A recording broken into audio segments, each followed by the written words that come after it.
Before we start the video, make sure to subscribe to my channel. I appreciate all the support I received from you. And as always, all the information in my videos is rumors taken from the internet or the street. I'm not saying the information is fact.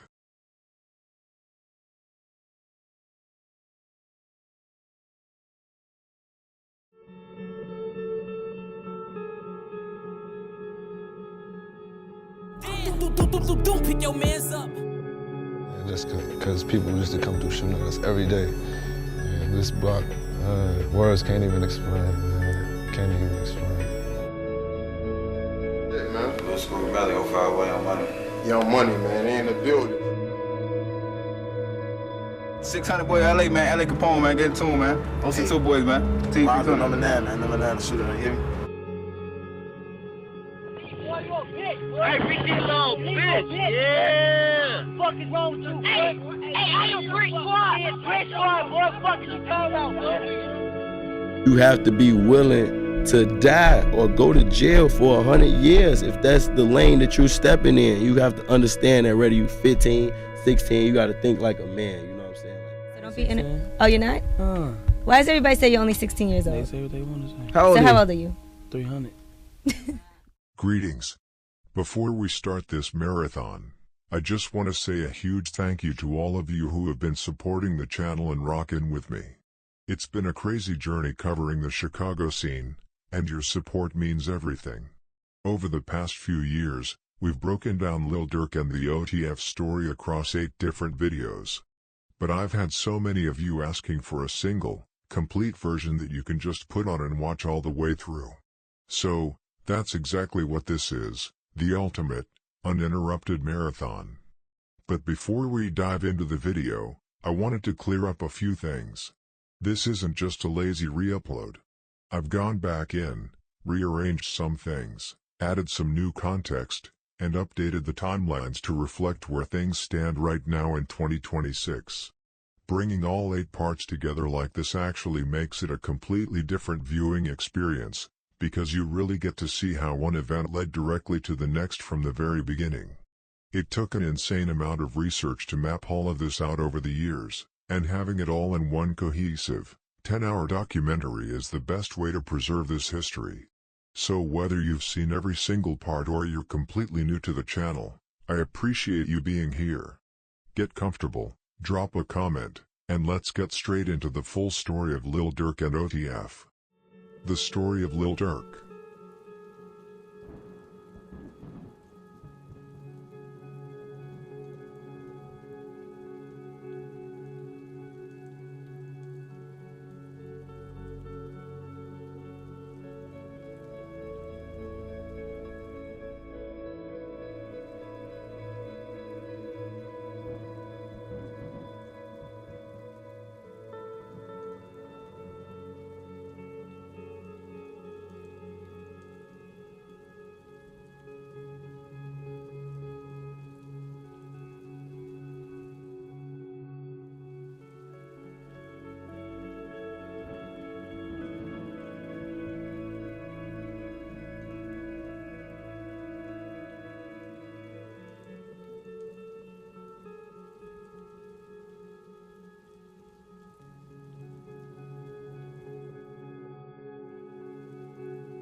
The story everyone has been waiting for.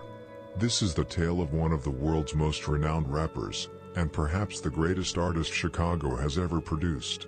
His reach stretches far beyond the States, hitting audiences across Europe and Africa. Active on the streets since the late 2000s, he discovered his talent early on, emerging as a pioneer of the Chicago drill scene, a movement that went on to captivate the world. By 2018, his rap career hit a major breakthrough. A year later, he was fighting an attempted murder charge, followed by a high-profile collaboration with Drake. 3 years after clearing his name, he won a Grammy for Best Melodic Rap Performance. The artist is, of course, Lil Durk, an originator of the drill genre, who recently ended up at the center of a federal investigation following his FBI arrest on murder-for-hire charges. This video chronicles Lil Durk's entire journey, and the stories of those around him, in an extensive 15-hour documentary.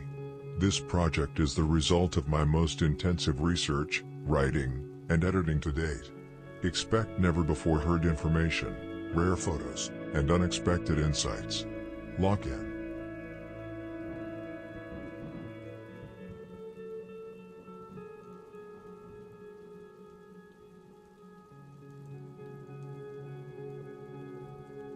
Lil Durk was born Durk Devontae Banks on October 19, 1992, in Chicago, Illinois. He grew up at 7220 South Halstead Street in Englewood, right on Chicago's south side. The house belonged to his grandmother and was packed with as many as 8 people or more, including his mother, grandmother, siblings, and cousins. In an interview with Complex, Durk shared that his older brother D-Thang often slept on the couch, while he slept straight on the floor. He recalled going to bed hungry on many nights, with his mother and grandmother doing everything they could just to get by. His mother, LaShonda, later published a memoir titled 7220, the exact same name Durk used for his album released on March 11, 2022. In her book, she breaks down the reality of raising her kids with her mother's help, while dealing with mental health struggles, sexual assault, teen pregnancy, and the stigma of therapy in the community. LaShonda became a mother for the first time in 1988 at just 17, when she had Durk's older brother, Dante Banks Jr., known on the streets as D-Thang. 3 years later, at 20, she gave birth to Durk. Durk also has 3 sisters, whose names he keeps out of the public eye. In a 2015 interview with the Chicago Tribune, he was asked how being raised by his mother and sisters shaped his views. Durk responded, "I definitely watch how I treat females. You don't want anyone to treat your sisters and your mama like that. That was really strong with me."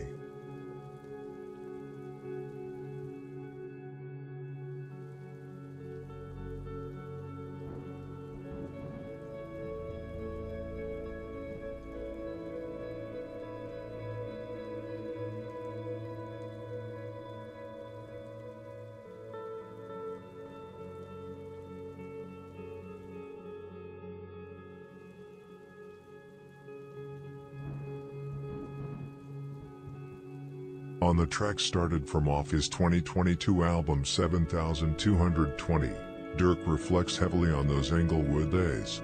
He shares memories of his cousin, OTF Newski, born MacArthur Swindle, who lived on the first floor right beneath their grandmother's apartment.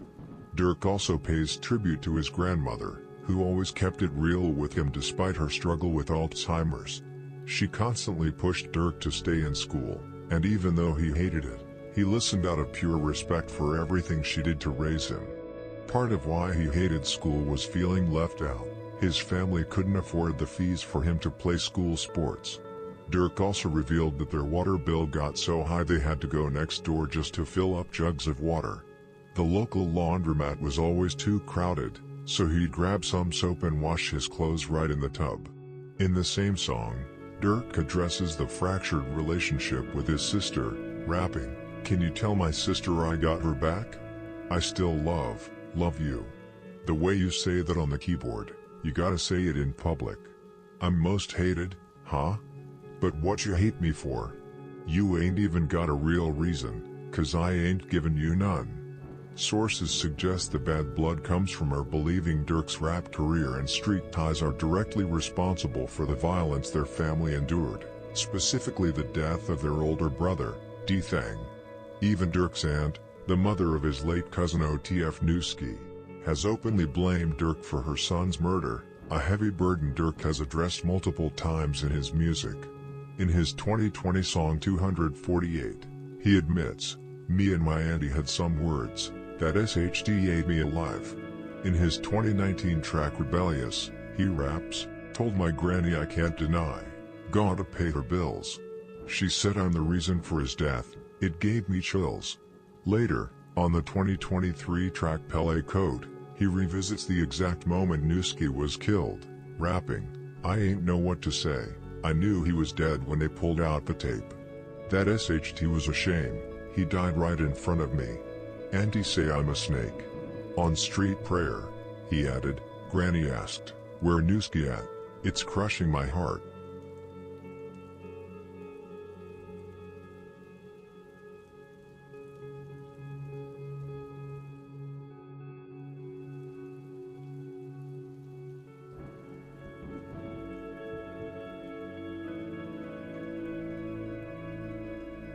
A major factor in Durk's upbringing was growing up without a father figure, a reality he shared with countless kids across Chicago's toughest blocks, and one that heavily dictated his path. In a 2015 interview with the Chicago Tribune, Durk opened up about how that void directly shaped his own approach to parenting. Because he lacked that guidance at home, he felt a massive responsibility to be fully present for his own kids, stating bluntly, "We don't play that deadbeat role." Even though he frequently visited and spoke with his father, it could never replace having him physically there. The absence hit hardest on days like Father's Day, when he'd watch other families and realize he'd never get to experience that bond. In another interview, Durk broke down the legendary status his father held on the South Side, saying, "My daddy was one of the big guys. I saw a lot of it growing up. Like I say, my head was just everywhere. I'm like, man, I want to be just like him." They say he got caught with like $8 million and like 6 bricks. But balancing the lifestyle of a global rap star with the responsibilities of being a father proved to be a chaotic tightrope walk. In 2021, one of his children's mothers, Travana, went on Tasha K and publicly called him out, claiming he wasn't nearly as active in their son's life as he claimed to be. Durk took the public hit seriously and adjusted his focus. By 2024, he spent Father's Day surrounded by all of his children, a moment Travana herself later acknowledged and praised on her Instagram story, proving that despite the chaos of the streets and the industry, Durk was actively trying to break the cycle.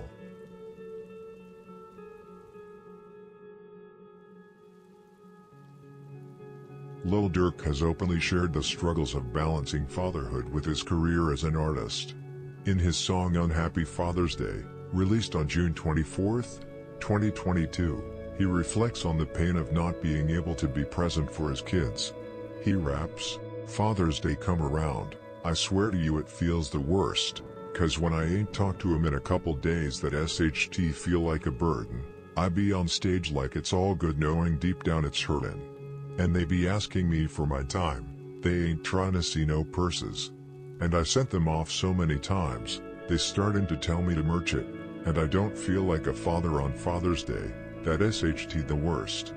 Through these lyrics, Durk conveys the emotional weight he feels from his absence, despite his success.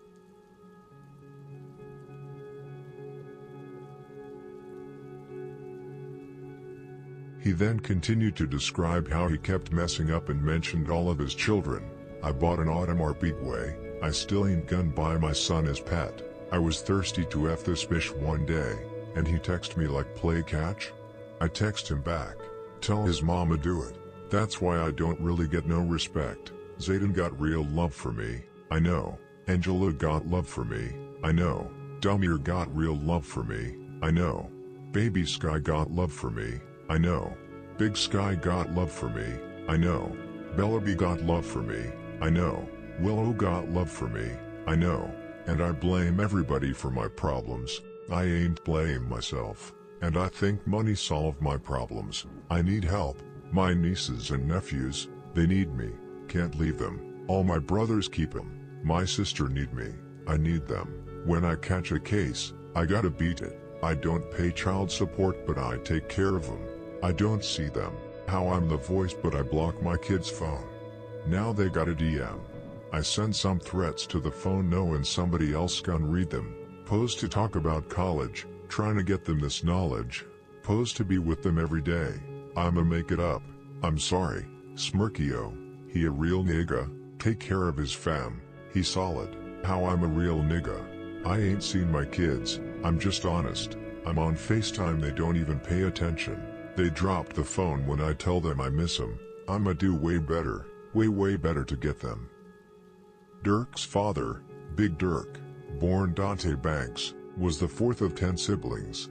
With his 3 older brothers in prison, Big Durk often had to shoulder the responsibility of caring for his family, which included looking after his mother, who struggled with drug addiction. This addiction eventually led to the family's eviction, a life-altering moment for Dante. Rather than moving with his family, he chose to live in a car park near their former home. For a while, he managed this setup, arriving early to school each day to clean up. However, driven by financial need, Dante eventually turned to illegal means to make money, a choice that ultimately led to his arrest and sentencing to life in prison. At the time, his sons, D-Thang and Lil Durk, were only 2 years old and 7 months old, respectively.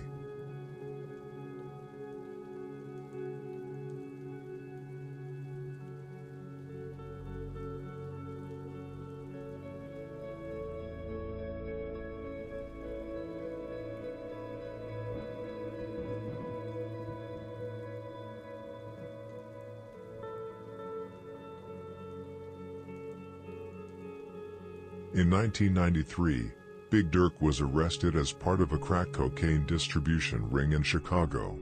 He was identified as the main organizer of the operation, sourcing powder cocaine from 2 suppliers. Although 6 other defendants were arrested alongside him, Big Durk was seen as the leader of the conspiracy. He had started the drug operation in September 1991, conducting most transactions directly with his suppliers. On at least 3 occasions, cocaine deliveries were made directly to his home, with supplier testimony revealing that these exchanges involved multi-kilogram quantities and substantial cash payments. In early 1993, Big Durk enlisted another defendant, Alton Mills, to manage the exchange of cocaine and cash with suppliers. In the spring of that year, 3 kilograms of cocaine were sold through Tosha Woods, Big Durk's cousin, who later testified for the government under immunity. After obtaining the powder cocaine, Big Durk and his associates processed it into crack cocaine, dividing it into smaller quantities for street sales. Both Tosha and her father, James Woods, relatives of Big Durk, testified under a plea agreement, describing how they saw him cooking crack on his kitchen stove in 1992. They also witnessed him breaking the crack into smaller rocks, weighing and bagging it. These small bags, each priced at $10 on the street, were organized into packs containing 30 to 35 bags.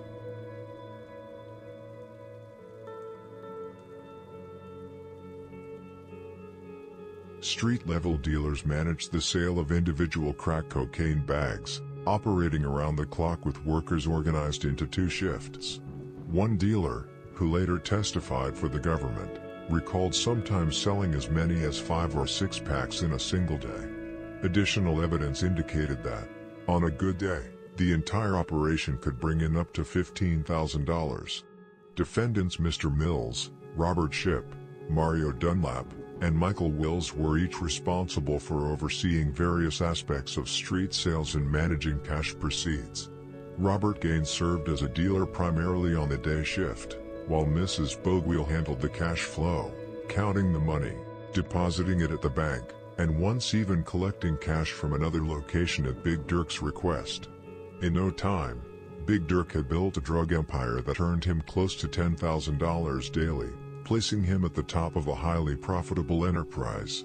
He ducked millions of dollars, but, as with any large-scale illegal operation, the authorities inevitably closed in. Nearly everyone involved eventually cooperated with law enforcement and turned on Big Durk to reduce their own sentences.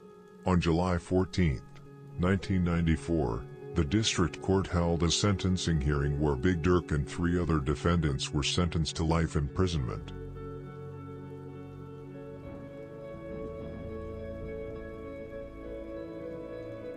In an interview, Big Durk recalled the moment he was arrested by the FBI. He described being taken to the federal court building, where he was placed in an interrogation room with FBI agents and a U.S. attorney. Inside the room, the agents and the attorney told him, "Nobody knows you're here. Nobody knows we've got you. No one.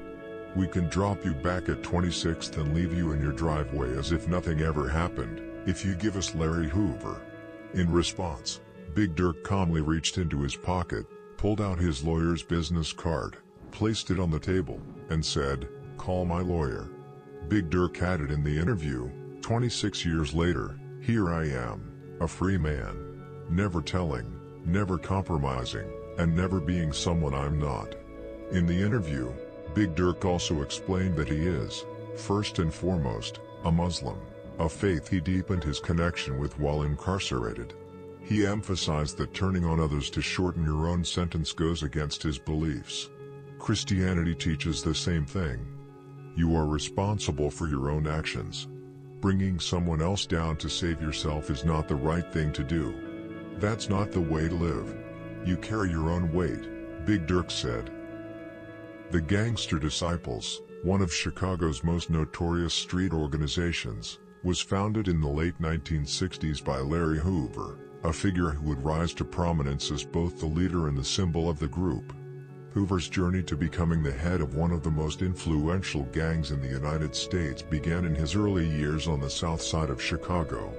Larry Hoover grew up in a turbulent neighborhood where gangs were a part of the landscape, and many young men, like Hoover, were drawn into street life. Initially, Hoover was a member of the Supreme Gangsters, a small but aggressive gang that operated in the Jackson Park area.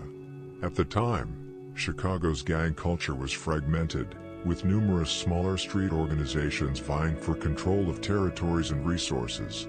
Hoover, however, had a vision of a unified, larger gang that could control more ground, and he began to work towards merging various factions.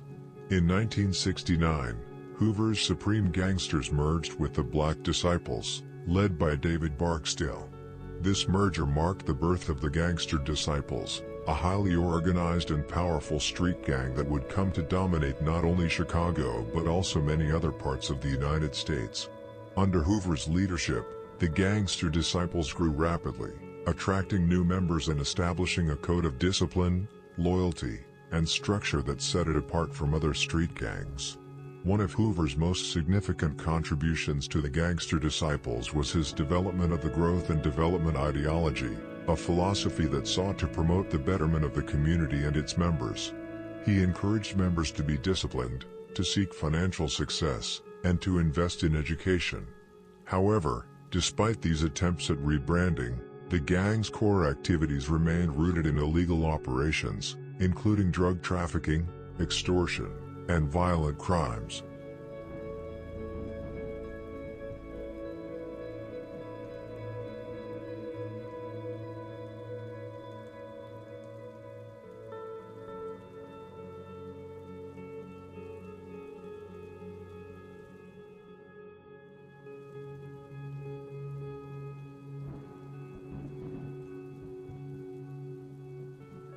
Hoover's influence continued to expand in the 1970s, but in 1973, his life took a dramatic turn. He was convicted of murder after being involved in a shooting that resulted in the death of a rival gang member.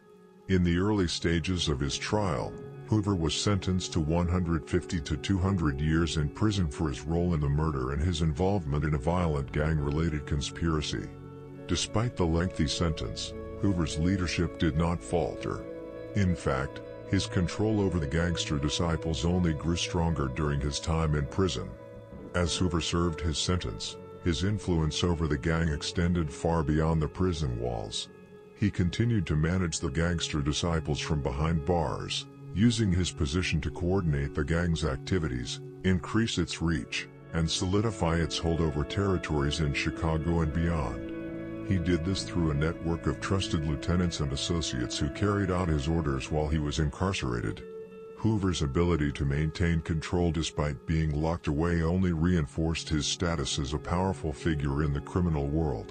In 1997, Hoover's life sentence was linked to a 1973 conviction for the murder of a man named William Billy Matthews. At that point, Hoover had been in prison for over 2 decades. While serving his time, Hoover had garnered a reputation as a sort of folk hero among his followers, who saw him as a symbol of power and resilience. However, in the late 1990s, the government intensified its efforts to bring him down. Hoover's control over the gangster disciples, as well as his involvement in orchestrating various criminal enterprises from behind bars, became a key focus of law enforcement investigations. Throughout his time in prison, Hoover also managed to expand his influence in a global sense, making alliances with other gangs and criminal organizations across the United States and even internationally. He was known for his strategic thinking, and many members of the gang looked to him as the final authority on all matters. Larry Hoover's life sentence has been a focal point in the ongoing discussion about gang culture and organized crime in the United States. Despite being incarcerated, Hoover's legacy as the leader of the gangster disciples continues to impact Chicago and the wider criminal landscape.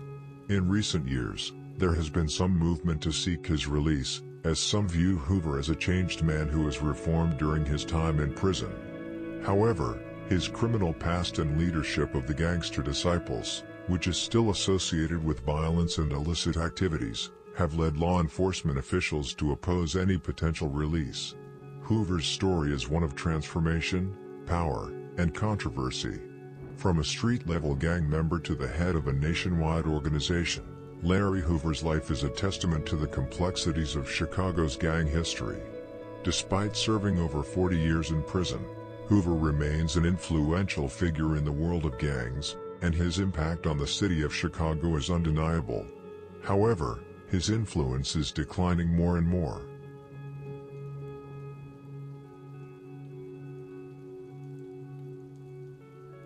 When Big Durk was sentenced, he was a father of 5, with his youngest, Lil Durk, just a few months old. Accepting that he wouldn't be there for his children's milestones, he resolved to be the best father he could from behind bars.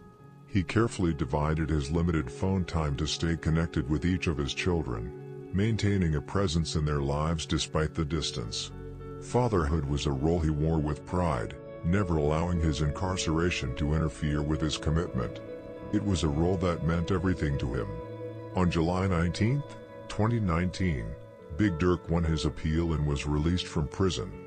Now going by the name Abdul Haq, he describes his return to society as that of a transformed man on a mission.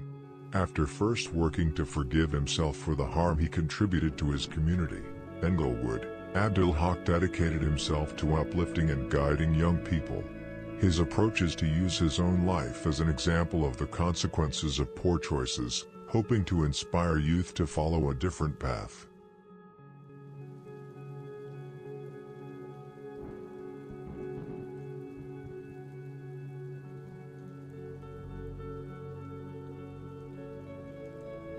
After his release, Big Durk was reunited with his sons, Lil Durk and D-Thang, and they immediately went out together for a meal and talking. Lil Durk also shared his excitement on Twitter, posting, "Big Durk home." Since then, their bond has strengthened, and Lil Durk, following in his father's footsteps, has also deepened his connection to Islam. Tragically, just 2 years after Big Durk returned home, he lost his eldest child, Dante Banks Jr., known as D-Thang, who was fatally shot on June 5, 2021. Big Durk remembers D-Thang as a vibrant and spirited soul whose energy could light up any room. Though he is still processing this heartbreaking loss, it has only strengthened his commitment to his mission of reaching and uplifting young men, particularly those from his cherished Chicago community. After the murder of D-Thang, Big Durk also felt compelled to preach the right path for the youth, to put down the gun and that it won't be any retaliation for D-Thing. Today, as Big Durk shares on his website, he resides in Chicago with his wife, Erica. Together, they enjoy traveling and spending meaningful time with family and friends. However, since Lil Durk's arrest by the FBI, Big Durk has remained supportive of his son and was present at Durk's court hearing before his transfer to California.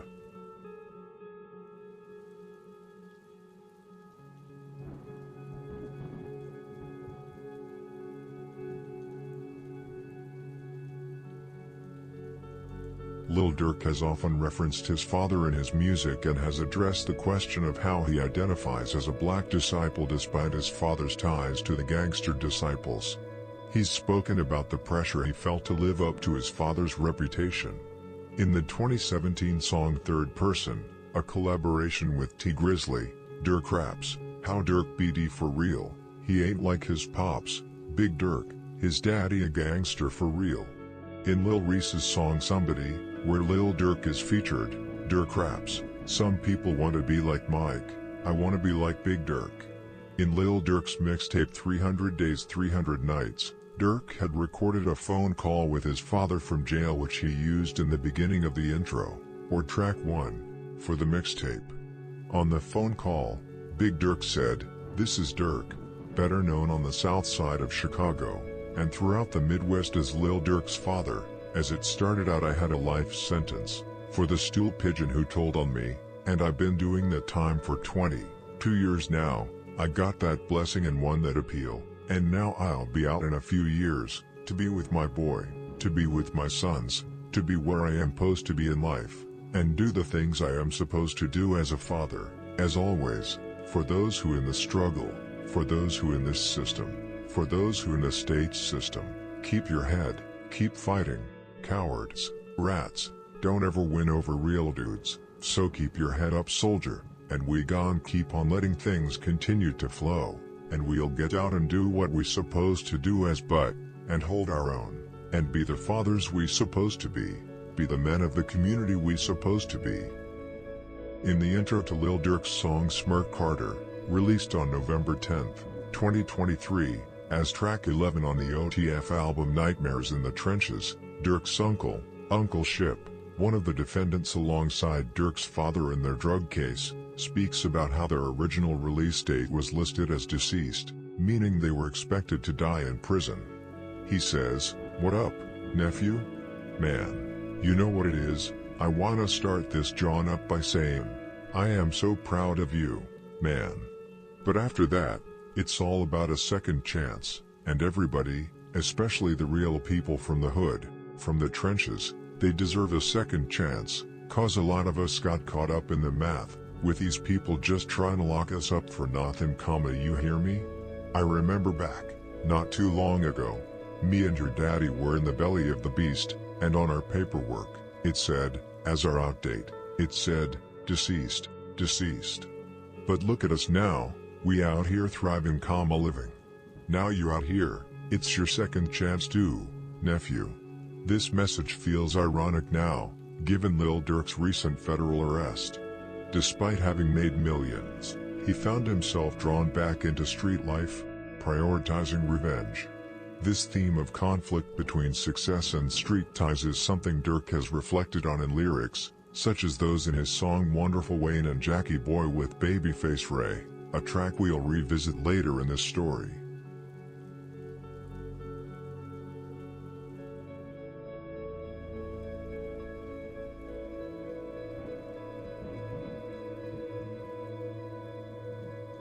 Robert Shipp, Lil Durk's uncle and Big Durk's co-defendant, ultimately saw his sentence reduced in 2015 to 30 years and has since been released. Reflecting on the past, Shipp has publicly acknowledged the mistakes he made as a young man and how profoundly his mindset has shifted over the decades he spent incarcerated. He committed himself fully to personal growth and education, completing an extensive number of programs and certifications, ranging from business management to fitness training, communication, and financial literacy. His achievements in prison included graduating from the Friend of a Friend mentorship program and later mentoring younger inmates, helping them avoid the mistakes he once made. Ship also completed college-level business courses with a perfect GPA, further building his skills in areas like conflict resolution, emotional intelligence, real estate, Spanish, and African American history. Through these achievements, Ship's perspective evolved. He describes his journey as one of transformation, driven by the desire to become a better father, grandfather, and community member. Reflecting on his experiences, Ship shared that his days away from his family only fueled his motivation to rebuild his life upon release. He expressed a deep desire to reintegrate into society and use his story as an example for others, particularly young people in vulnerable communities. According to Ship, hard work and dedication, not shortcuts, are the keys to success.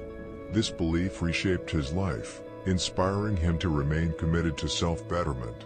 Ship has also been an advocate for clemency, stating that he believes he deserves a second chance to get it right.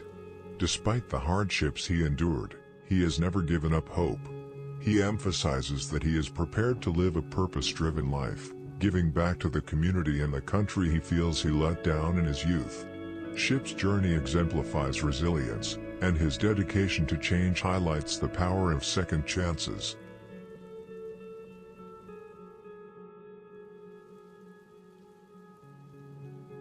As previously mentioned, Lil Durk's father, Big Durk, was affiliated with the Gangster Disciples. Specifically, he claimed the Central City Gangsters and even led the group. CCG is part of the 6775 GD Alliance, which also includes sets like Brick Squad, JJ Gang, and Block Burna. This alliance has several allies, such as STL/EBT, Wugga World, CMB, and Goonie Boss. Interestingly, not only does Big Durk claim the opposite gang nation from his son, but he was also associated with groups that rival Lamron, Low Life, SMB, Daytown, Face World 079, and other Black Disciple sets, which his sons and their cousin represent in their music. Big Durk has even been photographed with members of Brick Squad, including Killa Kimo, after his release from prison.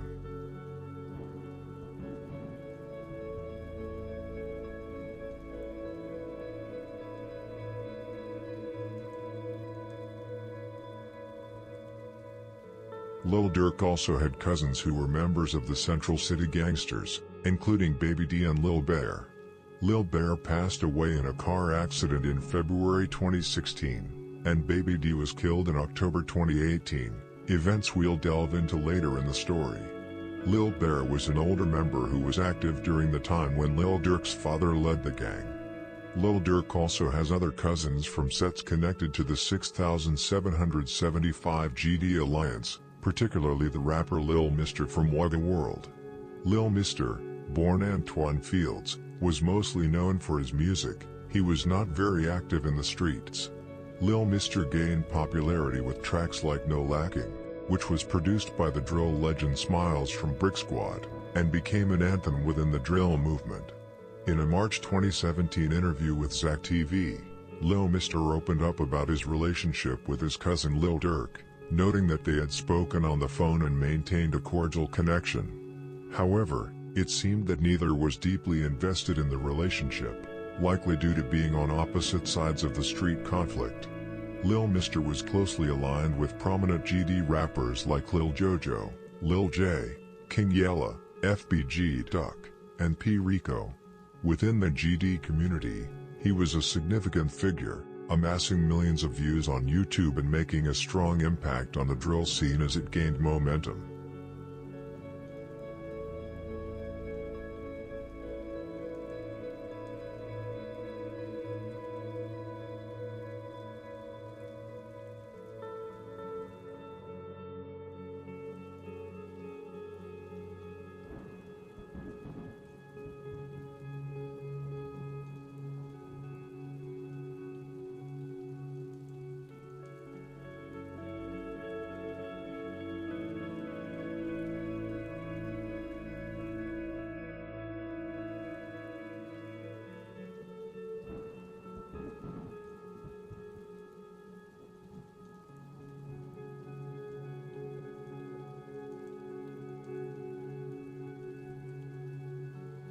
Lil Mister and his affiliated rappers, like Lil J and Lil Jojo, have frequently taken shots at Lil Durk in their songs, and Durk, King Von and other BD rappers have done the same.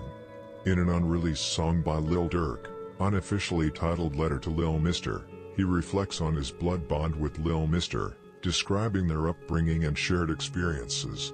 He recalls how they grew up together, even breaking into houses to steal copper.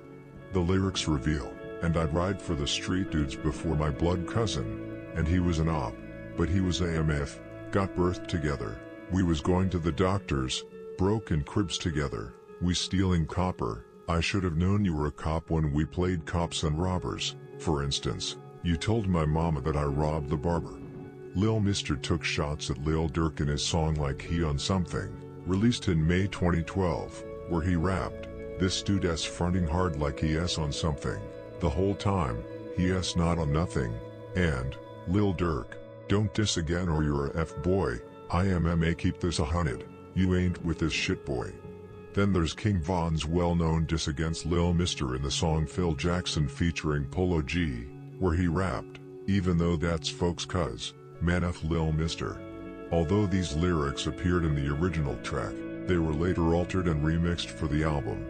The diss wasn't removed because of Lil Durk, but rather because Polo G's team requested to change it before agreeing to release it.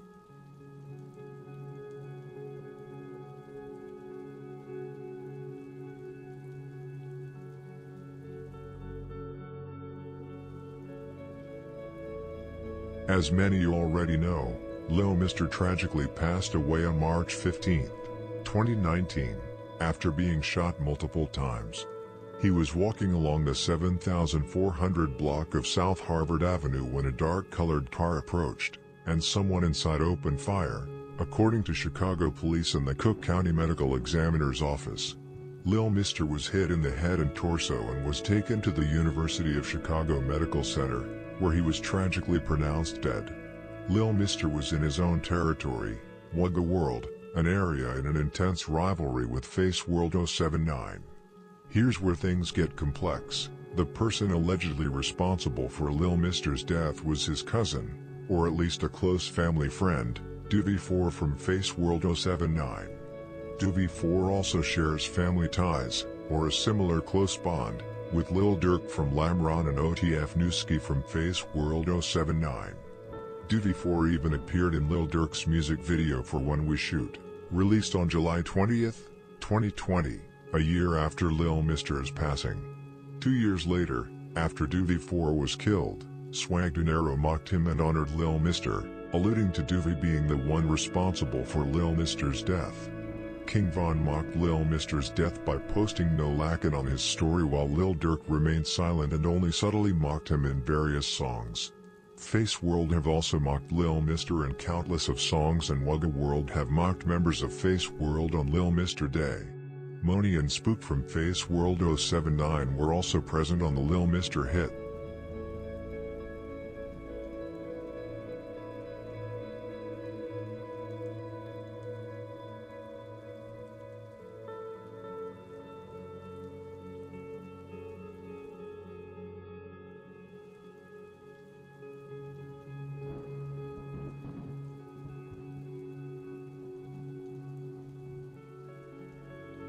Durk, known both as a rapper and a prominent figure in Face World 079, played a significant role in the conflict against the 6775 Alliance, reportedly claiming several lives from Wugga World.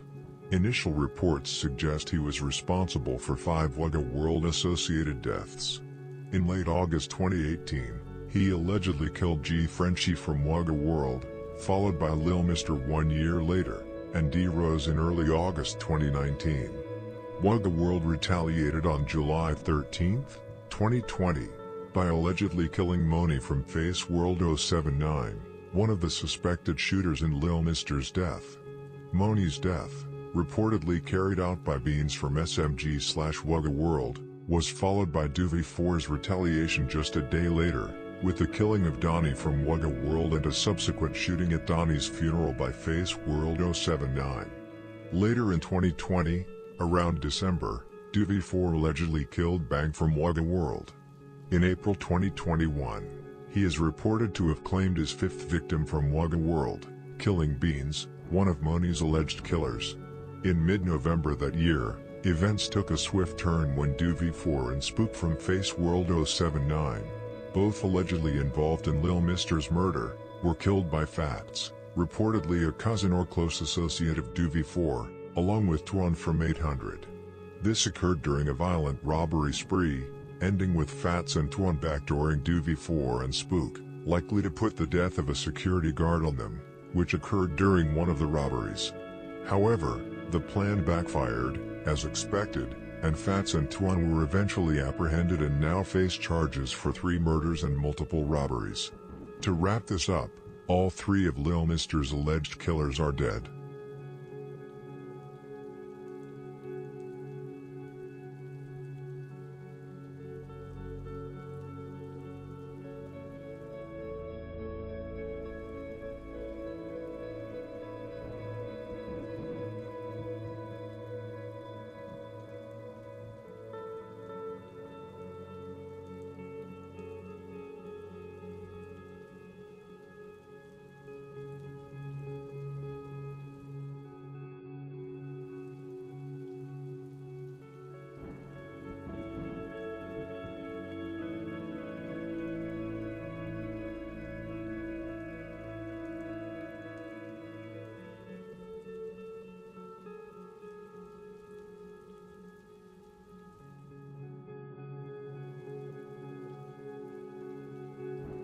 Of course, Lil Durk had another cousin from Face World, OTF Newski, or New, who was shot and killed on May 31, 2014. He was a talented rapper and was known for keeping the strap. Newski and Lil Durk have made 2 songs together, At the Top, which was released in February 2014, and OC, which was released on May 28, 2014, 3 days before Newski was killed. Durk and Newski were incredibly close. As mentioned earlier, Newski and Lil Durk grew up together under the same roof, along with Durk's older brother, D-Thang. They shared countless experiences, pain, joy, hunger, death, and everything in between. We will come to Newski's death later in the story. Lil Durk also lived with his cousin Iris, whose passing in late 2012 deeply affected him. He's referenced her in several songs as a way to honor her memory. On G Herbo's song Party in Heaven, where Lil Durk was featured, he rapped, "Lost Iris, I died. Newski died, it's like I died again." He also shared a heartfelt tweet saying, "RIP to my love, my favorite cousin Iris. I miss you, and I love you. I'ma hold your kids down. My word." Notably, OTF Chug, a rapper from Dog Pound and Iris's son, has now grown up and even collaborated on a track with Durk. The song is called Out the Way and was released with the OTF album Loyal Brothers 2 on December 16, 2022. Iris's impact is also featured prominently in Lil Durk's mother's book, 7220, where her story is further explored.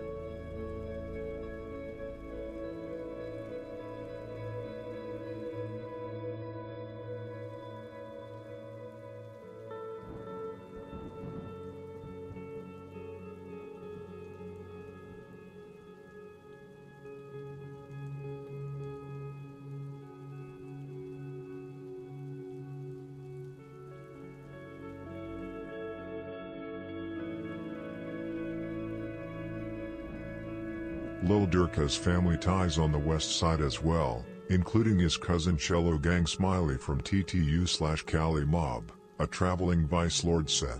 Smiley is not only close with Durk but also with the wider OTF crew, along with members like Lil Steve from Lamron and Bezu from THF 46, and he was also close with King Bun from O-Block. Durk even mentions Smiley in Lil Zay Osama's track, F My Cousin, with the line, "Smiley with me, he's spinning 3 times even though my boy 4. In his own song, No Auto Durk, he references his West Side connections, rapping, "You think you safe, where you at, out west? Lil dude just bopped in, I know some killers from out west, They keep them Glock 10s. Smiley is a front figure within his set and is rumored to have a history of serious involvement on the streets. Lil Durk is also cousins with OTFC3, a member of May Block, a Black P Stone set based at 73rd and May. C3 is a well-respected member, shooter and rapper who has appeared on OTF albums and collaborated with other OTF artists. Lil Durk is also cousins with Rico from Lamron, a highly respected member with significant status within Lamron and the 300 movement. Durk gave him a shout-out in the song Hellcats and Trackhawks with the line, "Rico be cappin' but you know that's Brody." Lil Durk is also the cousin of Jeezy from MTG079/Dog Pound, who was shot and killed in October 2020, allegedly by Mally and What Em Up from NLMB. Mally was later charged with the murder and was just recently sentenced to 20 years in prison for the murder. Lexi, Jeezy's girlfriend, and witness to the murder, was later killed in November 2023. Jeezy, Durk's cousin, was shot in 2015 as well, by Mad Max from No Limit. Jeezy is featured in several photos and videos with Dog Pound members.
Now that you're familiar with Lil Durk's family and cousins, let's continue with his choice of nation, if it can even be called a choice.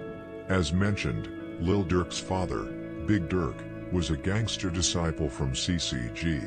However, Durk grew up in Englewood, specifically in Dog Pound territory, a strong BD area, and ultimately became a black disciple, influenced by his surroundings, his friends, and especially his big brother.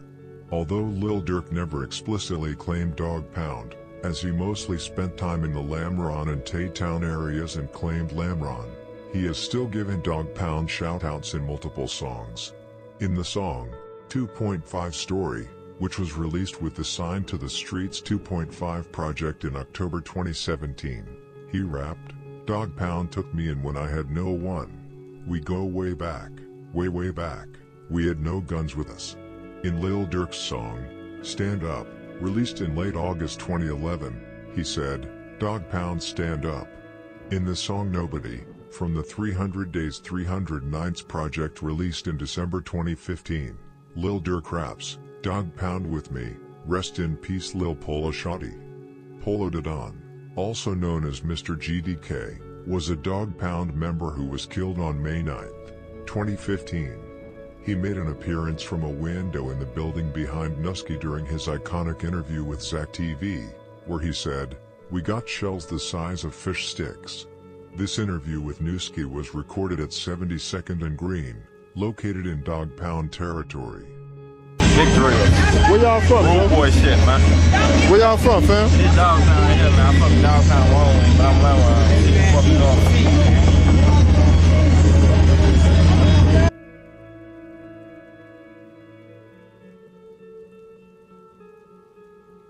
Polo da Don was one of Dog Pound's most active shooters, but contrary to rumors, he was not responsible for killing J Loud from CMB/Cocky World on Christmas Day 2012. That was attributed to Face World 069. Polo, whose real name was Marcus Franklin, was shot and killed on Dog Pound's main street, 72nd and Green, allegedly by Crazyville.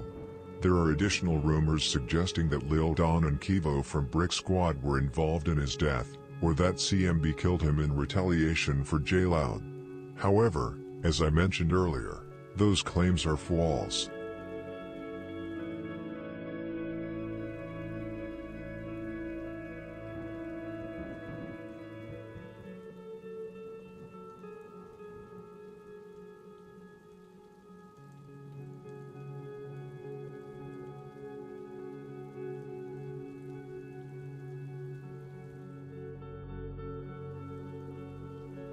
As a child, Lil Durk had a passion for basketball, which he developed during his time in grammar school.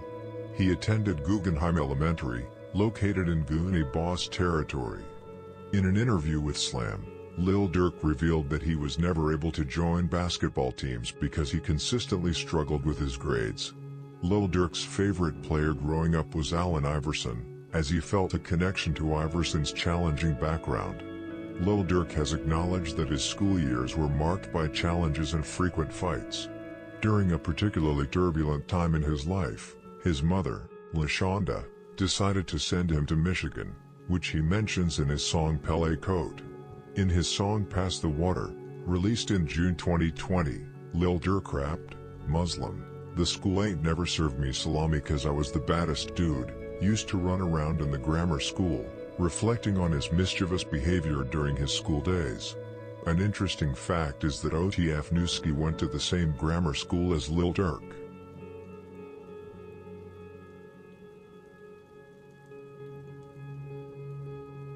Durk's early involvement in crime began during elementary school, starting with the typical petty activities that many young kids engage in, such as stealing bikes, phones and whatnot, which he did together with his friends, brother and cousins. Although Lil Durk started claiming Limron early on, as he spent much of his time there with friends, he also used to claim Dipset, which was a common trend back in the day. Front Street BDs referred to themselves as Dipset, as did the BDs around 72nd, Dog Pound, and 69th, Sean Money. In fact, many BD sets across the South Side adopted the name. Durk even referenced this in his song Hellcats and Trackhawks, rapping, "I remember claiming Dipset." Fredo Santana from Front Street, one of the first sets to claim Dipset before, took Santana from Jules Santana, a member of the East Coast hip-hop group The Diplomats, also known as Dipset. Young Wold on 64th and Wildcott also went by the name Dipset.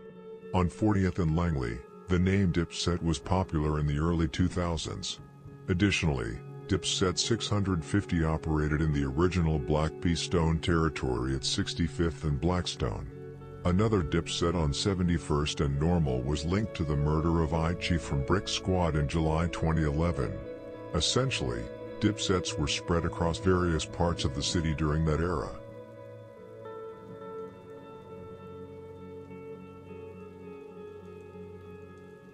In the late 2000s, Lil Durk spent most of his time on 59th Street, now called Tay-Town.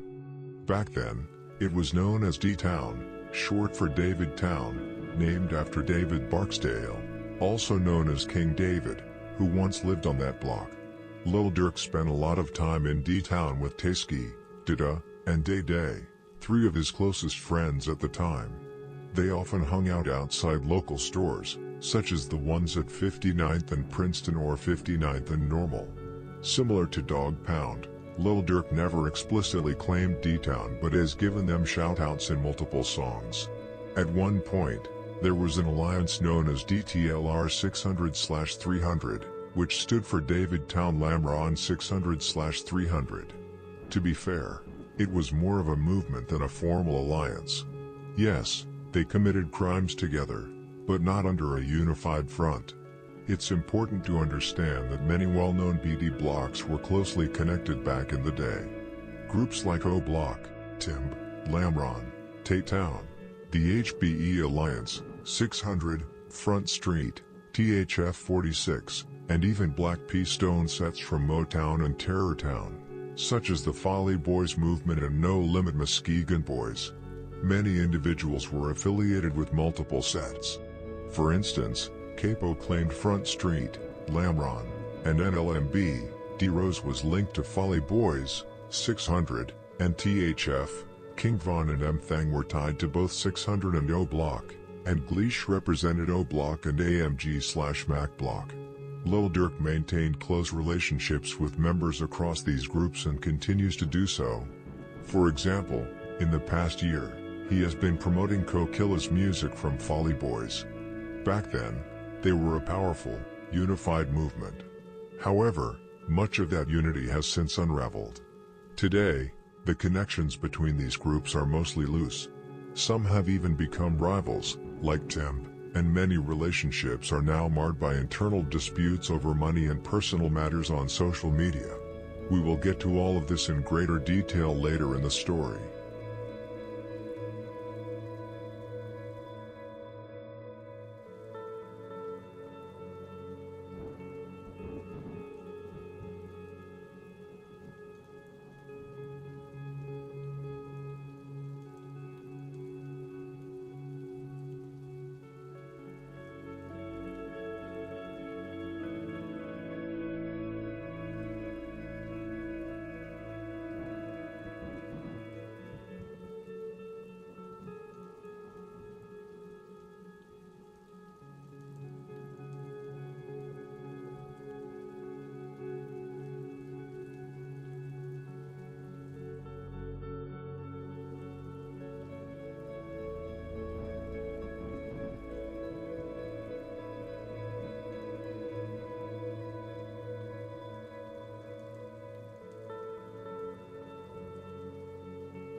Lil Durk first got involved in street activities around 2006 or 2007, moving into more serious crimes like breaking into homes, stealing, and robbing people.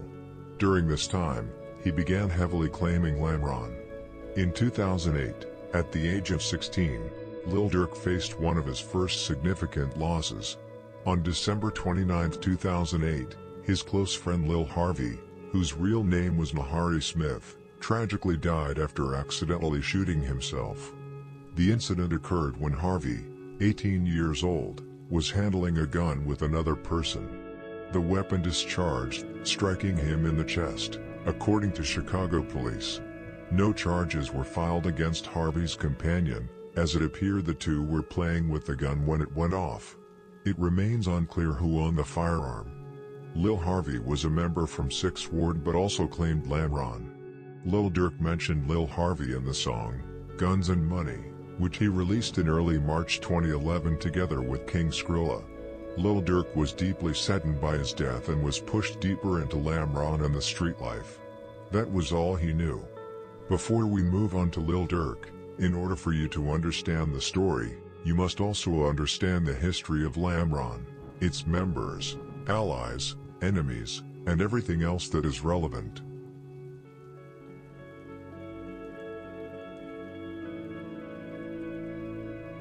Now we begin a new chapter in the long and complex story of Lil Durk.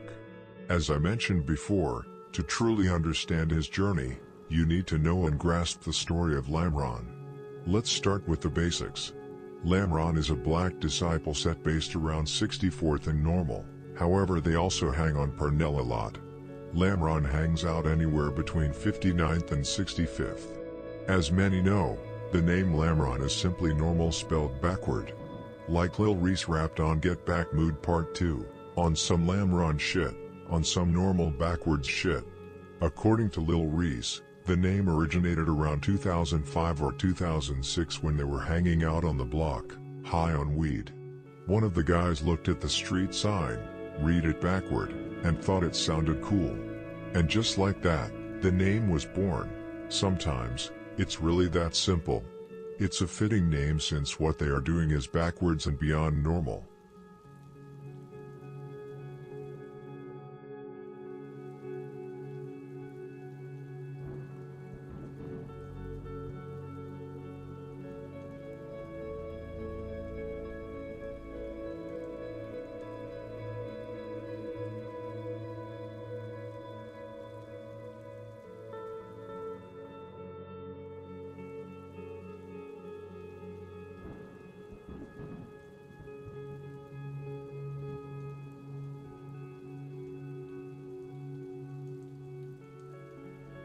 Two of the most significant figures in this story, and for the Black Disciples, were the late Big Law from SMB and his son, Lil Law from Lamron, who remains an influential presence today.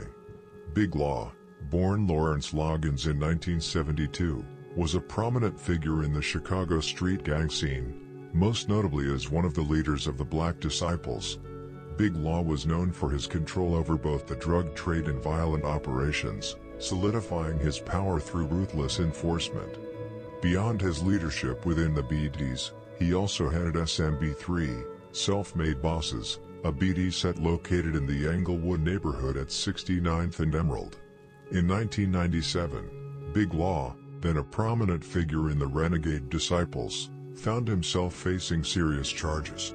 The case revolved around the murder of a Black Disciples member, allegedly part of an internal gang dispute.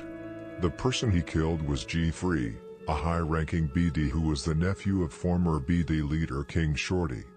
Big Law was arrested in connection with the killing, a crime that would come to define his early criminal career. While specific details about the victim were often obscure due to the secretive nature of gang activities, it was clear that Big Law was involved in maintaining control and resolving conflicts within his own organization. The charges levied against Big Law were grave.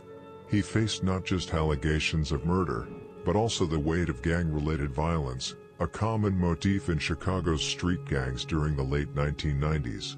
The situation was exacerbated by the fact that gang-related killings, particularly those within the same organization, were often the result of power struggles, loyalty tests, or punishment for perceived disrespect or disloyalty.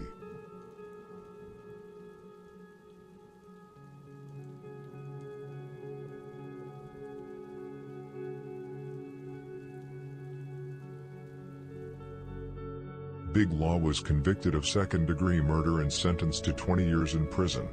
During the trial, the prosecution focused on the nature of the crime, with evidence pointing to a calculated act of violence aimed at reinforcing his power within the Black Disciples. The specific circumstances of the murder were difficult to fully uncover, as much of the activity within gangs like the Black Disciples is conducted in secrecy, and many witnesses are reluctant to testify due to fear of retaliation. Despite his conviction, Big Law continued to maintain significant influence within the Black Disciples, even while incarcerated. His leadership role within the gang did not diminish during his time behind bars, as gang members maintained contact with him through various means. In fact, Big Law used his time in prison to solidify his position as one of the central figures in the Black Disciples, building connections and organizing the gang's activities from within. After serving about 20 years, Big Law was released and he went on to reclaim leadership in the Black Disciples, where he continued to exert control over significant drug trafficking operations and street violence across Chicago, especially in neighborhoods like Englewood and South Shore. However, his involvement in criminal activities and attempts to consolidate power were seen by some as attempts to restore the order he had lost during his time in prison.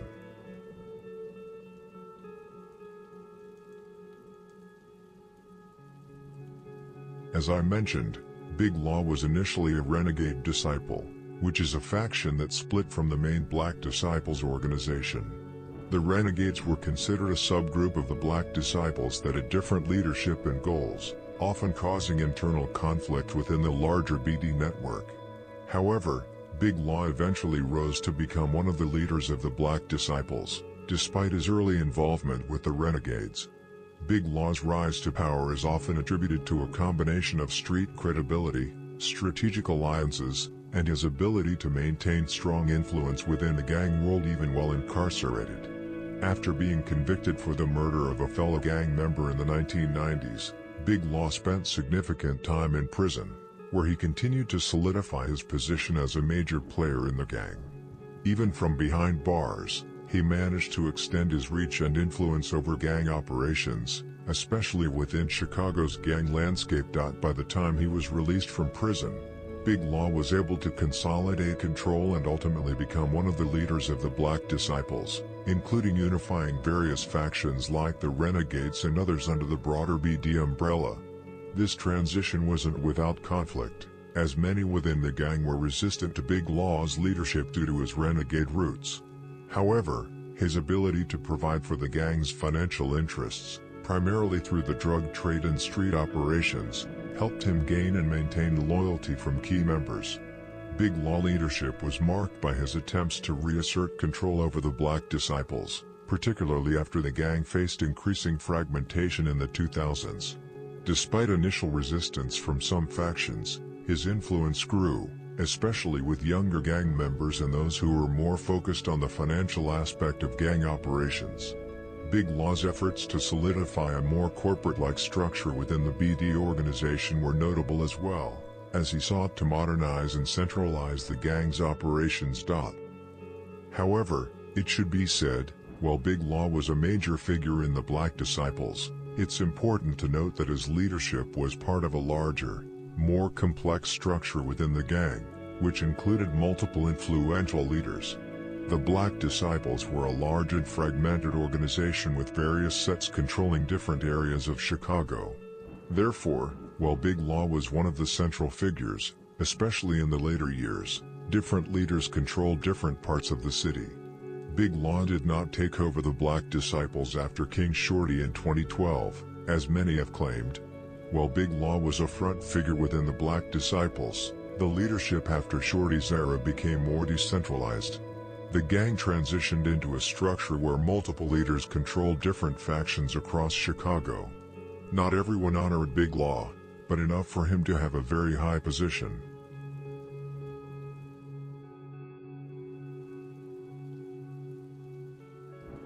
The FBI and police are also very quick with calling people bosses. For example, CPD called Chief Keef the leader of Lamron in 2013. What the media writes should also be taken with a pinch of salt. For example, in July 2020, the FBI arrested 23 individuals during a federal investigation targeting drug and gun trafficking in Chicago's Englewood neighborhood. Among those arrested was Darnell McMiller, also known as Murder from HBE, who the FBI claimed was the leader of the Black Disciples street gang. However, the FBI has faced criticism for frequently labeling individuals as gang leaders based on limited involvement, such as overseeing local drug operations rather than the entire gang. The arrests included multiple members from Dog Pound and HBE. One of the individuals apprehended was BJ, whom the FBI described as the leader of Dog Pound. Lil Durk actually mentioned BJ in the song, Guns and Money, which was released in December 2015, where he rapped, "Call up BJ from the pound, no bake but he gun make them cakes." Additionally, law enforcement detained someone identified as a high-ranking member of the Gangster Disciples. While this individual did hold a notable position in the GDs at 7,200, his role was primarily that of a 44-year-old drug dealer managing parts of the group's operations rather than its broader leadership. Another significant arrest was Heat, who had been the right-hand man to Big Law until his death in early 2019. Heat allegedly took Big Law's position within the Black Disciples after his death. An interesting fact is that Heat is the father of Bobo from THF 46, who was killed in March 2017 shortly after being released from jail, having beaten a homicide charge. Bobo's was allegedly killed by Kurt Mack from Snow Block, and KD, Rosenducci from 051 Young Money.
During the years-long federal investigation targeting gang activity in Chicago, law enforcement seized a significant cache of illegal drugs, firearms, and cash.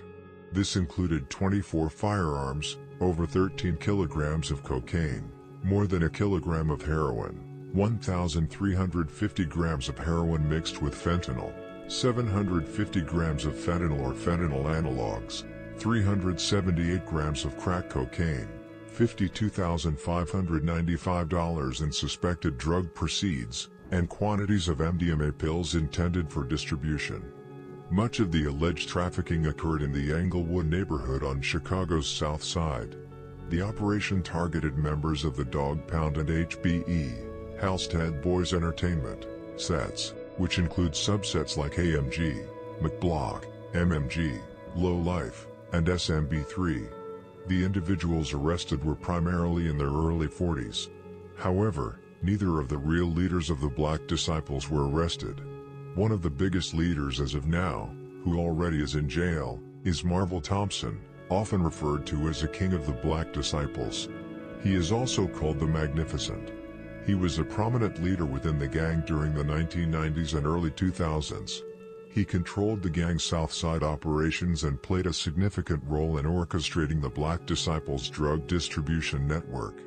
Marvel's leadership extended to overseeing more than 15 drug-selling locations, managing street-level dealers, and implementing strict disciplinary measures to maintain order within the gang.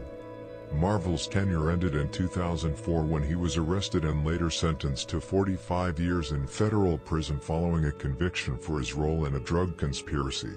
Evidence presented in court showed that Marvel used his influence to coordinate large-scale cocaine distribution, laundered money through real estate holdings, and accumulated significant wealth, including cash seizures of over $300,000.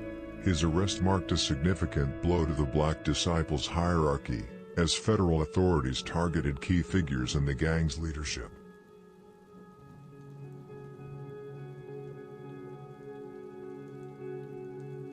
Back to Big Law. On February 6, 2019, Big Law was murdered while sitting in a Nissan Rogue in front of his home in the 7100 block of South Union Avenue together with his right-hand man Kenneth Heat Brown. The territory belongs to 7 Trey, a gangster disciple set located adjacent to the Dog Pound territory. 1 or 2 shooters ran up to the vehicle and shot Big Law multiple times. Heat was scratched by a bullet and survived. After Big Law's death, people first believed that Brick Squad members P. Rico, Lil Don, and Yo-Yo were responsible for the killing. However, this turned out to be false. A court filing in 2020 from the FBI suggested a different story. According to the report, Big Law was likely killed in 2019 by the Mexican Gulf Cartel while he was sitting in his car. The FBI learned this from a Black Disciples member who was cooperating with them after a 2018 drug and gun arrest. The informant said that Kenneth Heat Brown, Big Law's second-in-command and eventual successor, talked about the killing. Heat, who was in the car during the shooting, claimed it happened because part of a shipment of drugs and guns from the cartel had gone missing. The cartel blamed Big Law and demanded nearly $500,000 to cover the loss. The situation became even worse for Heat when police found 13 kilograms of cocaine in a storage unit connected to him. This put him under pressure from both law enforcement and possibly the cartel. It shows how dangerous it can be when things go wrong in such high-stakes criminal networks, especially with the cartel. Now we move on from Big Law to his son, Lil Law, who created Lamron in 2007. Prior to the name Lamron, the set was known as 64th and Normal, which was started in the late 1980s by Robert Allen, also known as Prince Oldtimer Beto. Prince Oldtimer was one of the original members involved in the early formation of the Black Disciples, helping to shape the gang's structure.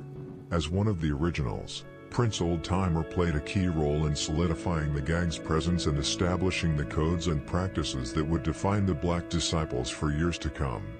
Lil Law, Big Law's son and the creator of the new Lamron, is also Prince Oldtimer Beto's great-nephew through his mother's side of the family. Although Lil Law is often viewed as the leader of Lamron, That isn't entirely accurate. While members respect and look up to him, the gang doesn't have one central leader. Instead, a group of influential members, like Lil Law, Lil Durk, Lil Reese, Lil Varney, Chief Wook, Twin, and others, hold significant sway, but there is no singular figure who controls the gang. The idea of one dictator running the gang is a misconception.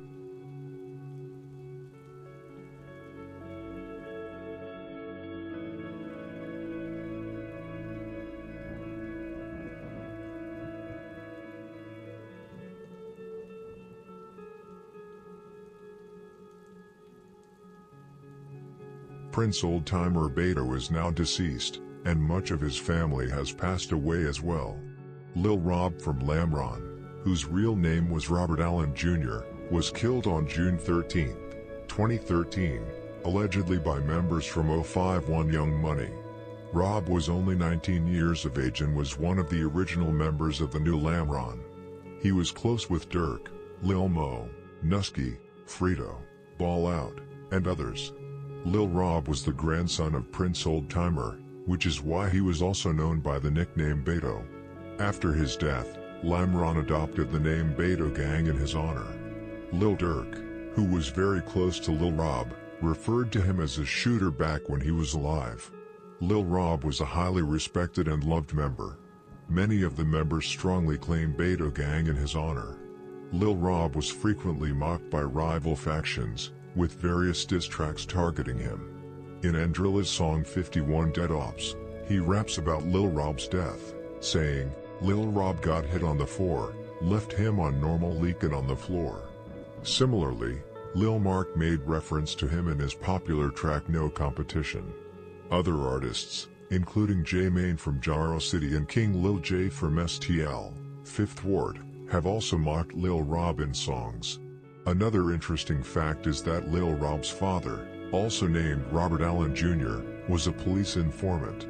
He admitted that he was responsible for selling 220 pounds of crack in the area of 64th, Normal between September 1996 and August 1998, and agreed to testify against other members, from a life sentence to 20 years, in May 1999. Robert Allen Jr. and another high-ranking BD, Charles Jackson, had helped authorities identify voices and tapped cell phone calls, which led to the next raid in December 1999.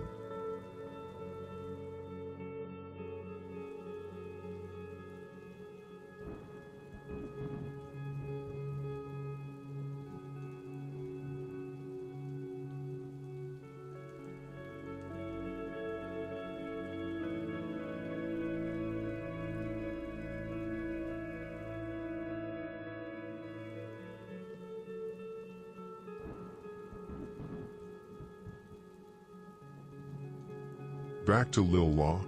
Not too long after he created Lamron, he got locked up.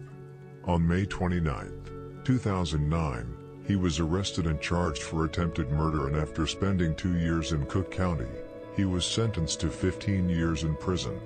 Lil Durk has mentioned Lil Law in several songs. In the song, Started From, a song released with the 7220 Deluxe album in March 2022, he even stated that he tried to take Lil Law's case for him. He rapped, "I was 17, I was trying to take Lil Law's case for him, Daddy was doing life, I couldn't sit outside and wait for him." In the song, 2-5, he also rapped about how he took care of Lil Law's kids. He rapped, "Lil Law daughter, Lil Charles son, I love them kids, and I gave them what they wanted when no one did." Obviously, Lil Durk and other Lamron members looked up to Lil Law heavily. Lil Law, who also claims MTV 079, has cases dating back to 2007. He had been active for a long time before he got arrested for the attempted murder. In late February 2022, Lil Law was released back into the free world after serving 13 of the 15 years he got.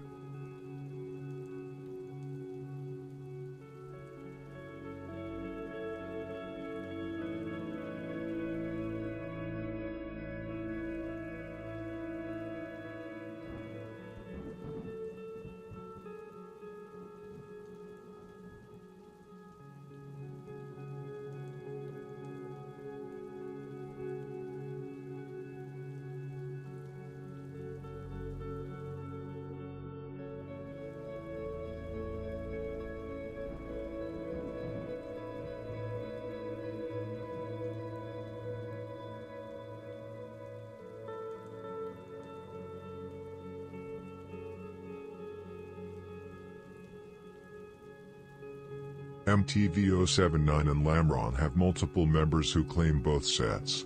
In an interview, Lil Charles from Lamron, MTV079 explained that they made 79th really hot, meaning the police presence increased due to them committing crimes, so they instead started hanging out on Lamron with the people they were close with. Lil Charles, Lil Law, OTF Jam and Trey Savage are members who claim both MTV079 and Lamron. Even Lil Oz from MTV was close with Lamron. However, the relationship between the gangs shattered in the summer of 2014 when Lil Durk was allegedly robbed by MTV, which was revealed by Capo from Lamron, NLMB, Front Street on Twitter. This was during the time when GBE and OTF were beefing, which we will come to later.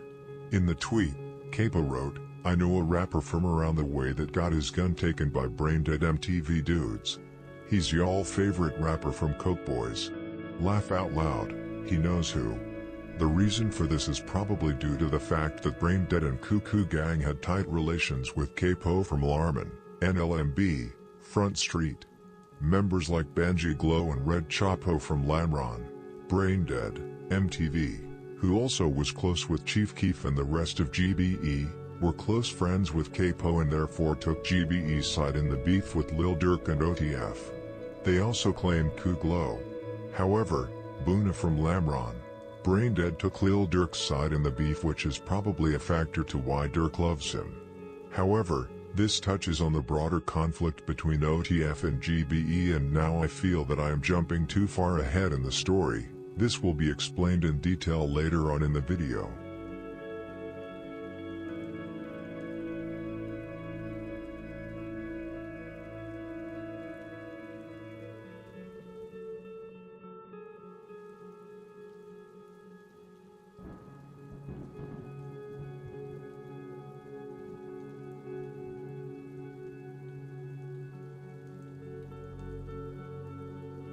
Two other font figures, and original members of Lamron, are Lil Varney, also known as The Muscle, and Chief Wook, also known as Wakadook.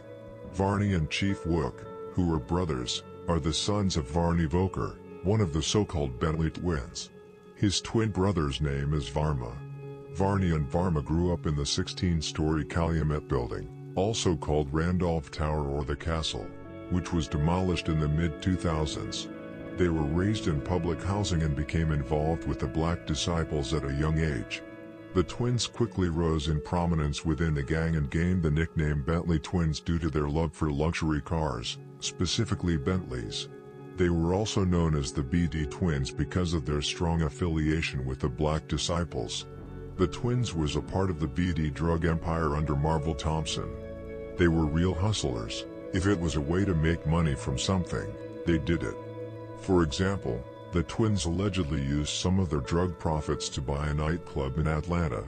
The Voker twins renamed it Club 2 Wins and made payments of $20,000 every 3 weeks in cash until they had paid about $180,000.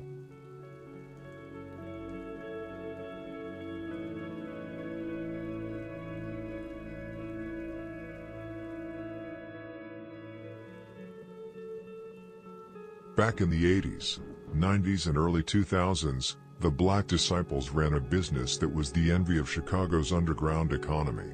The South Side Gang's distribution network for heroin and crack cocaine brought in as much as $300 a day.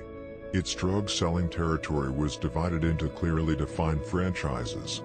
Gang members paid dues and taxes for the right to sell drugs. There was even an annual company picnic. The Calumet Building, also known as the Randolph Towers or the Castle, which we talked about earlier, was a prominent high-rise in Chicago, part of the South Side public housing complexes and one of the headquarters for the BDs. However, it was distinct from the Robert Taylor homes, which served as the primary headquarters of the BDs for much of their history.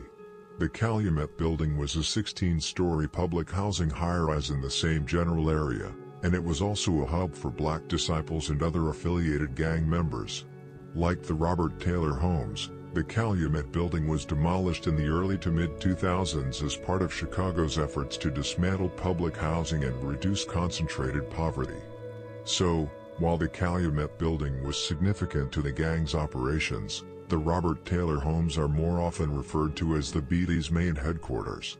Many of the famous members we know today grew up in these homes, which we will come to later.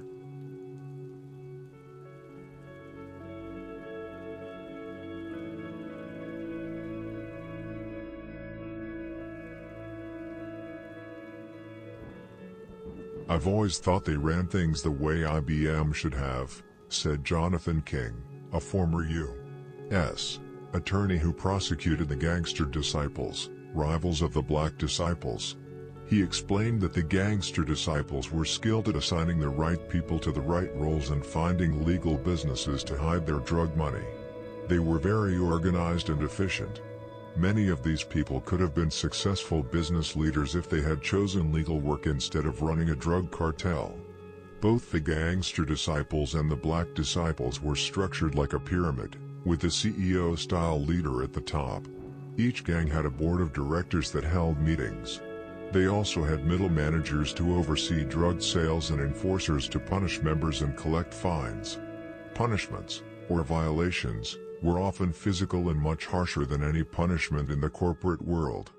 While leaders made a lot of money, the lower-level members selling drugs on the streets earned about the same as minimum wage, according to researchers. Andrew Papachristos, a sociologist, said most Black Disciples are like the fry cooks at McDonald's. Only about 40 to 50 members held leadership positions and made significant money. They're not all driving fancy cars. Most of them aren't making big money, he said. Both gangs had rules and offered some benefits. Arrested members could count on the gang to pay for lawyers and bail. The gangs also often paid for funerals and sometimes supported families of members who were killed or jailed. Like big businesses, there was also a glass ceiling. About 30% of Black Disciples in some parts of Chicago were women, but they rarely rose to leadership positions. The corporate gang structure started in the 1980s when manufacturing jobs disappeared from inner cities, and crack cocaine became widespread. Crack created a booming drug market that was much larger than the markets for marijuana or other drugs. Members also paid regular monthly dues of about $20, along with political dues of as much as $25 a month back in the mid-1990s, which added up to more than $15 million. A sizable chunk of the gang's estimated $100 million in annual revenue. The Black Disciples owned businesses as well. Donald G. Hahn, the gang's third-in-command, also played entrepreneur, forming D.B.T.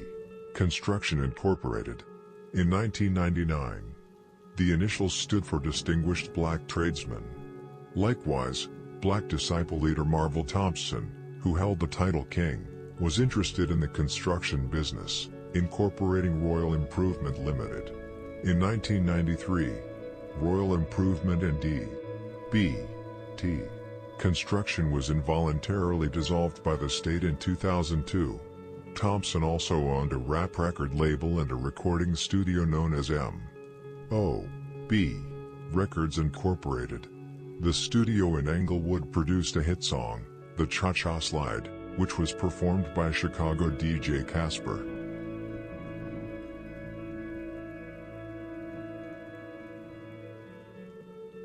The May 2004 federal raid targeting the Black Disciples was the culmination of years of careful investigation and strategic infiltration into the gang's operations. The raid dismantled the leadership of a drug empire that generated millions annually and was orchestrated with the precision of a corporate entity. Key meetings of the gang's board members took place at a construction company office on 69th and Halstead, a location that became a focal point of law enforcement surveillance. The raid resulted in the arrest of 42 individuals, including influential figures such as Marvel Thompson and the Voker twins, Varney and Varma, striking at the heart of the gang's hierarchy. The operation's success hinged on the testimonies of informants who had intimate knowledge of the gang's inner workings. Among them was a former board member who controlled a significant stretch of BD territory before flipping to assist law enforcement after being sentenced in 1997. Another informant, the estranged wife of Varney Voker, provided key information after receiving death threats from her husband. while others contributed detailed accounts of meetings, drug transactions, and violent enforcement tactics. One informant, who had defected from the traveling vice lords to the Beatties and then back again, offered a particularly vivid story. After being shot 21 times by the Beatties for asserting control over drug territory, he eventually reconciled with the gang and was formally blessed at Victor Herbert Park, a BD meeting location at 2100 W. Monroe. The May 2004 raid was a decisive moment in the battle against Chicago's organized gang activity, showcasing the effectiveness of insider testimony and collaborative law enforcement. Yet it also revealed the deep-rooted challenges of addressing systemic violence, as the void left by the Black Disciples' leadership only paved the way for new cycles of conflict and instability. Victor Herbert Park, once a symbol of gang unity and authority, stood as a reminder of the fleeting era of centralized power in Chicago's gangland, now fractured into smaller, more chaotic entities. The raid's immediate impact was the arrest and conviction of many top leaders, including Marvel Thompson, who initially received a 45-year sentence, later reduced in 2020. However, the raid also left a power vacuum, leading to smaller, disorganized factions vying for control. The violence that followed underscored the difficulty of eradicating entrenched criminal networks. Informants, often driven to cooperate by fear, survival instincts, or the hope for leniency, played a critical role in this takedown but faced enduring threats and social stigma as a result. The BD twins reportedly had their sentences significantly reduced, allegedly due to cooperation with authorities, similar to other defendants in the case. Following their legal troubles, they turned to religion, finding guidance and support through Pastor Corey Brooks, a well-known spiritual leader on Chicago's South Side. Today, they are said to focus on legitimate business ventures, owning shops, doing podcasts, working with Project H. O.O.D., and pursuing lawful means of earning a living.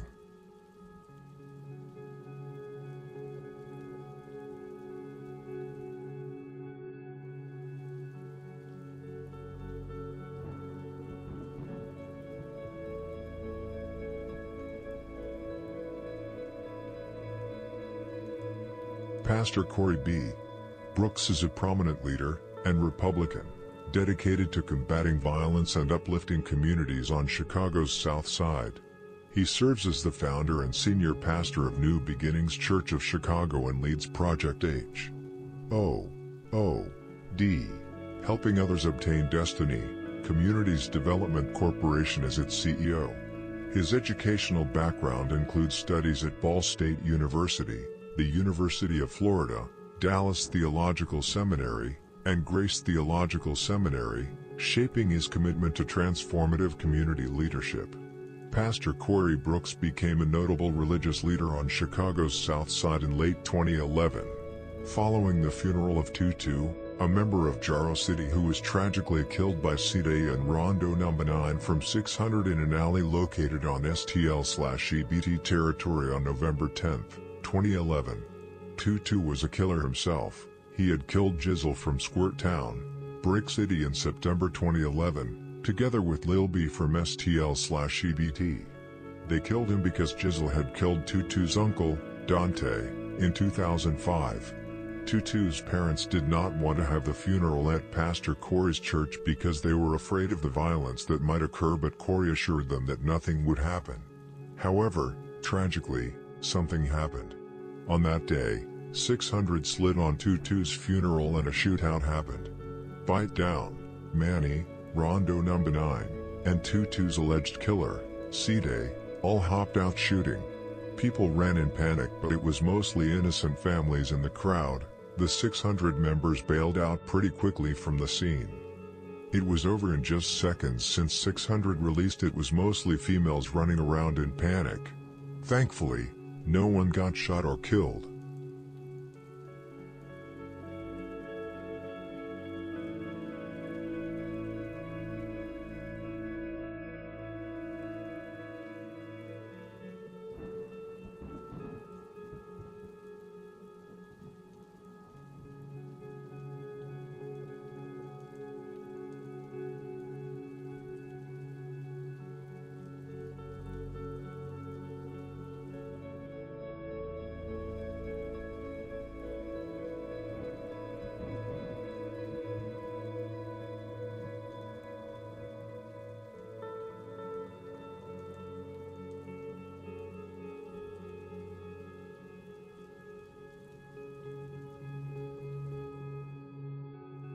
Following the shooting, the funeral was eventually able to proceed under heavy police presence, with officers surrounding the church to ensure safety. Reflecting on that day, Pastor Corey Brooks recounted an unforgettable moment. At the end of the funeral, I felt an undeniable nudge from God, compelling me to address the presence of illegal guns brought into the church by young men. I stood up and made an announcement. Listen, I want you to turn your guns in. We're going to do a gun turn in today. I said a prayer and made an appeal for those illegal guns to be surrendered. On that day, 4 guns were turned in, 2 of which were FBG Bud's 2 favorite guns, which he stated in an interview. Following the incident, Pastor Corey Brooks took a dramatic step to raise awareness about the pressing issues faced by Chicago's South Side. He began living on the rooftop of a building across the street from O Block, earning him the title of the Rooftop Pastor. This bold move symbolized his commitment to drawing attention to the violence, poverty, and systemic challenges affecting the community. In total, the pastor has spent over a year on the rooftop and received donations to create a community center designed to provide opportunities to his community.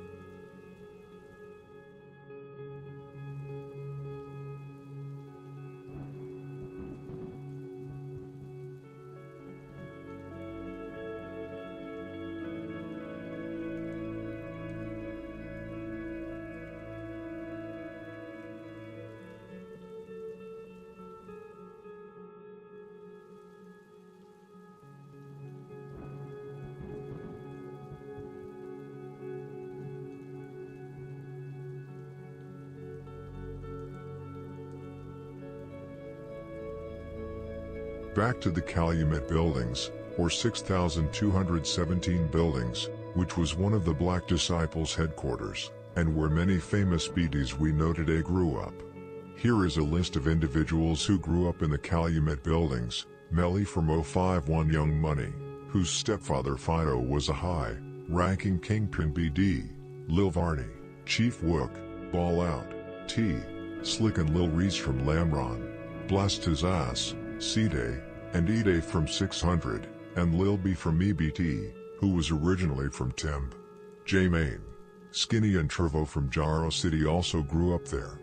Notably, Jaro City was once BD territory, known as Dark Side, after BDs from the Calumet Buildings took over the area. This changed when King Scan, a BD king before the building raids, made them give it back since he had friends in Dark Side. King Scan, currently serving a 25-year sentence set to end in 2025, is the father of Lil Scan from Maitre Mob, Evans Mob, one of the few BDs in that set, and another son in Jaro City. An interesting fact is that Chief Keef's father, Big F, is a BD from Dark Side, Jaro City. In the song The Talk, Keef references this, rapping, "My pop's from the other side, dude, F him too." To add even more to the list of people who grew up in the Calumet Buildings, Capo, Doo-Wop and Mineski from NLMB, Cortez, Courtney, Moneyman and Face from Timb, Ty from YMB, after whom Timb is named, Frito Santana and Blood Money from Front Street, Poo Poo from SMB, Chicken, So I See, Wee Wee from EBT, and Bruh Bruh from DHF 46, O Block.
There are many funny stories from the days when the Calumet buildings were still standing. The Beatties, who are now known figures, were just kids back then, so conflicts were more about fighting than serious beef. For instance, Lil Reese from Lamron mentioned in an interview with DJ UTV that J-Mane from Jaro City often got beat up. J-Mane, in turn, shared in a video that their fathers used to fight. J-Mane also revealed in an interview that Lil Reese is his cousin and even attended his birthday party. The Calumet buildings played a pivotal role in fostering tight bonds among these Beatties during that era, as they all grew up knowing one another. One of the less funny stories is that Fredo Santana from Front Street allegedly killed Joker from the 6217 building in the late 2000s. This was a killing which resulted in Fredo gaining a lot of respect since Joker held rank and was a big drug dealer. Fredo was also allegedly involved in the murder of Lonnie from Mob, in which he killed together with D-Slick from NLMB/Lamron/Front Street. We will dive deeper into this later in the story.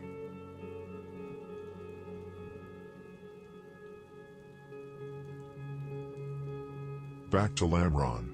Lamron is a set with a lot of shooters, killers and drug dealers, yet, its members tend to maintain a lower profile compared to members from other sets. One of their top killers is OJ from Lamron, a very controversial figure whose name has figured in many investigations as a snitch. He is also known for being one of the killers of Fathead from 051 Young Money in June 2012. After Shaq from 600 had been killed in early February 2012, allegedly by Kiddo and Mally from 051 Young Money, 600 was looking for revenge. One June 22nd, one of Chicago's most infamous hits would go down when 600 together with Lamron slid on 051 Young Money. I'm talking about the murder of Fathead. Antonio Davis, aka Fathead, of the 8000 block of South Eberhard Avenue, was visiting his aunt's home at 70th and Union, which is territory belonging to SMB, who are neighbors to Brick Squad and Low Life. Antonio was walking together with his 22-year-old cousin Erica and decided to walk to the store. They did not think anything of the light-colored van that slowed as it passed them on Union, despite the hard-eyed stares from the people in the car. But Erica recognized a man in a dark hooded sweatshirt as the van's passenger when they encountered him on 69th Street. The one she recognized was S. Dodd from 600, who was allegedly driving the car. The side door on the van opened. OJ from Lamron and C-Day from 600 started shooting, which caused Fathead to fall to the ground while Erica ran away in a panic. C-Day, or OJ, then jumped out of the van and walked calmly to the lying Antonio, stood over him, and shot him multiple times in the head. Antonio, who was only 14 years old, was tragically found dead on the scene by police and paramedics.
In the documentation related to the murder of Fathead, OJ from Lamron reportedly told the CPD that C-Day was responsible for Fathead's death.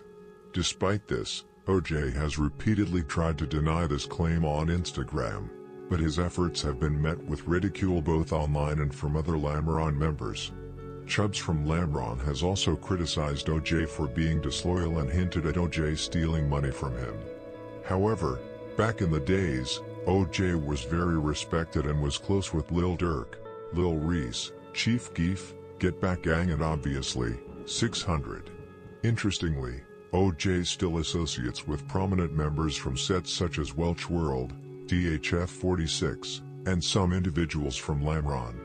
While many have distanced themselves from him, not as extensively as they did with Tay 600, it is evident that not everyone has turned their back on him. He still has a circle of people he connects with. Gangs often pick and choose who to disown, even when there is evidence suggesting a member has cooperated with authorities. There is no consistent pattern or universal standard for handling such situations. OJ has also been rumored to be involved in the murder of King Doc from STL/EBT, however this is unconfirmed information. This murder has also been pinned on King Von and T-Roy. Beans from Mob said it was Wick City.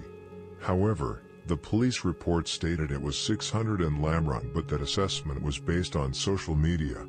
But it's possible since OJ slid a lot with 600 during this period. Lil Durk mentioned OJ in the song 2.5, which was released in 2017, before the snitch allegations, where he rapped, "Chubbs and OJ leave you slumped if you play with me."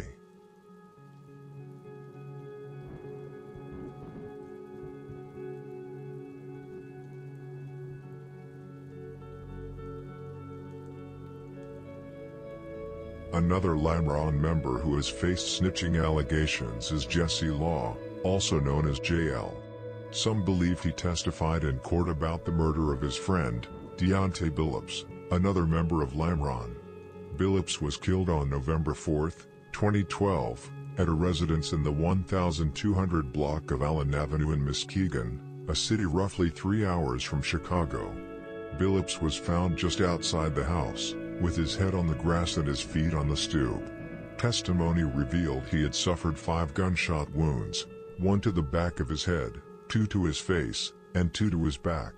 Earlier that evening, Jesse Law, Billups, and 1 other Lamron member, had beaten up a guy named Ash Shakur Buchanan from Muskegon, which ended with Ash Shakur getting a shattered tooth. However, Jesse Law testified that another Chicago companion, not Billups or himself, fought alone with Ash Shakur Buchanan and testified that his cousin, Demario Buchanan, broke the fight up. Jesse said he thought things were smoothed over afterwards between the Muskegon man and the Chicago men. Later, Jesse testified that the 2 cousins, along with 1 other man, named Quazala Portia, walked into the front door of the Allen Avenue house about 10 to 15 minutes after the 3 Chicago men had arrived there. He said Billups was sitting on a couch near the front door, with Demario standing in front of Billups and a few feet to his right, facing him. Ash Shakur was pacing around mumbling something, Jesse said. Quazala was sitting elsewhere in the room. Jesse then said he went into the kitchen to get a pop from the freezer. Several seconds later, he testified, he heard gunshots and fled out the back door, escaping into an alley. Jesse said the Chicago man had been in Muskegon to participate in the shooting of a video by a Muskegon rapper he thought was named Slime Money. Under cross-examination by defense attorney Terry J. Nolan, Jesse denied that any of the Chicago men were gang-affiliated, although they probably were labeled as gang members, he said of Billups and the 3rd Chicago man.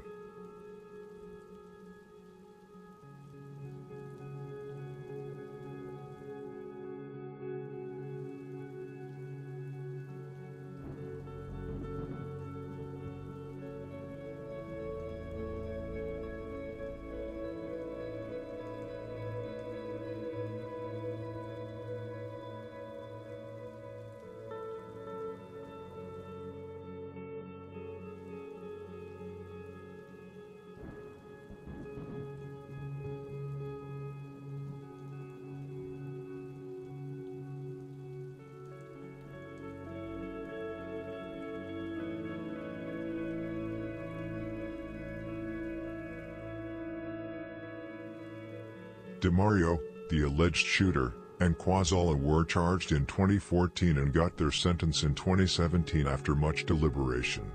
DeMario was sentenced to 18 to 35 years in prison for the second-degree murder, and in addition to the murder sentence, the court sentenced DeMario to a consecutive, or additional 2-year prison sentence for using a firearm to commit a felony, as well as 2 concurrent sentences, 5 to 15 years in prison for lying to the police and 3 to 15 years for possession of a firearm by a felon.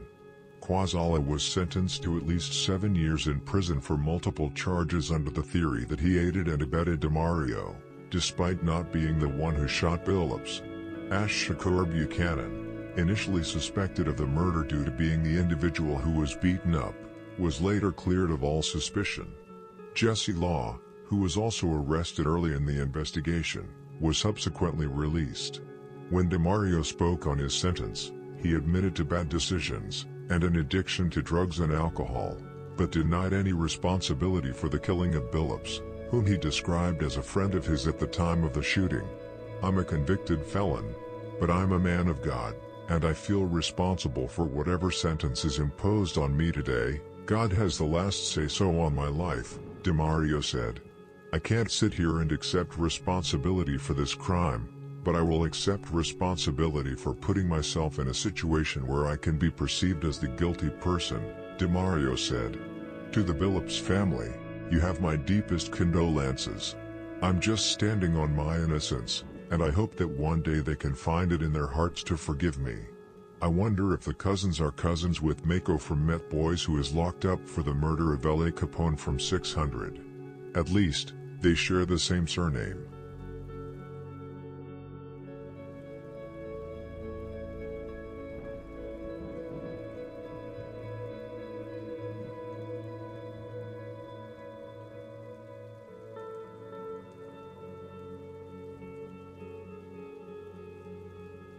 Opinions are divided on Jesse's statements in court.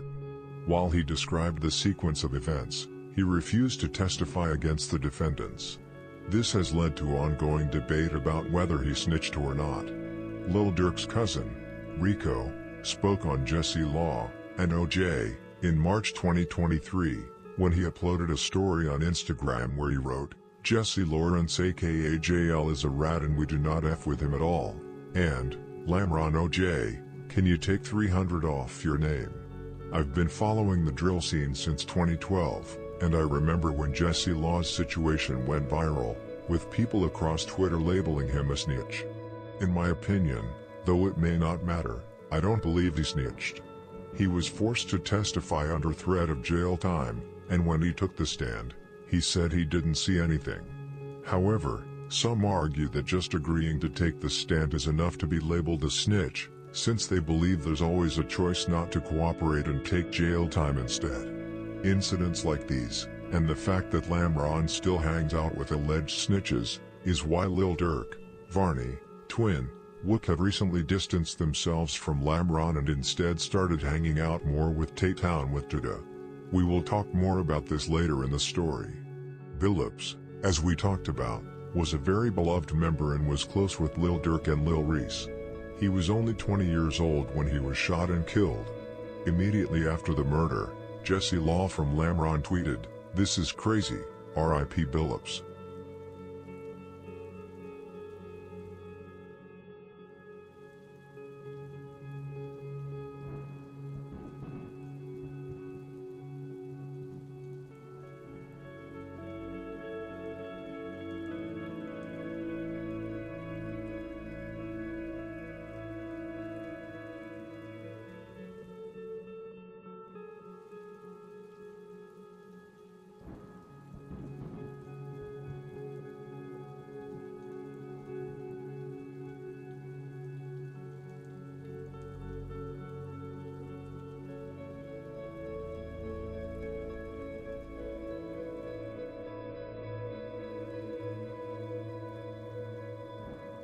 In order for you to understand more about Lamron and its history, you also need to know its members. You've already gotten to know some of them and we just went into more detail about OJ and Jesse Law. But there are more interesting figures. One of the more famous members is OTF Twin from Lamron. He is the brother of Fresh from Lamron. A tall and big dude. He's very close with Lil Durk and is one of his shooters. He's a killer and drug dealer, as he himself has stated. Lil Durk mentioned him in the song 2.5 where he rapped, "And you know what Twin doing? Riding around with that 100 shots on that 20-block perimeter trying to look for ops." Twin got multiple arrests dating back to 2009 and is a front figure for Lamron. In 2010 and again in 2011, Twin faced charges for unlawful use of a weapon. Following his second arrest, he served over a year in jail. Twin have actually dropped a song called Big 300 Intro, which was released in February 2021 on Lil Durk's channel. In the song, which is the only track ever dropped, he rapped, "When I lost Lil Harvey, I was out here stretching shit. Lil Mo was a problem, I was right there next to him." Lil Harvey was a member from Lamron who was killed in December 2008, which we talked about earlier. And Lil Mo was a member from Lamron who was killed in July 2009, which we will come to later.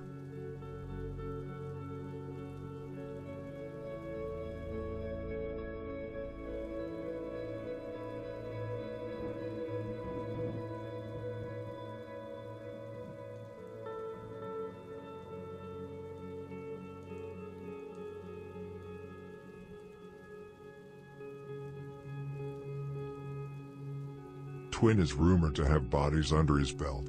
In July 2008, OTF Twin allegedly killed Thomas from No Love City, M.O.E., allegedly together with Rio from Lamron.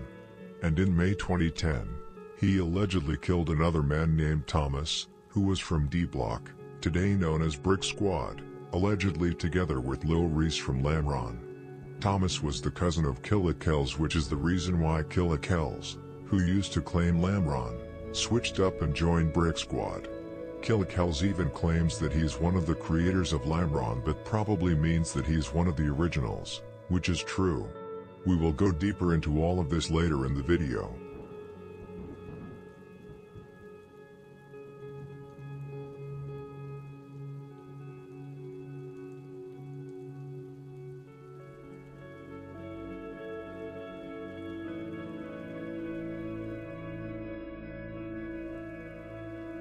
Another front figure, and actually one of the creators of Lamron and 300, together with Lil Law, is Rio, also known as Mr. 300, who I previously mentioned.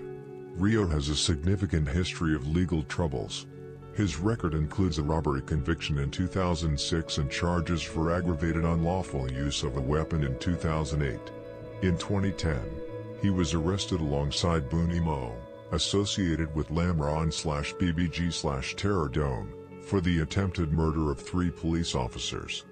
The incident occurred on September 1, 2010, during a raid by a team of 14 officers executing a search warrant for weapons at Booney Mo's residence. The officers, approaching from the rear, loudly identified themselves and announced the warrant. During the approach, a gunshot was fired from inside the house, shattering the glass security door and injuring 3 officers, including Officer James Gotchi, Lieutenant Glenn Evans, and Officer Michael St. Clair. Following the gunfire, the officers retreated and established a perimeter around the house. They contacted someone inside, instructing all occupants to exit. Those inside included Booney Mo, Rio, Booney's grandparents, his cousin Paris, and his girlfriend at the time. The group complied and was detained. Subsequent reports indicated that Booney's cousin and girlfriend provided statements to authorities, implicating both Rio and Booney in the incident.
In pretrial statements, Booney Mo's cousin and girlfriend recounted events from the night of August 31, 2010. They said they were in the back room of the house with Booney Mo and Rio, watching TV and smoking marijuana. During the evening, Booney's cousin brought a firearm into the room, allegedly at Booney's request. Around midnight, a loud noise came from the back door, resembling someone breaking into the back gate.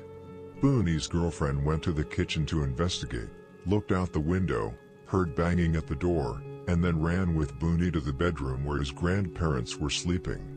The cousin told authorities and the grand jury that as Booney fled to his grandparents' room, he instructed Rio to find out who the F that is.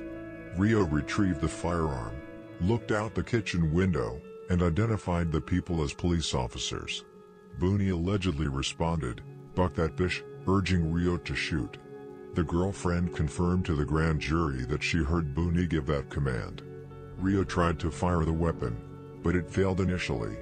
On the second attempt, the gun discharged, and Rio, along with the cousin, joined Booney and his girlfriend in the grandparents' bedroom.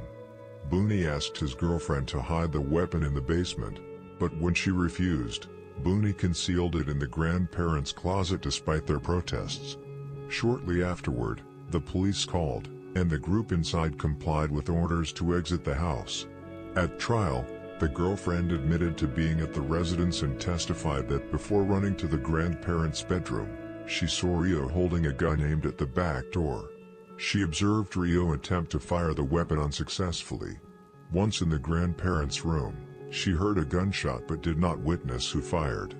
The girlfriend denied hearing Booney order Rio to shoot, stating that her earlier claims were influenced by police pressure. The cousin similarly recanted his earlier statement during the trial, denying any conversation between Booney and Rio before the gunshot. However, he acknowledged that earlier in the evening, Booney instructed him to retrieve a gun from under a bed.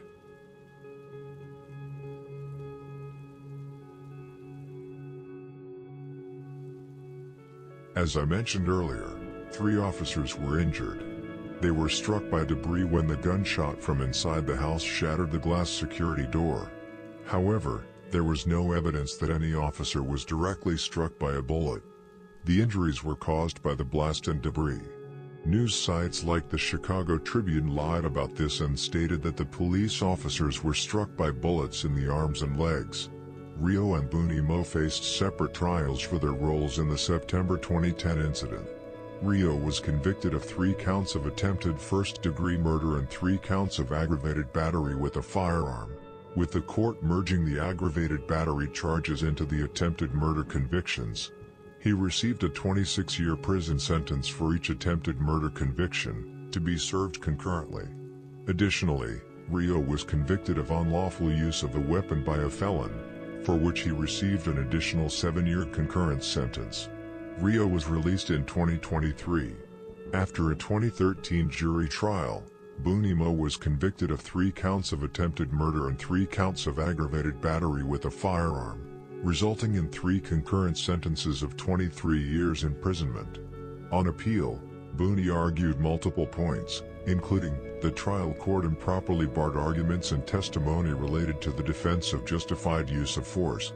His trial counsel was ineffective for not requesting jury instructions on affirmative defenses and a lesser-included offense.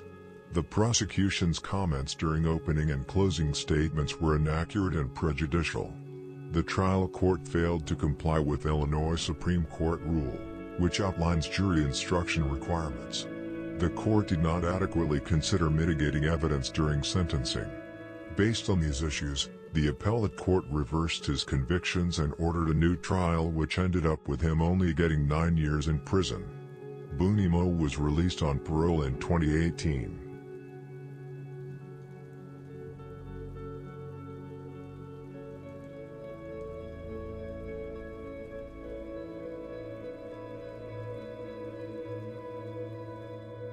In January 2019, only a few months after being released, Booney was arrested again while on parole.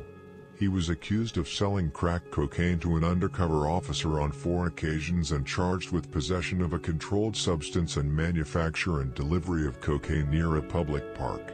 Prosecutors alleged that Booney sold approximately 25 grams of crack cocaine to an undercover Evergreen Park officer on January 11, 12, 15, and 16. All transactions reportedly occurred within 1,000 feet of Yukich Field at 89th Street and Kedzie Avenue.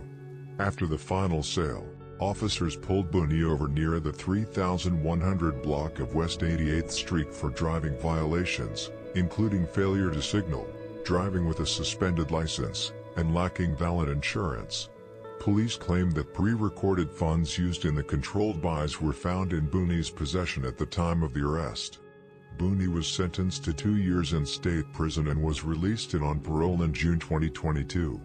Booney Mo's arrest and charges were no surprise to many familiar with his history, as he has been a known figure in drug trafficking for over a decade. His reputation for making significant money through these activities extended beyond his own set, working with others like 600, which is the reason why 600 Breezy gave him shout-out. Booney Mo shares a close relationship with Lil Durk, who is openly referred to him as the only member from Lamron he considers a big brother. However, this claim isn't entirely consistent, as Durk has also referred to others from Lamron, like Twin, Lil Law, and Lil Steve, as his big brothers in different contexts.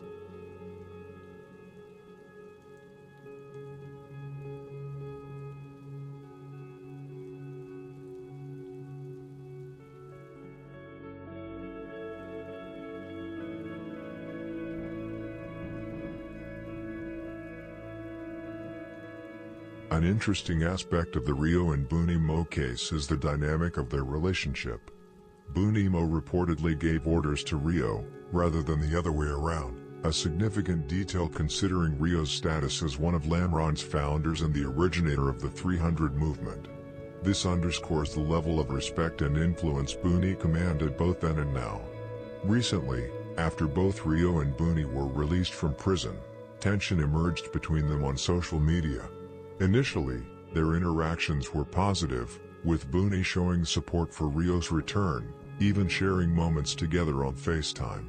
However, things took a turn after Rio appeared on DJU TV alongside Chubbs and Lil Steve, where he claimed that Booney's family cooperated with authorities against him, a statement supported by case details. This sparked a public exchange on Instagram. Booney Mo posted 3 stories, saying, "Stand on them words," on Pluto. The man had a note in his back pocket on sentencing, saying he's sorry. "Talking about my family, the pig, DJU TV here I come." Rio responded with his own Instagram story, writing, "You can't come back to your hood huh?" referencing King Von's song All These Dudes featuring Lil Durk. Booney Mo is still very close with Lil Durk, as is Rio.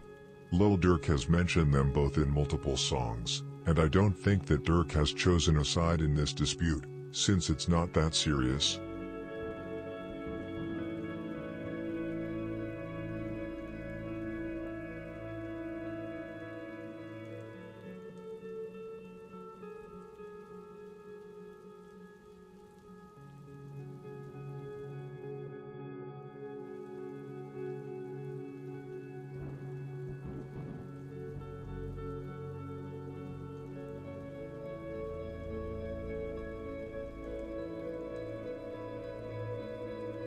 Now, let's keep moving through the Lamron roster and look at the members who were holding things down on the block.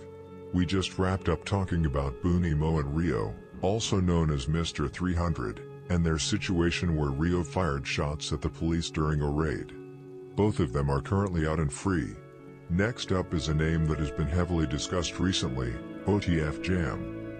Jam is originally from MTV 079, just like Lil Charles, Lil Law, and Trey Savage. There's a lot of overlap between those two sets, with multiple members claiming both MTV 079 and Lamron.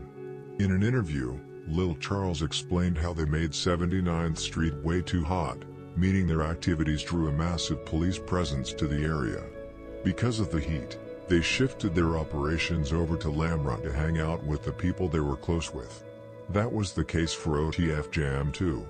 Jam was a real frontline enforcer for both Lamron and MTV. He was known as a shooter and an alleged killer on the streets. Back in 2010, Jam's run caught up with him when he was arrested for unlawful use of a weapon and attempted murder. He was convicted and handed a 17-year sentence. Fast forward to March 2022, Jam walked out of prison after serving 12 years behind bars. In a wild twist, he was released on the exact same day as Lil Law from Lamron, who had just finished serving 15 years for an attempted murder charge of his own. Because there are no surviving articles or public court documents on these specific arrests, it's hard to confirm if they were co-defendants. But given that both Lil Law and Jam came from MTV 079, and both were hit with attempted murder and aggravated battery charges around the same time, the streets strongly suggest they were riding on the exact same case.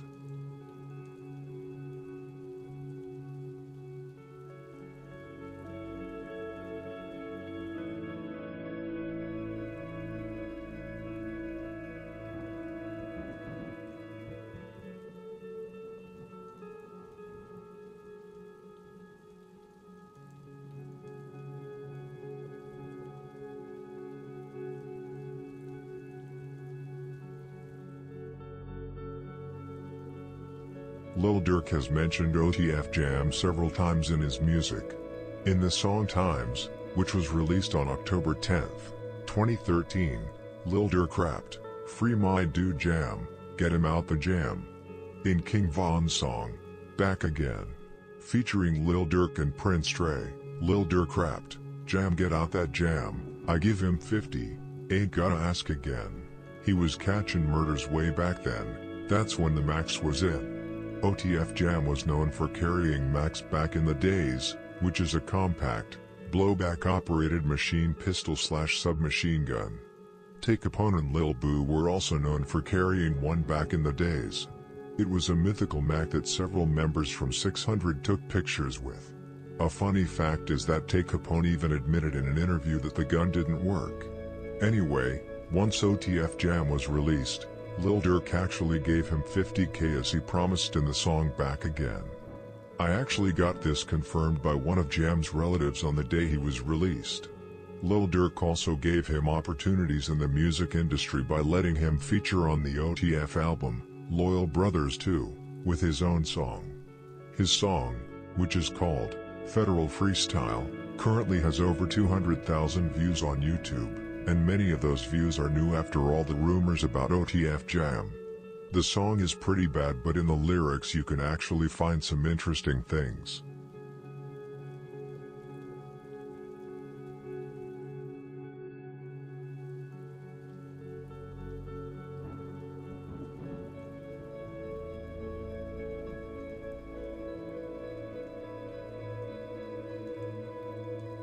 In the song, OTF Jam rapped, "I was the lil dude killing the big homies. I went by a different belief. I was the one who they called during rush hour cause I came through and cleared up the streets. I be the one who they get for the real problems. I'm the reason some dude's deceased." He also rapped, "Kill me a dude and had to lay low on the lam. I started getting hot over east." It sounds like Jam is alluding to having, not one, but several bodies under his belt, and that at least one of them is on the east side, supposedly on one of MTV 079's enemies. The lyrics in the first paragraph also go hand in hand with what Lil Charles said in an interview about them making it too hot over east, so they started hanging out with their friends in Lamron and Englewood on the south side. Jam then ended the song by saying "Free 9, Free Steve," and gave a shout out to OTF and MTV 079. Of course, when I talk about OTF Jam, I can't help but talk about the rumors that he is one of the snitches in the federal case against Lil Durk and OTF members. This rumor started on Chiracology on Reddit and then took off through the blogs that picked it up.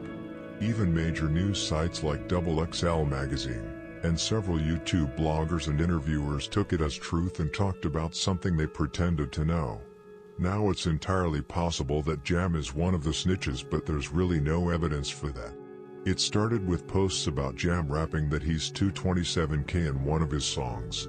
227 is a reference to BBG/Terror Dome, the set Booney Mo originates from. It was also mentioned that Jam changed his Instagram name to EBigJam7900. So people thought that things were going on behind the scenes and that it was an internal conflict. However, Jam and MTV have been BBGK and Die5 since 2011, it's nothing new. It was nothing against Booney Mo personally.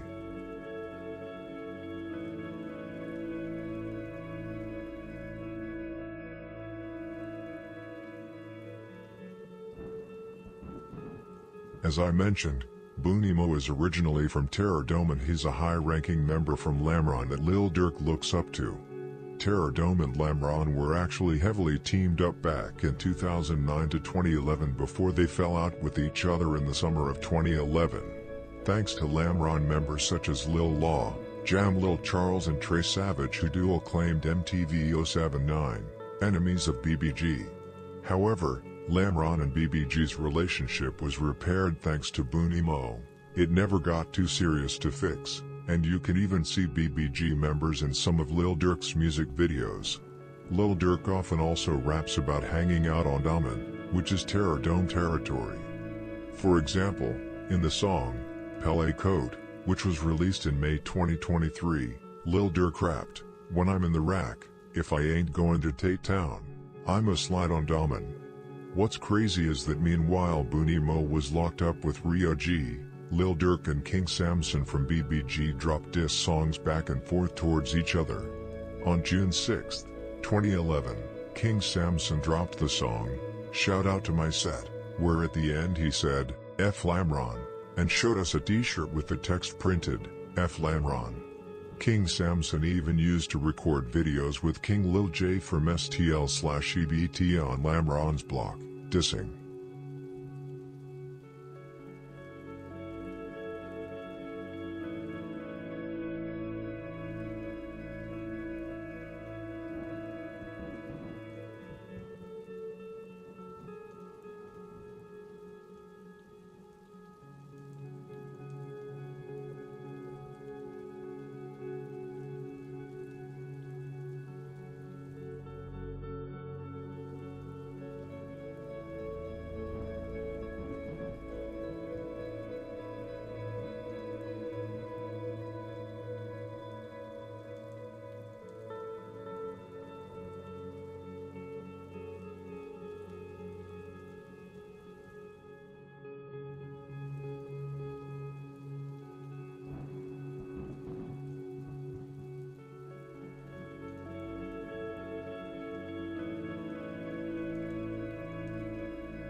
Lil Durk responded just a few days later by dropping the song, 227K, which was included on his mixtape, I'm a Hitta, which was released on June 25, 2011. In the song, King Samson was mocked by rapping, "He thinks he's king cause he got a couple pawns with him. He thinks he's hot cause he keeps a couple frauds with him." An interesting thing is that he also mentioned Booney Mo when he rapped, "Since Booney Mo got locked up, he thinks he's chief now. Free Booney, until I call a couple drillers from the east side." I wonder what he really meant by this lyric, if it was a slight diss towards Booney, or if he meant something else. It really sounds like he was mocking him. Anyway, the conflict was repaired after a year or two, and Lil Durk was cool again with BBG, and still is. However, there are still a few members from Lamron who dual claim MTV 079 and don't like BBG, for obvious reasons. And, even though Lil Durk is close to several MTV members, there are several he doesn't like and has conflict with after he got his gun taken by members from Braindead/MTV.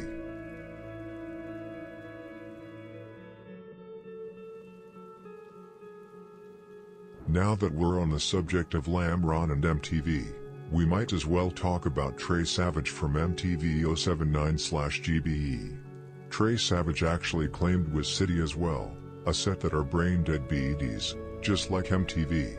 Trey even had the Brain Dead logo tattooed on him. Boona from Lamron is brain dead as well. Basically, brain dead BDs are renegade BDs that beef with other BDs and GDs. Trey Savage was one of the frontline members from MTV and used to hang out with some of the original Bloodhound members such as Cash, Chino and Hothead. Trey was first and foremost a MTV 079 member but claimed Lamron as well, but a lot of members claimed sets back in the days without being an actual member. He was very close with Front Street, Lamron, O-Block, GME, and other sets. Gaperboy from Front Street hinted about Trey Savage being a killer in one of his stories uploaded in 2023. The story was a picture of Trey Savage, Future and Fredo Santana, with the caption, "Fu Wap ain't even known he was standing next to some killers." Trey himself has also hinted about having bodies several times on Twitter. Trey Savage also claimed GBE, Glory Boys Entertainment, and was close with all of them, especially Benji Glow, Red Chapo and other Lamron/Brain Dead members.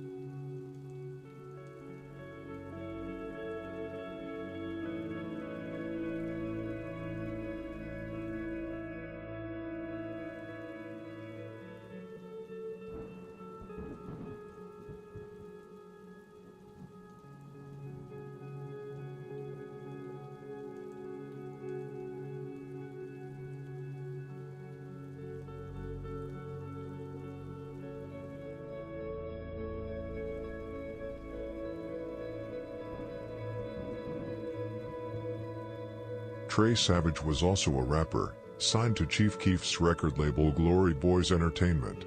He has multiple songs with Chief Keef, SD, Fredo Santana, Ball Out, Tato, and other GBE members such as Benji Glow, Capo, Blood Money and Gene O'Marley. Trey Savage has also released 2 albums called Brain Dead and Brain Dead 2, which he dropped in 2013 and 2020 respectively. In the summer of 2014, when the beef between GBE and O-Block started, Trey Savage took GBE's side and was actually there when Boss Top took money from Chief Keef. Trey even took it to Twitter in 2020, 7 years after the incident, where he wrote, "It was 34K upstairs in a shoebox, dudes be broke. You could have put that pride to the side and asked, now you are a snake for the rest of your life, and, on my daddy, I was 18. Sosa had damn near 80K scattered and left, ain't a soul touched it. You dirty ass ran off with 5K. Trey Savage was very loyal to GBE and had a very close relationship with Chief Keef, and Keef valued Trey very highly. We'll get into the GBE versus O-Block/OTF/300 beef later in the story, where I'll go through everything in detail. Another interesting and quite funny story about Trey is how he got his name. Trey obviously comes from his given name, Ken Trey, but the name Savage was actually given to him by Fredo Santana. The funny thing is that at first, Chief Keef gave him the name Trey Bands, but Fredo joined the discussion and said, "Hell nah man. Folks name Savages, folks name Trey Savage." In fact, before Fredo chose Savage Squad for a label, he gave it to Trey Savage and Tato. They were the first Savage Squad.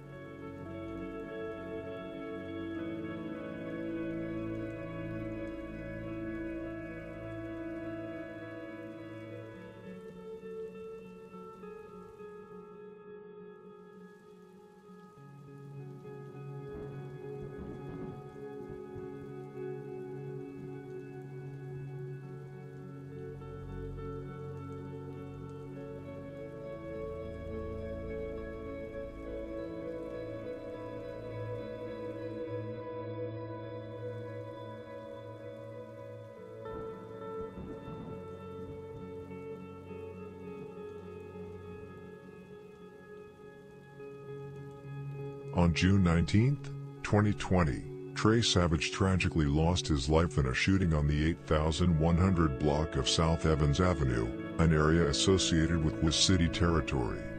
Around 11 a.m., Trey had just dropped off his girlfriend at the location when gunshots erupted. A lone gunman approached Trey's car, firing multiple shots that shattered the vehicle's windows and struck him several times. Despite his injuries, Trey attempted to flee by driving away.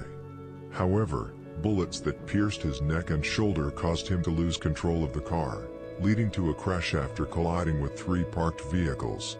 Trey Savage, whose real name was Kentry Young, he was taken to the University of Chicago Medical Center where he was pronounced dead at the age of 26.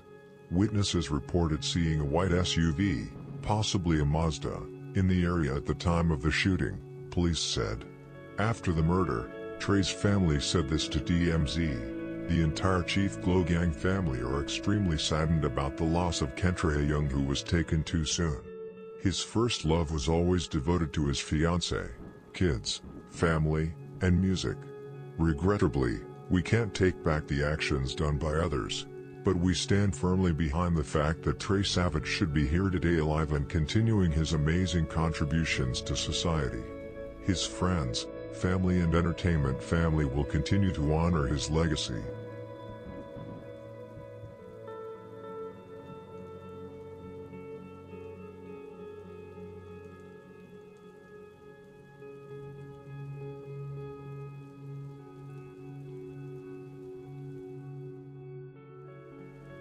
On April 23, 2021, a year after the murder, the alleged killer was actually arrested and charged with Kentry's death.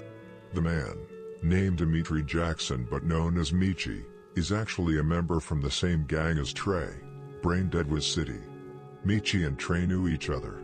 They had been friends for a long time. However, something came between them, most likely money that Trey owed Michi. Because of this incident, a lot of members from MTV and Drill City, who are heavily teamed up under the Bloodhound name, don't like Wiz City anymore. Trey had a close bond with Lil Durk, frequently spending time in Lamron's neighborhood and even affiliating himself with the set.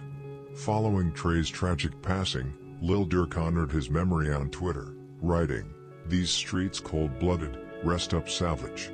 Trey was a very beloved member. Red Chapo, who claims GBE/Braindead, uploaded a post of his fallen friend with the caption, "Can't believe I'm posting my lil brother, this is so unexpected, this definitely wasn't in the plan. How you kill a killer that stepped for the whole hood? Can't be life." The alleged gunman, Michi, is still locked up in Cook County awaiting trial.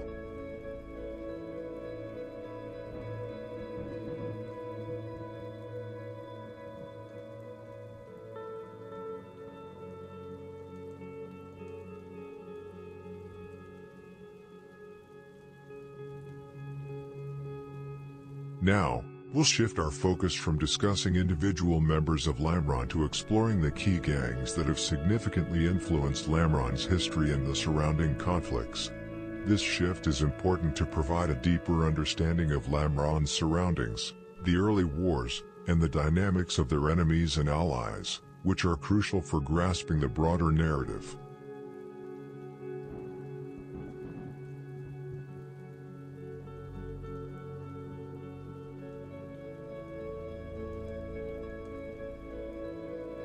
We'll start this new chapter by delving into Motown, a South Side Chicago Black P. Stone neighborhood spanning horizontally from Hermitage to Wallace and vertically from 49th to 54th. Motown, which adopted its name in the 1970s, is a community made up of multiple sets, primarily affiliated with the Black P. Stones, with the exception of the Latin Kings located at 51st and Ada. The neighborhood consists of 16 sets, each traditionally led by its own chief, while a prince oversees the entire hood. Motown is widely recognized for its high level of organization and structured leadership. Within Motown, there are smaller alliances or branches of the Black P. Stones that have historically maintained friendly relations but, in recent years, have experienced conflicts with one another. These disputes have prompted older members who oversee Motown to intervene, enforcing peace among the groups to maintain unity within the community. First off, we have the Jet Black Stones, which is a branch of the Black P. Stones. The branch makes up a sizable part of Motown and includes 5 sets, Justice on 53rd and Justine. Murtadine on 53rd and Aberdeen. 3rd Block on 53rd and Carpenter, Jet Gang, also called Low Life on 52nd and Low, and Honcho Gang on 54th and Union. Next is the well-known Alliance Folly Boys, consisting entirely of Black P. Stones. Folly Boys includes 4 gangs, Sodden Gone 52nd and May, OTL on 54th and Laughlin, BBG on 54th and May, and AMG/Sonebird Way on 52nd and Bishop. Then there are the Reubenite Stones, another branch of the Black P. Stones, similar to the Jet Blacks. This faction includes Murderfield at 52nd and Marshfield, as well as DBC at 54th and Marshfield.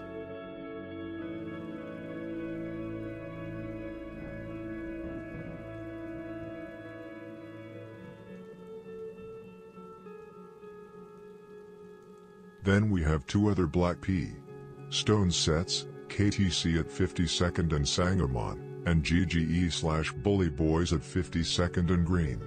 We also have the Kings, Ada City/Mozzie World, a Latin King set located at 51st and Ada.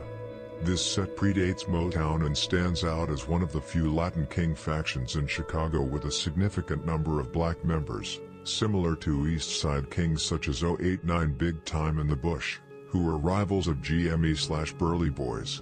The Kings established their presence in this area in 1972, boasting a 50-year history that dates back to the era when the almighty Gaylords controlled Sherman Park. Finally, we have the Bobby Boys on 50th and Loomis, and Freedom Town at 54th and Peoria. The Motown Alliance barely exists anymore. It dissolved in the mid-90s. The sets still exist, but it's not an unified front anymore. So before diving into Motown's historic and current rivalries with their traditional enemies, I want to briefly discuss the internal conflicts within Motown, some of which escalated to straight murder beef.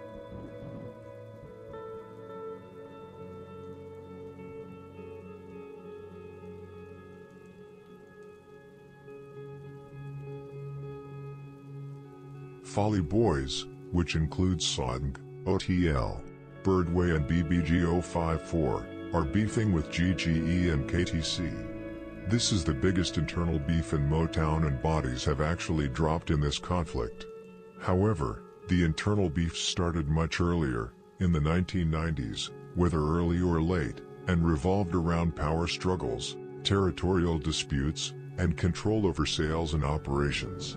The first known killings tied to Motown's internal conflict occurred in October 2003 when a 32-year-old disabled man, and his 16-year-old son, was found slain in a back-of-the-yard apartment in the 5100 block of South Carpenter Street. The father, Edwards Jr., had been paralyzed from the waist down after being shot in the 1980s. He was found next to his wheelchair in the kitchen with a pillow over his face. His son, Charles Edwards III, was found dead in his pajamas in his bedroom. The father was an OG from Motown called G-Red, and his son was a younger member called Lil Rock. The killers were 3 Black P. Stone members from Motown called Crazy Corey, Dante and White. All 3 were first arrested, but Crazy Corey, who actually was the one committing the murders, somehow managed to beat the case. Dante and his cousin White were instead charged with the murders and multiple counts of home invasion, armed robbery, residential burglary, and aggravated unlawful use of a weapon. White pleaded guilty to a single count of murder in exchange for a sentence of 30 years imprisonment, and has promised to testify against Crazy Corey if he ever would be charged. It is unknown if Dante took the same plea deal, at least there is no record of it, but it is possible since he only received a 20-year sentence. Crazy Corey, Dante and Dwight got disowned and excommunicated from Motown after the incident. What's crazy is that Crazy Corey, the one who pulled the trigger, even had the nerve to go to the funeral and try to comfort the grieving family.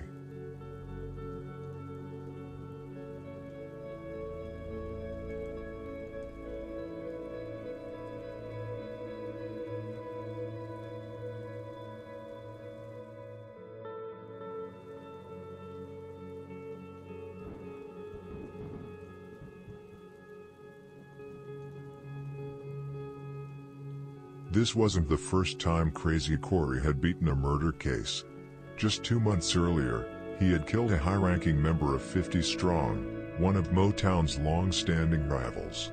The victim, known as John, was the older brother of Squad, another prominent member of 50 Strong. Crazy Corey, along with another jet black stone from Motown named Lil Ricky, carried out the hit by pulling up in 50 Strong's territory. During the attack, Corey fatally shot John in the face with a chopper. However, the situation nearly turned deadly for Corey and Lil Ricky when BJ, another member of 50 Strong, fired back but missed. Years later, BJ was sentenced to 60 years in prison for mistakenly shooting a police detective in the back, believing he was targeting a Motown member. The incident occurred at night, adding to the confusion. Anyway, they didn't charge Corey nor Lil Ricky with murder because it was a gang shootout, and it was their word against 50 Strong members, and that wouldn't hold up in court. So he beat it. If he would have been charged and sentenced, it's possible that the father and his son would be alive today. Despite beating 3 murder charges, Crazy Corey ultimately couldn't avoid serious prison time. He is currently serving an 18-year sentence for being an armed habitual criminal.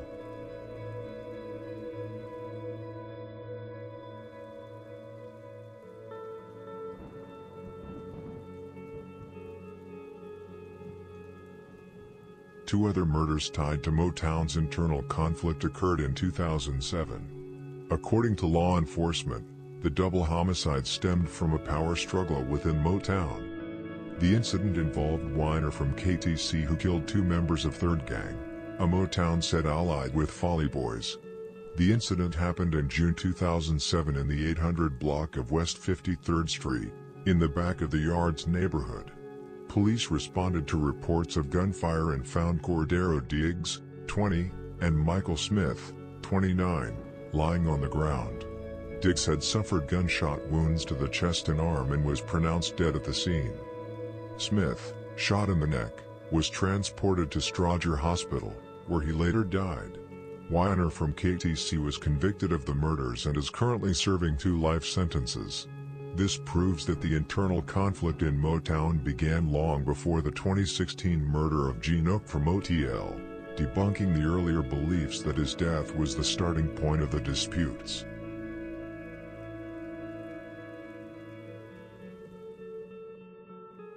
Now we go back to recent years, in the clearly divided and no longer unified Motown. I will explain the internal Motown war between KTC and GGE versus Folly Boys. On June 24th, Rakim, or J-Rock, from AMG, now called Birdway, was killed by Corey from KTC. Not the same Corey we talked about earlier, a different Corey.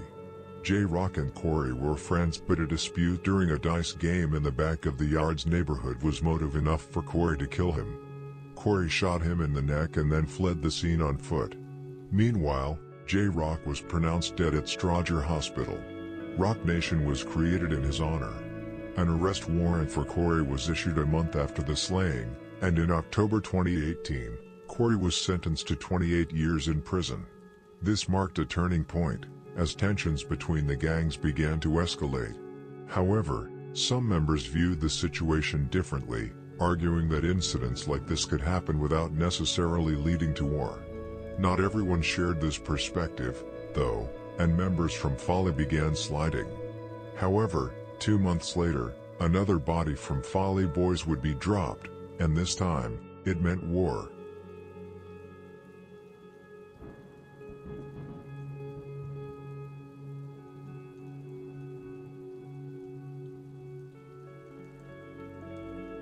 The murder I'm referring to is that of Durk from OTL/Folly Boys, an event that would forever alter the dynamics within Motown. At around 6:07 p.m. on September 4, 2016, officers responded to a call of a person shot in the 5200 block of South Sangamon and found Durk suffering from multiple gunshot wounds to the body. He was taken to Strodger Hospital, where he was pronounced dead at 7:24 p.m.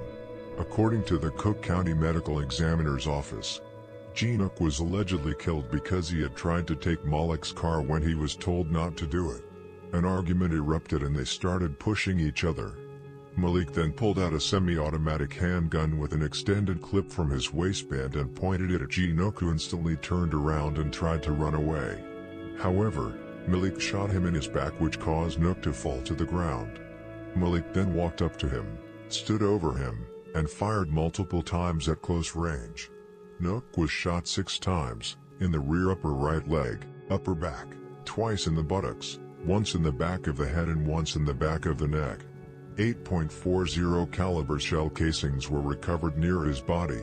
After the murder, Malik fled to another state, Ohio, but 1 year after the murder, he had a warrant issued on him for the murder after witnesses had identified him in a photo array.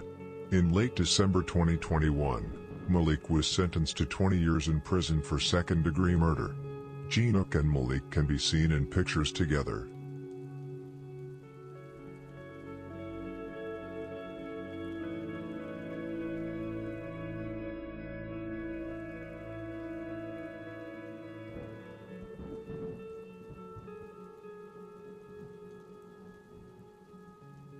Durk was far from a regular member. He was a shorty who had been putting in work from a young age.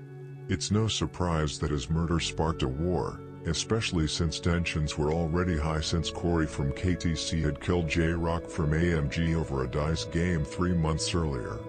Durk was allegedly the killer of Tunchi from Dump Street in late August 2014. He also has a body on No Love City, allegedly.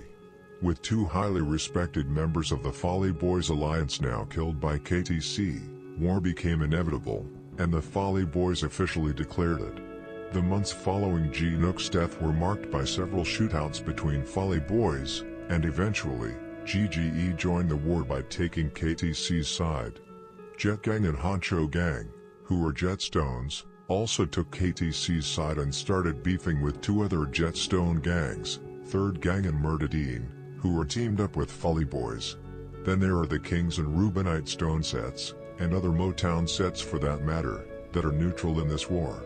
To summarize, we have the first beef, which is between Folly Boys and GGE/KTC, and second beef between Jet Gang/Honcho Gang and Third Block/Murtadine.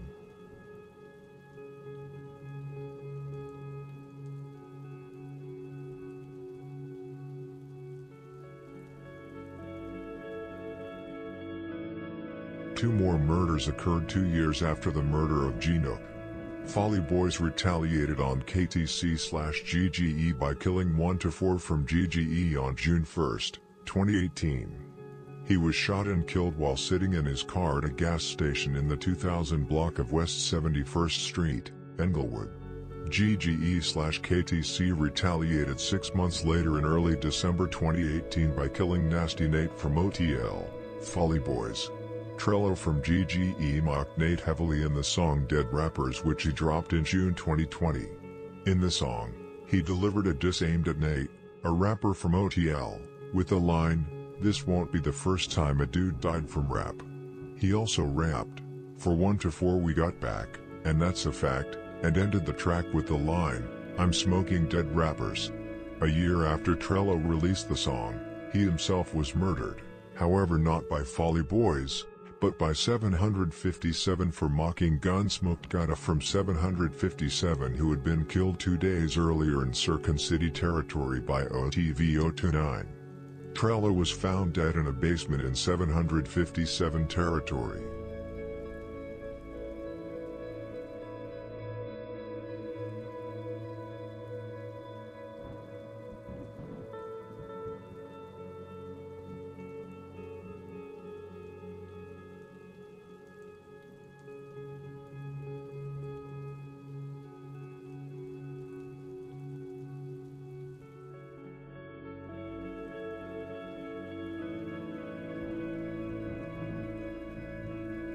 A few months later, KTC/GGE lost another member. This time it was Folly Boys who scored again.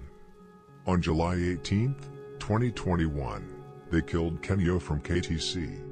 There are more people than those I mentioned who died due to this internal conflict between Folly Boys and KTC/GGE, but we can go into that in another video. I don't want the internal conflict to take up too much of the video, as it's not really relevant, but I still thought it was interesting. Just one last thing. The conflict has been a bit on and off, and the reason for that is because Motown still has structure and leadership. Keita, the son of Jeff Fort, is currently the Prince of Motown, and when he speaks, members still listen. As I said, there are probably 1,000 more things you could mention about this, for example about the aforementioned Keita, or one of Motown's founders, Papa, but we'll have to go into that in another video.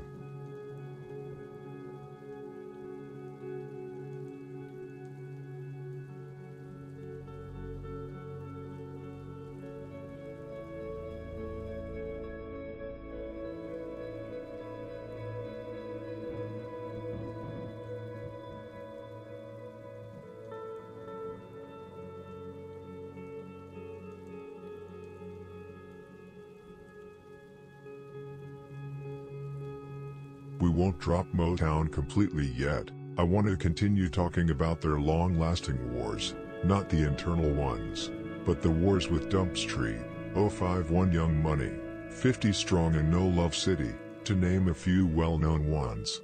I also want to talk about Motown's, and especially Folly Boys' special relationship with Lamron, 600 and O Block. Motown and 50 Strong have been at odds for what feels like forever, not literally, but for a very long time. This conflict isn't just tied to Folly Boys, as mentioned earlier. Crazy Corey killed John from 50 Strong back in 2003.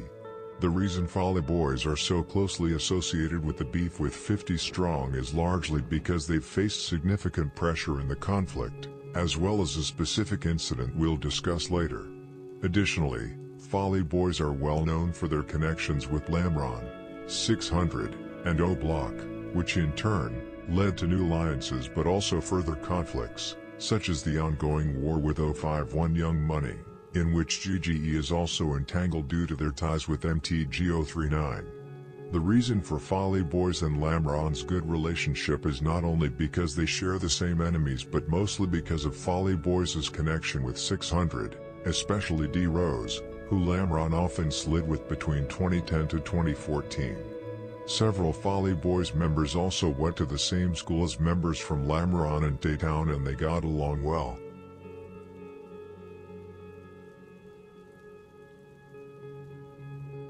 D Rose's mom, Motasha, and dad, Allery, were originally from Motown. His father, Allery Sardine, also known as General Ranger, was a well-respected Black P. Stone from Motown who was mostly known for making money. However, Ranger was not only known for street business, he was a very respected man in the hood for giving back to his community. Him and a few others of the Big Mo's used to get together and buy book bags for the kids in school, and also arranged events where they passed out toys and whatnot to kids. He was really loved by the kids in the hood. He gave back to his community. Every year after the Bud Billiken Parade, he even used to rent out yellow school buses and take every kid from the hood, who wanted to go, to Six Flags. He had a dozen arrests dating between 1995 and 2005. It was mostly petty crimes like possession of cannabis, but also more serious crimes like domestic battery, possession of a stolen vehicle, and possession of cocaine. General Ranger was shot and killed by two guys named Darcy Wiley, also known as Donut, and Christopher Gatewood, who had planned to rob Ranger for money and marijuana at a Fort Worth apartment complex on July 28, 2006. However, the robbery went horribly wrong. Following a confrontation, where Ranger refused to give them any money or drugs, both Ranger and Donut's friend, Christopher, ended up getting shot and died at the scene. According to police, based on the evidence on the scene, they believed more than one weapon was fired. My guess is that General Ranger, who refused to give them what they wanted, upped his gun at the same time as the men took one with him before he was killed. Donut, who was wanted by Texas authorities for the murder, was arrested just a week after the murder by U.S. Marshal Task Force and local police as he walked near a relative's home in Clovis. Donut was convicted of the murder in late May 2007 and was sentenced to 35 years in jail. He will be released in 2041.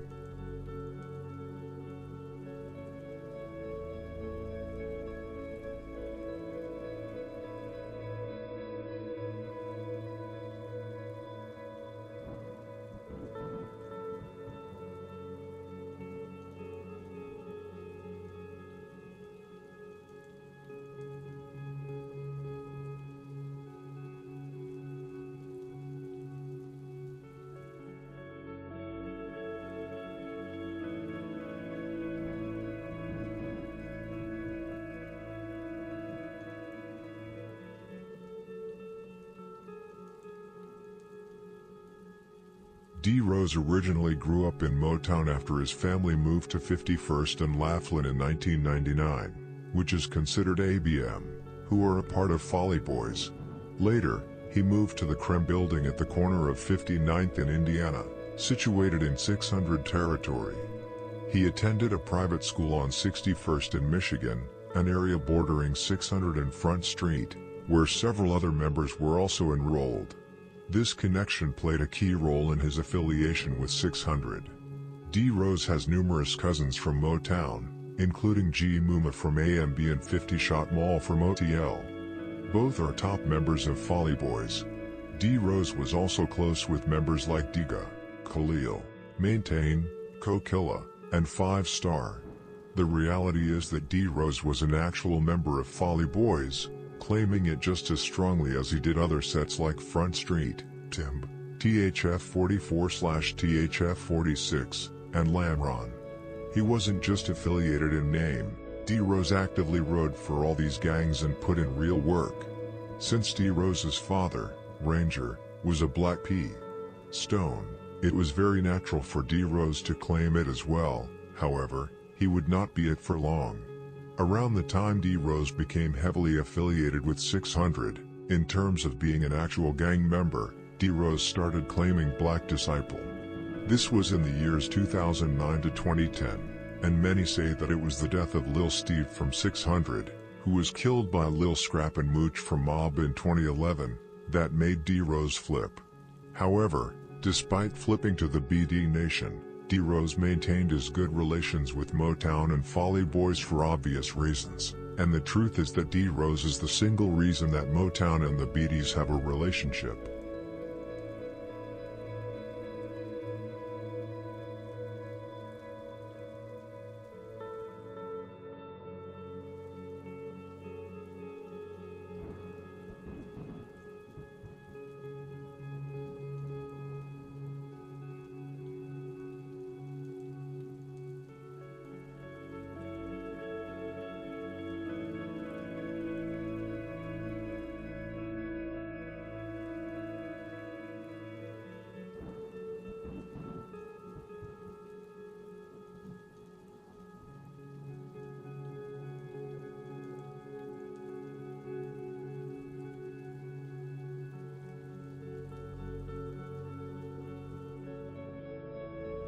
Given D. Rose's affiliations with 600, Front Street, Lamron, and THF, along with the respect he commanded, it was only natural for the BDs to establish a relationship with Folly Boys, especially since they shared common enemies. One thing about D. Rose, he didn't claim all these sets just for show. He was known for actively sliding and putting in work for each of them, which was a rare trait. He rode with Tim members to do hits on Chris World and Drill City. He rode with THF-44 to hit up Princeton Mob, and was involved in the war between Motown and 50 Strong. Motown and 50 Strong have been at odds for a long time, but now I want to focus specifically on the conflict between Folly Boys and 50 Strong, as it has largely existed independently from the broader Motown feud. The beef with 50 Strong has significantly de-escalated over time, though it was once extremely violent. Between 2009 and 2014, 50 Strong was, for lack of a better term, dominating Folly Boys. However, since around 2015, there has been a relative peace, even though the two crews continue to diss each other in songs. This feud is particularly infamous for how one-sided it was during its peak. Between the years 2009 and 2014, it was mostly OTL and Sodom from Folly who was beefing with 50 Strong. The violent war era between 50 Strong and Folly Boys began on April 25, 2009, when Kiar from 50 Strong killed Zach, also known as Crack, from Yem Street, now known as Sodom, Folly Boys. Kiar was sentenced to 55 years in prison for the murder. 2X from 50 Strong was allegedly the driver on the hit. There were shootings before the first body dropped. For example, 50 shot Maul and 5 Star took shots at Kiar, 5 Star targeted CSGO, and Co-Killa fired at Blood and Juice from 50 Strong. They were bullying 50 Strong in the beginning, but that tactic would backfire. 6 months after losing Crack, on September 27, 2009, 50 Strong scored again on Folly Boys by killing Lil Derek from Yam Street. Derek was standing outside in Folly's territory around 8:40 p.m. when he was fatally shot in the head during a drive-by. The shooter was allegedly King Del from 50 Strong, a name you'll want to remember.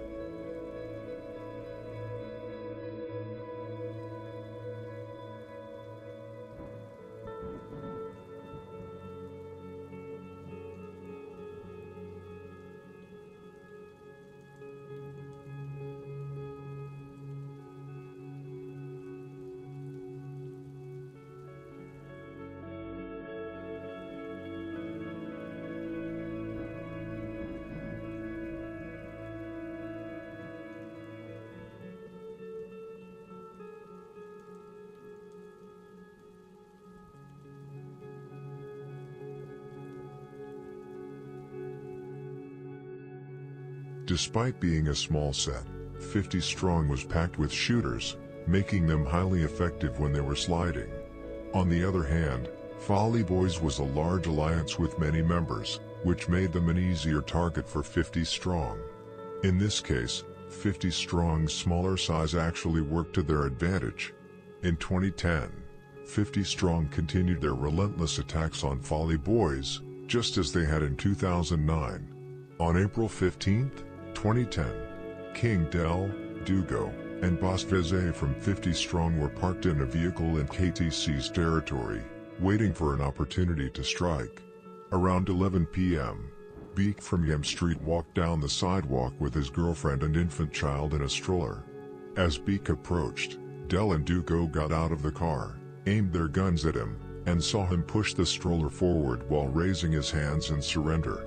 Without hesitation, Del and Dugo shot and killed Beak on the spot, in front of his girlfriend and baby. Beak was only 18 years old. The score was now 3-0 in favor of 50 Strong, though some believe it could be 4-0, as rumors suggest that 50 Strong's chief, CEO, killed T-Mac on July 18, 2010. However, this remains unconfirmed, with others claiming T-Mac was killed by fellow Moes over personal disputes. For the Folly Boys, enough was enough, especially after the brutal murder of Beak. Later that same year, Folly Boys attempted to retaliate by targeting Dugo and King Del, managing to shoot both. Del was hit in the leg, while Dugo took a shot to the arm.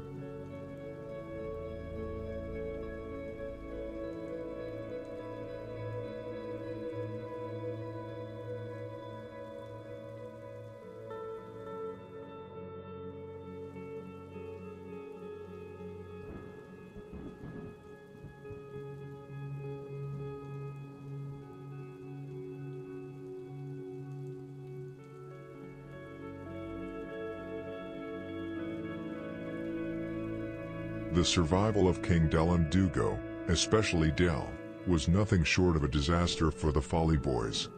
Both of them were now vengeful and were constantly out lurking. Folly Boys was actually desperate for peace.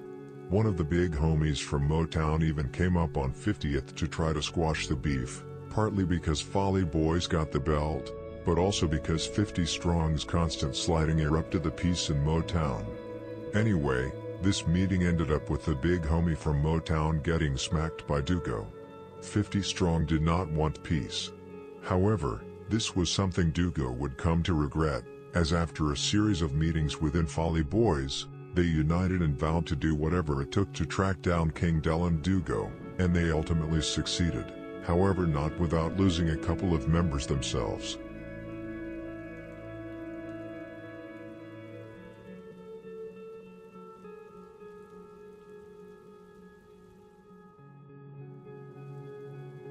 In late December 2011, 50 Strong suffered their first major loss. Scrap, G Muma and Co Killa were out sliding in a Range Rover with chrome rims when they spotted Dugo and Dirty D drinking on a porch in the 800 block of West 50th Street, 50 Strong territory. Without hesitation, Co Killa leaned out of the window and opened fire. Dugo was struck in the head and succumbed to his injuries the following day at Strodger Hospital. Dirty D, who witnessed the shooting, later identified Co Killa as the gunman, but the evidence was insufficient to bring charges against him. The loss of Dugo hit 50th hard, especially King Dale, as Dugo was his best friend. When Co Killa killed Dugo, it gave Folly Boys a boost, lifting their spirits. The disrespect toward Dugo was huge, with 5 Star, a prominent rapper from the Folly Boys, dissing him in his songs. Despite 50 Strong leading in the score, they felt the need to avenge Dugo, as he was a significant loss, an OG and a Day One member of their crew. To honor his memory, 50 Strong created Dugo Gang in his name. D Rose from 600 also mocked Dugo heavily, and Co Killa even went to his grave to mock him.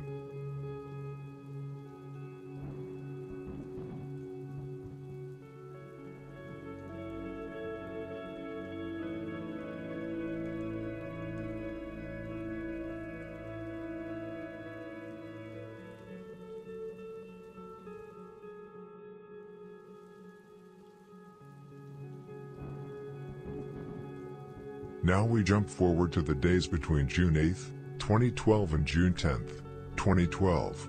These days would mark 2 of the bloodiest days between 2 gangs in Chicago. 4 bodies would be dropped, 3 of which on Folly Boys. King Del was enraged after the murder of his best friend, and on June 8, he retaliated by killing 2 Folly Boys members and wounding 3 others. For months, Kamikaze from Miam Street, also known as Mozzie, had been visiting a South Side recording studio every Friday to work on tracks for his record. That day was no exception, though it was special. His sister was graduating high school. Mozzie had promised to record a song in her honor by the time she returned from the ceremony, telling her, "I'm proud of you, little sister."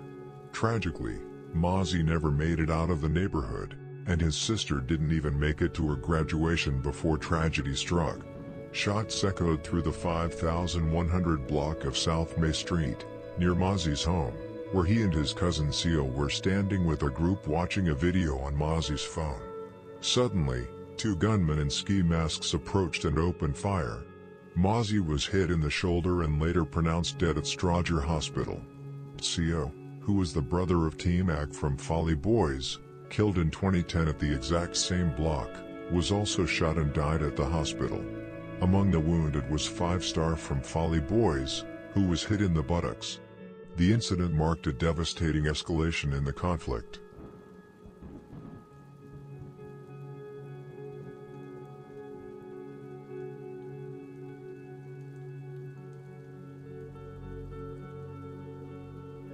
The 2 gunmen responsible for the attack were allegedly King Del and KG, the shooter from 50 Strong. The loss hit Folly Boys hard, particularly because Mozzie was cousins with T-Mac, and both had been killed on the same block. Rio, T-Mac, and O'Malley were all part of the Dishman family, making the tragedy even more personal for the crew. With the deaths of 2 beloved members, especially Mozzie, the pain and anger within Folly Boys were immense. Scrap took it particularly hard. Consumed by rage, he was willing to risk everything to avenge them, with his sights set squarely on King Del. The double murder of Mozzie and CO became a driving force behind his determination to retaliate, no matter the cost. And when I say no matter the cost, I really mean it.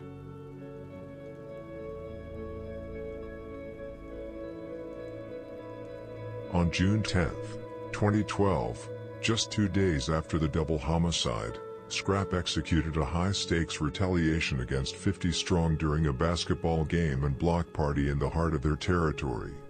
Accompanied by another Folly Boys member, both masked and armed with an AK-47 and other heavy weapons, Scrap knew the odds were against him. 50 Strong was out in large numbers, and the location, a stronghold for their crew, only heightened the risk. Aware of the danger, Scrap made a call to his best friend Vasco, a respected older member of Folly Boys, to have what he feared might be a final conversation. He also allegedly reached out to loved ones, preparing for the possibility that he might not survive. When they arrived, the party was crowded with prominent 50 Strong members, including CEO, Keiji Dashuta, many names, Boss Veze, and Squad, an OG and shot caller who also happened to be FBG Duck's cousin. Despite the numerous targets, Scrap knew exactly who he wanted first, King Del. Without hesitation, Scrap and his accomplice opened fire on the crowd. King Del was struck multiple times across his entire body, including fatal shots to his head. Scrap's onslaught was relentless, leaving King Del no chance. Even as Del returned fire, he succumbed to his injuries.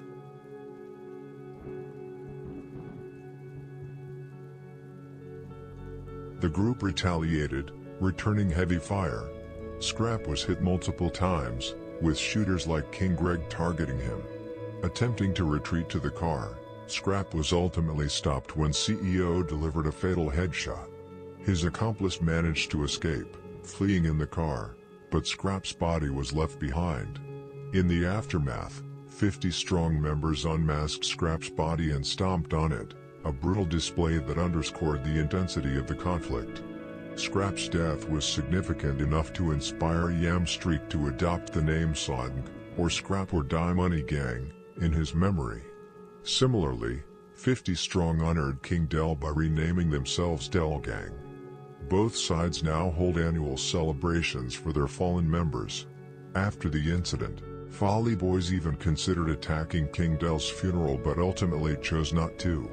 King Del was reputed to have 6 bodies to his name, with at least 4 attributed to members of Folly Boys/Motown, cementing his feared and notorious legacy.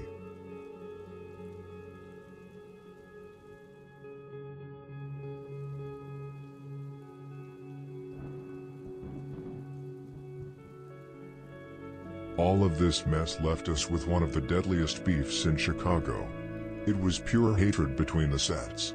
In late November 2012, Kokilla and 5 stars from Folly Boys allegedly killed Big Meech from 50 Strong. Big Meech, or Fish, was one of the top members from 50 Strong and was allegedly killed because he had bragged about stomping on Scrap's body. A lot of members from 50 bragged about that, and Del's blood brother, Prince Capone, even posed with Scrap's mask. In July 2013, tragedy struck Folly Boys once again when Molly was killed by 50 Strong on Scrap Day, an already painful anniversary. He was with Jermaine, who survived the attack. The alleged shooters were CEO, King Greg, and Soulja, all from 50 Strong, reportedly assisted by Zo from No Love City. Later that year, in December, the Folly Boys suffered another devastating loss when Banks was killed by 50 Strong. At around 11 p.m., near the border of OTL and Back Blocks territory, 50 Strong was out lurking and found him in his vehicle, taking his life on the spot.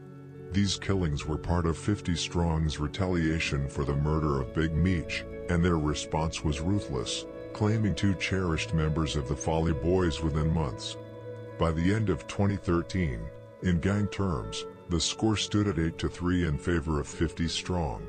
However, in reality, this conflict left a trail of young lives lost and families broken.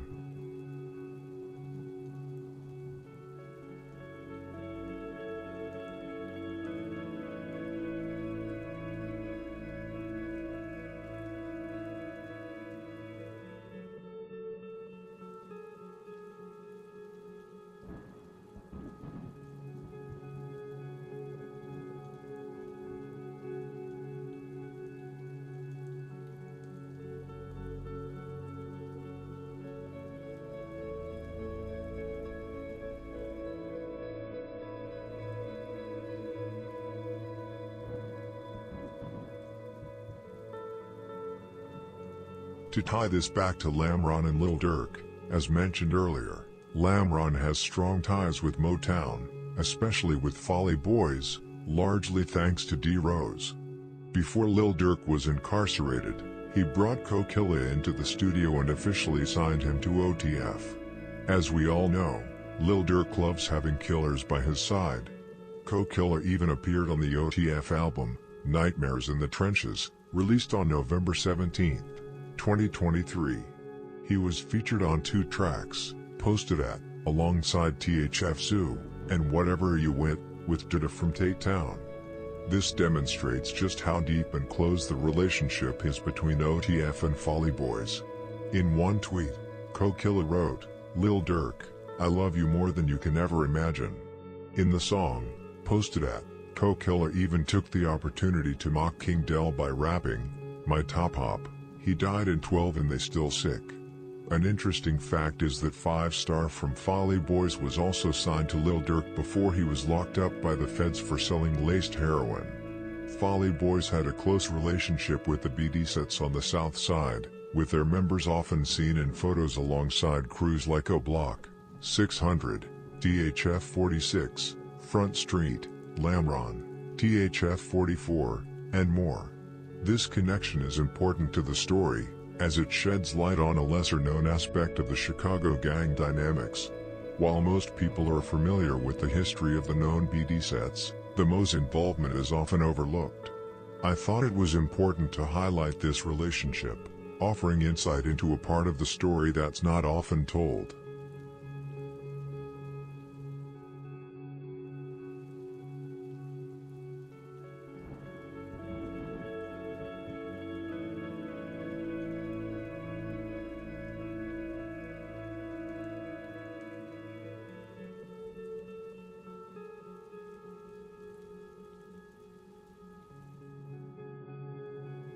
We already know that Lamron's ties with Folly Boys go way back, and the same goes for Lil Durk and OTF. Durk had connections with them long before his big breakthrough, and there's nothing fake about this relationship or the notion that he signed Kokilla just because he's an alleged shooter. In October 2014, Lil Durk was pictured alongside Kokilla, Bezu, and Dada from THF 46, Hypno Carlito from Noon World, Inky D from 600, Rex, Chief Wook, and Varney from Lamron, as well as members from Timb. Kokilla had been absent for a while because he served a 6-year prison sentence. A notable piece of Kokilla's history is that he was actually robbed by Bobo from THF 46 in the past, right after they took a picture together, for reasons that remain unclear. Kokilla is also very close with Buka from 600 and often used to hang with C-Day, Rondo, Tay, Trigger, Lil D and other 600 members. He also used to hang with King Von, D-Roy, Ed Ogg and other members from O Block.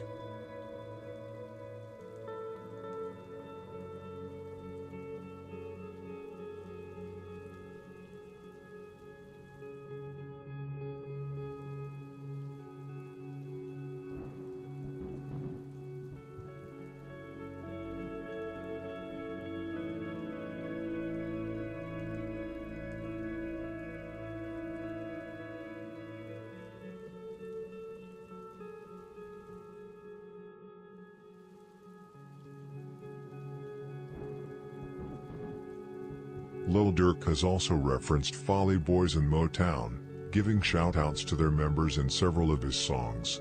In the song, War About It, which was released on May 26, 2023, with his album, Almost Healed, Lil Durk rapped, "And the city know I know too many Mo's," Kokilla Valid, on Stone. In G Herbo's song, Phone M, released in February 2018, Lil Durk even mentioned how he buys his guns from Motown. He rapped, "GDs, BDs with me, plus I buy my pipes from Monem."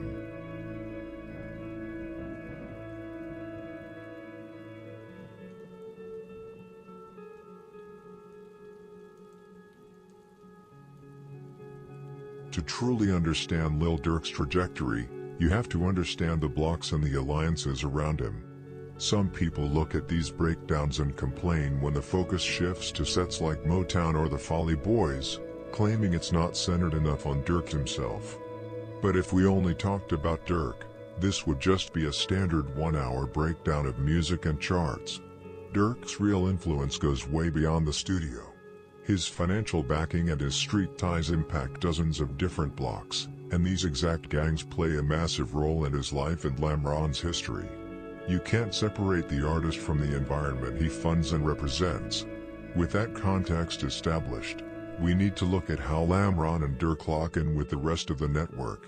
Specifically their connections with Tay-Town, 600, O Block, THF 46, and Front Street. This also ties into the bigger picture of what the 300 movement actually stands for and the specific sets that claim it. But before we look at the alliances, we have to look at the blood that was spilled to create them. That means looking at the very first major losses that hit Lamron and Tay-Town, setting off a chain reaction that changed the South Side forever.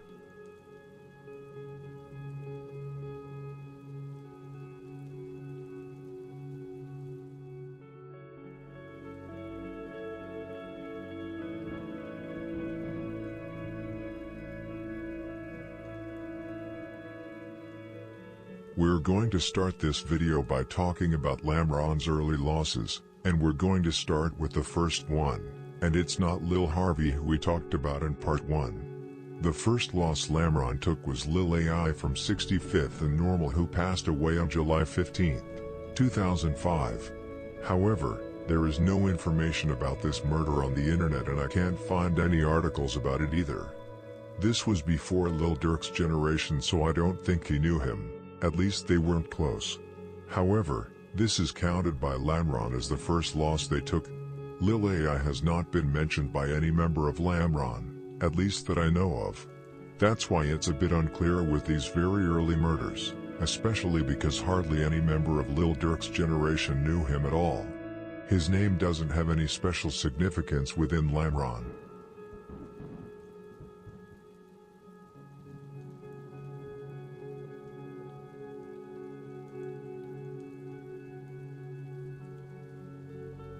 Now we have come to another murder in this story, a murder that has a great significance in Lamron's history. I am talking of course about Lil Mo, one of Lil Durk's closest friends. He was also very close with Chief Keef, Lil Rob, Twin, Rio and other known members of Lamron. Lil Mo was originally from the Circuit City Gangsters, based on the southeast side of Chicago, mostly due to family ties. Only a handful of Circuit City members claimed him as an actual member. However, he often celebrated holidays in Lamron's neighborhood, and around 2006 or 2007, he moved there and became a member. He had strong family ties in Lamron. For instance, he was Lil Reese's cousin. Lil Mo also had ties to Rockwell, which he credited with raising him. Based on that connection and his name, it's likely that he was originally affiliated with the Black P. Stones but later flipped to the Black Disciples when he joined Lamron. Lil Mo can be seen on several pictures from 2008 to 2009 together with Lil Durk and other Lamron members at block parties and other gatherings. Lil Mo was also very close with Lil Varney from Lamron. In one story on Instagram, where Lil Varney was reminiscing about Lil Mo, he wrote, "I love you deeply. I'll never forget that night I got shot in the mouth. You showed me you were a real brother and you stood on it. They know how we were coming for each other, blood. No get back. It was right then and there. Real savage, outstanding. My L's for you, browski."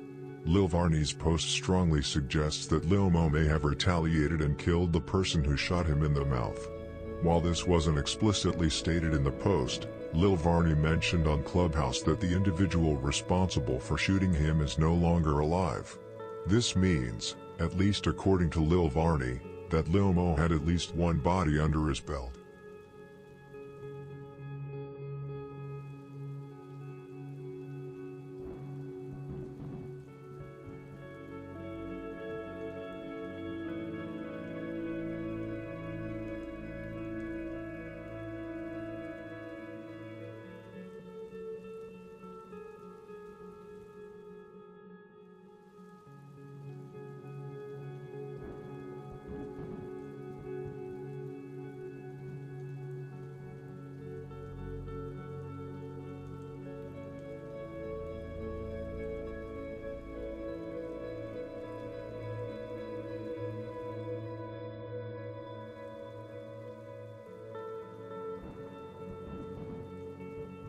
On July 16, 2009, Lil Mo was tragically gunned down in the 6400 block of South Eggleston Avenue, Lamron Territory. According to authorities, Lil Mo was allegedly gunned down during a gunfight that also left another man hospitalized. Lil Mo was pronounced dead at the scene. Shortly after midnight, officers responded to a shooting in the 6400 block of South Eggleston Avenue, where two people had been struck following an argument that escalated into gunfire. According to police, 17-year-old Lil Mo, from the 7300 block of South Dorchester Avenue, was standing with another individual when a four-door Grand Prix approached from the east on West 64th Street. Gunfire erupted from the passenger side of the vehicle, fatally striking Lil Mo, who was pronounced dead at the scene. The shooter fled the area. Lil Mo was a student at the School of Entrepreneurship at South Shore High School, according to Monique Bond.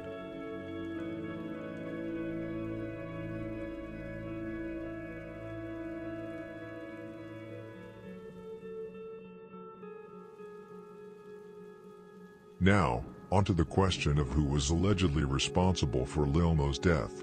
Rumors have circulated for a long time about the individual or gang behind the murder, with most pointing to No Love City. This is accurate, but it's important to note that No Love City is a large area made up of several different sets, much like Motown, they're long-standing rivals. There have also been rumors about who actually was the shooter in the murder, and the name that has been brought up is Tone Bone from the No Love City area. This rumor is not true. Tone Bone is not the killer. I don't know exactly how this rumor came about, but Tone Bone is featured in another homicide case in Chicago, and probably those who came up with the rumor thought it was about Lil Mo. So there has been a mix-up between different events and perpetrators, and the fact that Tone Bone is actually a front figure from No Love City. No Love City is not just one set, it's more like a community, or area, where a dozen of sets houses, much like Motown. The rumor I've heard is that Lil Mo was backdoored, however it's more complicated than that because the rumored set behind the murder is actually a set from No Love City. The set is called Low Gang, a gang where several members from O Block originate from.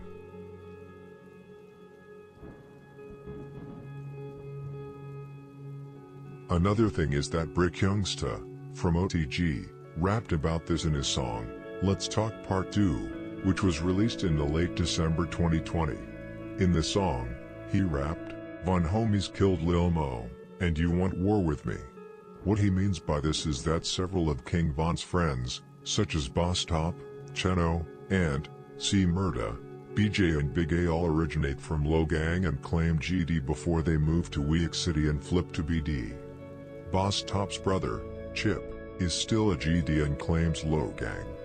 King Von once talked about No Love City in a live stream on Instagram and mocked No Love City, for example Emerald City, and said it was dirty over there.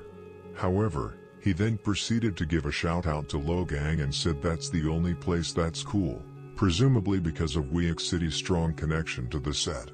Low Gang even adopted the name, Cheno Gang, after Cheno from Low Gang/O Block was killed in July 2016. Allegedly by another No Love City set called Landlord. Zoe was the alleged shooter. However, this is not confirmed. Even Poppy and TB from Taekwon World have been rumored to have been involved in the murder of Cheno.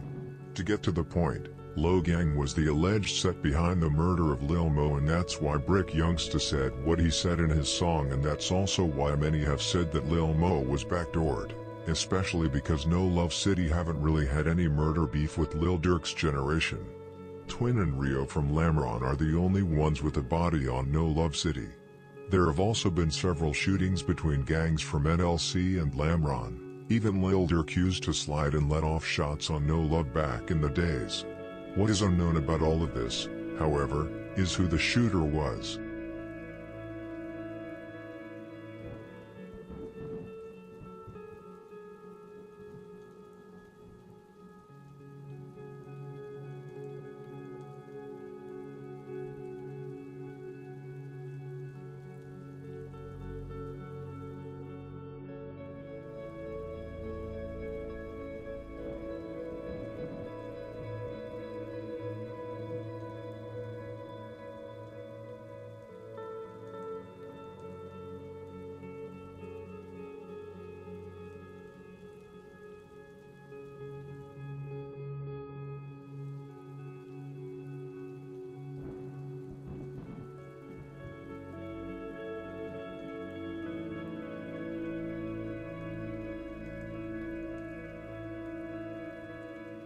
Alive, man.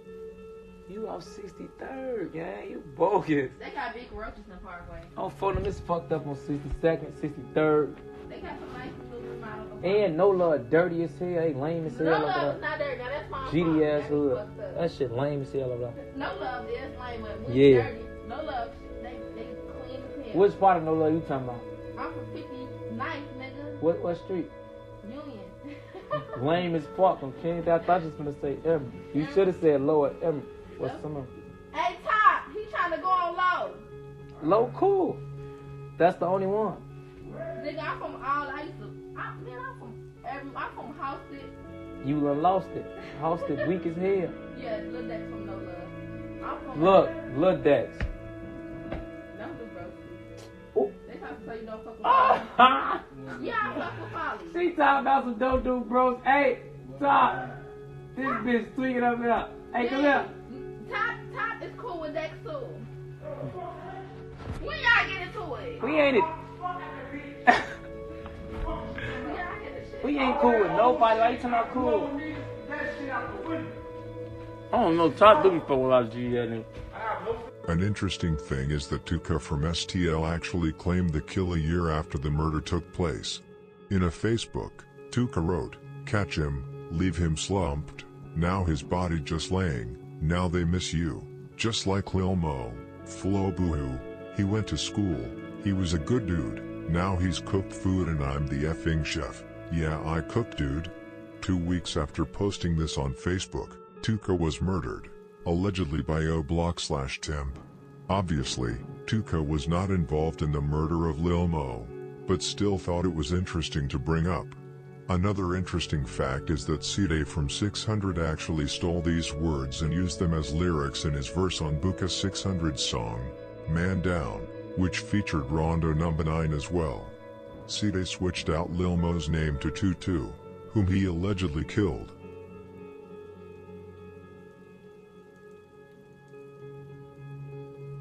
Lil Mo's death took a heavy toll on Lamron and not least Lil Durk, who was very close to him. He has mentioned his name several times on Twitter, or X, and also in several of his songs. In the song, Backdoor, which was released in December 2021 with his The Voice Deluxe album, Lil Durk rapped, "I used to draw Lil Mo's name on the styrofoam." In the song, 227K, released in June 2011, Durk rapped, "Buried Lil Mo, and this to tell him that we made it." Durk also mentioned him in his verse on Lil Reese's song, Rob Who, which was released in late March 2011. He rapped, "Hey Lil Mo, bro I miss you." After that I kept distance. In 2009, Lil Durk also dropped one of his first songs. It was called, R.I.P. Lil Mo, where among other things dissed Brick City and Brick Squad, gave a shout out to BBG and King Samson, but first and foremost paid homage to Lil Mo. Durk also started to merch on him, just like the rest of Lamron, in tweets and countless songs. As I mentioned earlier, Lil Mo was a very beloved member, and Durk was not the only one mentioning him in songs. Chief Keef, Rondo number 9, L.A. Capone, Lil Reese and several other BD rappers have mentioned his name in their lyrics, especially Keef, who was also very close to him.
Although it is not confirmed who murdered Lil Mo, there is one name that I have received information about, and that is Kool-Aid from Logang MOE, No Love City. In 2022, against all odds, a team of pro bono attorneys from Kirkland and Ellis successfully overturned a first-degree murder conviction, arguing that their client's public defender, who is now a judge in Cook County, Illinois, failed to investigate key witnesses in the prosecution of Lucretius Towers. Towers had been sentenced to 100 years in prison for the murder of John Falls, a Stain City resident killed in mid-January 2006. He was arrested on March 13, 2006, the same day he left the hospital following the birth of his daughter. At the time, the 25-year-old Towers maintained his innocence, insisting he was the victim of mistaken identity and that the real killer was another man, Arian Bonds, also known as Kool-Aid, who is now deceased. Kool-Aid bore a striking resemblance to Towers. He drove the same white Pontiac Bonneville and wore his hair in braids. Notably, he was also dating the victim's ex-girlfriend. A witness testified that the night before the murder, Falls had been driving around searching for his ex and got into a traffic altercation with someone in a white Bonneville. Initially, the witness identified the driver as Kool-Aid in a photo lineup but later changed their statement, pointing to Towers instead. The next afternoon, Falls was shot and killed while sitting in his car at a fast food drive-thru. The gunman, described as wearing a dark hoodie, walked up and fired through the window. Based solely on eyewitness identification, police arrested Towers, alleging a road rage motive stemming from the previous night's encounter, an argument Kirkland litigation partner Katie Lencioni later dismissed as a ridiculous motive theory.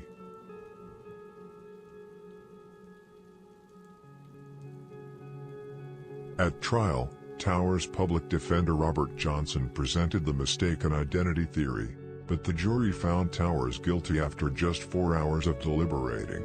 In legal filings written by hand in a tidy script, he argued in part that Johnson failed to investigate 3 crucial witnesses who would have bolstered his claim that Kool-Aid was the real killer. To make a long story short, in 2022, the team of pro bono attorneys from Kirkland and Ellis successfully overturned a first-degree murder conviction. Why am I telling you this? Well, because Kool-Aid, the real killer of John Falls in 2006, was also allegedly the killer of Lil Mo. The Pontiac Bonneville used in the murder of John Falls was allegedly the same model that was described as the murder vehicle in the killing of Lil Mo. In addition, only 2.5 hours after the murder of Lil Mo, Lamron allegedly retaliated by killing Kool-Aid. Kool-Aid was sitting in a vehicle with a female when shots rang out. Both were hit by bullets. Seconds later, they crashed the car into a building in the 5900 block of South LaSalle Street, which is only a 5-minute drive from where Lil Mo was killed. Which member from Lamron that allegedly carried out the murder is unknown. Keep in mind, none of this is confirmed, it's only rumors. Another well-known murder is the one that occurred in the summer of 2011, when Tasky from Town was killed. This was the murder that prompted the creation of Tay-Town. Lil Durk and Tasky had a close bond. Back in the day, Durk also claimed D-Town and often spent time with Day Day from Lamron, as well as Tasky and Dada from D-Town, around 2010 to 2011. 2 of their favorite hangout spots were corner stores located at 59th and Princeton and 59th and Normal. Tasky, or Tay-Tay as he was also called, was a highly respected member from D-Town. Even Ops had respect for him and stated that he was the only stand-up guy from D-Town.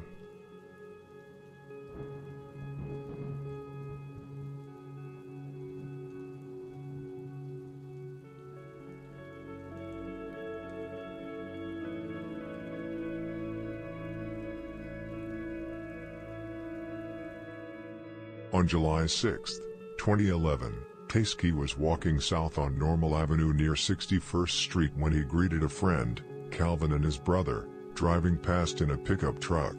After exchanging hellos, he continued on his way, approaching a group of BD members gathered at the corner, both girls and guys.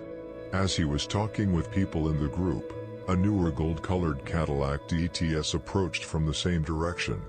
A witness reported seeing the rear driver's side window roll down, followed by someone inside pointing a black gun, and another pointing an assault rifle out the window and opening fire on the group of BD members. Amid the chaos, the witness saw Tasky get shot in the hip, collapsing to the ground while screaming in pain and yelling, "I'm shot, I'm shot." The same witness, Tasky's friend in the pickup truck, instinctively slid down in his seat to avoid the gunfire but still managed to see the BD members return fire, hitting the Cadillac's back window and left rear tire as it sped south on normal and out of sight. One of the members shooting back was Tasky's close friend Buddha, who we talked about earlier. According to witnesses, more than 20 rounds were fired at the group. Shortly after the shooting, a BD member known as T, who also was one of the people who returned fire, lifted Tasky off the ground with the help of Calvin and his brother, placed him in the bed of the pickup truck, and rushed him to the Strasser Hospital, where he later died at the age of 18. According to police, a 15-year-old boy by the name of Michael was also shot during the incident. He was hit 3 times in the left leg and survived.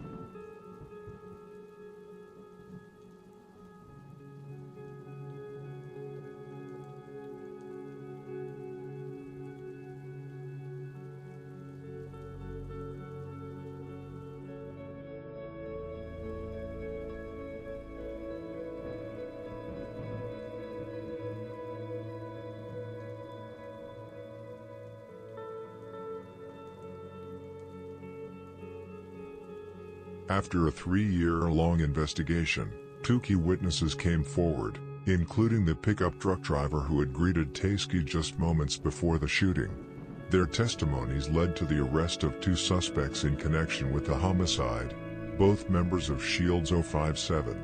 Witnesses observed 3 individuals in the gold Cadillac. This means that one of them, the only one who did not let off shots, never was caught.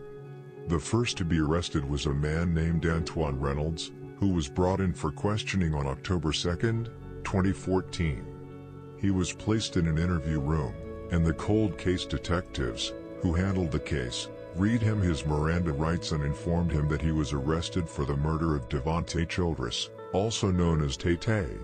His arrest went smoothly despite Antoine having told his family that he will not go back to the penitentiary again and that he will shoot the police if they come for him.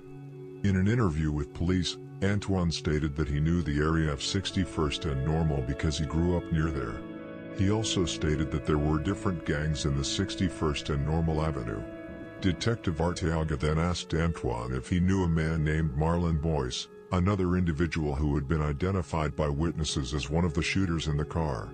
Keep in mind, at this time, Marlon had not been arrested yet. Antoine related that Marlon has a baby with his sister. Detectives then told Antoine that people were saying he and Marlon were close because of the situation involving his sister. However, Antoine stated that they were not close at all. He then stated that his sister, Lexi, was shot in November 2012. Allegedly by Tate Town, in retaliation for, quote, Marlon shooting that boy. He snitched on Marlon.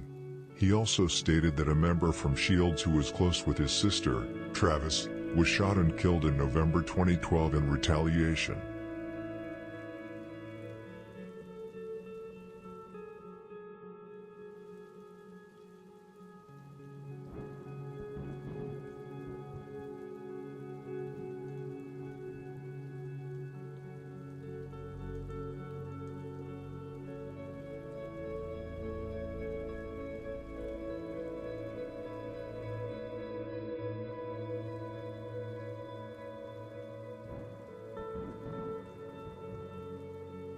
The murder Antoine is referring to is the murder of Travis from Shields, who was killed by Dada from Tate Town on November 3, 2012.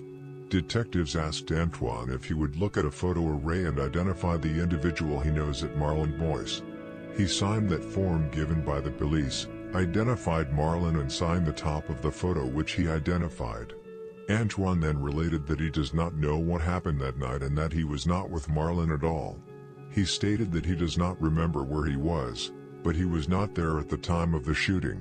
Antoine informed Detective Arteaga that his sister, Lexi, had told him that she heard Marlon did the shooting. Antoine again stated that he doesn't mess with dude, Marlon, and doesn't really know him very well.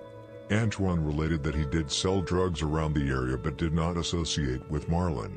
He then stated that he had handguns for his protection but that he never shot anyone. The detective proceeded to reread Antoine's Miranda rights. Antoine denied any involvement in the shooting and questioned why anyone would link him to the incident. He then asked if he could have a lawyer appointed. The detective informed him that a lawyer would be assigned once he appeared in court, to which Antoine replied, "I know how the system works." Detective then told him that they are done talking but lineups will still be conducted soon.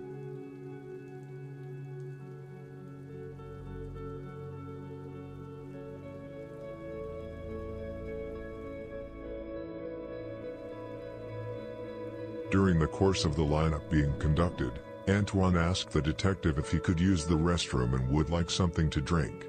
Subsequently, Detective Arteaga re-enters the interview room to escort Antoine to the bathroom. Antoine then stated, "Those people didn't pick me out of the lineup, and if they did, they were lying because I never messed with dude." Antoine continued to state that he doesn't know who did it. He then told the detective that his sister is afraid to go outside because the BDs think Marlon shot that guy on 61st and Normal. Antoine related that his sister learned about Marlon doing the shooting on Facebook. He then said that he would not take the fall for Marlon, because Marlon knows the truth. "I'm innocent," he said. Antoine informed the detective that he really doesn't recall anything because in 2011 he was hustling and smoking a lot of weed with codeine. At this point, Detective Arteaga exited the room. The detective then re-entered the room and reread Antoine's Miranda rights and informed him that he had been identified in a lineup and placed on the scene with Marlon Boyce on the day the shooting occurred. Antoine stated that he didn't know who someone would pick him out of a lineup because his appearance has changed dramatically due to weight gain. The detective then told him that he was identified by his face. On October 4, 2014, cold case detectives contacted the Assistant State's Attorney's Office. After providing them with copies of police reports and statements regarding the case. Upon reviewing the investigation, ASA Thomas Beastie related that the charge of aggravated battery and first-degree murder would be filed against Antoine. One down, one more to go. On October 20, 2014, cold case detectives made an arrangement for an interview with Marlon Boyce, who was in Kenosha, Wisconsin County Jail, who had been obtained on an arrest warrant regarding an unrelated case. Detective Arteaga introduced himself to Marlon and explained why this interview was being conducted. Marlon was read his Miranda rights and he related that he understood each of his rights. He was then asked if he had any knowledge relative to the homicide of Taysky. Marlon answered that he didn't know anything about the homicide. Detective Arteaga asked Marlon if anyone would involve him in the homicide of Taysky. Marlon responded by saying that he owns multiple cars and has money, and that's why a lot of people would involve him with anything that happened in the area. Marlon also told the detective that many people are jealous of what he has. The detective asked Marlon what type of cars he owned back in 2011. Marlon stated that he had a Cadillac, a Regal, a van, and several other cars that are not running at this time. The detective then asked him what color the Cadillac was and if he still owned it. Marlon, who was not the sharpest tool in the shed, stated that the Cadillac was brown gold in color and that he did not possess it anymore because he was arrested in Indiana, and that the police impounded the Cadillac and he never got it back. Marlon then told the detective that he would have no reason to shoot the victim, because he was cool with him. He also added that the victim was a shorty and he was an older gangster. Marlon once again repeated what he said before, that he's well known in the area and that people were jealous of him making money and that was the reason why they singled him out. The detective then asked him if he knew Antoine, to which Marlon replied, "I know him. I have a baby with his sister." At this time, Marlon told Detective Arteaga to give him his business card and that he was going to talk to his family to see if it was okay with his family to talk to the police regarding the facts relative to the murder of Taysky.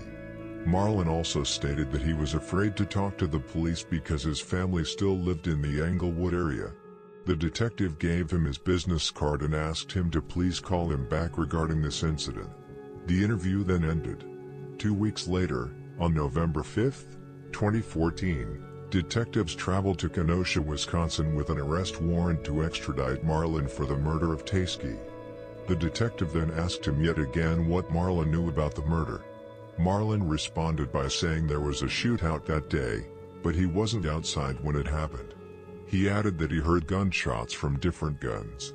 He also related that he was in his mother's house at the time. Detectives then informed Marlon they had information that his brother's van and his Buick Regal were vandalized by some individuals who lived on 61st and Normal, Tatetown. Marlon stated that he didn't own the van because he gave it to his brother and the Buick Regal was in someone else's name. Marlon yet again admitted to owning a brown-like Cadillac and that he was a Gangster Disciple member. The detective then confronted Marlon and told him that 5 separate individuals related in grand jury statements that they saw him and Antoine in the gold-like Cadillac. The detective then informed him that he's not charged yet.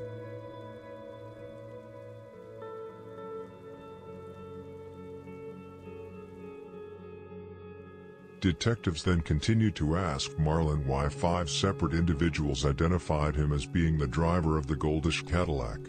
Marlon continued to deny any involvement with this case. He stated he was half a block away in his yard and he was not on the street where Tay was killed. He related he was with his dogs and his kids during this time.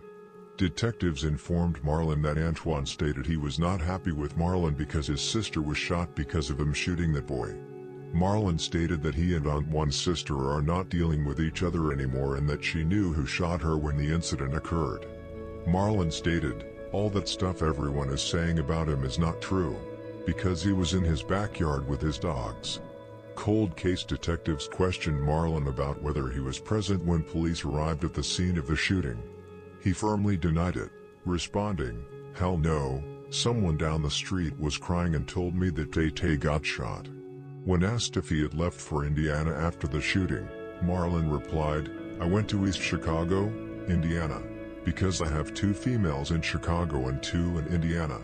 Detectives then confronted him, pressing him on why he wasn't being truthful about his presence at the scene. They gave him one final opportunity to come clean, warning him that 5 witnesses had identified him as being there and firing a gun, making the case against him strong.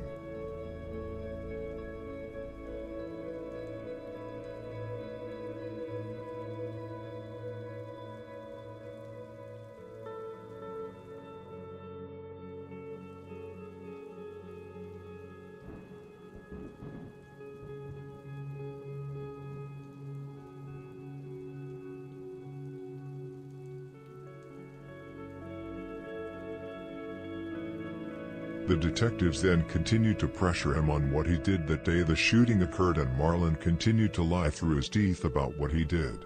Detectives once again stated that one of the individuals that saw was approximately 3 feet away and sitting in a pickup truck, to which Marlon replied, "There isn't anyone in the area that even drives a pickup truck." Finally, on November 6, 2014, cold case detectives contacted the Assistant State's Attorney's Office and spoke with ASA Thomas Beastie. Once again, upon reviewing the investigation, he related that the same charges that were put against Antoine would be lodged against Marlon as well. Given the facts, the reporting detectives requested this case to be classified as closed by arrest and prosecution. On March 1, 2019, Marlon Boyce was sentenced to 46 years in prison and will be up for parole in October 2016. On the same day, Antoine, who fired the assault rifle, was sentenced to 50 years in prison and will be eligible for parole in September 2064. One last thing, I don't have confirmation of this, but I wonder if Lexi, Antoine's sister and Marlon's baby mama, is the same Lexi who witnessed her boyfriend, Jeezy from MTG/Dog Pound, getting killed by Mally from NLMB/Drench Gang in October 2020. Lexi was later killed outside her home in November 2023, allegedly by No Limit, in an attempt to get Mally released.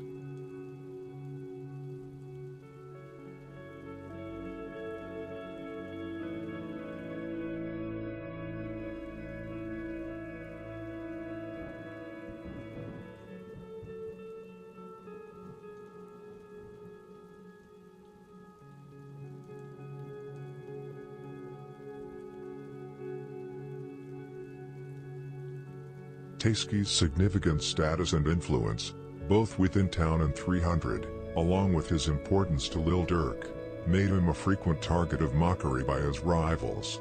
And Drilla from 051 Young Money mocked him in the song, 51 Dead OPPS, where he rapped, F Tasky, I don't know him either, but he die way, so I'm glad he finished. Lil Mark from 051 also mocked him in his song, No Competition, and J-Main from Jaro City dissed him in his song, 300 Dead Ups. In addition to the mockery in songs, Tasky has been dissed on social media from the time the murder occurred until today.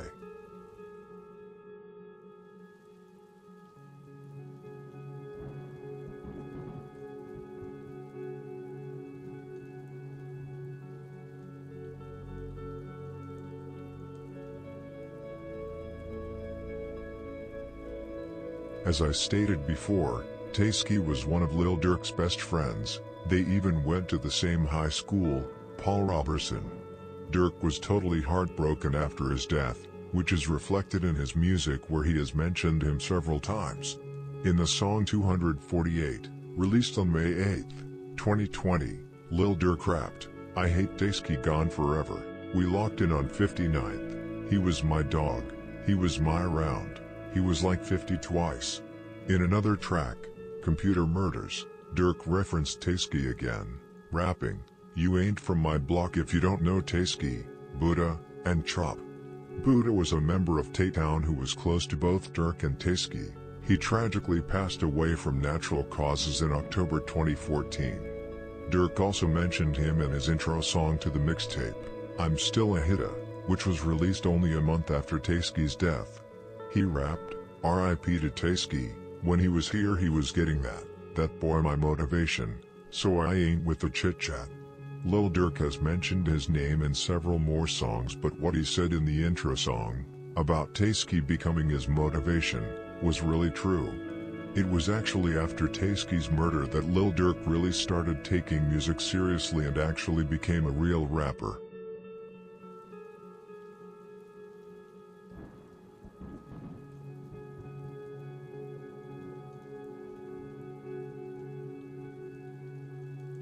Just like after Lil Durk lost L.A. Capone in 2013, Durk actually slid after he lost Tasky in 2011. He slid especially on No Love City but also on Brick Squad. His friendship with Tasky was very deep, and just like Lil Durk said, he got a big motivation to take music seriously and do this for Tasky. Among others, he shot at Cello G from Smoke Block, NLC, and Buck from MOE, NLC. After Tasky's murder, his connection with D-Town and Tay-Town strengthened significantly. He grew closer to many members, which laid the foundation for his deep bond with them today. Some even argue that his relationship with Tay-Town is stronger than his ties to Limron.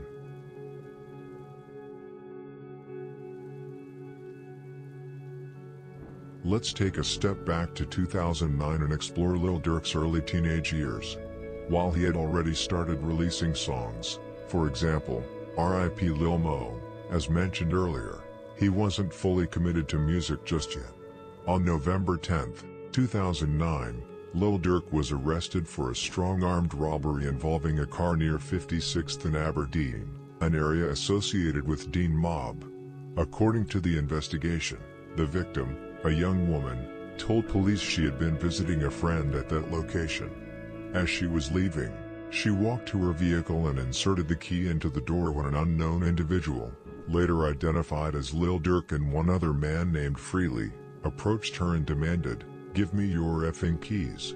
She responded, "I don't have any keys," but they then noticed the keys were already in the door. They pushed her to the ground, opened the door, and fled in the car in an unknown direction. The car was a 2006 Kia Sportage truck. Shortly after the theft, police spotted the vehicle in traffic committing a minor violation. After running the plates, they confirmed it was reported stolen. When officers attempted to pull over the Kia, Lil Durk and the other man then jumped out and tried to flee but were quickly apprehended.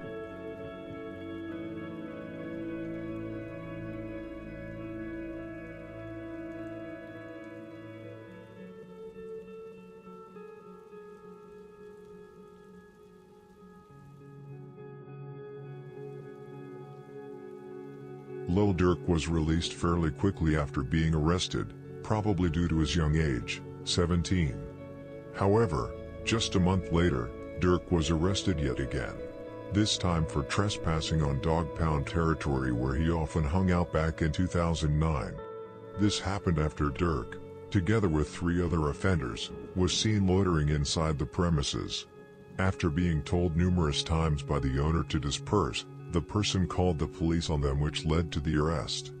Both of these arrests are very symbolic of what Lil Durk did in the streets around 2008 to 2009. In 2009, Lil Durk dropped several different songs, such as My Part in M remix and R.I.P. Lil Mo.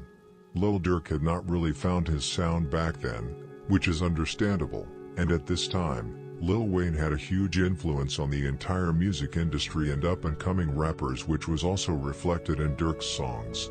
Many called him a Lil Wayne clone.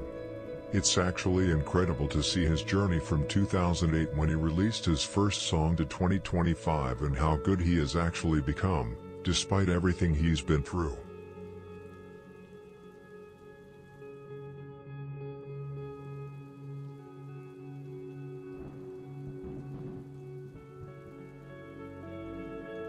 Now we leave 2009 and instead move on to the year 2010. Early in the year, Lil Durk debuted as an independent artist.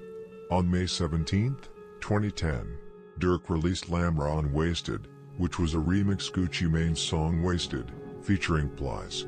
The music video has 500,000 views on YouTube. Later, on June 23, 2010, Lil Durk dropped Elsbik, together with Lil Reese from Lamron. Both Lil Durk's and Lil Reese's verse in this song was actually good, and you could see the potential in both of them.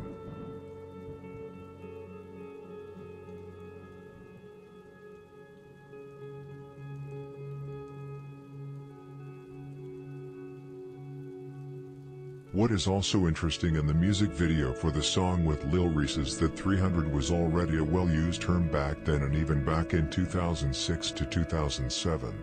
This was during a time when it was called DTLR 600, D-Town Lamron 300 plus 300 equals 600. They used 600 to show their close relationship, but later removed it when Lamron began dissing Brick City, 600's predecessor. However, the beef with 600, which was very small and mostly Stello was invested in it, lasted a very short time, and as we all know, Larman became very close with 600 in 2011. Much thanks to D-Rose. 300 is a movement, not an alliance, and it includes Lamron, their sibling gang, Tay-Town, and their very close allies, P Street, who were basically the older guys and their houses on the same territory as Lamron, 64th and Parnell. After 300 rose to popularity in 2012 in connection with the beef with Lil Jojo, members from various Southside sets joined the movement, including Low Life, SMB, THF 46, Front Street, 600, O Block, Dog Pound, and AMG. Nearly every BD set on the South Side either claimed 300 or showed support for it. The face of this movement was of course Lil Durk together with Lil Reese, who put the name on the map through their music, and Lil Durk mentioned it in every other song despite becoming mainstream. Even though the logo for 300, which Lamron uses, is taken from the film 300, Lil Reese claimed in an interview that members from Lamron used to say it and tag it on buildings before the movie came out. Recently, however, the 300 movement has slowed down. The number is still in members' names on social media, but they rarely talk about it like they used to. In addition, the friction between Tay-Town and Lamron has not helped. We will go into this later in the story.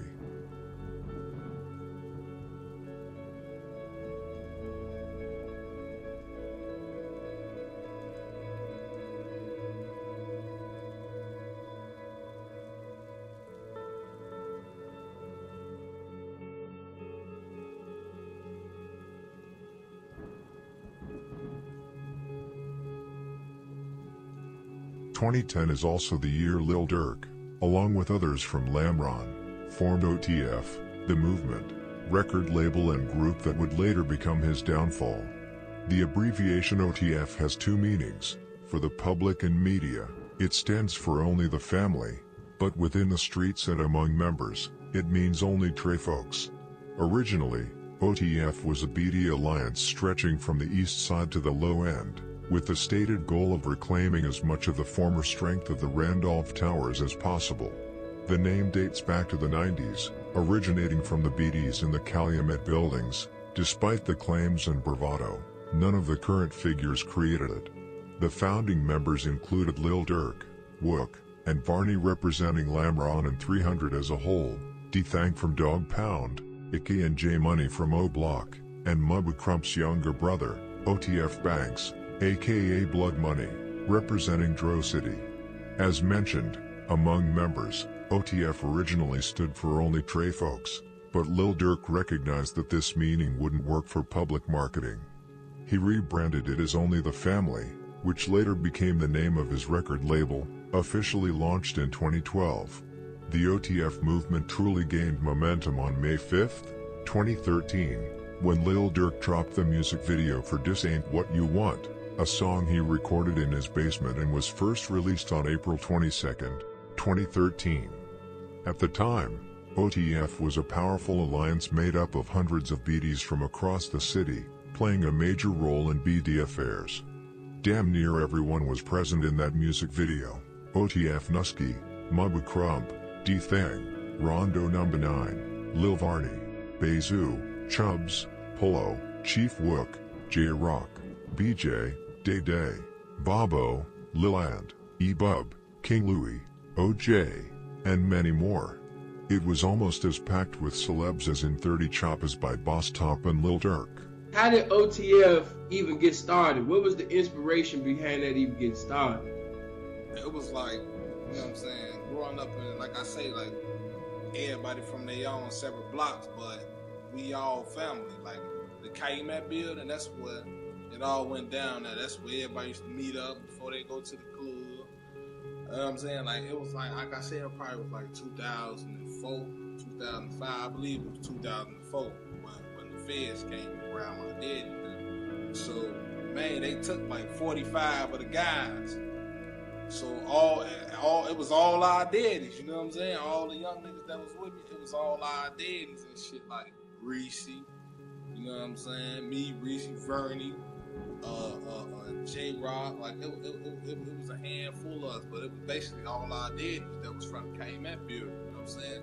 We had to stick it together because it was like everybody knew, like, dude and them all got locked up, so I guess they thought it was shake that ass time, you know what I'm saying? Like, motherfuckers just got to walking through our shit out the blue and niggas posting up out there and shit, knowing damn well, motherfucking before March 4th came, when none of this going on. So, we was in the park one day. We all up there playing ball. It's like 30 or something. We all up there playing ball and shit. And some niggas, I ain't gonna speak on no name, but niggas came up to the park deep as hell, right? They knowing that folks in them high just went to jail. They right there. They come up to the park deep as hell. They like, man, Joe, y'all been on the court for a minute, man. We want to run one. Type shit. Really on some tough shit. Man, we 13. Yeah. You know what I'm saying? Hey, man, we wanna hoop. You know what I'm saying? Y'all gotta go and get off the court. So, you know, me being me, I'm standing my ground like, shit, nigga, we finna finish playing this game. Y'all just gonna wait till we get through playing this game, or shit, we gonna rock out how we rock out. Man, them niggas took our ball and shot that motherfucker.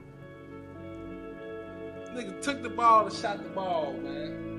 So I'm like, damn, these niggas, you know, 13, we ain't really thinking about no motherfucking guns. We popping willies on bikes and, you know what I'm saying, catch a girl, freak a girl type shit. These niggas shot our ball. So we end up marching back to the Calumet building and shit. Probably was like a good 25 of the guys left out there. Like, that motherfucker was so dry, man. We marched down there like, man, Joe Dude and them just got down on us, took our balls and shit, man. So they like, man, what? We end up marching back up there. These niggas up there still. Now we marching down King Drive, deep as hell. We get up there and shit. They figure oh no, it ain't nothing like that, you know. They they see big dogs gonna come up there. Oh no, ain't nothing like that, man. You know, we pay for the ball. We didn't know who they was and yada yada yada. But make a long story short, I really started that shit on some like I wasn't really no friendly ass nigga. You know what I'm saying? So I'm like, man, shit. If niggas ain't my family, I ain't fucking with niggas. Like, only niggas I'm fucking with is the family. You feel me?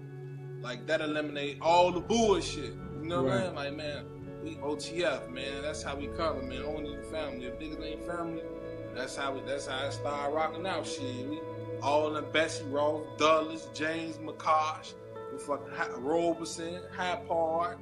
Man, we OTF. You know what I'm saying? That's how everybody knew us by. And we was always fly as hell. You remember back then they had the motherfucking the fusion mics and all that shit with the jabot straps. Like, we was always fresh as hell, so we always stood out. Motherfuckers knew who we was, but we was young. We was young as hell. We 13, 14, but we standing on our 10. You know what I'm saying? So that's how that shit ended up coming about. But like,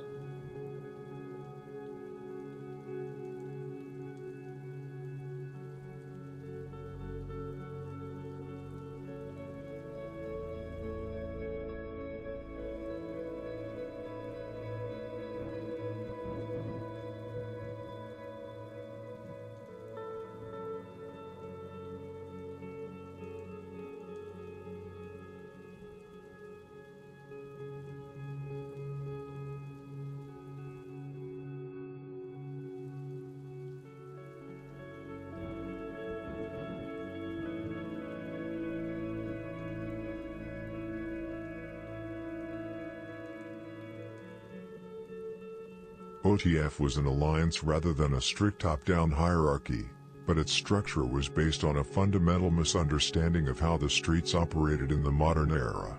The group was riddled with minor conflicts, including an incident where Lil Durk was nearly robbed at Adriana's by Bobo, an event that was only prevented when OTF Banks pulled a gun on him and his crew.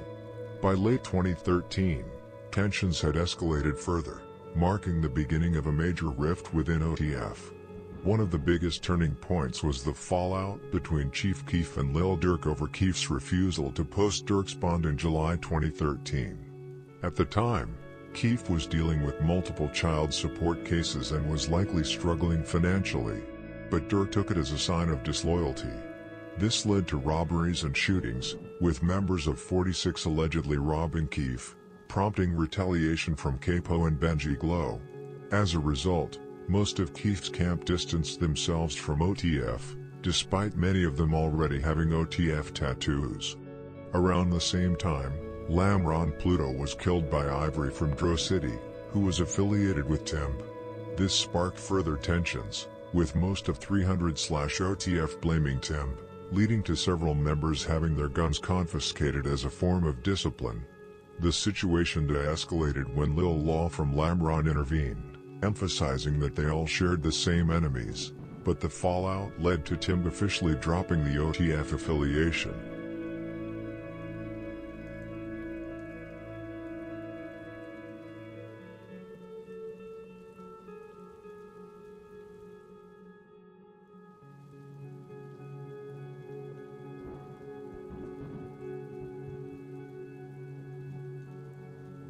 THF Zoo eventually switched to BD, in part to bring 46 into OTF despite its mixed affiliations, a move that had long been speculated and later confirmed in a live session with Melly.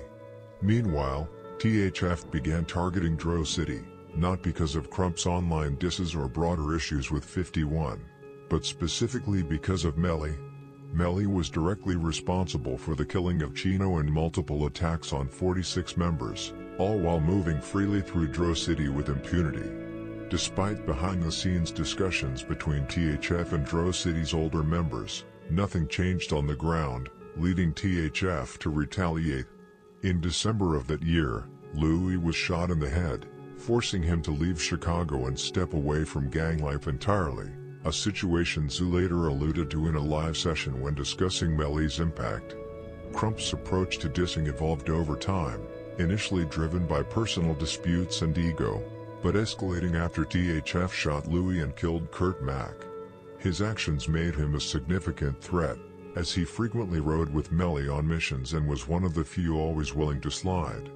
Despite online speculation, it's now confirmed that Crump was specifically targeted at that party by THF, and it had nothing to do with his tweets. It was about the real street war he was involved in.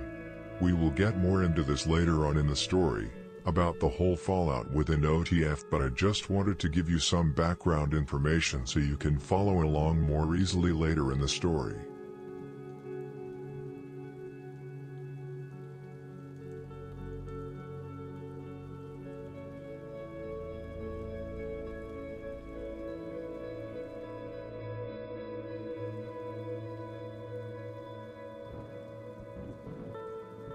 Lil Varney and Chief Wook, two of the co-founders of OTF, are two brothers who have been members of Lamron since the beginning. Both are leadership figures and are very close to Lil Durk and have assignments within OTF. Varney is one of the top killers within Lamron with bodies under his belt and has been one of Lil Durk's shooters for a long time. Durk has given him shoutouts in multiple songs, in the song Computer Murders, where he rapped, "If Varney says a dude dead, then the dude dead." Many don't think he's dangerous due to him being in a wheelchair, but he was ruthless in the street back in the days. For example, in 2014, he slid together with Mina Red and King Von, who was in his prom suite, and shot up 2 cars, which were driven by 051 members. Both jumped out of the car and shot 10 to 15 rounds at the cars, in broad daylight. Chief Wook, on the other hand, was more of a moneymaker than actual shooter. And despite his close relationship with Lil Durk, they actually had a fallout back when OTF had their fallout with Mabu, because Wook actually was cool with Crump and other members despite them mocking Nusky and Chino. Lil Durk has rapped about this in songs. For example, in his intro song to the Voice Deluxe album, Lil Durk rapped, "Fell out with Wook, I say I dislike him but I'll never hate him. We locked back in, we feel like zero, Jason Tatum."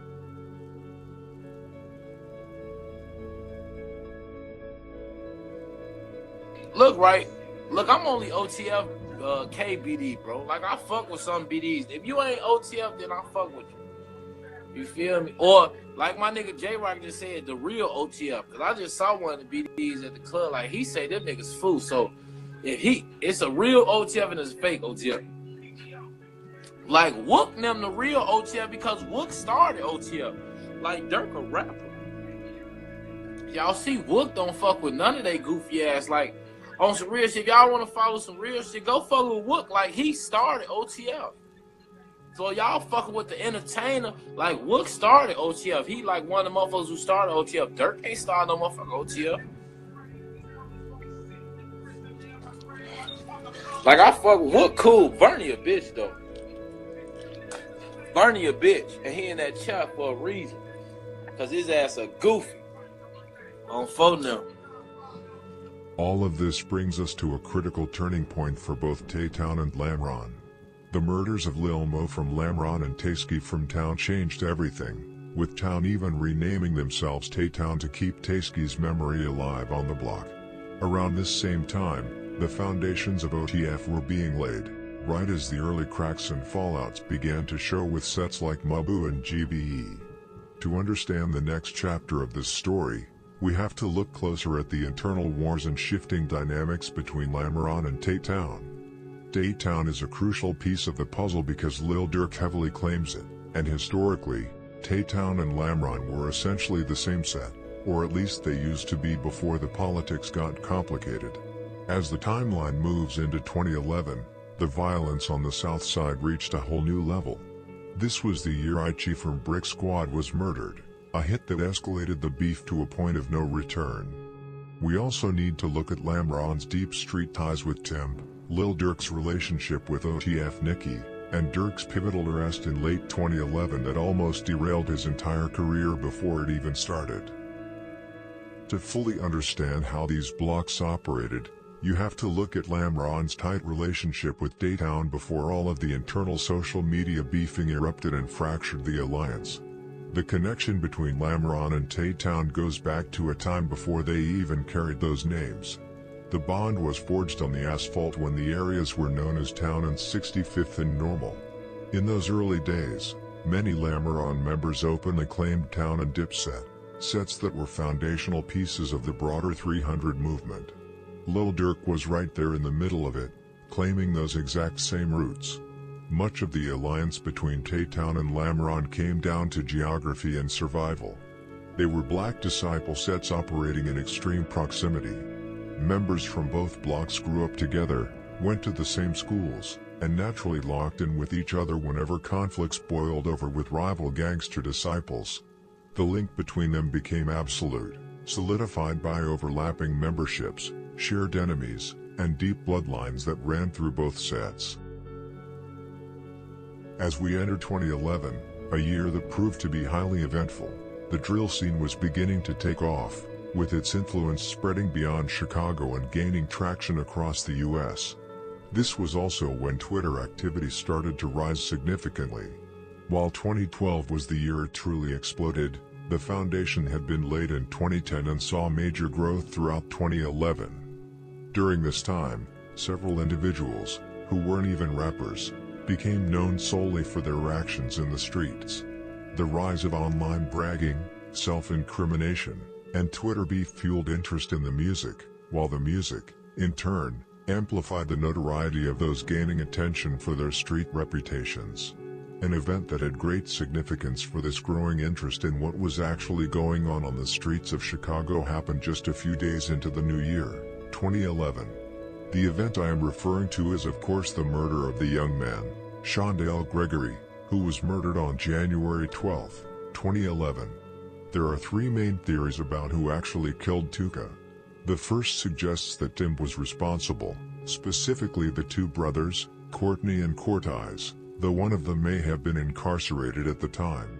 The second theory points to OD from Wick City, based on a witness description given to police and FBG Butta from Jaro City naming OD in police interviews.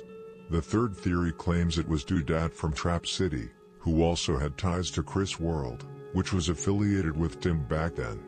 Whether the shooter was from Tim or Wick City, this murder had a lasting impact on Chicago's drill scene for years to come, not least on the drill scene with rappers like Lil Durk and Chief Keef taking advantage of his name. That nigga fucked up. I'm a big smoke and a little drink.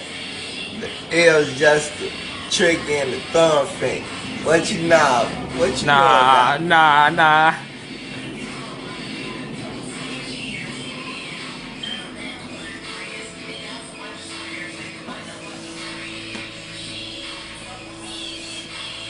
See, me personally, I'm the shit like fly food. You, I wouldn't try, dude. I'm tired of you niggas thinking you hotter than me. I'll pop you and flee. Actually, mentality. Swag on the rooftop. Delete that shit, man.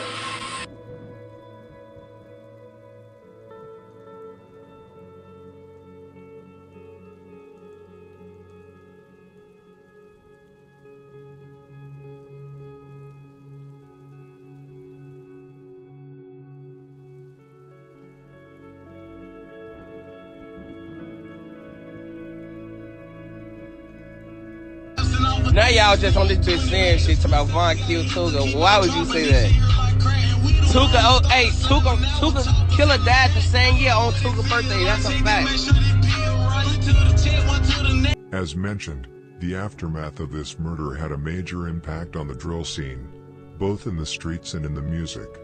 BD rappers, who were already ahead of GD rappers in terms of fame, with some even signed to record labels, capitalized on the situation by using Tuka's name in their music, mocking him and taunting their rivals.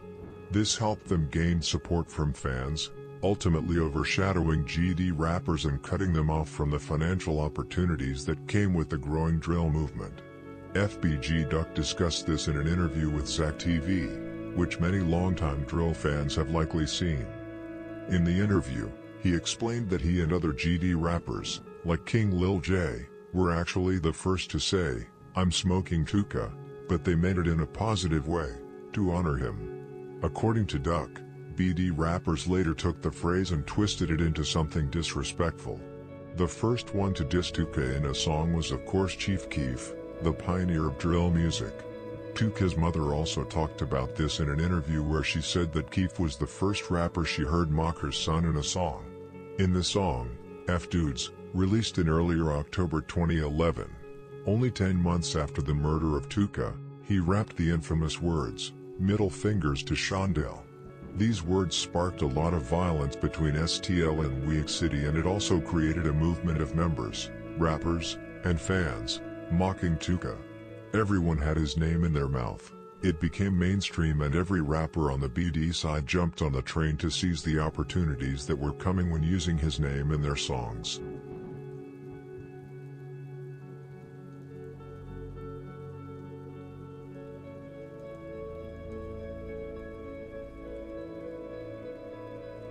After Chief Keef, other BD rappers, such as L.A. Capone, Rondo No. 9, Lil Durk, E-Day, 600 Breezy, and others, also began mocking Tuka in their music.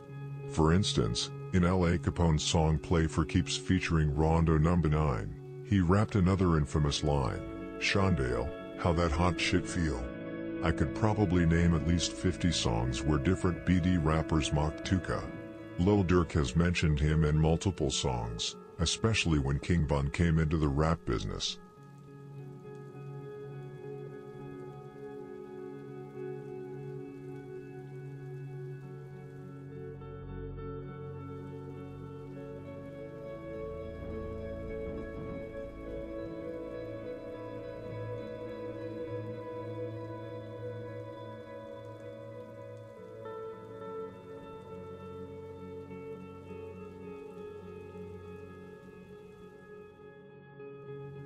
We all know that Tuka was not a factor in the street, so why was Tuka so heavily hated, not just by O Block and 600, but also by DHF, 300, Front Street, and other BD sets? It all comes down to one simple fact: Tuka was the first of the new generation to be killed. He was around the same age as the younger members from Wick City, 600, Lamron, DHF, Front Street, and other sets. That's why he's mocked so heavily, not necessarily because of anything he did in the streets, but because he was dissing and became the first to lose his life. Sure, Keef, Rondo, L.A. Capone, and others disliked Tuka because of the fights they had with him. However, most others only mocked him because he was the first of the new generation to be killed. Lamron and Tay-Town, despite having no direct involvement in the beef, jumped on the bandwagon with the rest of the BDs and started mocking Tuka. However, it wasn't so black and white. At the time, Lamron had a tight bond with O Block, 600, and THF. These sets were essentially part of one big movement.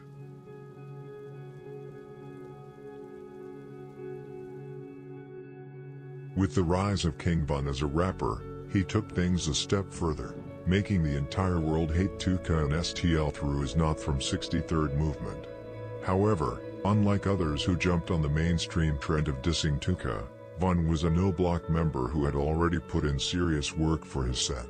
He had been mocking Tuka on Twitter long before his rap career took off, simply rapping what he had been saying between 2011 and 2014.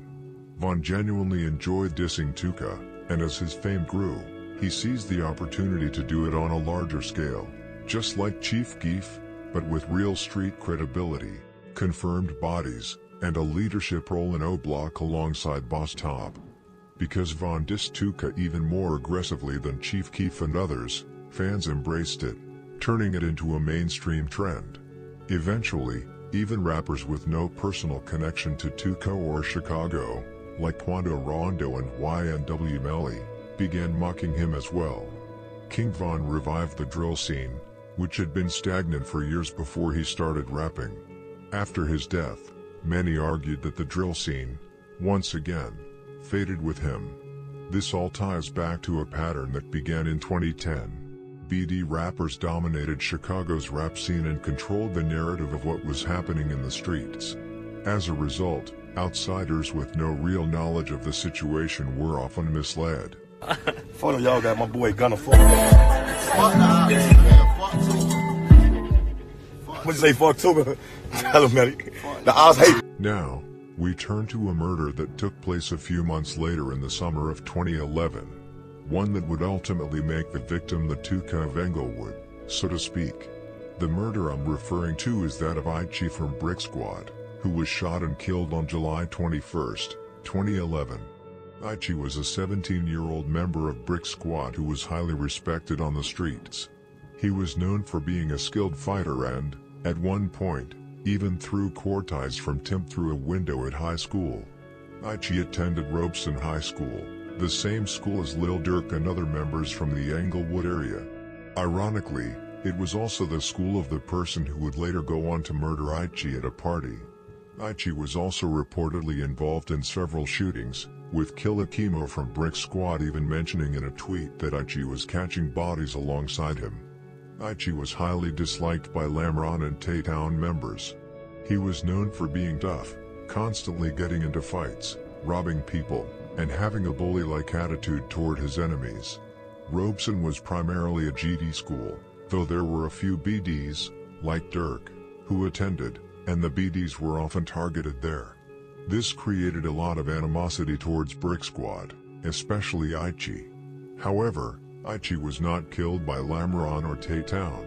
He was killed by Dipset at a party, because of a dispute over a hat.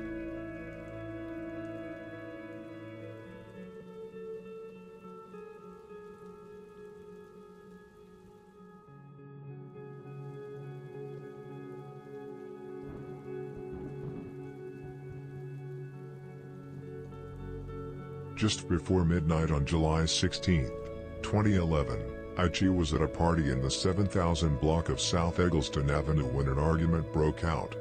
The dispute started after a man named Dante refused to lend his hat to Ichi's friend. Tensions escalated, and Dante revealed a handgun tucked in his waistband. In response, Ichi punched him in the face and raised his fists, seemingly expecting a fight. Instead, Dante pulled out the gun and shot Ichi 4 times before fleeing the scene. At least one of the bullets hit Ichi in the head. Ichi tragically passed away 5 days later. Several partygoers identified Dante as the shooter and picked him out in lineups, according to prosecutors. Dante also allegedly admitted to detectives that he shot Ichi at the party. Dante was charged and sentenced to prison for the murder, but due to the circumstances, specifically that he was punched first before pulling the gun and opening fire, he was only convicted of second-degree manslaughter. As a result, he was released in March 2021. Ichi was a very beloved member within Brick Squad and D-Block, and the name Ichiville was adopted to honor his name and memory.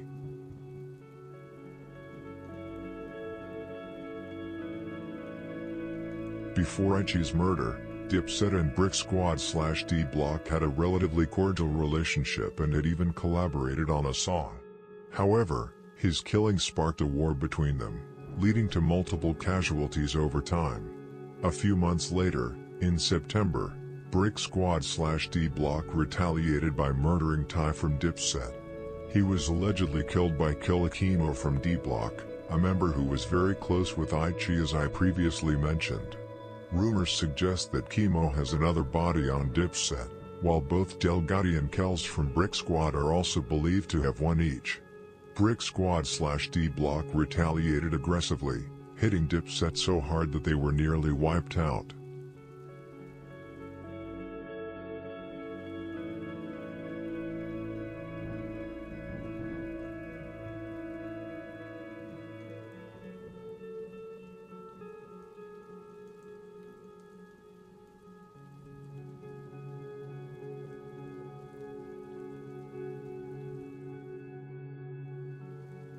As you all know, Brick Squad is one of Lamron's biggest rivals, and on August 26, 2011, Lil Durk dropped his first mixtape, called I'm a Hitta, where he mocked Brick Squad and gave a shout out to Dipset. In the song, 227K, Durk rapped, I'm a hitta by myself, ask the bricks. Durk gained a lot of buzz from this mixtape, and Lamron recognized his talent. Many members encouraged him to focus on music instead of the streets.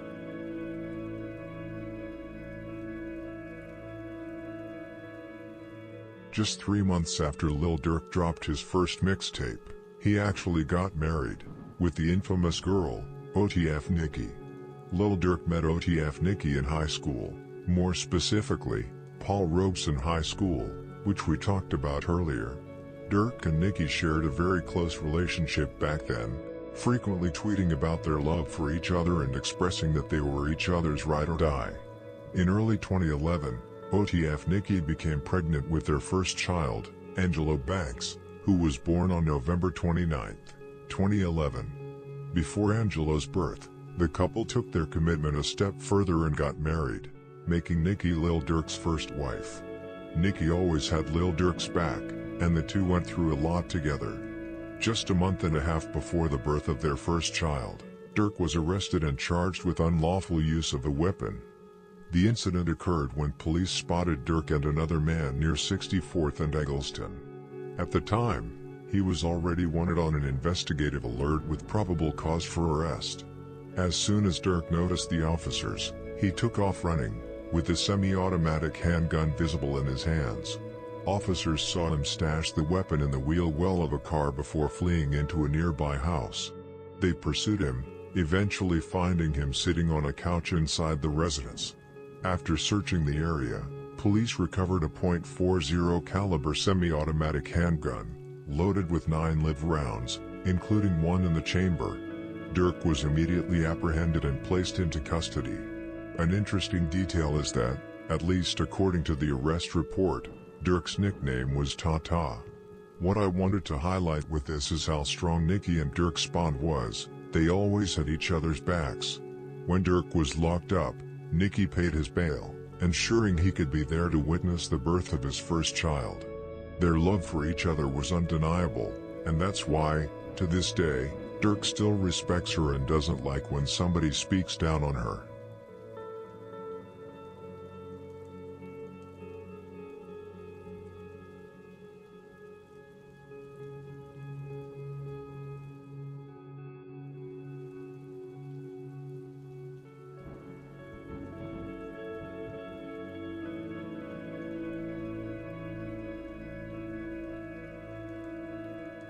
On July 19, 2013, Durk and Nicki welcomed their second child and first daughter, Bella. Today, Bella is a young entrepreneur and the CEO of Bella Beauty, a brand that sells fashionable products like bags and clothing. However, just a few months after Bella's birth, Nicki filed for divorce. While the exact reason remains unknown, it's likely that Durk fathering a third child with another woman, Sheena, just 4 months after Bella's birth played a role in their separation. In 2014, Durk and Nicki officially ended their relationship and went their separate ways. However, the mutual respect between them appears to have remained intact, as neither has publicly spoken negatively about the other and Durk is still taking care of her and their kids.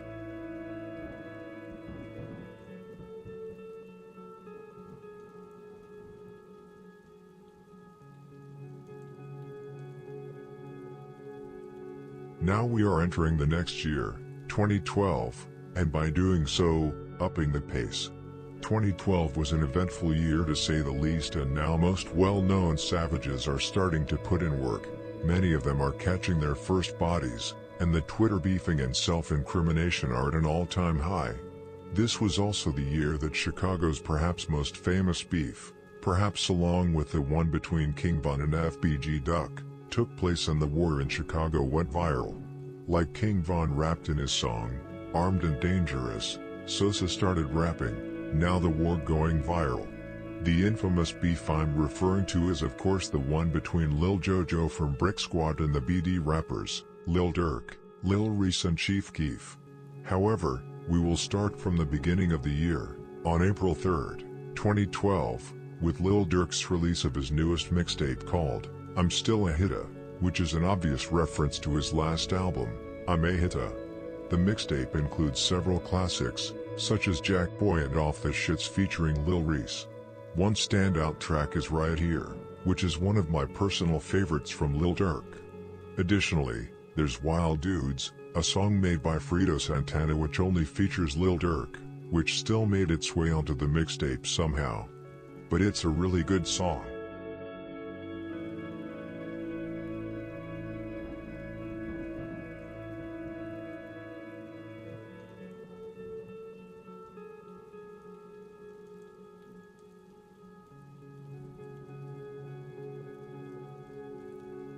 However, as many of you know, alongside the mixtape's release, Durk dropped a song that overshadowed all others, making waves not just in the media but especially in gang politics.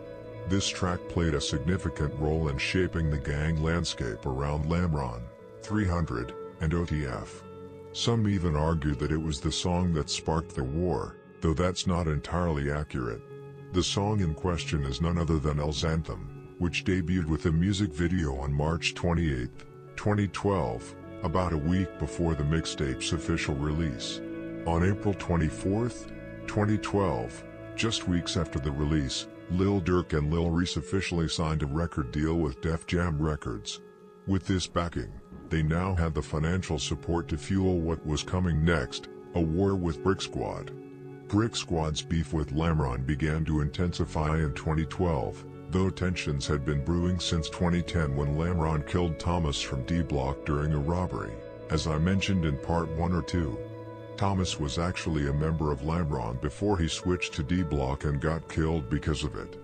He was even one of the guys that came up with the whole Lamron idea. Anyways, before 2012, Brick Squad and Lamron weren't primary enemies. Brick Squad was more focused on Dipset and AMG. Even Lil Jojo, who played a big part in his story, was sliding on AMG around this time, targeting members like Lil T, Peasky, and Bowleg. Meanwhile, Lamron was mainly focused on Shields, but that dynamic would soon shift when Lil Durk stepped in.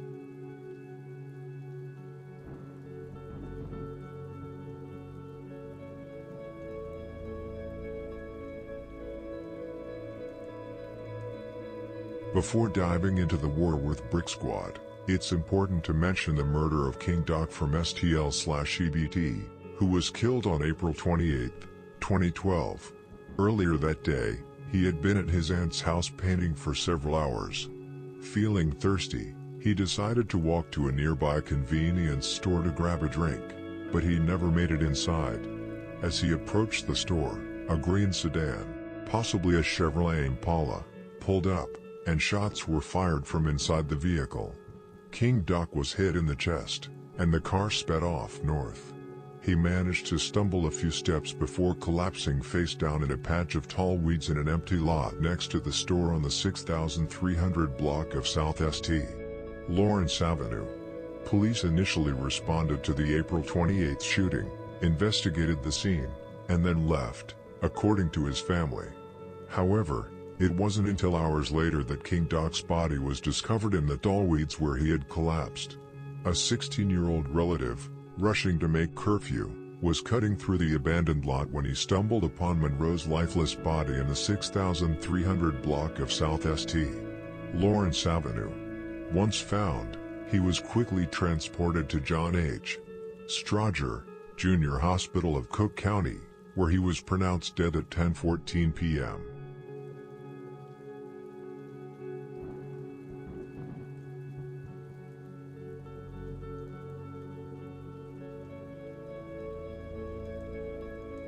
There are two main theories about who was responsible for King Doc's murder, and one of them is particularly relevant here. According to the Chicago Police Department's investigation, which involved reviewing social media activity after the killing, STL/EBT blamed Brick City, better known as 600, and Lamron for the hit. Some believe this could have been a joint effort between 600 and Lamron, similar to the way they allegedly collaborated on the murder of Fathead from 051. However, there isn't much concrete evidence to support this theory.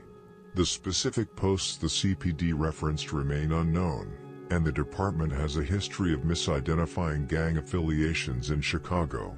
In the same report, for instance, they incorrectly stated that King Doc was part of the St. Lawrence Boys, a black disciple faction. Because of such inaccuracies, the credibility of this theory remains questionable. The other theory suggests that O-Block was behind the murder, specifically King Von and T-Roy. I first revealed this information several years ago. Supporting this theory, Beans from Mob tweeted that Wick City was responsible for the hit, further reinforcing the idea that O-Block carried out the murder. Another interesting detail is that 50 shots from Jaro City were at the scene when the gunfire erupted. Although he wasn't hit, he later told police in an interview that he ducked as glass shattered behind him. However, he denied having any knowledge about the shooting or the motive behind it. Just 4 months later, 50 Shots was arrested for the murder of White from O-Block, a case that gained significant attention since King Von was inside a nearby store when it happened. This killing is said to have sparked King Von's violent retaliation, leading to his infamous streak of murders. He later detailed the event in his song Demon, where the music video visually reenacts the incident. This murder further supports the theory that O-Block was responsible for King Doc's killing, with 50 Shots later avenging his death, at least in my opinion. However, I could be wrong. It's also possible that it was a joint hit involving Lamron, which is the reason why I mentioned this incident.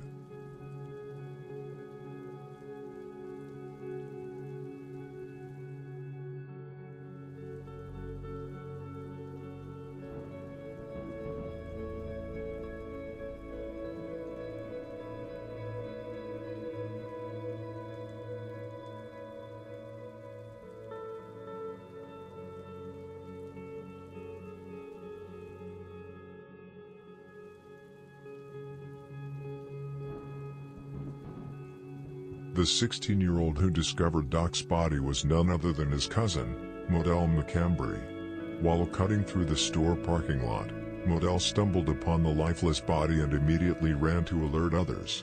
When the police arrived and turned the body over, he was devastated to realize it was his own cousin, Marlon Monroe. Modell and Marlon came from a well-known family that had lived in the neighborhood for generations. Their grandparents, Florine and John Monroe, had raised 6 daughters in their home on the 6,500 block of South Rhodes End, over the course of more than 30 years, also took in several of their nearly 40 grandchildren and great-grandchildren.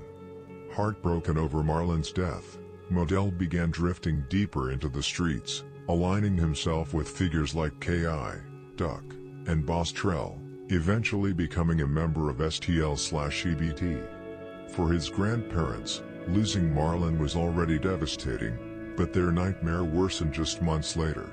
On October 13, 2012, King Von shot and killed Modell, firing multiple rounds into his chest, and also left his cousin paralyzed after shooting him several times in the back.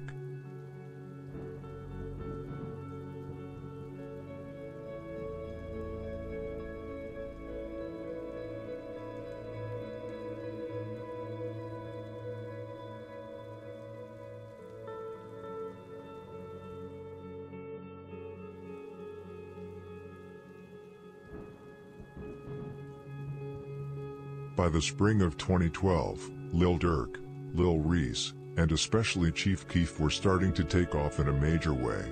Durk had just dropped his mixtape I'm Still a Hitta, which went viral, while both he and Reese had recently signed with Def Jam Records. Around the same time, Chief Keef released I Don't Like featuring Lil Reese, a track that would propel him to stardom at just 16 years old. The song not only put Chicago's drill scene on the map but also helped bring attention to other artists like Durk, Reese, Fredo Santana, and Capo, as well as their rivals. As Chicago's drill scene gained widespread recognition, it wasn't just the Southside artists like Chief Keef, Fredo Santana, Lil Reese, Lil Durk, La Capone, Rondo No. 9, and King Louie making waves. Rappers from the East Side, including Lil Bibby, G Herbo, Jemmy B, and KTS Vaughn, were also coming up. This surge in popularity attracted the attention of artists from other cities who wanted to tap into the movement. French Montana hopped on Lil Durk's anthem, while Kanye West, Pusha T, Big Sean, and Jadakiss remixed Chief Keef's I Don't Like. Nicki Minaj collaborated with G Herbo, and Drake even posted a video rapping the lyrics to Kill Shit by G Herbo and Lil Bibby. With the drill scene booming, more Chicago artists started taking music seriously, distancing themselves from the streets as record label money began flowing in. Despite this, many of them remained deeply connected to their gangs, even though they stopped committing crimes themselves. In a way, they managed to distance themselves from the risk of getting caught while still staying loyal to the gang. However, with all this money flowing in, numerous problems began to surface, which we'll get into later in the story.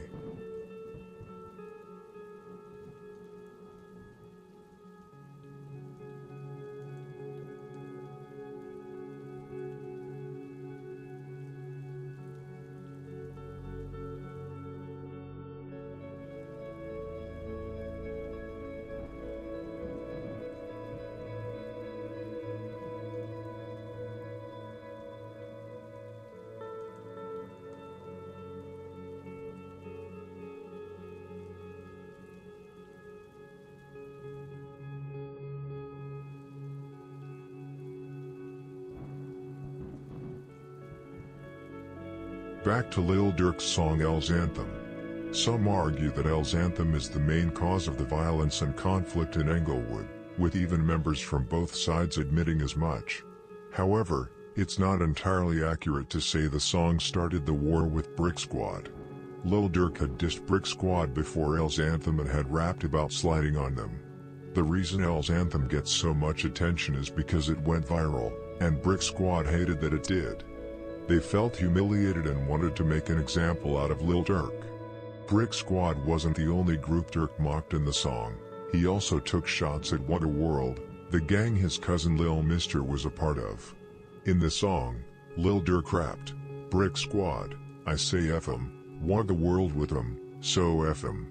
This line was particularly disrespectful for the time, as dissing in songs wasn't as common in 2012. When members of Brick Squad heard it, they were not only angry but also confused, since Slamron wasn't even directly beefing with them and Durk had never done anything against them. Swag later recounted the moment when he and JoJo first heard the song. They were in a car stuck in traffic when the song came on the radio. As soon as they heard the diss about Brick Squad, JoJo said, "He's talking about F us on the radio, you heard that, bro? Hell nah, we're gonna go crazy, that's it." And go crazy is what they did. Swag and JoJo were genuinely surprised by Durk mentioning Brick Squad, but they speculated that it might have stemmed from a past altercation, where a member of Brick Squad allegedly beat up Lil Durk, although this detail is unconfirmed.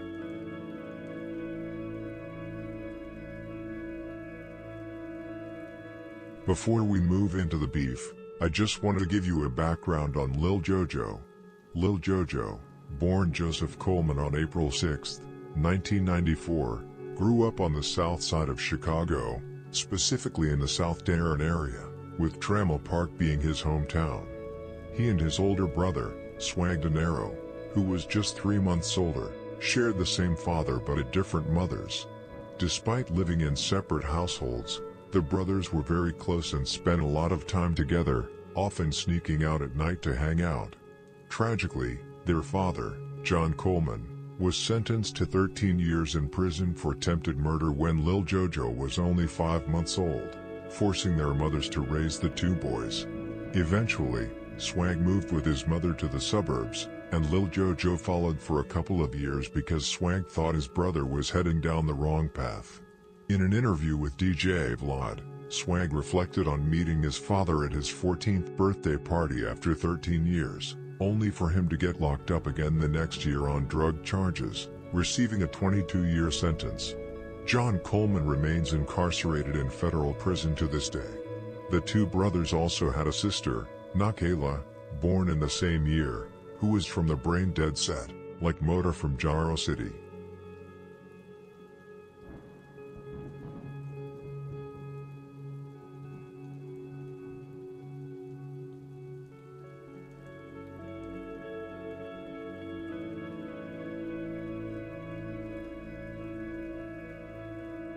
As their father's absence deepened, Both JoJo and Swag became increasingly involved in the criminal world.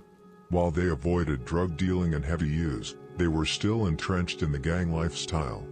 Coming from a family deeply embedded in gang culture, it was almost inevitable that they would follow suit, with many relatives also being members of the Gangster Disciples, GD. However, it's unclear whether their father or uncles were part of the insane GD faction like JoJo was. Their mothers, though, tried their best to keep the boys out of that life. Swag's mother even once found Polaroid pictures of them posing with gang signs, which led to a harsh punishment as she tried to steer them away from the lifestyle. Without a father figure, the brothers had to grow up quickly. By their early teens, they were already forced to learn the lessons of manhood on their own, which often led to mistakes. Growing up in such an environment, with gang members all around them, it's difficult for young boys to make the right decisions without guidance. Their experiences were typical for children in that world, where even older gang members pushed younger ones to commit crimes.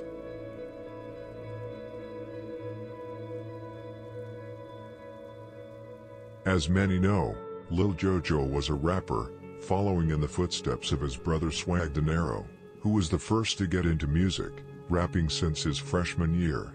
Smiles from Brick Squad, who you might recognize, saw Swag's potential and took him to the studio.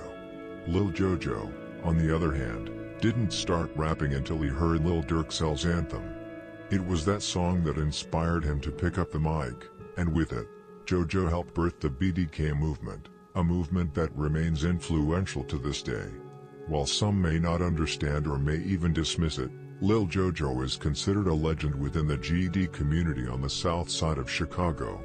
His impact goes beyond just music. He unified the GD factions and left behind a legacy that still influences a generation of rappers.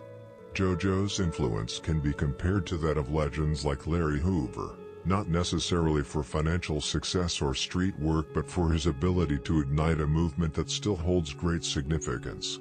His legacy lives on in the music, culture, and unity he created within the GD ranks, making him a modern-day figurehead in his own right.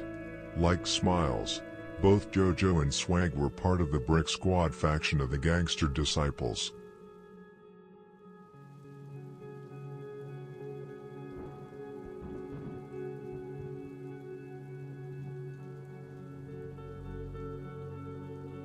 In order for you to truly understand the beef between Lamron and Brick Squad, you also need to know a little history about Brick Squad and D-Block. Brick Squad is an insane gangster disciple, GD, set based around 69th and Wentworth, extending to Halstead.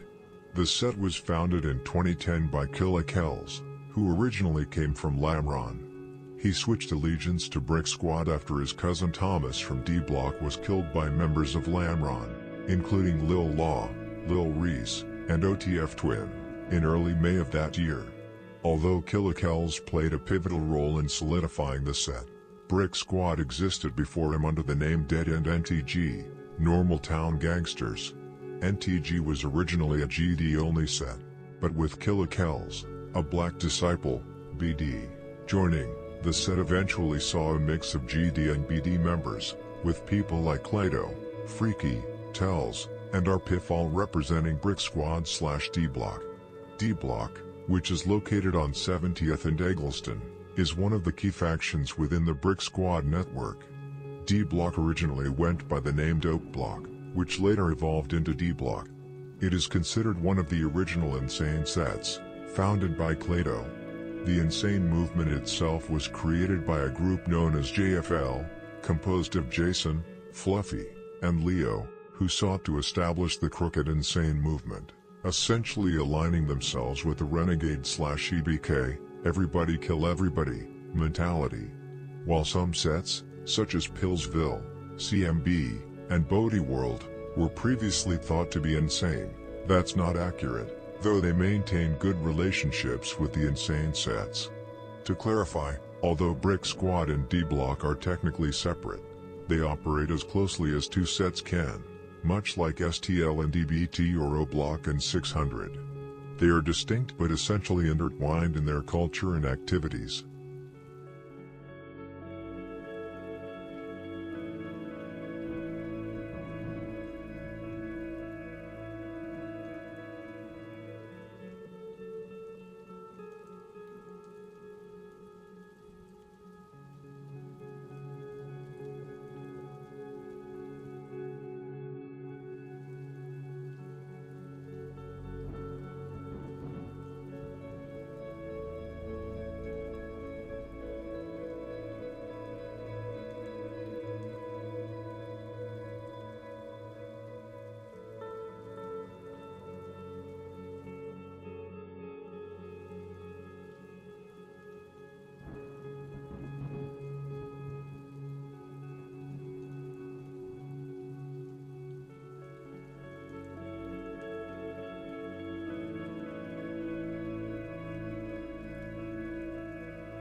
Brick Squad is aligned with sets like Mob, What the World, STL/EBT, Jaro City, CMB, Dump Street, Tay City, and, of course, D-Block. However, these alliances aren't always about working together in every situation, they're more about maintaining mutual respect, often based on shared enemies that date back years. Brick Squad's ties with STL/EBT and Jaro City were largely influenced by Lil Jojo's connections, particularly his friendship with rapper Lil J. In today's landscape, alliances are more about personal relationships than the old-school focus on national affiliations. While past gang divisions were often defined by which nation you belonged to, today it's more about connections between people, blocks, cliques, and families. The sets that Brick Squad is most closely allied with include Block Burna, 68th and Parnell, JJ Gang, 68th and Normal, Man Gang, 69th and Parnell, Wookie World, 69th and Normal, Wagga World, 75th and Stewart, and Ping Gang, 74th and Perry. All of these sets are insane, and they operate under the unified alliance known as 6775. On the other hand, Brick Squad is in conflict with several sets, including 600, O-Block, THF-46, Dog Pound, Face World, Front Street, AMG, Low Life, SMB, Timb, May Block, Dipset, DOD, and Lamron. The primary focus, however, will be on Brick Squad's intense beef with AMG, Lamron, Dipset, and OB600, groups that became major points of contention when Lil Jojo emerged and helped escalate tensions, fueling the ongoing war.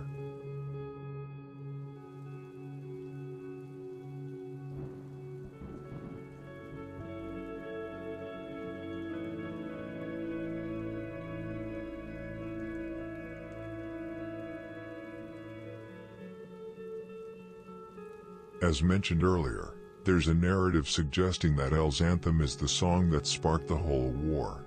However, the truth is that Lil Durk and Brick Squad were dissing each other in songs as early as 2009, 2010, and 2011. The key difference with L's anthem was that it gained national attention, being played on the radio and shared widely on YouTube. This widespread exposure made the mockery feel even more disrespectful, with Lil Durk, the song, and Lamron getting attention on a whole new level. I just wanted to emphasize this for you to understand how humiliating this was for Lil Jojo and Brick Squad. And Lil Jojo and Brick Squad's response would come quickly.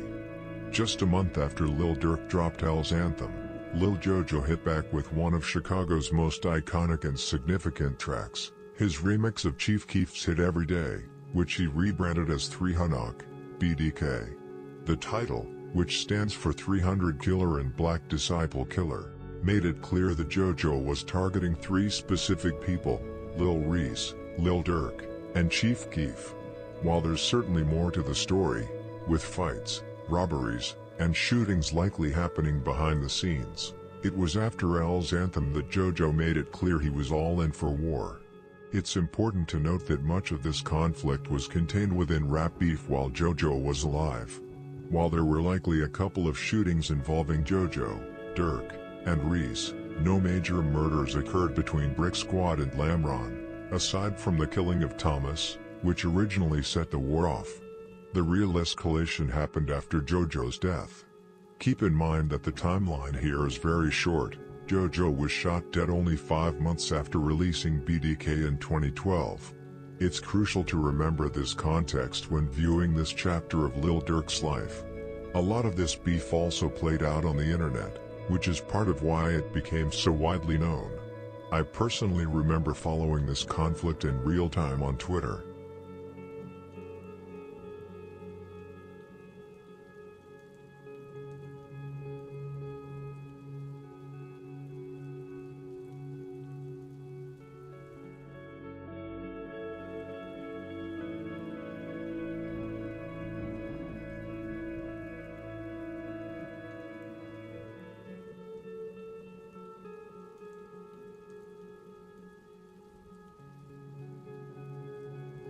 "300 made a massive impact, Lil Jojo wasted no time delivering his message with a hook. These people claim 300, but we BDK. In the first verse, he quickly addressed what Lil Durk said in L's anthem with the line, "Durk say F Brick Squad, so I can't wait to catch him, squeeze this 40. Now they got him on a stretcher." Jojo didn't hold back, he went straight to the point. What's crucial to understand here is that Lil Jojo didn't just mock Lamron and Chief Keef with his song, he made a bold declaration by saying BDK. In 2012, saying BDK wasn't just a diss to a couple of sets, it was a direct challenge to the entire Black Disciple Nation. At the time, every Black Disciple set on the South Side felt personally attacked, as if Jojo was declaring war on all of them, and in many ways, he was. This is why 300 had such a major impact and escalated the beef to a new level after Lil Durk's L's anthem.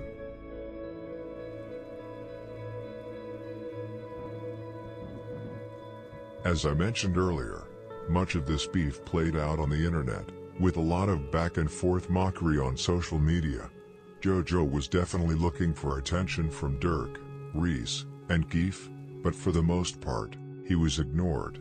However, things got real in mid-June 2012 when Jojo came close to catching a body from Lamron. This incident became well known after Jojo mentioned it in one of his songs. On June 20th, 2012, Lil Jojo pulled up on Lamron and spotted J-Rock. Jojo fired shots, but J-Rock managed to duck and run to safety. The next day, Jojo took to Twitter to boast about the incident, mocking J-Rock and writing posts like, "Who taught J-Rock to run?" and "No lackin', keep you all head up," tagging both Lil Reese and Lil Durk in the process. It was pretty obvious Jojo was looking for attention from them, but I think it was more about him trying to get his message out. Jojo wasn't just a clout-chasing rapper, he was really living that street life and wanted to build something bigger, his own movement. That's part of the reason he made such a big impact in such a short time. You can even compare his rise to King Von, who also made a massive impact in a short period, or the lasting influence of the I'm Not From 63rd movement, which I believe will continue to resonate for years.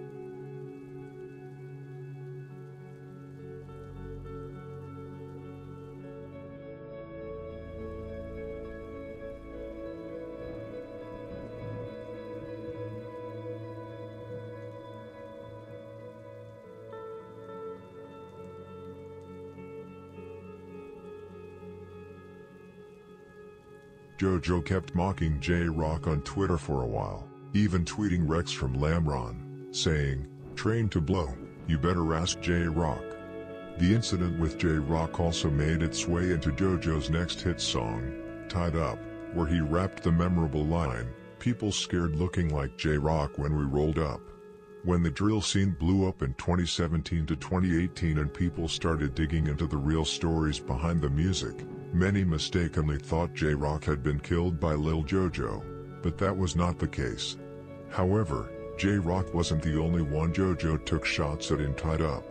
In the music video, they staged a scene with a person tied to a chair to mock Chief Keef, a move similar to how King Von had an actor impersonate FBG Duck in the Took Her to the O video. A funny detail about the Tied Up video is that it was actually Lil Durk's cousin, Lil Mr. from Wagga World, who was paid just $5 to play the part of Chief Keef in the video.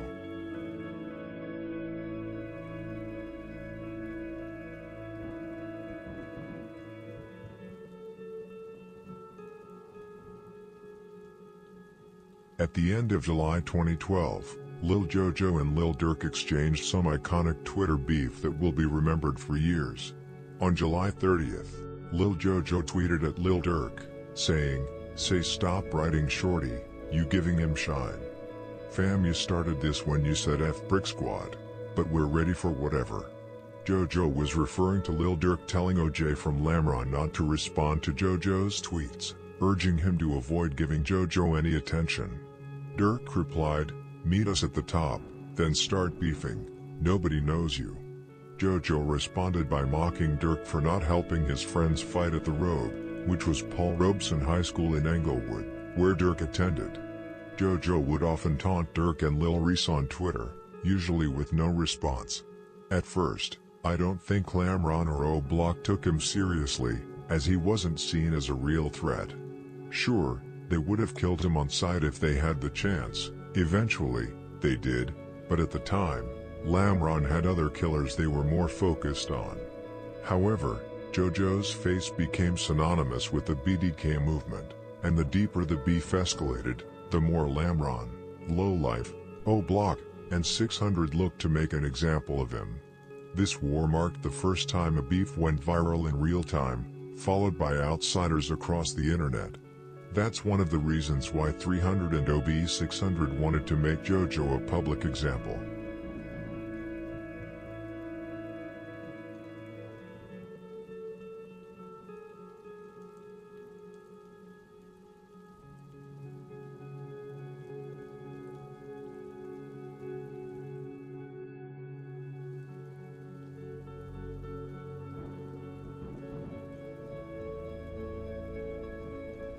In mid-August 2012, Lil JoJo's personal beef with Lil Durk and Lil Reese would really heat up.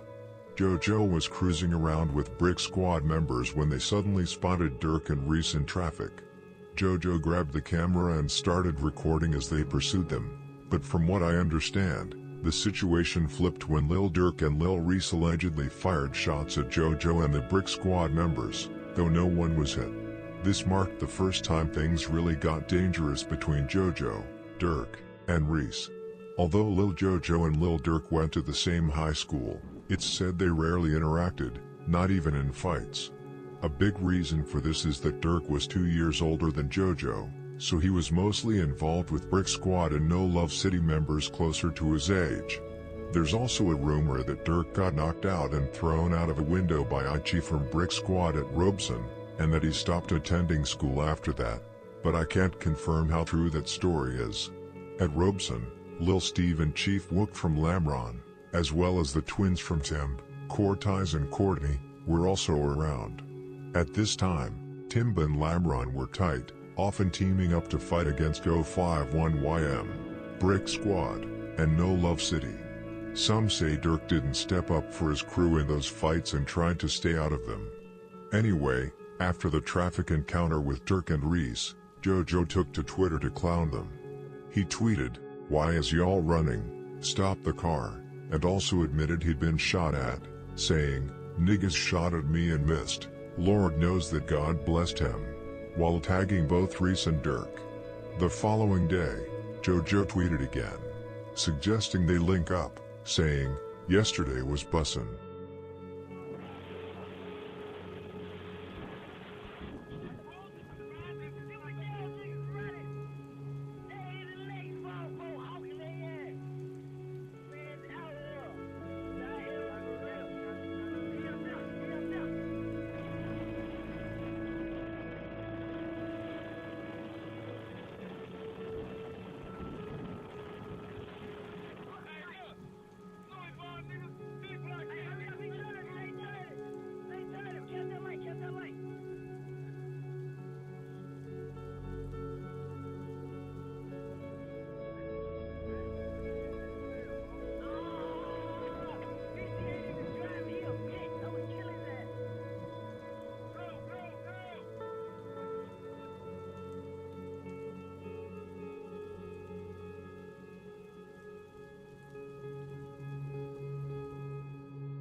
On August 31st, 2012, Lil JoJo dropped another diss track, "I Got Dat Sack," a remix of Yo Gotti's original. In this track, he came for Lamron, Lil Reese, Lil Durk, Chief Keef, and even gave a shout out to P. Rico for putting in work on DOD. While the song didn't get as much attention as his previous tracks, Tied Up and BDK, it seemed like the dissing was starting to feel a bit repetitive. He was targeting the same people with similar lines, so the reactions weren't as intense as when he first dropped BDK, which set a new standard. I think dissing, especially with constant name dropping, has kind of worn out its impact over time. Many people feel it's getting old. What stood out about JoJo was his fearless attitude. He didn't shy away from challenging fate and wasn't afraid to post his location to taunt his enemies. The day he died wasn't the first time he did this. In late August 2012, JoJo tweeted his location directly to Lil Durk, Reese, and Chief Keef, though nothing came of it at that time. In response to JoJo's freestyle, Lil Reese tweeted, "I do not do that rap beef, quickest way for first 48 to come out, 300. JoJo fired back by sharing a link to his freestyle, continuing to fuel the tension.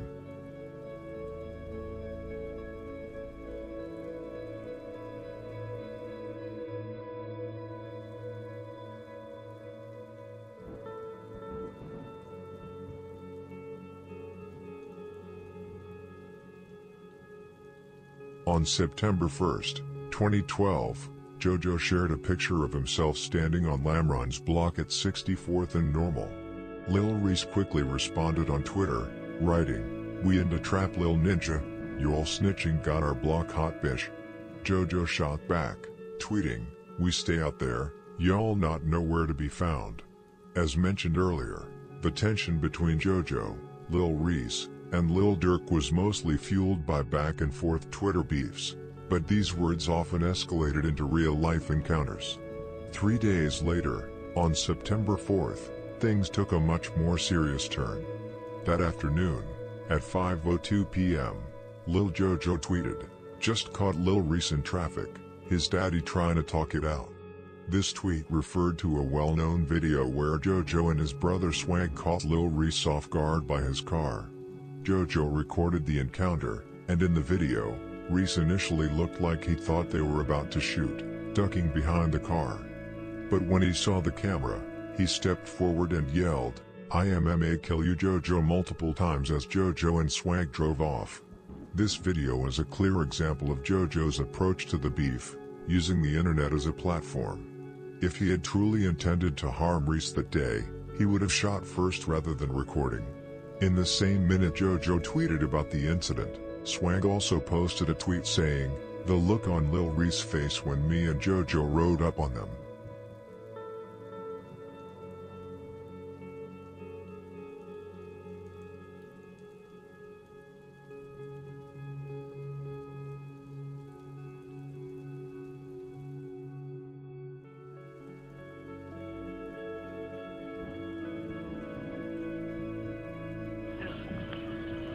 They calling for them racks, they from the offices, one time to kill y'all. Boy, you a bitch, boy. Hey, bitch, you little bitch. Yeah. Fuck is wrong with you, hey, boy? Hey, I am Brick Squad. Yeah, Brick Squad, boy. What the fuck is you talking about, boy? Over you little bitch.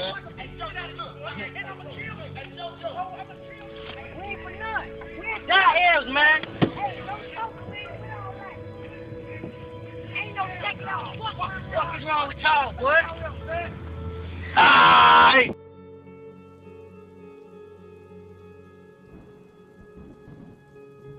Just 6 minutes after the earlier incident, JoJo tweeted again, tagging Lil Reese, "I'm out here on my 2 feet, where y'all at?" Then, almost exactly an hour later, at 6:13 p.m., came a tweet that would have grave consequences, not just for JoJo, but for everything that followed. In this tweet, JoJo openly revealed his location, "I'm on 069, I'm out here." As soon as members of Lamron, SMG, O-Block, Lowlife, and 600 saw it, they quickly mobilized, jumping into 3 separate cars. They knew that rolling out with just one car would be too risky. In situations like this, simply tweeting your location isn't enough, you have to be ready for retaliation. The key to surviving such a war is playing defense. which often means shooting at any car that tries to slide through. If JoJo was signaling that he was vulnerable, the response would be swift, and they had to be prepared to defend themselves. The decision to roll with 3 cars was strategic, each car packed with top members from various sets, all looking to get their hands on JoJo and claim credit.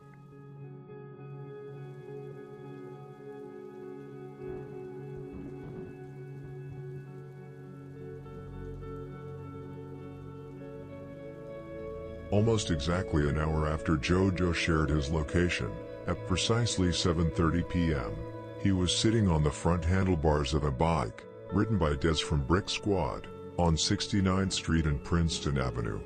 Recently, video footage of the murder scene was leaked on Reddit.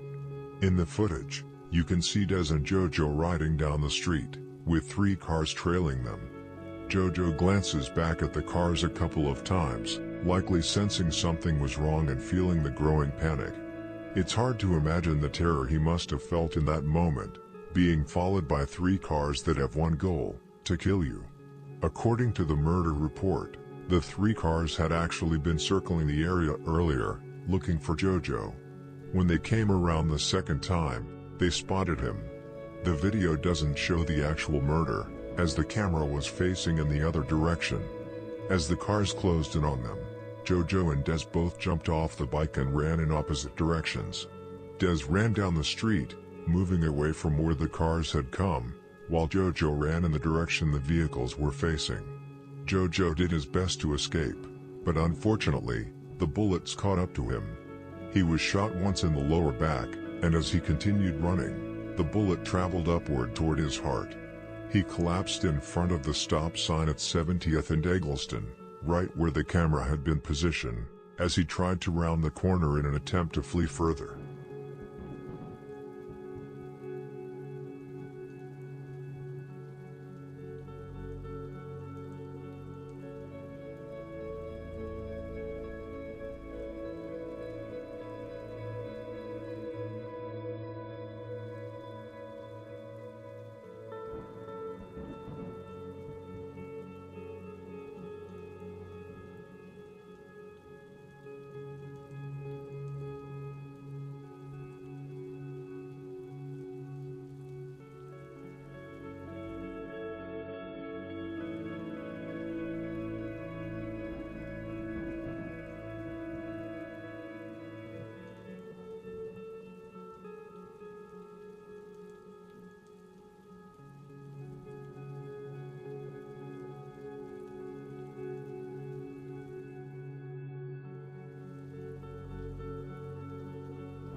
Lil Jojo was found unresponsive around 9 p.m. after suffering a gunshot wound, and tragically, he was later pronounced dead at the University of Chicago Medical Center.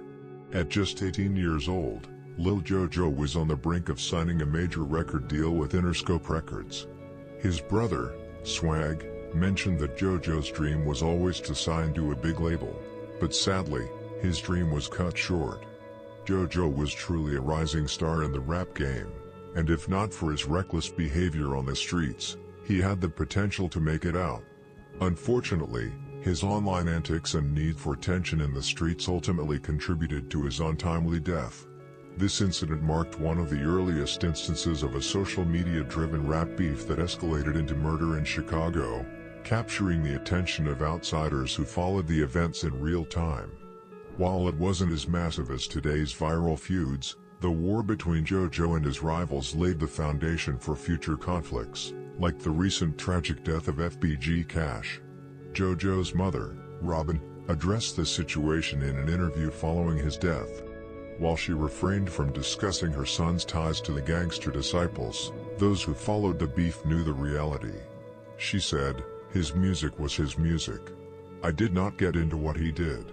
When he left my house, I tried to be there, tried to teach my son the right way. But you can't hold a child's hand every step of the way. So what he did in the streets, I don't know about. What he raps about, I don't know."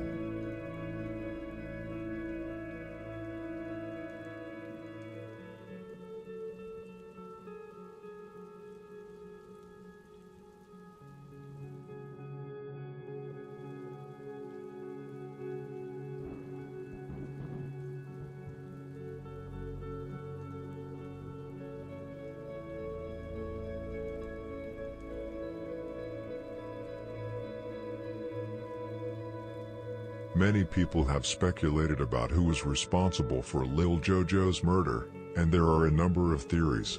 One thing to keep in mind is that there were multiple people involved in the hit, as 3 cars were seen in the area. While we don't know if every car was full, it's likely that the drivers weren't alone.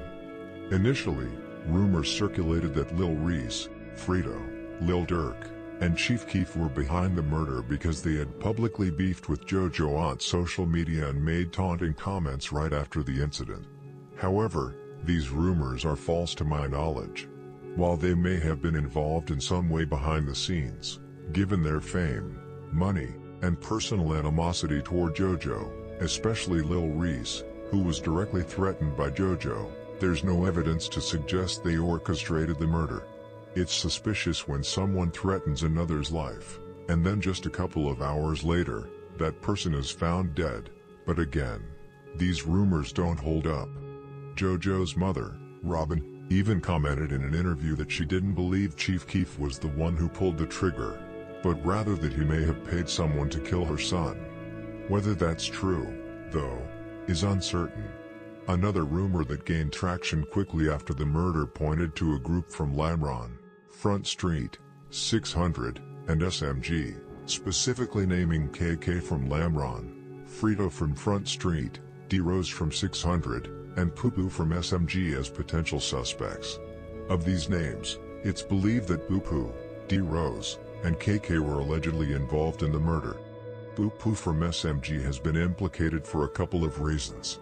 Not only has he continued to diss Jojo on social media, but Chief Keef also mentioned him in the song War released in early 2014, where he rapped, "All these damn frenemies, I'ma call up Poo-Poo man." When a fan asked who Poo-Poo was on Twitter, Chief Keef replied, 069. Poo-Poo is known to be a shooter and is considered dangerous in the streets.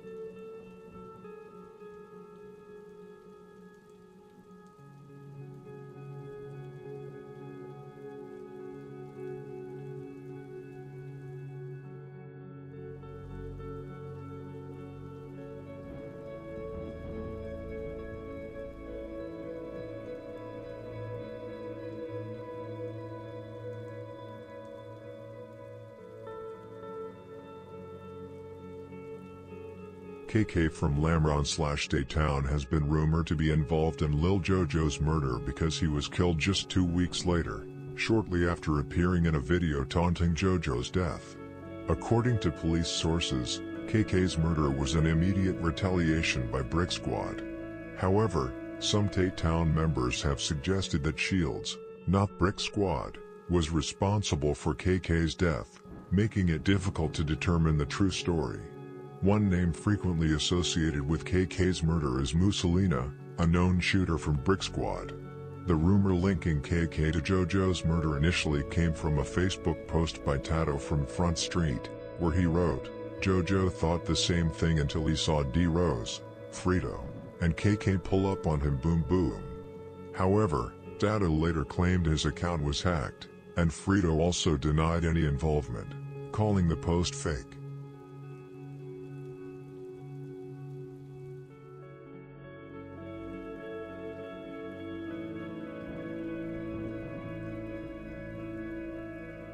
The most credible theory, which is essentially confirmed, points to Loico from Lowlife as Lil JoJo's killer. Loico, a known member of Lowlife, passed away in 2021 due to natural causes. After his death, multiple Brick Squad members began mocking him while honoring JoJo, which typically signifies that the person responsible for a murder has died. Further supporting this theory is a Facebook post by Louis from a block, where he listed various murders and gave credit to the sets allegedly responsible. In the post, he wrote, "F Lil JoJo, shout out Lowlife," strongly implying that Lowlife was behind JoJo's killing. Loico was a high-ranking member of Lowlife and had close ties with several O-Block figures, including Boss Top and King Von. He even appeared in multiple music videos filmed in O-Block, such as Computers by Boss Top. He was also featured in an interview with Boss Top following FBG Duck's murder, where Top made the infamous statement, "Don't say shit about D-Roy." Beyond Lil JoJo's murder, Loico is also rumored to be responsible for the 2017 killing of Hussey from Brick Squad/JJ Gang. Two other names that have long been speculated in JoJo's murder are J Money and Ray Rilla from O-Block. Ray Rilla, in particular, has a Joe York tattoo, further fueling speculation. However, J Money's alleged involvement remains unclear, as it seems to be based primarily on the fact that he frequently mocked JoJo on Twitter, though many others did the same.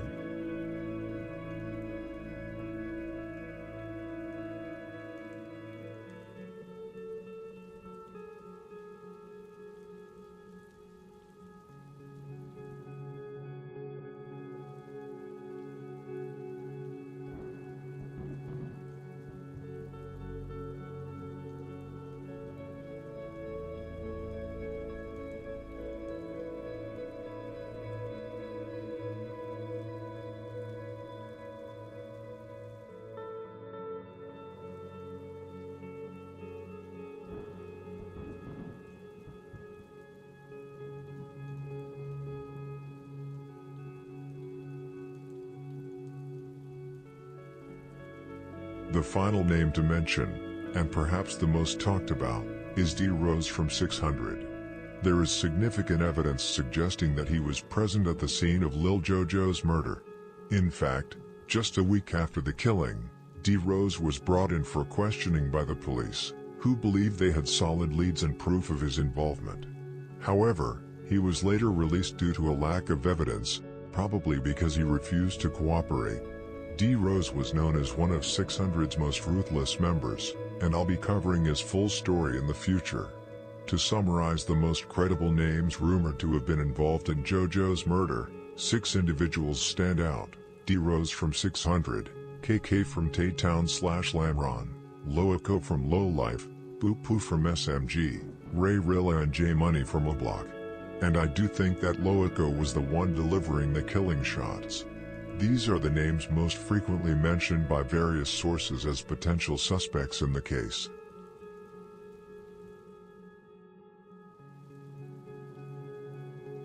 As expected, the mockery following Lil JoJo's death was relentless. Lil Durk, D-Rose, Lil Reese, Chief Keef, King Von, Boss Top, L.A. Capone, Rondo No. 9, J Money, Boo-Poo, Ray Rilla, and numerous other members and rappers from Lamron, SMG, Lowlife, THF 46, O Block 600, and Front Street openly ridiculed him. He was essentially mocked by every BD-affiliated gang, which wasn't surprising given that he was the one who initiated the BDK movement. Even G Herbo and several members from No Limit joined in on the taunts after his passing. Rather than explaining further, I'll let the tweets and pictures speak for themselves.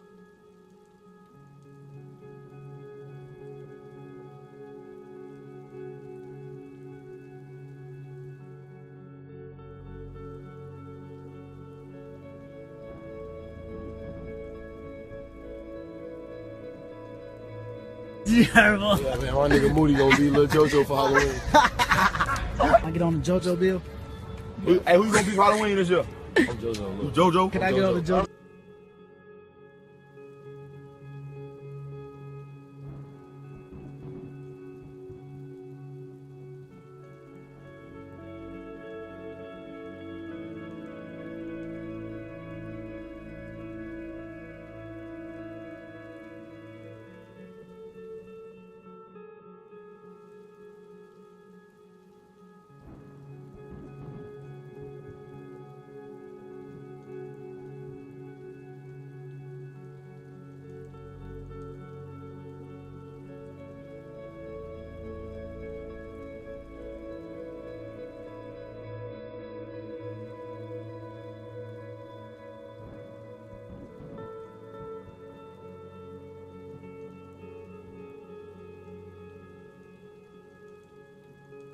Although there are ultimately no winners in the gang world, Lil Durk, Chief Keef, Lil Reese, and Frito Santana gained immense fame, and eventually wealth, following Lil JoJo's murder.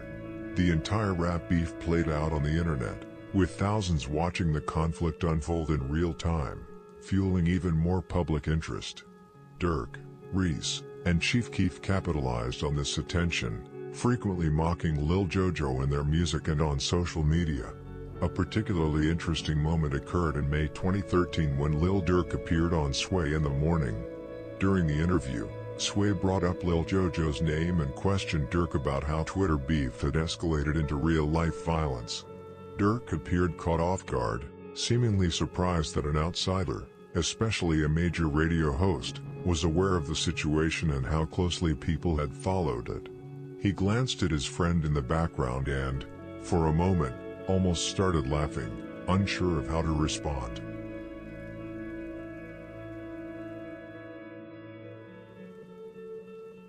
Lil JoJo has been mocked in a lot of songs, but because this is a story mainly about Lil Durk and Lamron, I will only mention the songs where Durk or other Lamron rappers have mocked him. However, JoJo has not actually been mocked as much as Tuka, and the reason for this is because the murder of JoJo was very high profile and many rappers kept a low profile and therefore avoided mentioning his name.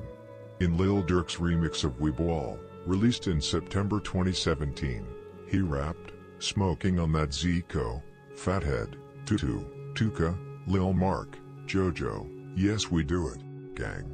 In Lil Durk's unreleased song, 0 to 300, which is a remix of Drake's song, 0 to 100, he rapped, "Tell Lil JoJo no clout, man he ain't snoozing now." In one of Durk's most famous songs, "Dis Ain't What You Want," he rapped, "A dude claimed 300, add a K, you done."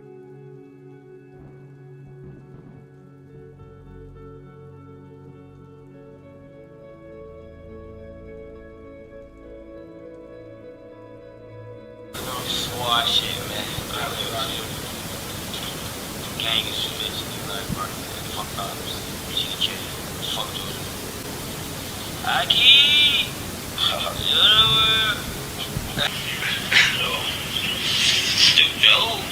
JoJo! Aki! What we said? JoJo! Aki! Shut up, dirty airport, folks. Somebody get the screaming. Aki! It is unclear whether Lil Durk, Chief Keef, Frito, or Lil Reese were directly involved in the murder, but there is a strong possibility that they may have encouraged it. They also may have used money from their music labels to supply weapons and vehicles. Regardless of their level of involvement, They all gained significant recognition after the incident, particularly Lil Durk and Chief Keef.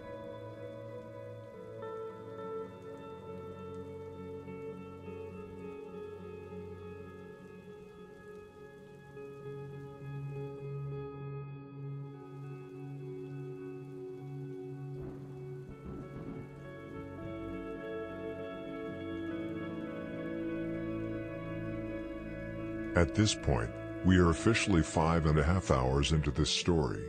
Just like the earlier sections, the pace from here on out stays fast, packed with heavy information and constant back-to-back events. The timeline now moves toward the tail end of 2012. The street politics were boiling over, specifically the war involving Shields and the body that Durk's close friend Dida from Tay-Town allegedly caught in November of that year. From there, the story dives straight into 2013, a chaotic year that was absolutely packed with major turning points. This was the year that saw OTF's infamous clash with Mabu out in Iowa, another major arrest for Durk, and the murder of his frontline shooter, Lil Rob. On top of the street wars, the rap game was fracturing too, leading to the highly publicized OTF versus Glow Gang conflict. And to make things even more volatile, late 2013 brought the tragic loss of Durk's close friend and rising star, L.A. Capone. The pressure was mounting from every single angle, both on the streets and in the music industry. Englewood was on edge after Lil Jojo's murder. It wasn't just Brick Squad seeking revenge, his allies wanted it too. Remember, Lil Jojo started the whole BDK movement, and the BDs responded by pushing the GDK movement. After his death, the BD Alliance wasn't just targeting Jojo, they were mocking the entire GD movement. STL/EBT, Mob, Wugga World, Brick Squad, Jaro City, everybody wanted revenge. Every set allied with Jojo and Brick Squad felt the need to take action and retaliate. We've already discussed KK from Lamron/Daytown, who was rumored to be involved in Lil Jojo's murder, especially since he was killed just 2 weeks later, shortly after appearing in a video taunting Jojo's death. Police sources claim his murder was immediate retaliation by Brick Squad.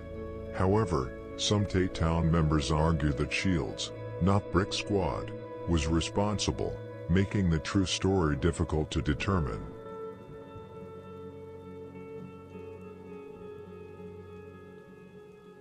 The reason why many also believe that Shields was behind KK's murder is because Tay-Town would score on Shields just 2 months after KK's murder. On November 3, 2012, Travis from Shields was dropped off by a friend in a car on the 5600 block of South Shields Avenue to retrieve his jacket. Suddenly, a dark-colored van pulled up, and at least one individual jumped out and opened fire. Travis attempted to run back to the car but was struck multiple times, including in the forehead, chest, arm, and legs. His friend, who was waiting in the car, quickly put it in reverse, crashing into a fence as she ducked for cover. The shooter fired 6 shots at the vehicle before getting back into the van, which then sped away from the scene. After a 2-day investigation and a tip from a witness, the police identified a suspect, DeAndre Wilson, better known as Dida from Tay-Town, a close friend of Lil Durk. Dida was identified by multiple witnesses as the gunman who jumped out of the van and shot Travis multiple times, as well as shooting at least 6 bullets at the car which was driven by Travis' friend.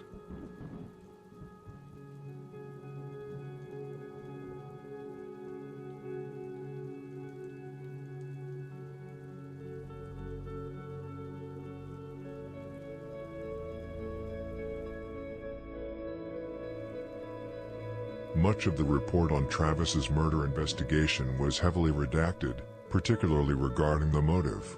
However, the available portions suggest that Tay-Town had planned the killing, believing Travis had done something serious enough to warrant it. Some unredacted details hint at a dispute over money, though the specifics remain unclear. It appears Travis may have deceived a close associate of Tay-Town, leading to the retaliation. The report also notes that 4 individuals were inside the blue van, but only one, Dida, was clearly identified as he exited the vehicle. There was limited evidence on the driver, described as slightly larger with short dreads. Another rumored participant in the hit was PT from Tay-Town, the older brother of KI from STL/EBT, who was killed by King Von in April 2014.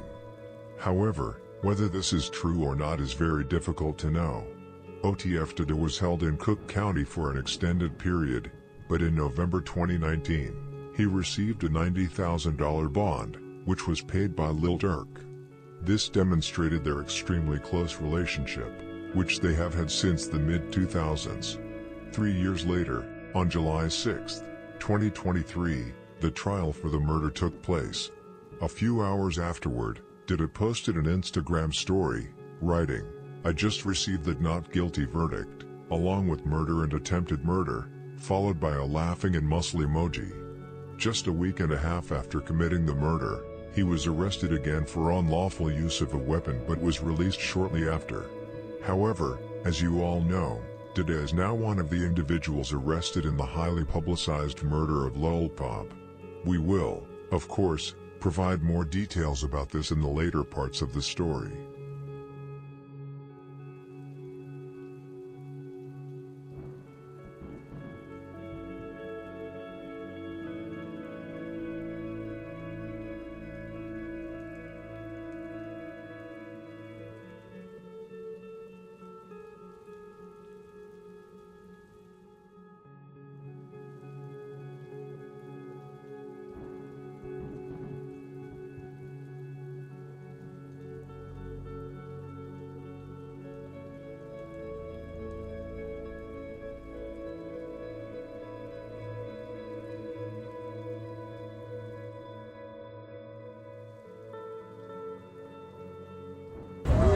Yeah, man. That innocent brother.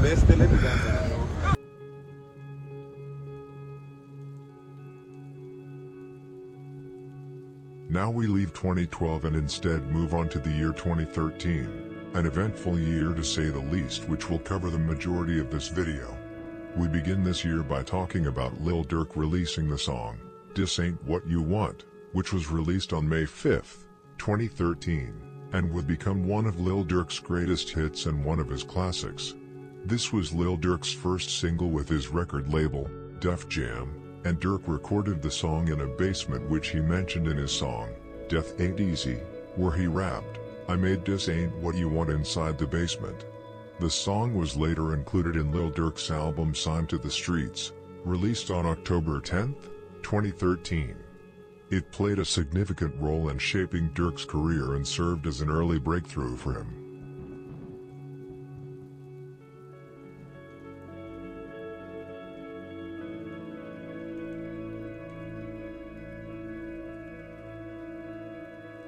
Now, we turn to another event that took place on May 26, 2013, in Davenport, Iowa, where a massive brawl broke out between OTF, GBE and Mabu, marking the start of their beef and tensions.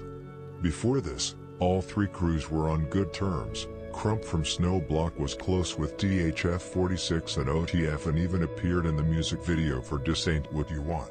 At that time, there was unity among several groups, including Temp, GBE, Mabu, THF46, OTF, 300, Daytown, Lamron, O Block, 600, and Front Street. Lil Durk had also collaborated multiple times with King Louie from Mabu, even working on songs together. Before I get into the actual fight, I thought I'd quickly go over what Mabu is and their history as well as their relationships with other gangs.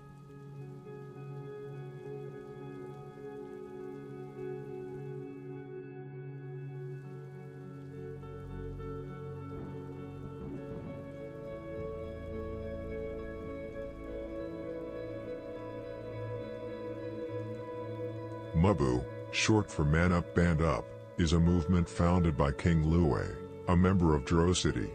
This explains why Crump from Snow Block referred to himself as Mabu Crump. Originally, Dro City was an alliance of multiple sets, including Timbo 65, BNCO 64, McCreek, Saw Block, and D Block on 66th and Ingleside.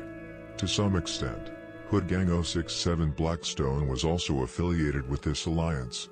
Dro City is named after a teenager named Dro from BNC 064, who was shot and killed in early September 2006, allegedly by Cranktown. Prior to Dro's death, the area was known as BNC, Bar None Crazy, and Murder Town, both of which were affiliated with the Garden. People still claim BNC to this day. Similarly, Snow Block was named after Snow from BNC 064, who was killed on March 17, 2012. Mubba Crump, for example, one of the more famous members from Dro City, claimed Snow Block /BNC 064. Today, Dro City is no longer an alliance. Several of the sets that once fell under the Dro City umbrella, much like Motown, are now involved in conflicts with each other for various reasons. Today, Dro City is primarily just a name for the area itself. Snow Block is a set within Dro City, and while their main block used to be 64th and Ellis, that's where the original Dro City Alliance started. However, it's no longer Snow Block's main block today. Over time, they've relocated, and now their shorties from TPG operate on 64th and Ellis as their own set. We will go into more detail about this as we approach the death of Crump and Kurt Mack later on in the story.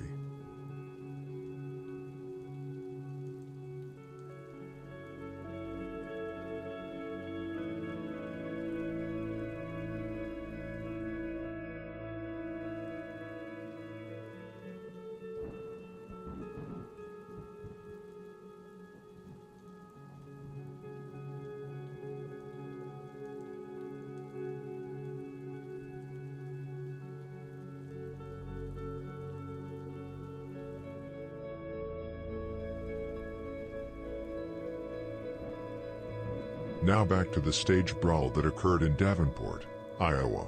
On the stage were several rappers from GBE, OTF, Mabu, and other groups, including Chief Keef, Ball Out, Lil Reese, Lil Durk, and King Louie, were all present, along with their crews who were there to protect them. During one of Lil Durk's performances of his hit song Dis Ain't What You Want, just before Chief Keef was set to perform, an altercation broke out between Ball Out and King Louie. In the chaos, Ball Out's chain, actually a chain that belonged to Soulja Boy, was snatched off and tossed into the crowd, sparking a wild brawl on stage. There's an old video of the fight, but it's filmed on an outdated phone, making it hard to see the details. It quickly turned into a massive stage brawl, something that wasn't too uncommon in concerts back then, with G Herbo and Lil Bibby also being involved in similar situations. During the fight, Lil Durk along with DHF 46 allegedly sided with Mabu, or at least did not help GBE, which didn't sit well with many, including Lil Reese, who was closely tied to Chief Keef and GBE. Afterward, it was said that Lil Reese confronted Durk backstage, and some claim that Lil Reese choked Durk. Though it's unclear if that actually happened, some people have said it did. Lil Reese initially responded to the rumor by saying, "Leave it in the streets," and later, he publicly denied it, calling it false. It's possible that Lil Reese lied to protect Durk's image and avoid causing any tension between them, especially given Durk's rising status in the rap scene.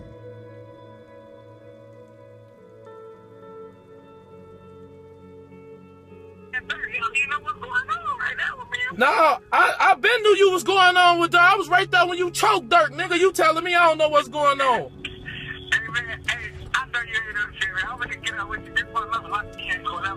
One thing I do know is you would slap one of these niggas and you would choke one of these niggas like on Dro. I know that.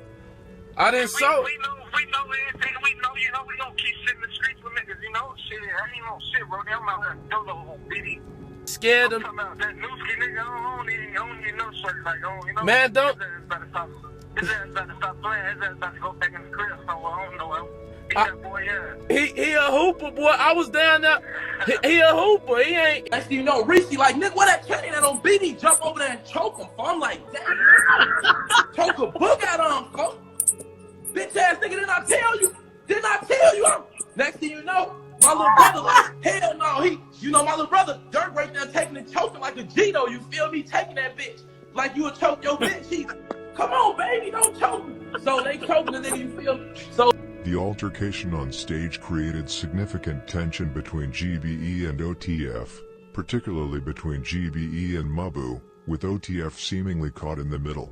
Later in the summer, figures like Rondo, J-Money, Boss Top, D-Roy, and others made it clear with the phrase F Mabu.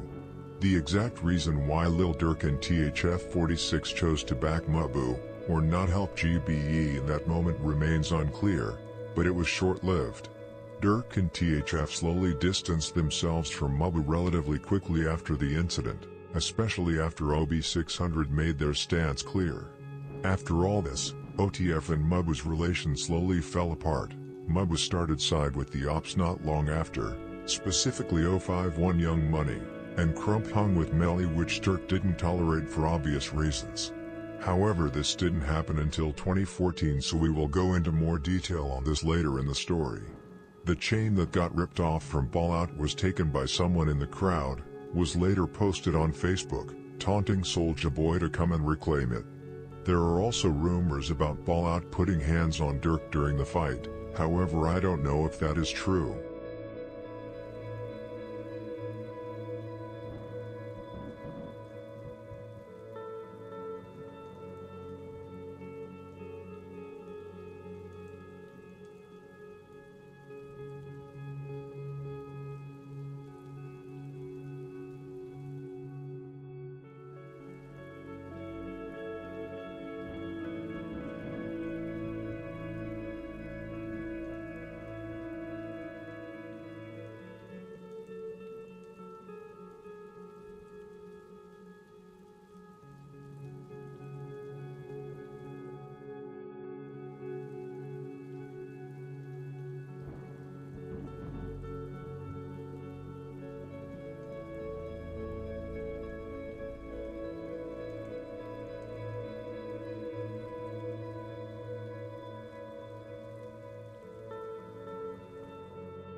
Just days after the incident with Mabu and GBE, Lil Durk was arrested and locked up in Cook County, an arrest that would later create further division between OTF and GBE. On June 5, 2013, police officers responded to a call about a man having a gun on him in the 72nd and Green.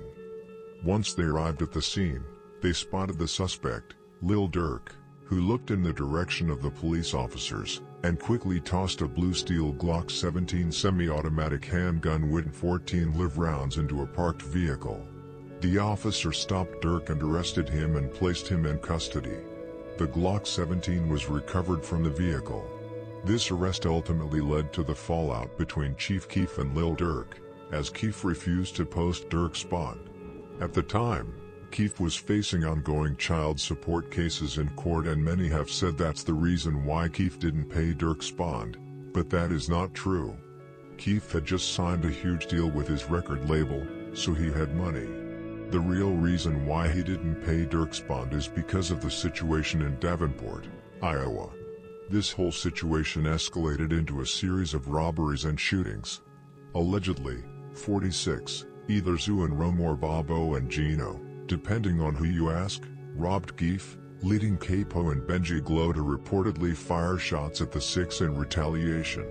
As a result, most of Chief Keef's crew distanced themselves from OTF, despite many already having it tattooed.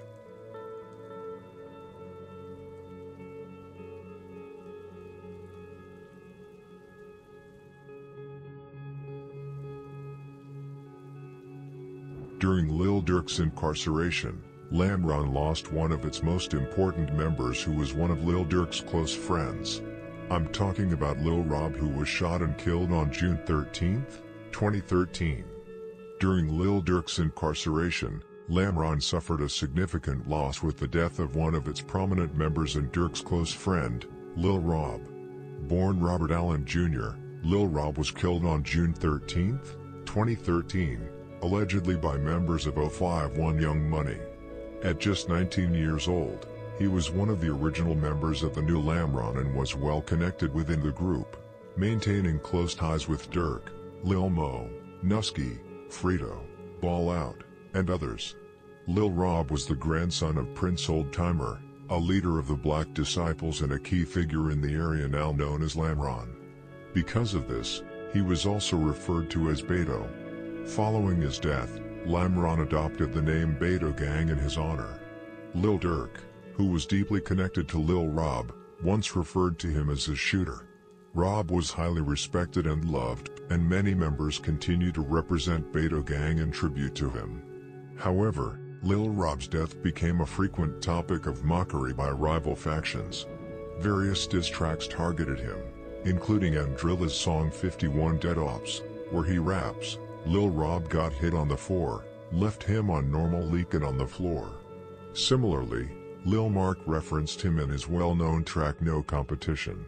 Other artists, such as J Mane from Jara City and King Lil J from STL/5TH Ward, also taunted his death in their music. An interesting and controversial aspect of Lil Rob's background is that his father, also named Robert Allen Jr., was a police informant. He admitted to selling 220 pounds of crack in the 64th/Normal area between September 1996 and August 1998. In May 1999, he agreed to testify against other members, reducing his life sentence to 20 years. Along with another high-ranking Black disciple, Charles Jackson, he helped authorities identify voices in wiretapped cell phone calls, leading to a major raid in December 1999.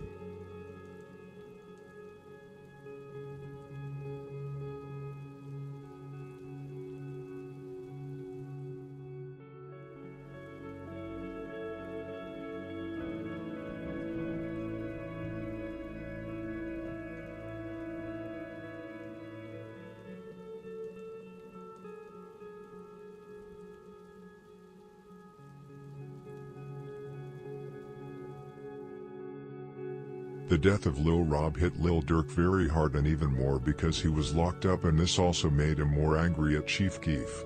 On June 30, 2013, shortly after his release, Lil Durk made his debut on the global stage when he was invited to the BET Awards for his first public appearance as an artist. At the BET Awards, which was held at the Boys Foyer Jones Atlanta Civic Center on September 28, 2013 in Atlanta, Georgia, he met other famous rappers, such as Meek Mill, with whom Durk took a very funny picture where Durk looked like Meek Mill's wife.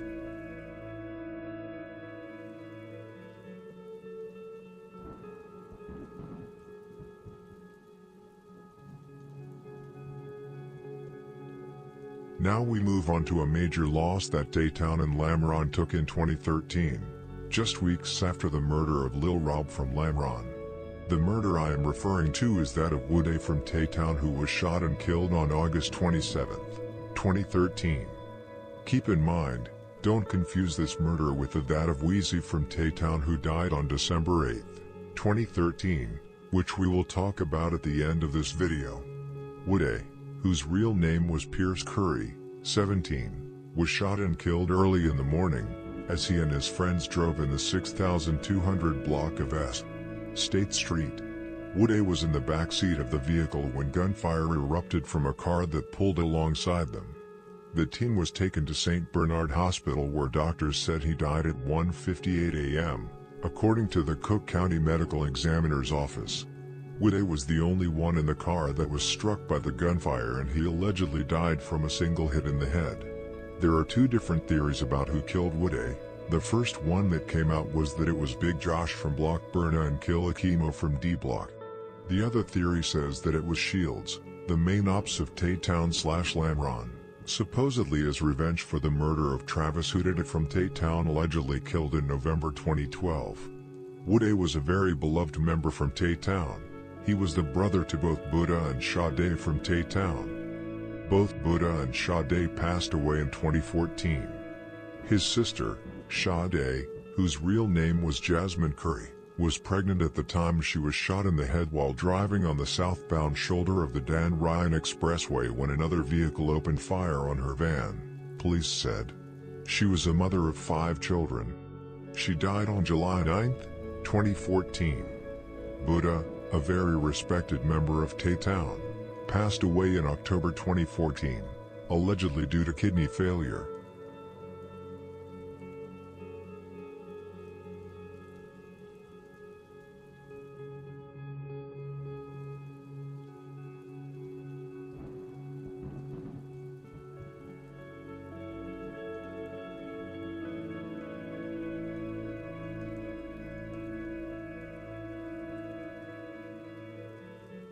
Taytown allegedly retaliated a week later on Shields by killing Fred from Dodge City/Dirty World, a now extinct MC set that was later merged into Shields 057.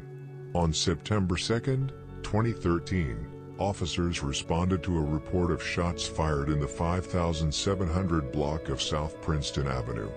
Upon arrival, they discovered 27-year-old Frederick Brown, known as Fred, suffering from multiple gunshot wounds in an alley, according to authorities. Fred, who resided in the 6300 block of South King Drive, was transported to John H.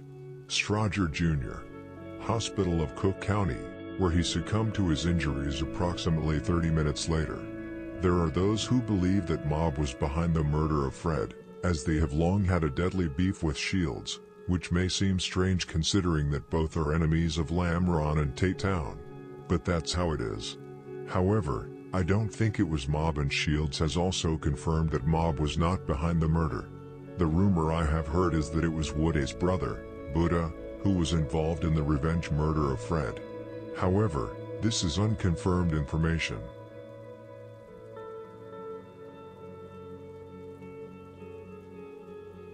Just days after Woode from Taytown was killed, and on the same day Taytown retaliated on Shields, Lil Durk suffered another devastating loss with the death of his close friend, J Money from O Block. Durk and J Money shared a deep bond, even closer than many realized. They frequently appeared in photos together, and J Money was once pictured holding Durk's child, a testament to their friendship. During his life, J Money proudly represented both Glow Gang and OTF. He was one of the first members from A Block, alongside Iggy, to be part of OTF, solidifying his place in the movement. Durk also has J Money tattooed on his body and attended his funeral. Lil Durk has referenced J Money in several of his songs, paying tribute to his late friend. In Death Ain't Easy, he raps, "I hate J Money, move loose with it. He the one that's out the roof with it." In I Go, released in July 2014, he says, "They took J Money, he was savage." In Love Songs for the Streets, Durk reflects on his loss, rapping, "In the field, ain't no crying, taking pills to keep from crying. J Money not here to give me advice." In Habit, he mourns his friend, saying, "Lost J Money to some violence, F'd my head up." Similarly, in the song F You Thought, he acknowledges how J Money's connections shaped his relationships, rapping, "Half the people I was effing with 'cause they J Money friends."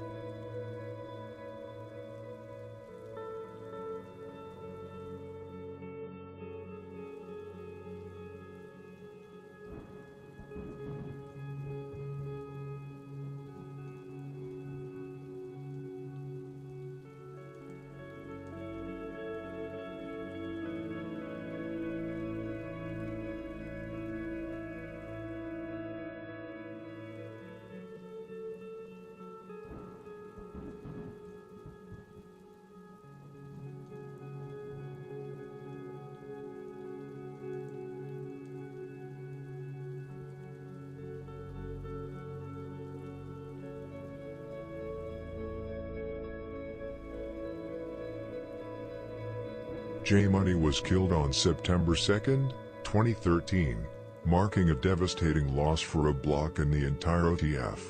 His death was widely mourned, while rival members, such as Lil Twin from Taekwon World, referred to it as a Lil B's birthday gift for P5. There has long been speculation that J Money was set up by a girl and that both K.I. and Lil B were involved in his murder. However, most of these claims are false. While K.I. was not involved, Lil B was indeed the shooter. Some, like Mona from O Block, claim J Money was with a girl named Smokey at the time of his death, but police reports do not support this. Many details in the official report remain redacted to protect witnesses and sensitive information. According to the report, J Money was with Prince Dre and Edog when they drove to the 6600 block of South Rhodes Avenue to do laundry. At the same time, Lil B was in a car with at least one other person. As they pulled up next to J Money's vehicle in traffic, Lil B, who was hiding, peeked out to confirm J Money's identity. After verifying it was him, they followed his car. The driver eventually dropped Lil B off at 66th and Rhodes, where he moved behind a house, snuck through a gangway, and ambushed J Money, who was loading laundry into his car alongside Edog while Prince Dre remained inside the vehicle. When the shooting began, J Money attempted to flee, but Lil B pursued him, firing shots as he ran. J Money was initially struck in the lower body, causing him to fall. He managed to get up and tried to escape into an alley, but Lil B continued his attack, landing more critical shots. J Money was hit multiple times in the chest, including one bullet that exited through his mouth, and a final fatal shot to the forehead. Contrary to widespread rumors, J Money was not stood over and shot 4 times in the grill, as Wooski claimed in his song Computers. This statement appears to be an exaggeration or an attempt to mock his death rather than a factual account of what happened.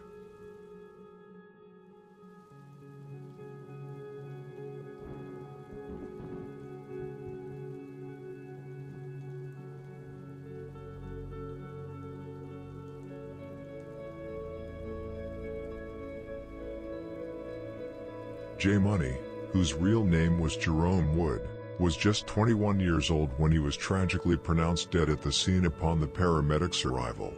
According to police documents, as soon as the shots rang out, E-Dog allegedly jumped into the driver's seat and sped away from the scene with Prince Dre.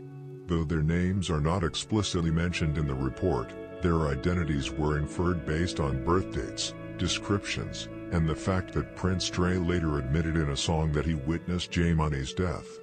The police report repeatedly identifies Race and Lil B Shaw as the suspected sole shooter in J Money's murder. Documents also reveal that King Lil J and FBG Butta provided information to the police, stating that they had heard Lil B was responsible. What stands out when reviewing these reports is the sheer number of individuals across various Chicago gangs who have cooperated with law enforcement, contrary to the belief that certain gangs are entirely free of informants. For instance, Face from 600 is another example of someone who allegedly provided information, which is discussed later in the story. Another significant detail from the documents is that the same firearm used to kill J Money was linked to a shooting on Front Street less than 2 weeks later.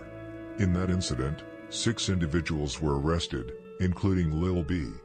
J Money was one of the older and more respected members of O Block, active in the streets even before the Wick City era. He was allegedly involved in multiple murders and had earned a reputation as one of O Block's top members. After his death, O Block adopted the name Mana Gang, or OBMG, in his honor. His legacy also lives on through members who incorporate Mana in their names, such as Mana Duke and Ocho Mana. Following J Money's murder, Lil B became a major target. J Money was known to associate with gangs like Lamron, THF 46, and 600, and O Block, and all of them were determined to retaliate in his name.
Lil Durk only got time to mourn J Money for a couple of weeks before he lost another dear friend, L.A. Capone from 600, whom Durk had a very close relationship with through the rap. However, as many know, L.A. Capone wasn't just a rapper, he was a high-profile member of 600 and even admitted to having a body. His confirmed kill was P5 from Jaro City, a hit he carried out alongside King Von and J Money. The execution was brutal, with all three standing over P5, firing 6 shots into his face and 9 into his body. L.A. Capone, King Von, and J Money were not shy about boasting about the murder on X, formerly Twitter. Beyond that, L.A. Capone was deeply involved in the streets, known for shooting, robbing, and fighting, solidifying his reputation as an active and feared member. His growing notoriety, both in the streets and in the music industry, ultimately made him a high-priority target for his enemies.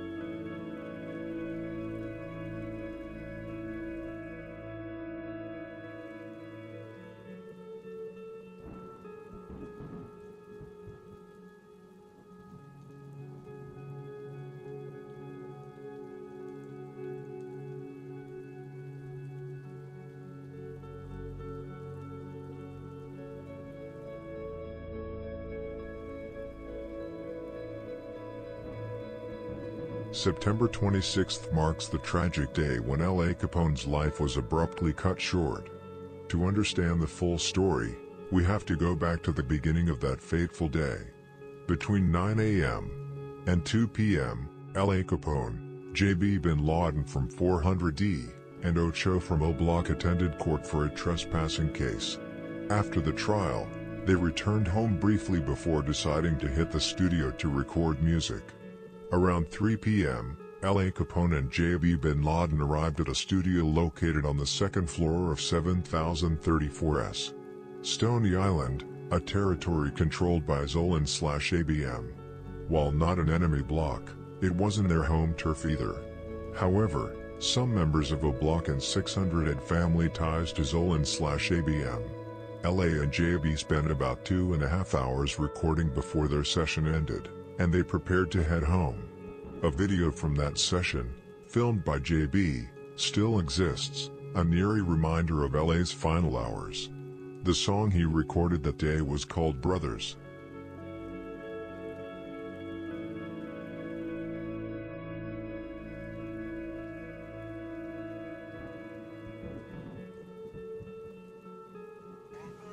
What that is though? Just record.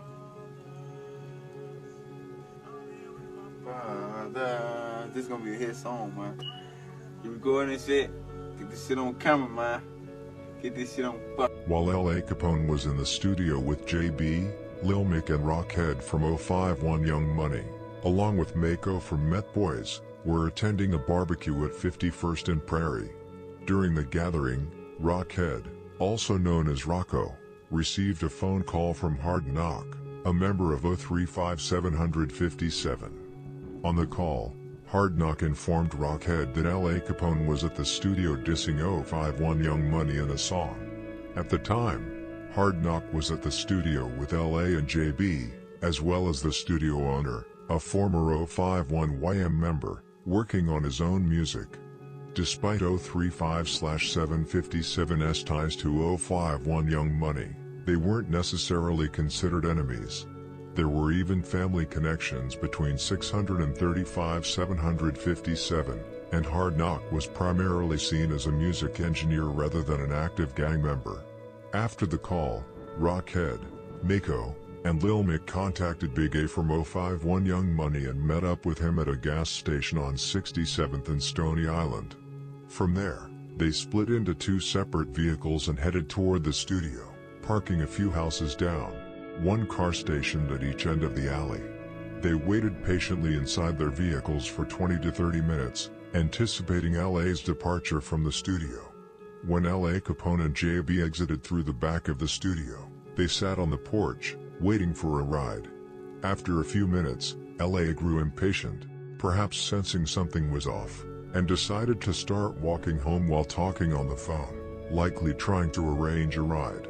Tay Capone, then known as Tay 600, had offered to pick him up that day but wouldn't have been able to arrive for another 10 minutes. L.A., however, declined, opting to walk instead since he lived nearby. There have been rumors that L.A. Capone texted Lil Durk at that time, fueled by Durk's lyrics in Made It Out, where he raps, "I was so high, I wish I replied to L.A.'s text."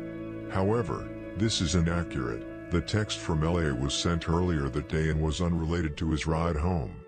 Around the same time, Hard Knock left the studio as well, accompanied by Snoop from 757.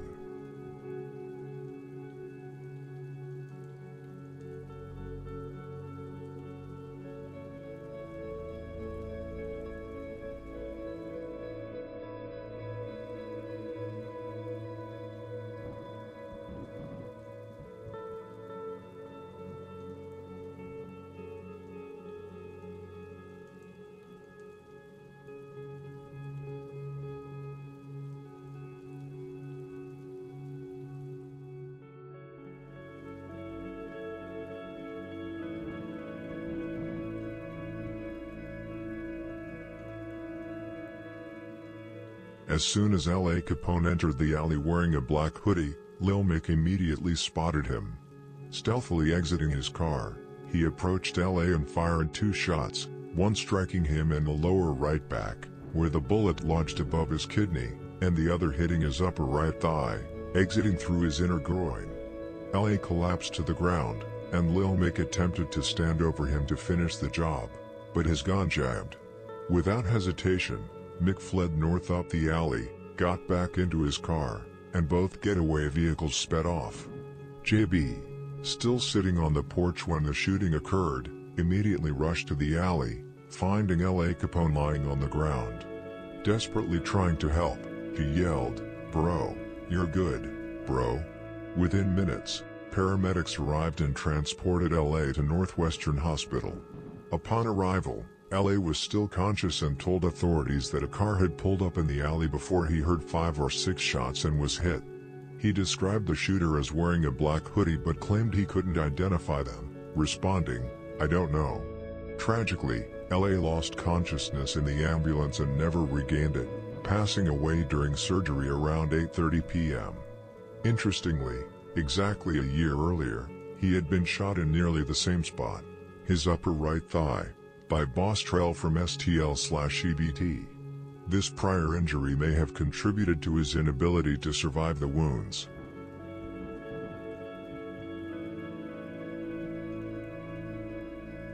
Later that same night, all 4 individuals involved in L.A. Capone's murder met in Washington Park to confirm that they had successfully carried out the hit. Interestingly, Lil Mick and L.A. Capone, who had a history of fighting each other, lived relatively close, Lil Mick on the 7000 block of S. Chapel Avenue and L.A. on the 7000 block of S. Bennett Avenue, just about half a mile apart. The studio where L.A. was killed was located between their homes, making it equally accessible to both. Hard Knock, the man who set up L.A. Capone, was well acquainted with the studio and a frequent visitor. However, when questioned by police, he denied knowing about L.A.'s conflicts with 051 Young Money and claimed he had no connections to Rocco, Mako, Big A, or Lil Mick. He also denied making the phone call that led to the setup. Despite his denials, a former 051 member who was present at the studio later admitted that Hard Knock did, in fact, call Rocco, though he insisted it was just to invite him to smoke weed. Both the 051 member and the studio owner quickly saw through this and realized it was a setup. They urged Hard Knock to call Rockhead back and tell him not to come, fearing what would happen if 051 crossed paths with LA. However, their warnings were ignored, and the 051 members proceeded with their plan, ultimately leading to L.A. Capone's tragic death.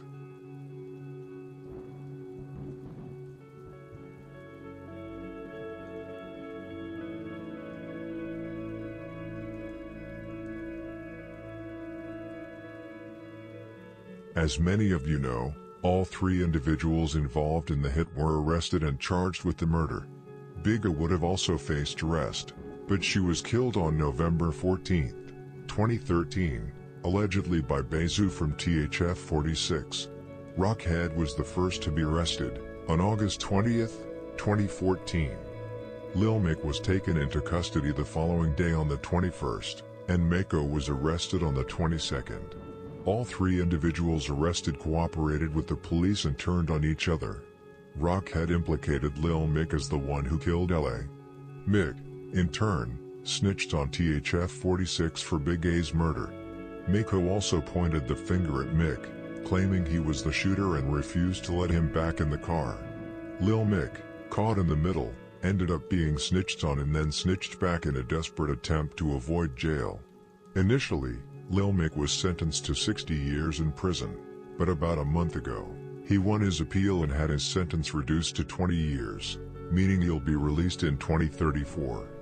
In 2017, Rockhead received a 30-year sentence and is set for release in 2038. Mako, on the other hand, was sentenced to 45 years and is expected to be released in 2059.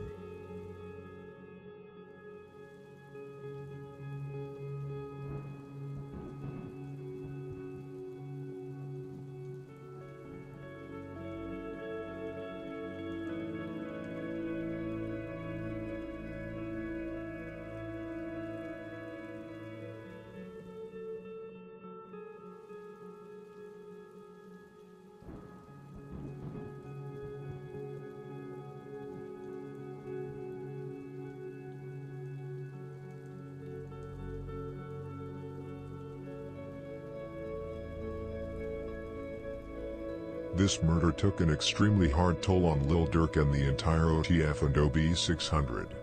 Lil Durk was even out sliding together with Tay 600 after they got the news, at least if you believe Tay's own words he rapped in the song, Worst Memory.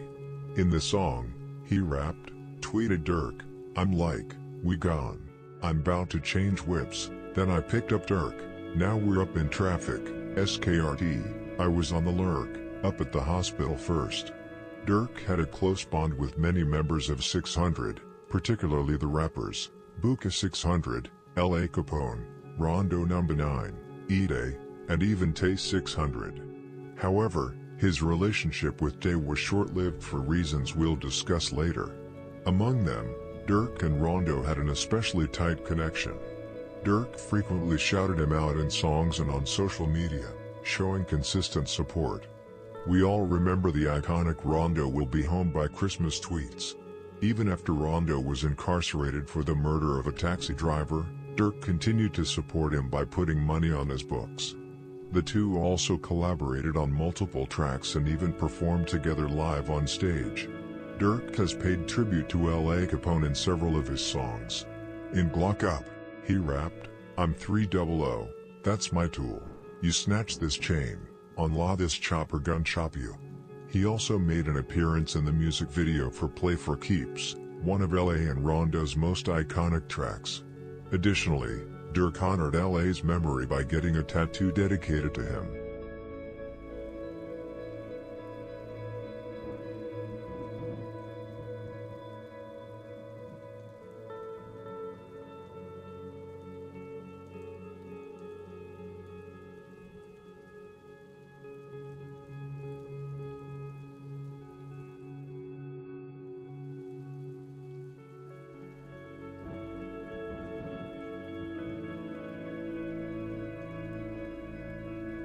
Now, we move on to another murder, one that's less widely known but still significant, the killing of 8 Ball from CMB.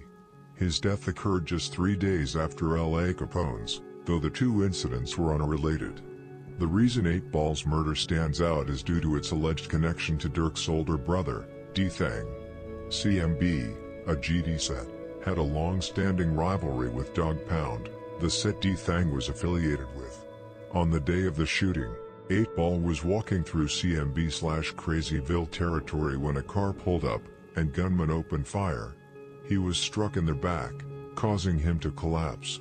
8 Ball, whose real name was Marcus Rush, was rushed to Advocate Christ Medical Center in Oak Lawn in critical condition, but sadly, he succumbed to his injuries hours later. So, what was D-Thang's connection to this murder? He was allegedly one of the shooters, alongside Polo de Don and Oscar de Don from Dog Pound. Following D-Thang's death, several CMB members paid tribute to 8 Ball, a common occurrence when someone believed to be responsible for a killing ends up losing their own life. Many forget that D-Thang was very respected among gang members, and this is one of the reasons.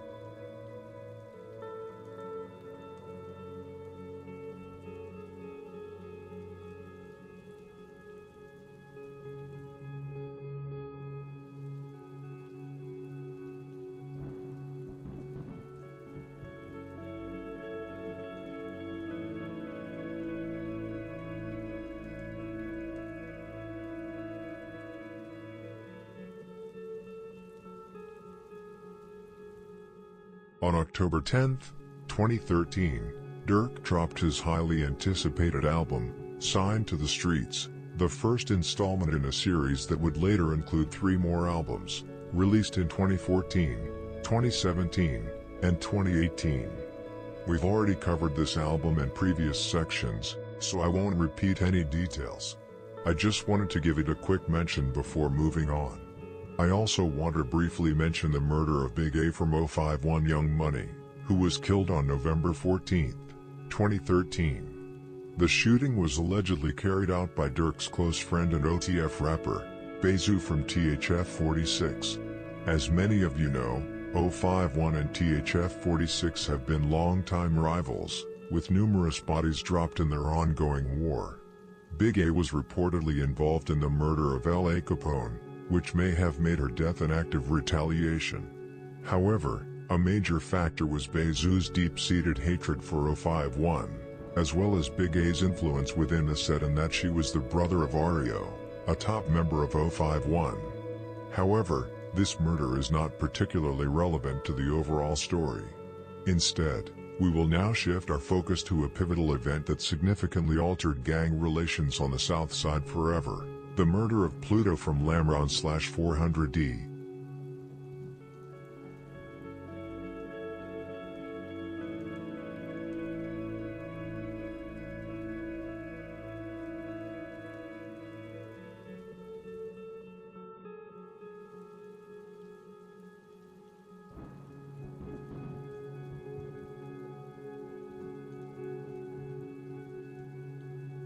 Pluto was a highly respected member from Lamron/400D and was one of Durk and Lil Reese's closest friends. This is the incident that created an irreparable rift between Tim and Lamron. Before Pluto's death, Lamron and Tim maintained a generally friendly relationship, despite growing tensions caused by sneak dissing and a few robberies involving Tim and THF 46. However, Lamron and Tim remained on good terms due to the long-standing alliance between most BD sets on the South Side. Many members from both sets are still associated with each other, keeping the bond intact despite the underlying friction. But like I said, this incident that we are now coming to would shake up relations considerably.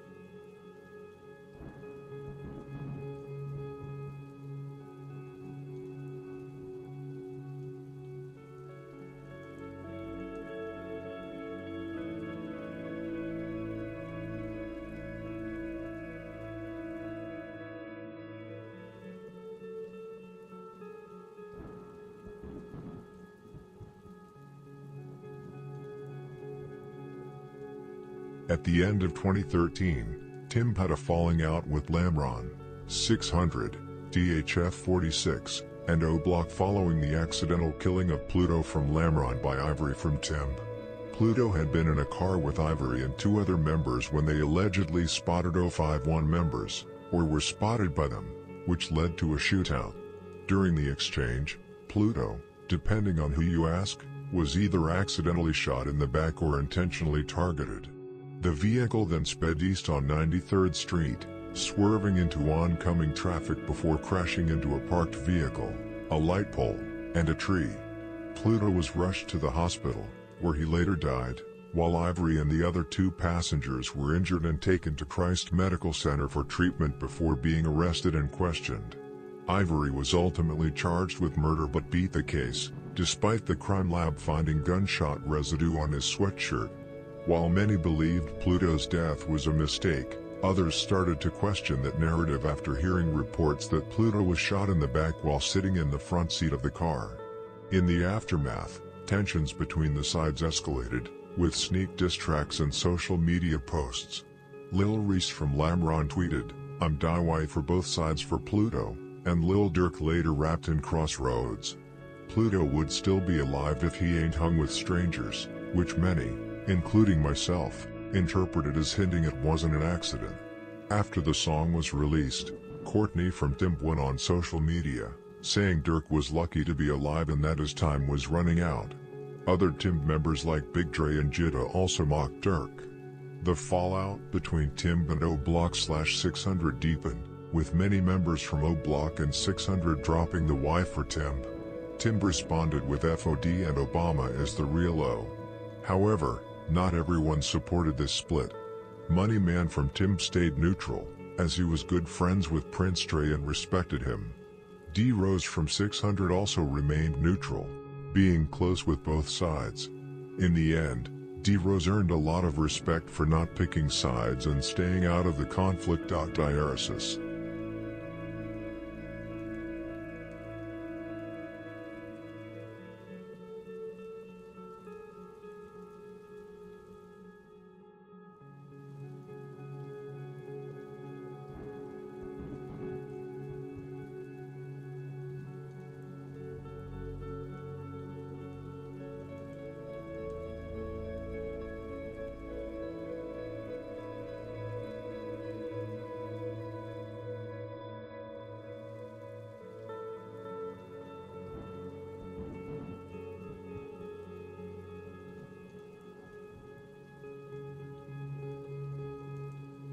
After the incident, Timb began sneak dissing the Block, 600, Lamron, and THF-46, and vice versa, leading to the breakdown of their once solid alliances.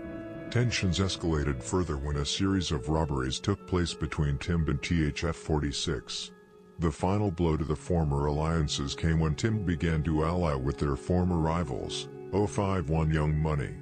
At that point, the relationship was officially over. According to 051 Melly, it was Kurt Mack who helped squash the beef between Timb and 051, as he didn't want his nephews involved in the conflict. There are many family ties between Timb and 051, which played a role in helping to mend the rift. The main reason 051 had issues with Timb was because Timb was allied with the BDs that 051 was at war with. Additionally, Timb was allegedly involved in the murder of Tuka, the brother of Lil Mark from 051, which further fueled the tension between the two groups.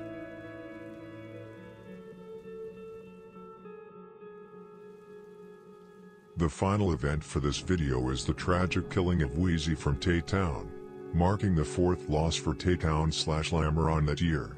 On December 8, 2013, 22-year-old Wheezy, whose real name was DeMarco Lyons, was walking with a girl in the 300 block of West 60th Place, within Tay-Town's territory. An unidentified gunman approached and shot him 10 times across his body before fleeing the scene in a gray 4-door vehicle, as reported by police. Wheezy was tragically pronounced dead at the scene. The shooter was later arrested, charged, and sentenced to 25 years for the murder after being snitched on. The arrested killer was identified as Navida Hicks, also known as Nino from Shields 057. His downfall came when a fellow inmate, who was housed near him, provided information to the police during an interrogation. According to this informant, Nino admitted that he was being held on a 48-hour hold for murder and had refused to cooperate with detectives. He also mentioned that there was only one witness to the crime, though their identity remains unknown due to redacted records. However, it is widely believed that the witness was the girl who had been walking with Weezy at the time of the shooting. During their conversation, the cellmate directly asked Nino, "Did you do that shit?" To which Nino reportedly responded, "Yeah, I did it." He then elaborated, saying that the victim was from Lamron and that was his reason for the killing.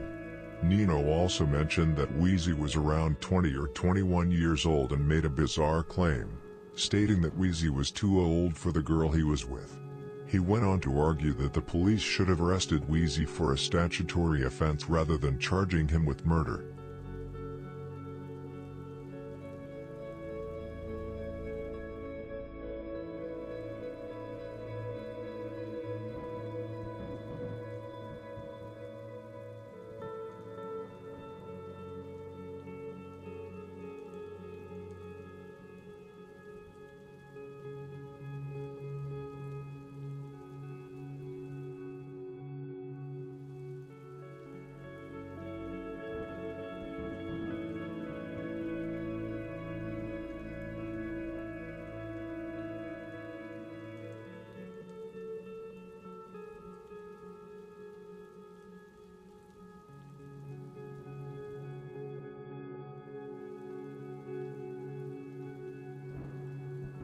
Nino later confided in his cellmate that the gun he used to kill Weezy was stashed at 57th and Shields.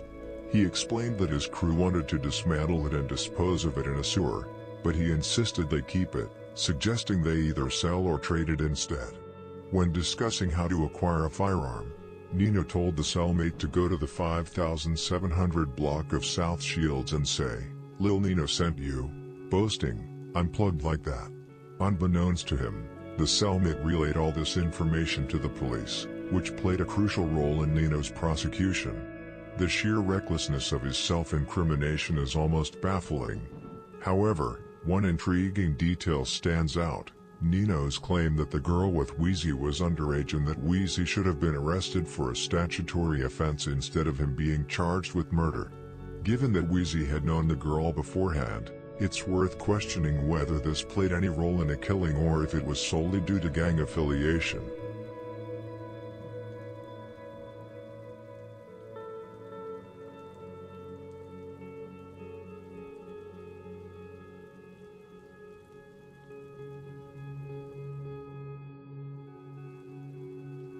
We are now 6.5 hours into this story.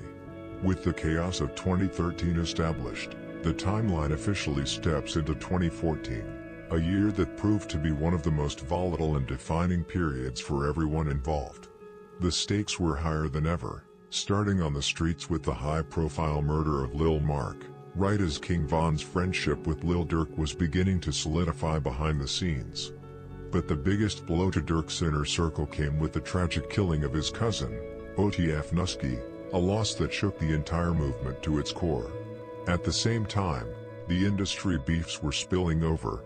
The OTF versus Glow Gang feud was still active, while an unexpected conflict was brewing between NLMB and Lamron.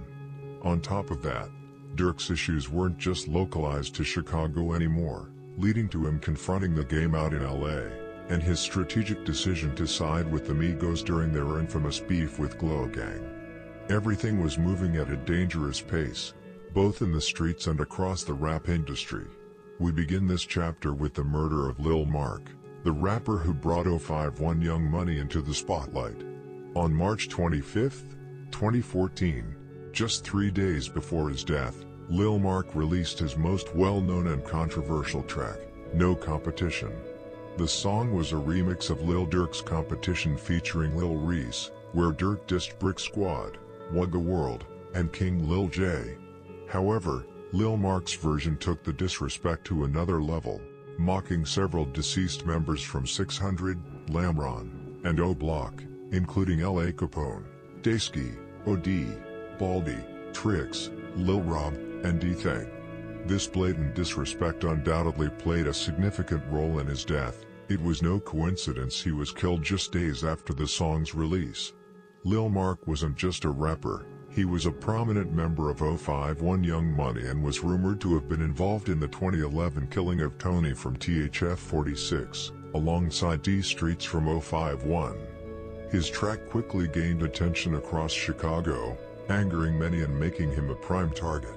Since neither 600, O Block, nor THF 46 could retaliate directly against those responsible for L.A. Capone's murder, with most of them incarcerated, Lil Mark became the next priority.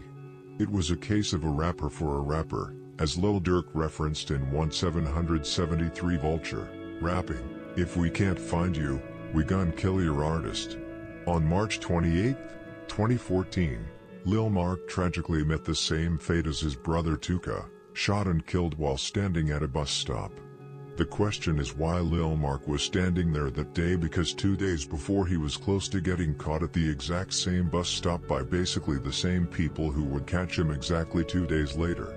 That day, Lil Mark escaped with a hair's breadth after King Von from O Block, Twilla and Rome from THF 46 almost put him away for good. 2 days later, Lil Mark sadly did not have the same luck.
As I mentioned, 2 days later, Lil Mark was killed.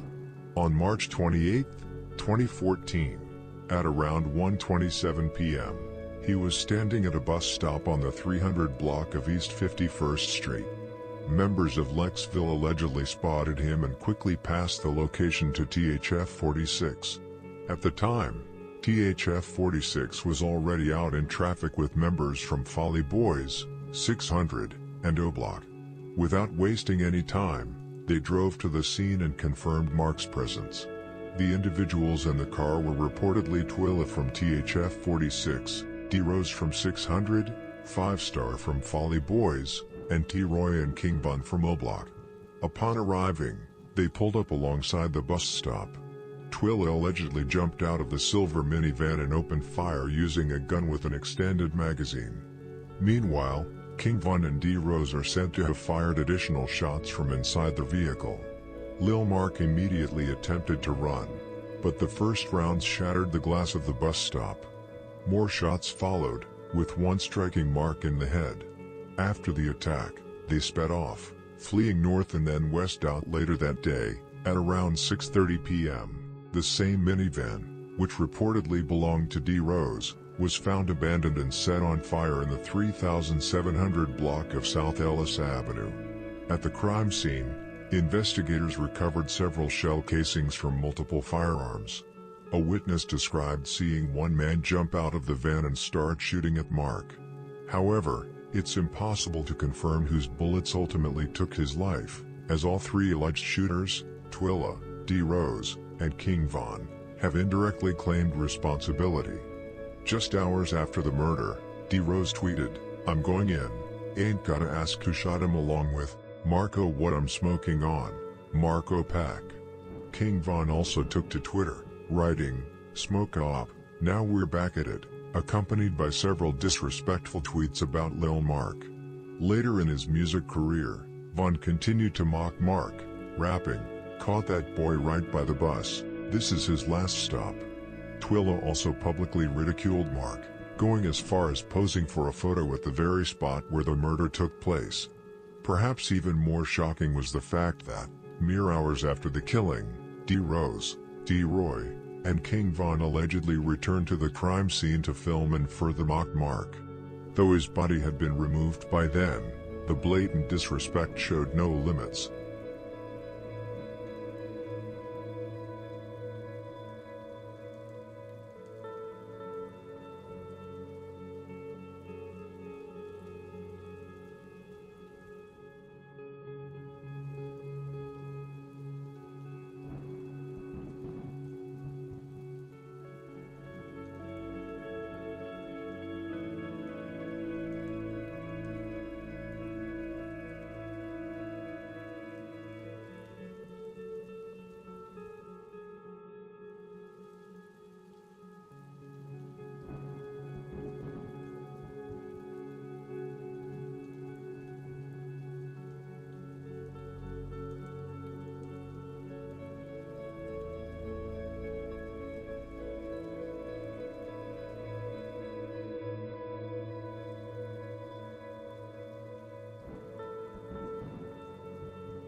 It's a took on 51st.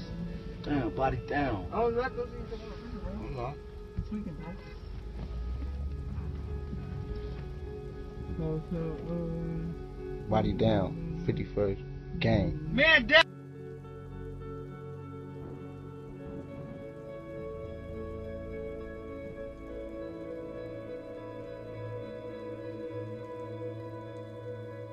As mentioned earlier, just days before his death, Lil Mark had a close call at the same bus stop where he was ultimately killed. However, this wasn't the only time he had been caught at a bus stop. Back in December 2010, Mark, then 16, was involved in another incident at a CTA bus stop near 82nd and Cottage Grove. Allegedly, Tracy from THF 46 spotted Mark at the stop and opened fire. Mark returned fire, but Tracy's shot struck him first. Mark was taken to the hospital to treat his gunshot wound and was later charged with unlawful use of a weapon. Shortly after, Tracy was arrested and charged with aggravated battery with a firearm.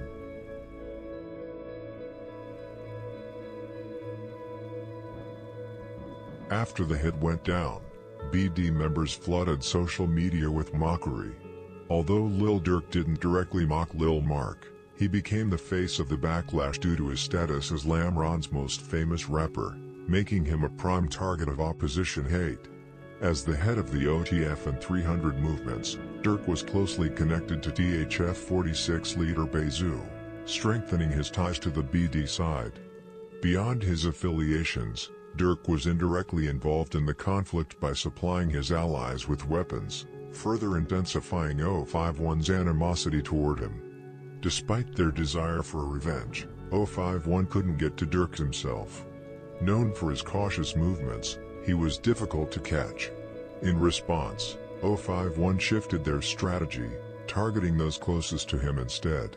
It's also worth debunking a common misconception. The video of Durk mocking Lil Mark at the bus stop wasn't filmed in 2014. It was actually made in 2016, long after the deaths of Nusky and Chino. Ultimately, 051's hatred for Durk stemmed not only from the losses they suffered but also from his fame, his role as the face of the 300/THF 46/OTF movement, and the disses he directed at his enemies through his music. The member who took Lil Mark's murder the hardest was Melly from 051 Young Money, who vowed to retaliate. However, avenging Mark's death became difficult as two of the alleged shooters, D. Rose and King Von, were arrested shortly after the incident, each facing murder charges in unrelated cases. With the main suspects out of reach, Melly redirected his focus toward Lil Durk and those closest to him. And as everyone knows, Melly's plans went through, and we will get into that a little later in this story. Bus stop, man. Hey, this bus stop right here though. This a real famous place. You hear me? This is a real famous place, B. Hey, this bus stop, this is a real famous place, B. I ain't gonna lie to you. You know what I'm saying? Free my nigga T. You gotta fuck with Rock, man. Gage.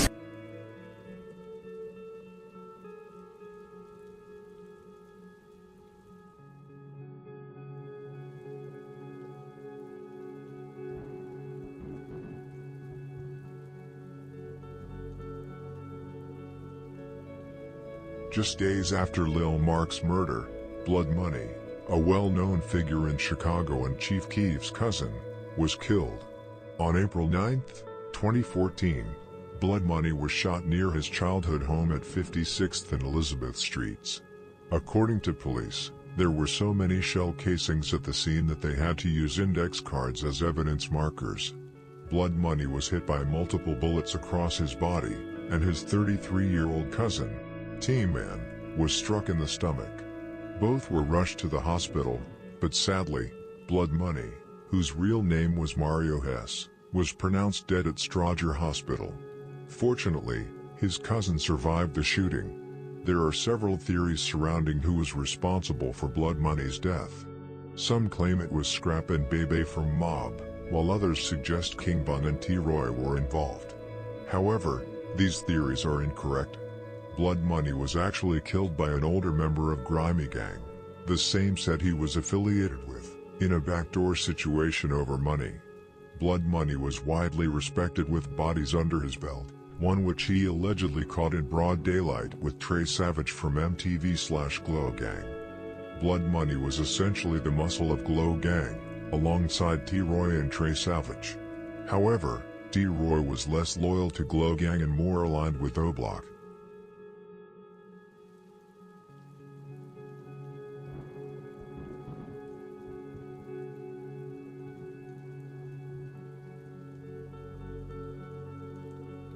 Just 2 days after Blood Money's murder, another high-profile killing took place, one that gained even more notoriety years later when the shooter became a world-renowned rapper, King Von.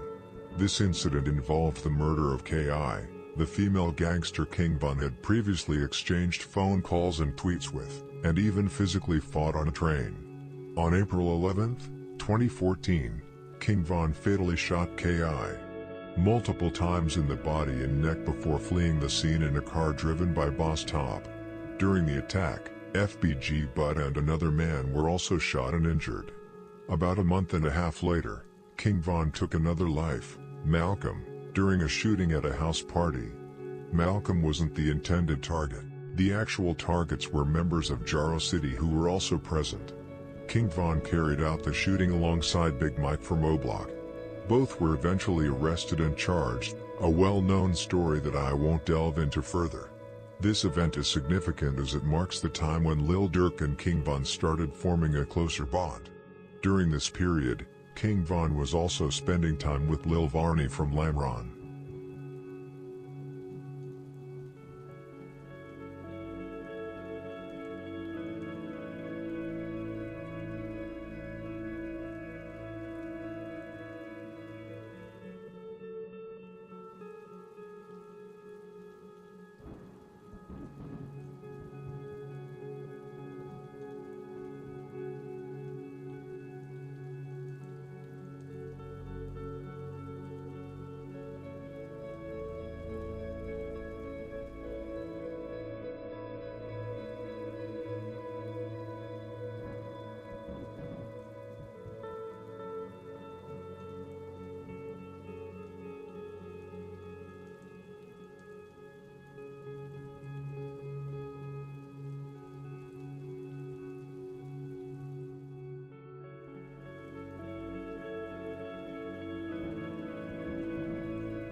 King Von and Lil Durk started getting to know each other in early 2014 through mutual friends, though they were undoubtedly aware of each other's existence long before and may have even crossed paths previously. By May 2014, their conversations on social media indicated they were on good terms and likely communicating privately. In June 2014, when King Von attended prom, Durk even lent him his watch. However, that same day, Von was arrested while still wearing it. He slid together with Mina Red and Lil Varney from Lamron, and both Varney and Von allegedly jumped out of the car and opened fire on another vehicle carrying members of 051 Young Money. Notably, Von did this in his prom suit. All three were arrested, but things took a significant turn for Von when his friend Big Mike from O Block cooperated with the police.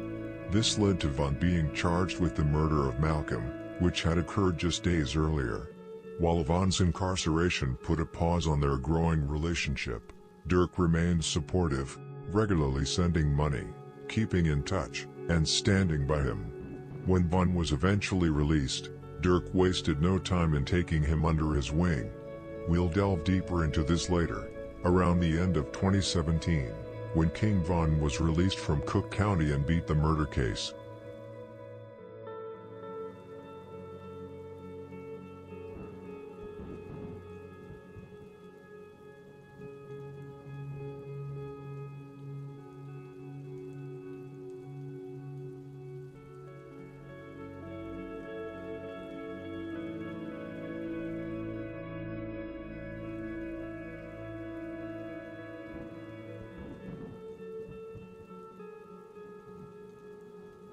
Now, we move on to another tragic event, the murder of Lil Durk's cousin, OTF Newski from Face World 079. On May 31, 2014, at around 3:15 p.m., Newski, also known as OTF Nunu, had just finished shopping at the Villa Sport clothing store in a mall located at 8700 South Cottage Grove. After leaving the mall, he headed back to his car and got inside. Suddenly, one or two assailants approached on foot and opened fire. Despite being struck by multiple bullets, Newski, driven by sheer survival instinct and adrenaline, attempted to escape. However, he quickly lost control of the vehicle, crashing into two other cars before ultimately colliding with the front window of a children's store. One thing I need to clear up is that Lil Durk was not present. He was not in the store shopping for shoes. Newski was there alone. I've seen some people suggest otherwise, but that's not the case. Lil Durk arrived at the scene shortly after the murder upon receiving the call. Newski was still sitting bloody in his car because the police refused to move him in an attempt to save his life. This is when the infamous photo of Lil Durk, devastated at seeing his cousin dead in the driver's seat, was taken. And Drilla from 051 later uploaded this picture with the caption, "Lil Durk saw his cousin bleeding. That guy lost it," followed by laughing emojis.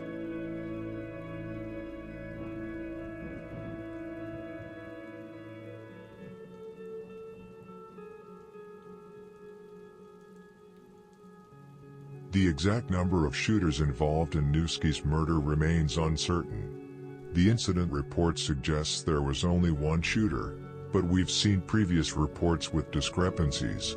For instance, the report on Get Right's murder mentioned a single shooter, despite surveillance footage clearly showing two. In November 2016, rapper TTB Nez, a member of Suwoo, released a song called Fuck the Ops Part 2, where he rapped, "Shooters come two ways, F Newski headshot. Newski should have had his gun when he got a headshot." These lyrics suggest there were two shooters, which aligns with the theory I believe. The most likely person from 051 Young Money to have pulled the trigger is Rockhead, also known as Rocco. Rockhead, who is currently incarcerated for the murder of L.A. Capone from 600, matches the description of the shooter, a short male with dreadlocks. He was even listed on the Chicago Police Department's top 10 shooters list. After Newski's murder, Rocco made several self-incriminating tweets. The day after, he posted, "Smoking Nunu all night," and mocked one of Newski's earlier posts, "Ain't nobody finna be smoking on Newski pack cuz I keep my strap, OTF.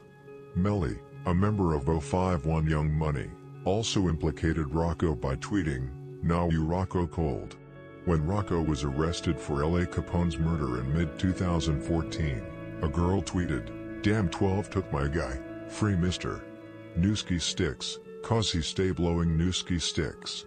In the days following Newski's death, there was further interaction with Rocco on Twitter, including King Von, who expressed hostility toward him. While it's possible Melly was the second shooter, there's a lot of circumstantial evidence pointing to this theory. Melly's tweets, along with Lil Durk's tribute to Newski after Melly's death in early September 2019, fueled this possibility. Additionally, Mubba Crump, a member of Snow Block, live-streamed an Instagram video in 2018 at the location of Newski's murder, where he mentioned being with the person responsible, though he refused to be on camera. Crump and Melly were close friends and frequently hung out together. The day after Newski's murder, Melly posted a tweet mocking Durk's comments about Newski being up next, alongside laughing emojis, referencing other fallen figures like L.A. Capone and Lil Rob. Sly also implicated Melly as one of the shooters by tweeting, "Melly official on MC the day after the murder." However, Tay Capone from 600 contradicted this by stating that Melly was not responsible for Newski's death.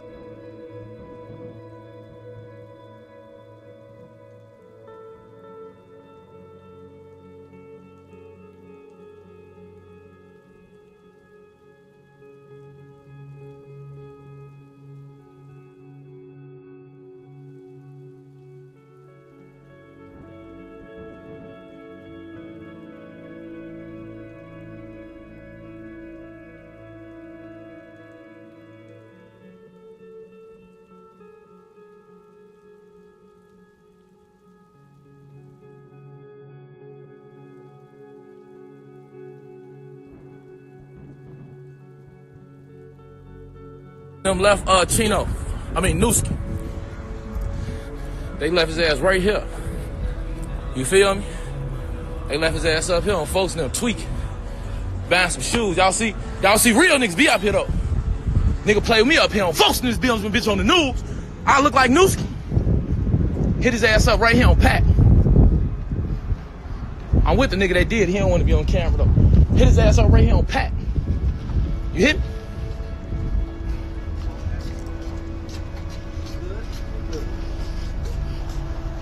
They fuck my boy up. Right here, you feel me? Historic events. Y'all know I'm gonna bring y'all around this shit. Historic events. Wish a nigga would play with me, boy. I look like Newski.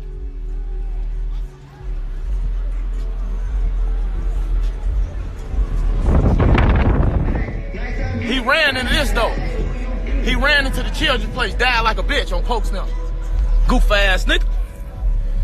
Nigga ain't gon', but do I look like Newski? Fuck you talking about? Hey, I'm about to take y'all. Matter of fact, we about to go get a Chino burger. Oh, turn this up.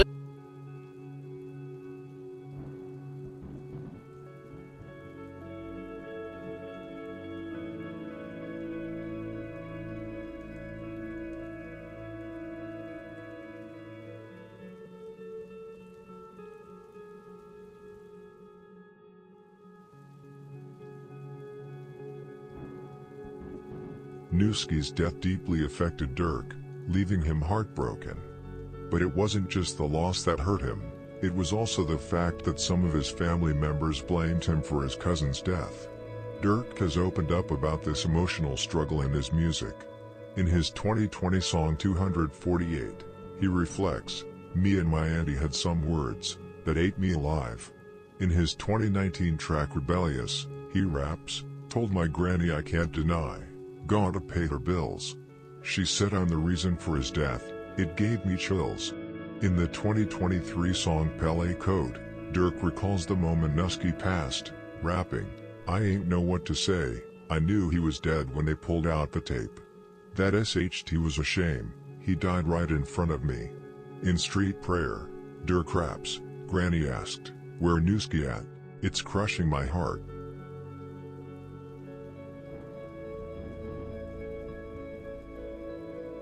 Back to Lil Durk's music. In the summer of 2014, Lil Durk was put on the XXL annual freshman class list. Also included on the list was former Chicago rapper and current Grade A Productions executive, Lil Bibby. Chicago natives Chance the Rapper and Vic Mensa were also on the list.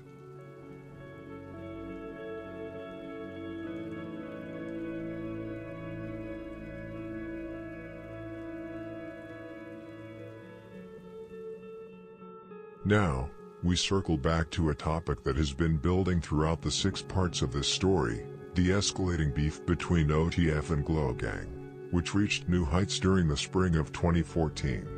This beef involved multiple gangs, with OTF, O Block, 600, Lamron, Daytown, and 300 on one side, and Glow Gang, MTV, Brain Dead, and NLMB on the other. These sets were notorious, home to several well-known figures. Tensions had been simmering for some time, particularly between NLMB and 600, with figures like Mad Max and No Limit Cairo making threats against members of 600, including Manny. A major flashpoint came during a concert when Ball Out from Lamron and Glow Gang had his chain snatched. Instead of siding with Glow Gang, Lil Durk and members of THF 46 aligned themselves with Mabu, deepening the divide. Things escalated further when Chief Keef refused to bail Lil Durk out of Cook County Jail, creating even more friction. Another blow to relations came when Pluto was killed by Tim, whether by accident or intentionally, which led Lamron to place the blame squarely on Tim. In response, Tim Manny, Tim Broro, and others tried to explain the situation, but their guns were ultimately confiscated as a form of reprimand, a symbolic statement that they didn't deserve to carry firearms. Following that, Tim Face and Stryker escalated the conflict by robbing OTF Randy, along with Rex and Chief Wook from Lamron, taking their guns. However, Lil Law from Lamron, who had a close relationship with Tim's core ties, intervened to de-escalate the situation. His reasoning was simple: despite the infighting, they shared the same enemies. While some ties were severed, BDs from O Block and 600 maintained their friendships with Tim. Eventually, to avoid further conflict, Tim decided to drop the OTF flag, and the other BDs within their circle followed suit.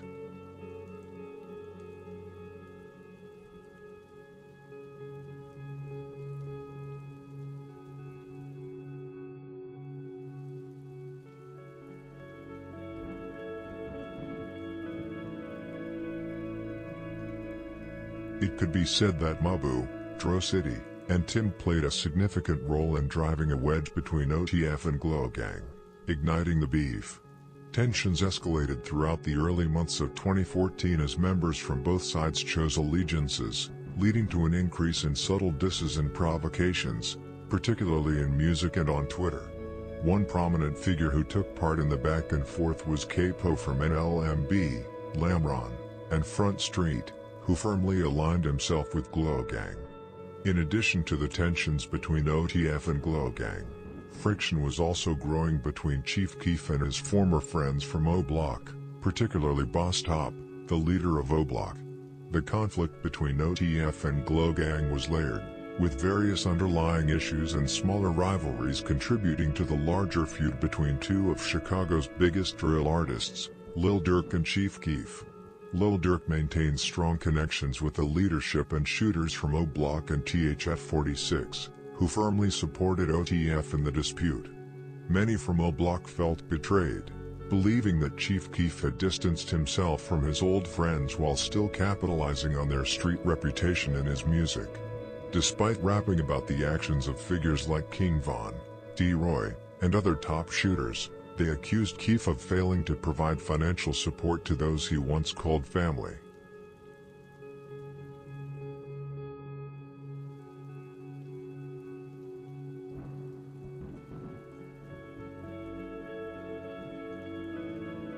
In a side note, OTF and Mabu's friendship had a complete fallout in September 2014 at DI's meet and greet at the Shop 147. Lil Durk, King Louie, Melody Thang, Crumb, everyone was present during the fight, and Melly and Lil Durk actually locked eyes with each other at one point during the fight. Crump was actually punched heavily during the altercation, allegedly by BJ from Dog Pound, which caused him to stumble against a car. I just wanted to mention this incident because it actually played a significant role in the fallout between Mabu and OTF, and it was a lot because Mabu took Melly with him.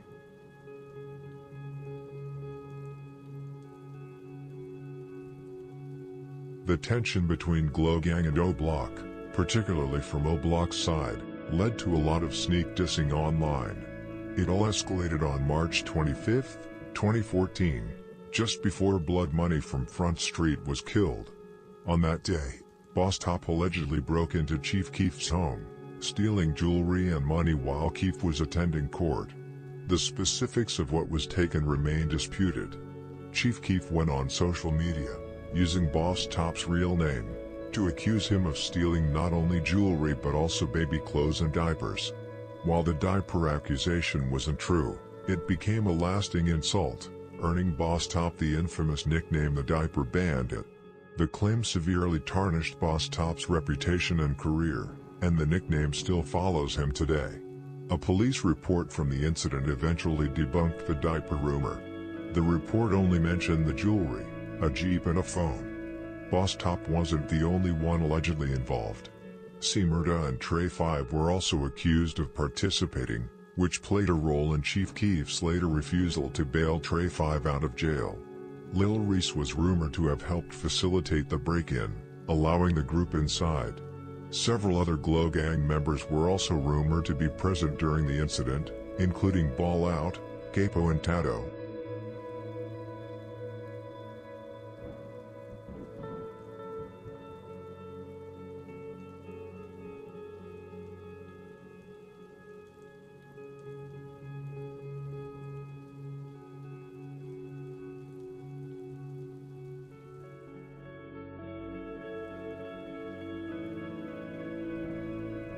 Later that same day, Boss Top and C-Murda got on FaceTime with Chief Keef, acting like nothing had happened.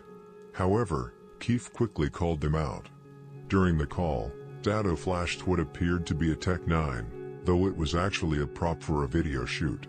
Following this, Boss Top, Boss Sean, C-Murda, King Von, and T-Roy allegedly stormed into the house again, which wasn't actually Keef's home, but his manager's house, Twin City Kyo, that Keef was paying for.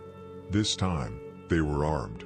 During this incident, a man named Terrence Smith, allegedly a road manager and associate of Chief Keef, was shot. Following the shooting, Chief Keef and Tato reportedly drove him to the hospital. The situation escalated further, leading to a shootout between Front Street and O-Block. During the exchange, C-Murda was shot, allegedly by Blood Money. Tensions remained dangerously high for the next 2 weeks, with threats exchanged on both sides. Eventually, however, a truce was called to put an end to the escalating conflict.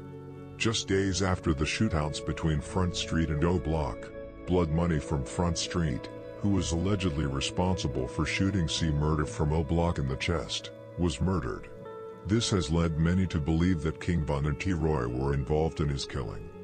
Both King Von and Boss Top have even hinted at Von taking the life of someone's cousin, further fueling the speculation. While this theory has gained traction, and even some Parkway residents have backed it over the years, I find it difficult to believe. It's not solely because King Von paid homage to Blood Money after his death, but also due to credible sources indicating otherwise. According to what I've heard, Blood Money was actually backdoored by a man from his own gang, Grimy Gang, which I mentioned earlier. Additionally, the police report described the suspected shooter as a middle-aged man, not a young individual, which further contradicts the narrative that Von and T-Roy were responsible.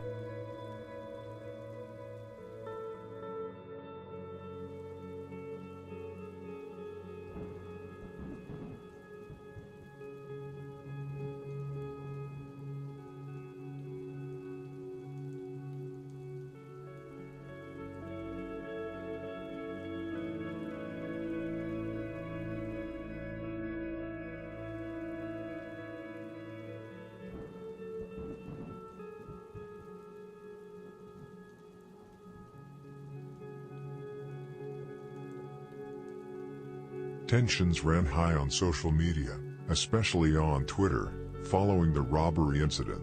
On March 26, 2014, Boss Top tweeted, "People ain't really your bro."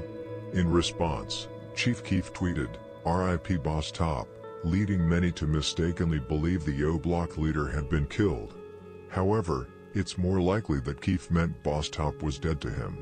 Keef also took a shot at his manager, Twin City Kyo, calling him soft, likely because Twin had reportedly called the police and fled during the robbery.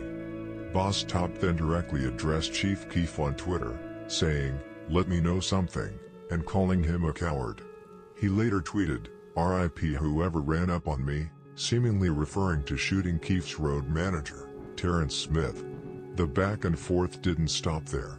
Other O Block members also joined in, with King Von tweeting on the same day, "Man, I've been back. Anyway."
Following these incidents, tensions between OTF and GBE intensified.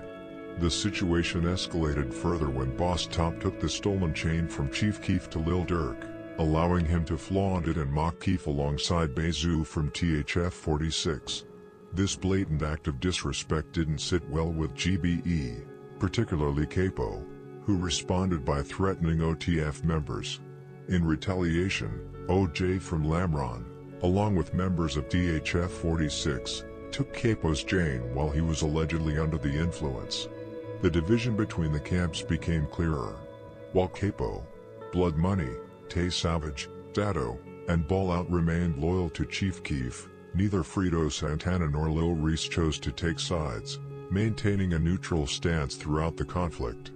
This explains why Keef remained close with Tato, Ball Out and the others and took care of them. Similar to what happened with Chief Keef's chain, Capo's chain was also paraded online as a way to mock him. King Von was one of the prominent members who mocked Capo after the incident. In a tweet, he wrote, "Top took Sosa chain. OJ took Capo chain. Now Von finna take _chain. People ain't gang, they fake." He later followed up with another tweet, stating, "Even though shit ain't right, I still won't sit up and talk bad about Keef. Just change the subject." When a fan replied, calling Boss Top a coward, Von quickly responded, "Boss Top can get you whacked." After the robbery, which took place on June 6th, Capo retaliated by opening fire on THF-46, alongside members from MTV and Braindead.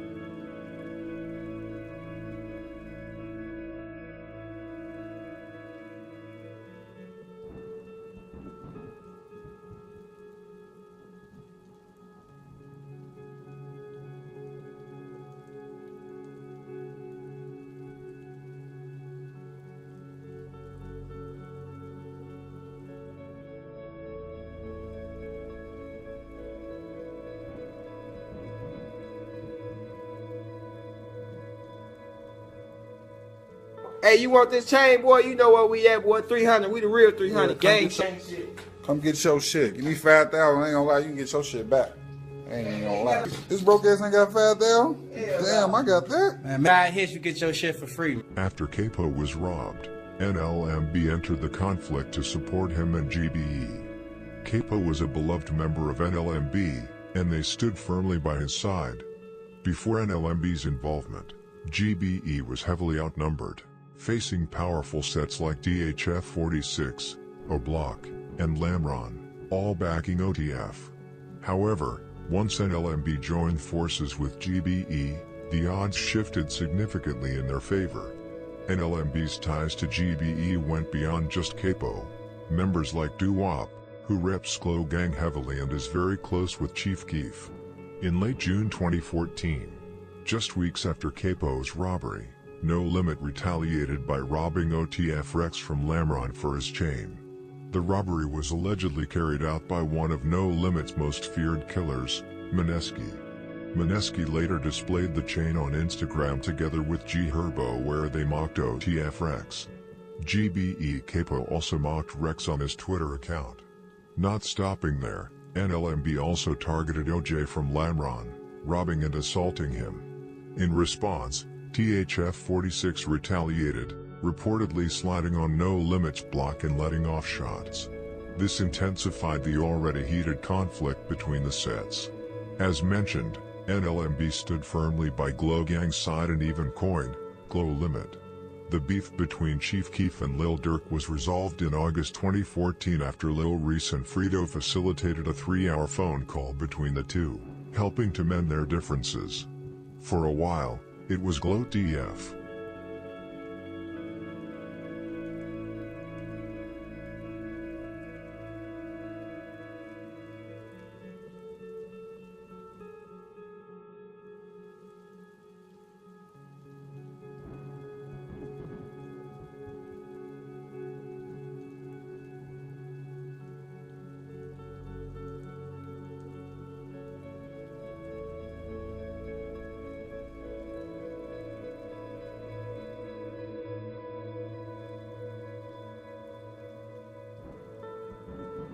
While the OTF and GBE drama was unfolding, Lil Durk found himself entangled in a separate beef with The Game and Tyga from Compton, California.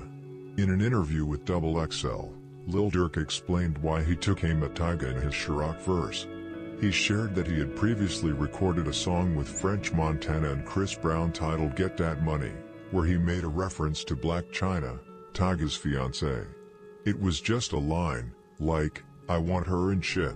It wasn't a no diss, Durk clarified. He went on to say, "When we were in LA, me, Tyga, and Chris Brown, after we first did the hook, Tyga came in, heard the line, and felt some type of way." Durk goes on to explain that he thought he and Tyga had cleared the air after their initial issue. They exchanged a few texts about possibly collaborating, but then Tyga stopped responding, which Durk took as a slight. Feeling disrespected, he went on to record a Chirac verse. "I was just addressing things. I wouldn't call it beef. I just let him know what's up, Durk says. You can get your shit snatched for real. Just had to let him know, this ain't that. You're not gonna play me like I'm some little kid or something. Outside of music, it's still real dudes. You can't play with people like that. In the song Chirac featuring Meek Mill and Shy Glizzy, Durk rapped, heard Tyga sneak dissing on me tellin' thought girls I'm not right. Tyga only got one name but that dude ain't got one stripe. He backpack, so easy to get that dude's shit snatched.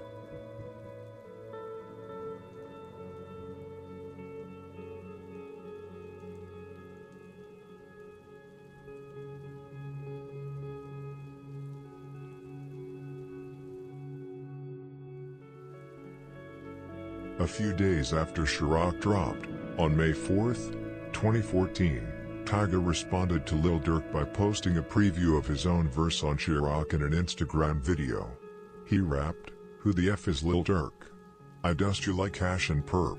Your flow whack, my flow crack, got marble floors, your floors cracked." Following Tyga's preview, Lil Durk tweeted out his original lyrics and also posted an Instagram photo of the lyrics along with the caption, "Every time a dude rap beef he get clapped up in a couple weeks ig comments and a couple tweets location on we can go and meet #Chirac." The full song was then released after Tyga reached out to The Game to feature on the track. Both Tyga and The Game threw shots at Lil Durk throughout the song. Tyga kicked off the track with the lines, "Know some Hoover dudes that's down to ride for a homicide, when it's drama time, dudes thinking that they MCs, can't get touched, well it's hammer time, who the F is Lil Durk? I dust you like hash and perp, your flow whack, my flow crack, got marble floors, your floors crack." The first line was a reference to G Herbo and Lil Bibby's 2012 track Kill Shit. In the second verse, The Game rapped, "Tyga hit me like Durk dissing, Dirk Nowitzki? Durk who dude? Never heard of these dudes, some of the nerve of these dudes, don't make me put on burgundy dude." In an interview, The Game explained how he ended up on the track. He shared, "So Tyga hit me up and said, I want you on this song, man, and I'm beefing with Lil Durk. I was like, I don't even know who Lil Durk is. So I did some research, recorded my verse, and then Tyga kind of phased out of it." He continued, "After that, it was just me and Durk going at it. It was short-lived, though. Me and Durk exchanged a few words on wax."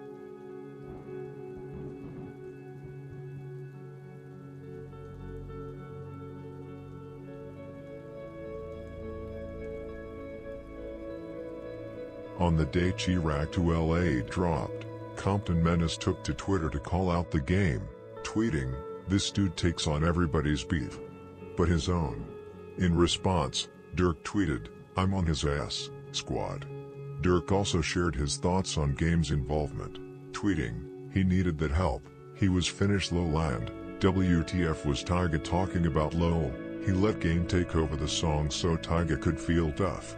Chief Keef, who was name-dropped positively by Game in the diss track, then joined the beef by posting the Chirac to LA artwork on his Instagram, showing support for Game and Tyga. In response, Durk took to Twitter, stating that Keef backing the West Coast rapper essentially meant he was saying, "F Chirac." On May 7th, G Count of LEP, Bogus Boys, who was also name-checked by Game, in a positive light, on LA to Chirac joined the beef by remixing Chirac and taking shots at Game. His lyrics included lines like, "You don't know shit about Chirac, dick riding me to get a pass, you don't know the G count like that, and as far as Chicago riding with you, point him out. Them who? Show me exactly who you're talking about, I'll green light it on them too." The following day, he dropped a video for his remix, now titled F the Game Up. On May 9th, despite previously hinting at a response track with the incarcerated Bump J, Lil Durk's management confirmed to XXL that he wouldn't be responding to Tyga or Game on wax, stating that everyone in Chicago was already backing Durk. A few days later, D.I. stepped in to settle the beef between G Count and Game. After a month of silence, on June 16th, Game released Bigger Than Me, which targeted several people, including those on the XXL 2014 Freshman cover, which featured Lil Durk. In the video for the song, Game rips up a copy of the XXL Freshman cover. 4 days later, Lil Durk did an interview with This Is 50, where he joked about hitting up Game's ex-fiancée and implied that Tyga had paid Game to feature on Chirac to LA.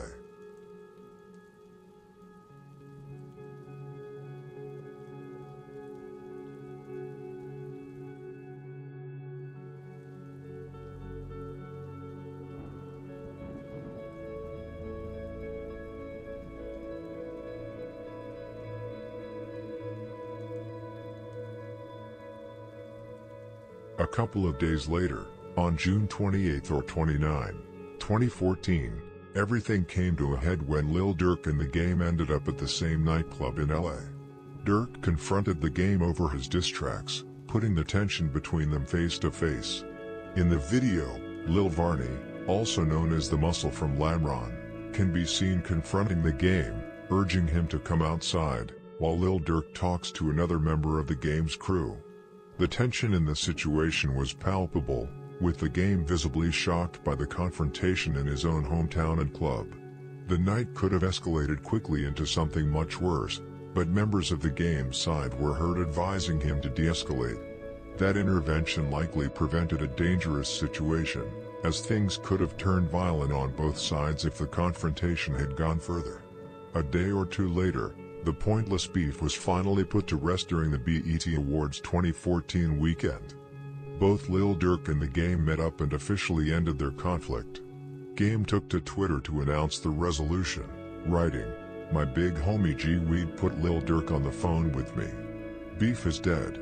We chopped it up like real dudes and both sides respect each other."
A week later, Lil Durk released his second album, Signed to the Streets 2, a follow-up to his highly successful 2013 project, Signed to the Streets.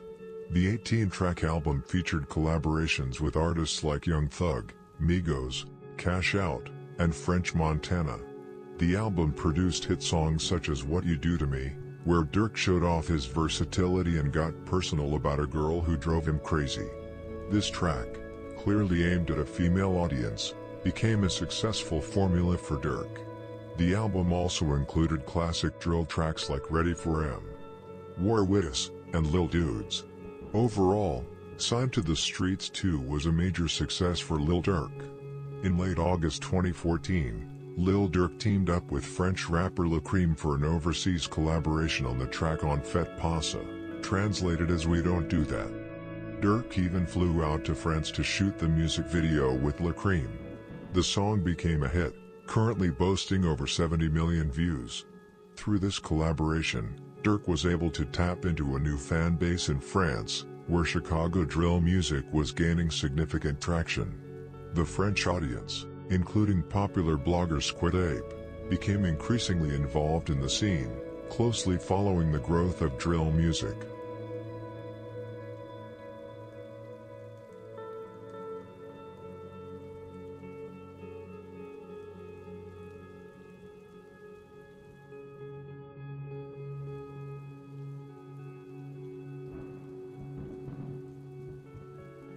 In late 2014, following a highly successful year musically, Lil Durk was arrested at his home in Orland Hills, Illinois, and charged with possession of a firearm by a felon. He was taken into custody alongside Bezu from THF 46, who was also present in the apartment. The authorities were actually after Bezu in connection with the 2009 murder of Dominic from Dirty Low/Touch Money, who was killed on July 5, 2009. Unfortunately for Lil Durk, his arrest stemmed from simply being in the same apartment as Bezu at the time. Durk was able to bond out relatively quickly, but the situation was more serious for Bezu, who faced a murder charge. However, Bezu later beat the case in 2017, when he was acquitted of all charges. The same year King Von also beat his own murder charge.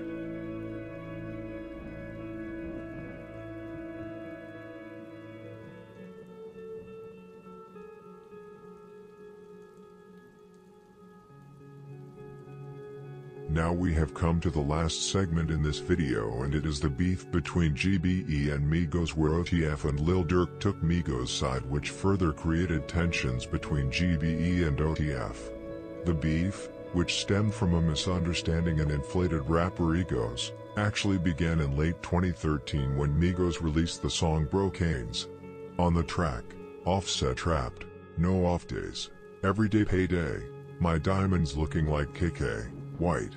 Chief Keef misinterpreted this lyric, assuming it was a disrespectful reference to his daughter, KK Cozart, also known as KK. However, Migos had no intention of targeting Keef or his child. The line wasn't a diss. Despite this, Chief Keef and members of Glow Gang took to Twitter. Chief Keef initially called out Migos on Twitter, writing, "Heard Migos sneak dissin', no talkin'." Offset quickly responded with a bold tweet from his account, saying, "We'll be in Chirac next week, pull up, Chief Keef." Migos followed up with, "Sneak diss who? Pull up? Don't tweet. Pull up." Keef clapped back sarcastically, tweeting, "Lol, pull up, call me so Susanda." He then continued to escalate the situation with a series of threatening posts, including, "What they say money, power, respect? Well, it's money, and power with a tech. I got some dudes with a bunch of tools, they come through screwing shit like moppers do. Like don't be talking when my choppa do, turn your block to Lil B wonton soup. Fake jewels on all my dead homies though." In response, Migos seemed to downplay the beef, tweeting, "Migos don't sneak diss and don't entertain bullshit. We entertain money." GBE Capo also jumped into the Twitter feud, firing off several aggressive tweets. He wrote, "I heard y'all fake ass sneak dissin'. Don't talk, just come with y'all pistols and suitcases with y'all jewelry." He followed up with, "We gon' pull up knocking doors off them cars. Y'all ain't really from the streets, industry dudes, all three of y'all." Finally, he added, "Y'all ain't no real dudes or savages. You dudes imposters. When y'all get here, hit our phone. We can meet and leave y'all here."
The Twitter feud raged on throughout the day, mainly between GBE Capo and Migos. Capo posted a screenshot from Chief Keef's Instagram, where Keef had shared a conversation with J Money Bin Laden alleging that Migos had been robbed in Memphis, calling them cowards. Capo mocked Migos over the incident, tweeting, You all thought we ain't know about the getting robbed incident, huh? Funny rappers. See you on the 13th. Offset quickly responded, denying the claim by tweeting, "Never been robbed. Check my rap sheet. You speak brokenese, I don't understand." Capo kept the insults coming, tweeting, "Y'all wanna be us? Did y'all forget it Sosa and WAP shoot darker? What y'all was saying to us? Effing goofies, begging us and stuff." He added, "I'm done glin y'all up. We'll see y'all when y'all make it here, and I know y'all ain't really from Atlanta either."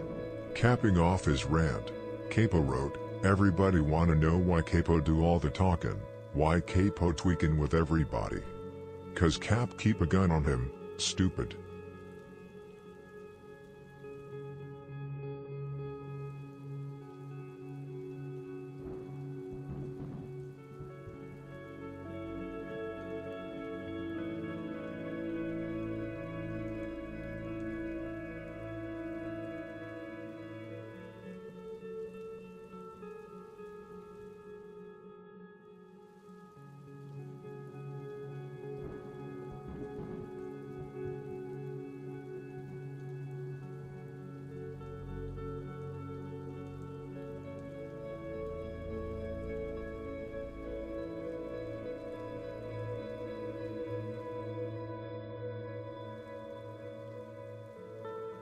Migos didn't waste any time responding with another track, leaving little doubt about who they were targeting.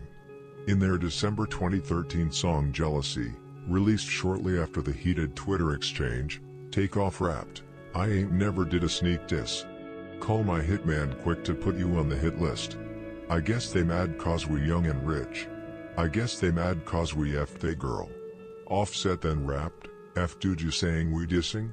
Mistletoe chopper, them bullets, come kissing. Don't enter Atlanta without no permission." When asked about the track during an interview with MTV, Migos refrained from directly confirming that the song was aimed at Chief Keef.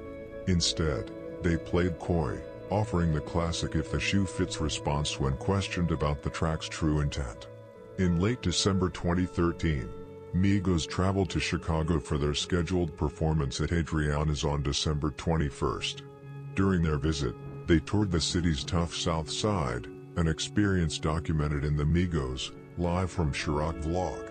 While outside Petty Boy's Burger shop, someone in the background can be heard mentioning Sosa and them at the 140 mark of the video. Offset responded dismissively, saying, "F they talking about?" In addition to exploring the South Side, Migos also linked up with 600 Breezy during their visit.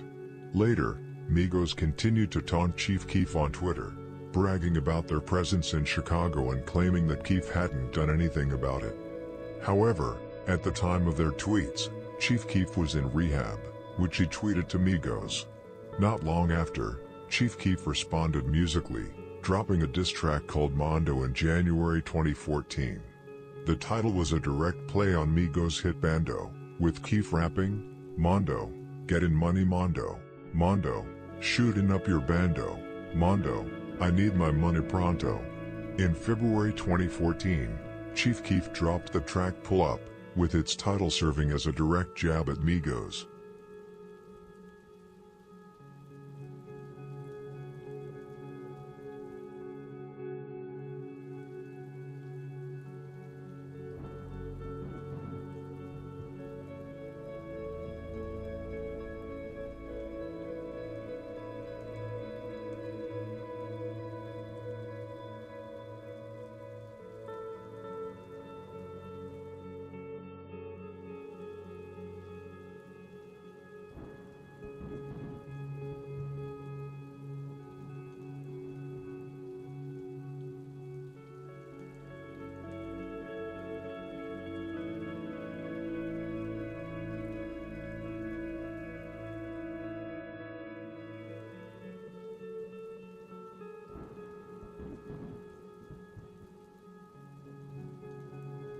In May 2014, Lil Durk entered the beef, siding with Migos against Chief Keef.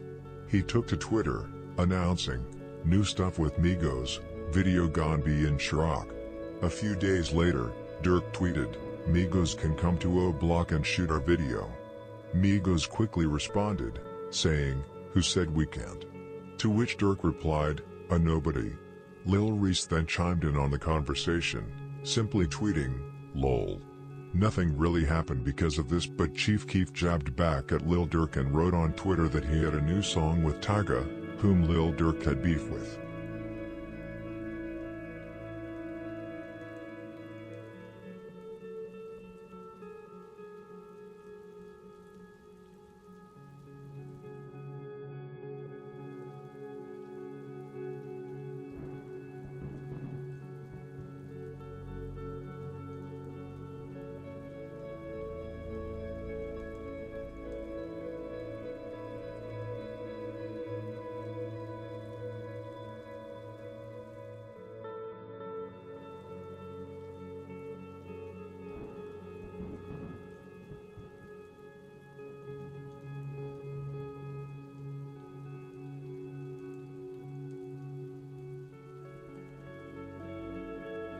Fast forward to November 2014, the Atlanta rap trio Migos returned to Chicago for a scheduled performance at Club Adriana's.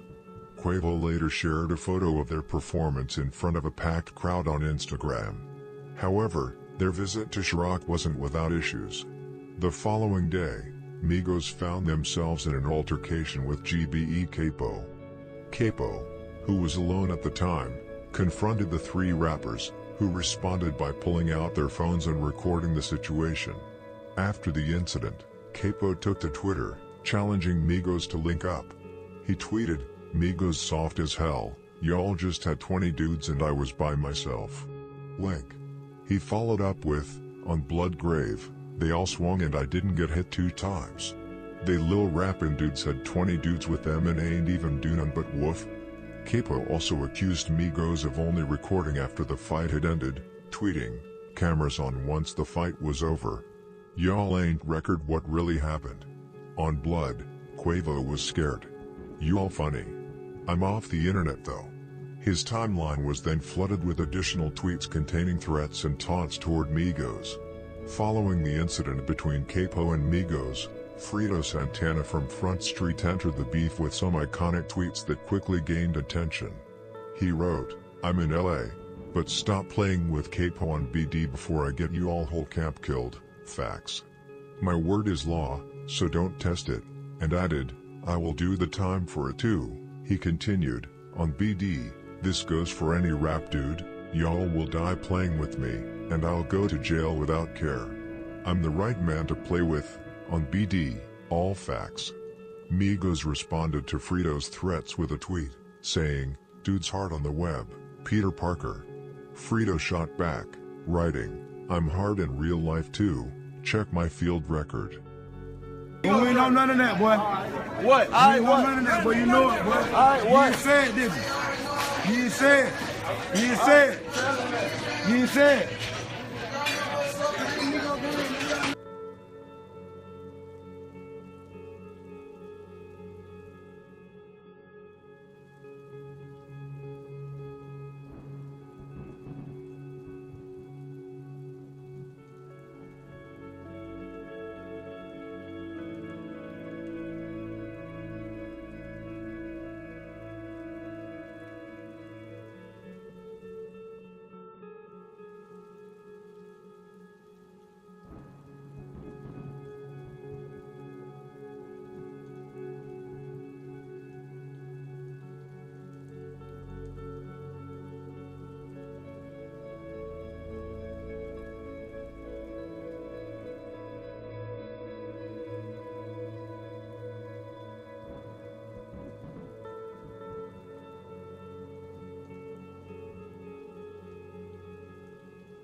As most know, the situation reached its peak when Quavo was robbed outside a nightclub in DC by members of a local gang. Later, Chief Keef posted a picture of the stolen chain on his social media with the caption, "What's this?" However, by December 2014, the beef between Migos and Chief Keef was officially squashed. However, GBE Capo disagreed with ending the beef and continued to taunt Migos on social media. Personally, I felt it was pretty petty for Lil Durk to side with Migos in this beef, and I also thought it was unnecessary for Chief Keef to initiate it in the first place. As I mentioned earlier, not long after Durk's tweets about working with Migos in May 2014, Durk and Keef resolved their issues in August 2014, which was great for Chicago's drill scene. However, as we all know, the relationship between Durk and Keef has remained tense ever since the OTF and Glow Gang beef, and we're still waiting for a new collaboration between the two.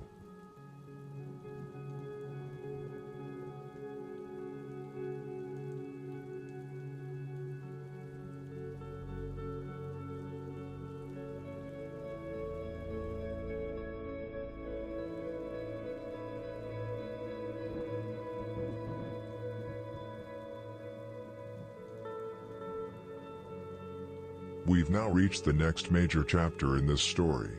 With the industry beefs, especially the heavy tension between OTF and Glow Gang, and the devastating loss of OTF Nusky leaving a permanent mark on Durk, the timeline officially shifts into 2015, setting off a run that would span through 2016, 2017, and into 2018. This era was a mix of intense street trauma and massive commercial growth. It started with another major blow to the camp, the murder of Durk's manager, OTF Chino. But even with the streets pulling him back, Durk was forcing his way into the mainstream, dropping major tracks like Me and My Beyonce to elevate his brand. This was also the period where the alliance with O Block solidified to a whole new level. As the blocks locked in closer than ever, the stage was set for one of the most important partnerships in modern rap history. Durk taking King Von under his wing immediately following Von's release from jail, putting a blueprint in motion that would change the rap game forever. The new year had barely begun when Lil Durk found himself back in trouble with the law, but not for a charge anyone would have expected at the time. On January 13, 2015, Durk was hit with a first-degree murder charge. The case stemmed from Durk's 2014 arrest, during the same incident where Zoo was picked up on a murder charge, which we talked about in the last video. Police had sent the gun Durk was caught with to a crime lab, and the results were serious. The weapon was linked to a homicide that occurred in late May 2013. Therefore, Durk was charged with first-degree murder of the 30-year-old woman who was shot in the head and killed on May 18, 2013, in Block Burna/JJ Gan territory. Her name was Shawnada Lawrence. According to police reports, unidentified suspects opened fire from the train tracks east of Ryan Harris Park, targeting a group gathered for a repast. Officers arrived to find Shawnada lying near a playground, fatally shot in the head. Several others were also injured during the shooting. One notable detail, Stain from Wagga World was arrested following the incident, suggesting he was involved as well. As for Lil Durk, it's doubtful he had any direct involvement in the murder. The charges against him were dropped relatively quickly. The most likely explanation is that he was unknowingly in possession of a firearm that had previously been used in a homicide, possibly one that had been sold or given to him without that knowledge. However, given Wagga World's involvement, and the fact that the shooting took place in Block Burna/JJ Gan territory, close to both Brick Squad and Tay-Town/Lamron, it's highly likely that Lil Durk had at least some knowledge of who actually used the weapon.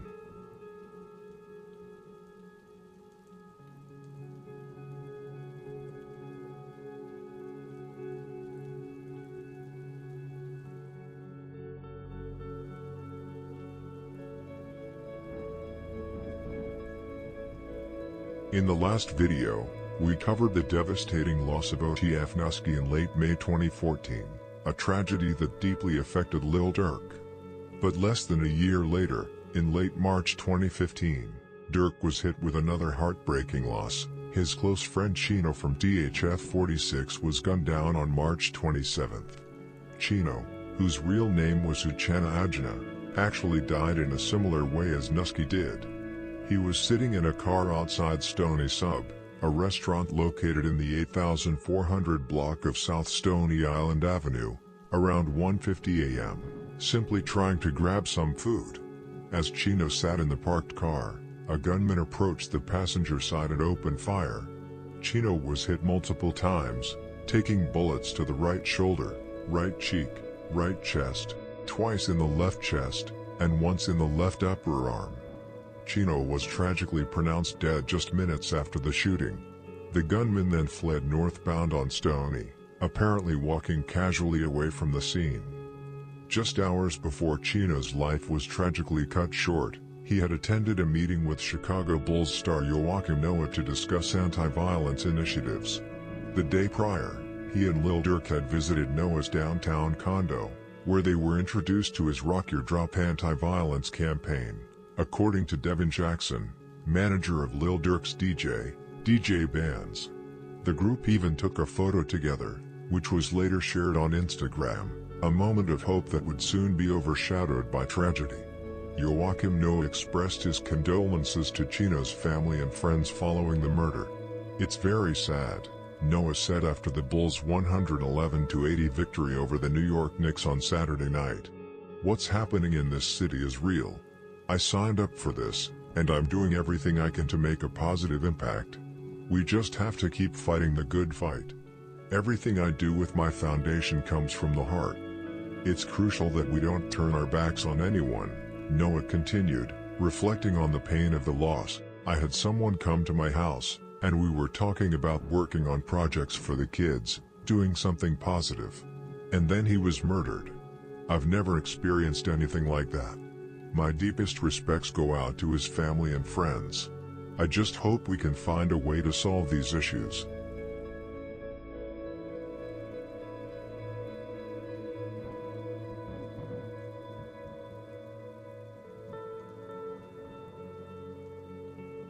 I think we all know who the shooter was by now, and it was the very infamous shooter and killer, Melly from 051 Young Money.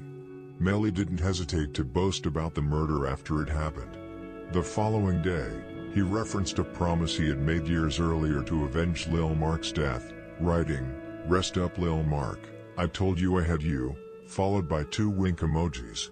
Interestingly, just a few weeks before Chino's murder, Lil Durk had a court appearance where he reportedly ran into Melly. Melly later took to Twitter, claiming he was alone at the time, while Lil Durk had security with him.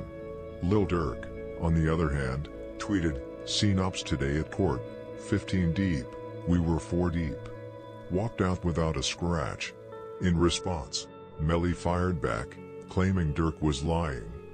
Melly continued to taunt OTF Chino over the years, including an Instagram livestream where he mocked Chino by saying, "Chino Burger," while eating a hamburger. However, the person who mocked Chino the most was Mubba Crump, Lil Durk's old friend. He mocked Chino on several occasions on Twitter and made videos of him ordering a Chino burger at a restaurant. Crump really hated Lil Durk and hated Chino.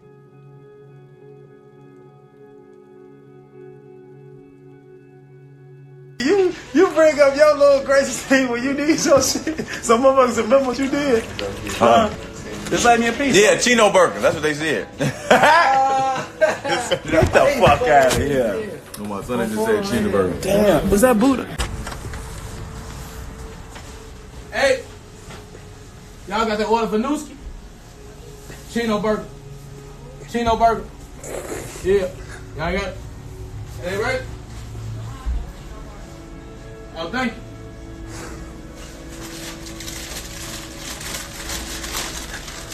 Oh, Bill. What's up? Y'all with that OTLK shit? Oh, man. Hey, this motherfucker bogus as hell, man. Y'all, this shit ain't done, man. Y'all done put this shit back on the grill, man. This shit disgusting, man. Get this shit together, man. For real, this shit bogus as hell. But why was Chino targeted? Well, it's simple. He was a member of 051 Young Money's biggest rivals, THF 46, and he was the manager of Lil Durk. Also, when Lil Durk dropped his Finito remix in March 2015, which included the line "I'ma shoot Young Money up," Melly got angry because a couple of days before, Lil Durk and Melly had talked on the phone where Durk apparently had said that he's not on it anymore, but days later he dropped Finito remix where he dissed Young Money. Days later, OTF Chino was killed. There has also been speculation about whether OTF Chino's presence in THFDP's bus stop video was a reason for why he was killed, but that is false. The music video was released after Chino was killed, hence 051 had not seen it. After Chino was killed, it's widely speculated that Lil Durk put a hit out on Melly. For example, in the song, Guns and Money, which was released a few months after the murder of Chino, Durk rapped, "Word to Nusky Killer, word to Chino Killer, word to Mosky Killer, we know we gun kill you."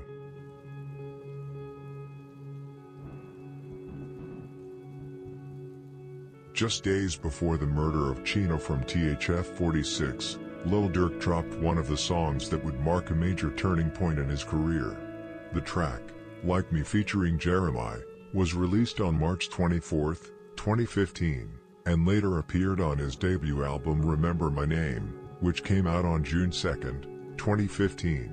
Like Me became a breakout hit for Durk, racking up millions of plays across YouTube, Spotify, and other streaming platforms. It also received significant radio airplay, helping cement Durk's place in the mainstream. Around this time, Lil Durk also dropped a song with Chief Keef called Decline. This was huge considering that Durk Keef only had collaborated on 1 or 2 songs before after they ended their conflict.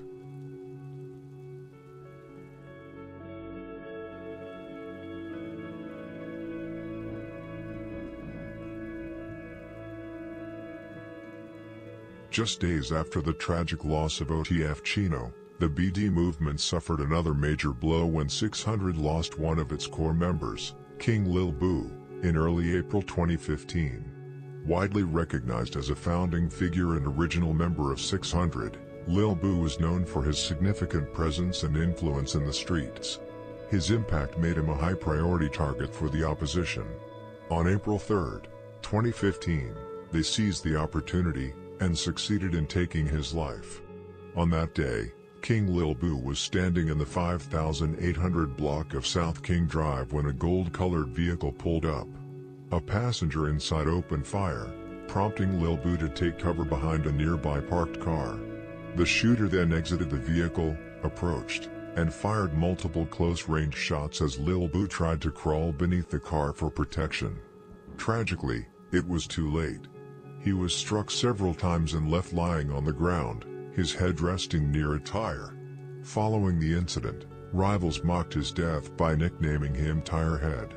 Lil Boo, whose real name was Jerome Anderson, was rushed to Northwestern Memorial Hospital, where he was pronounced dead about 30 minutes later.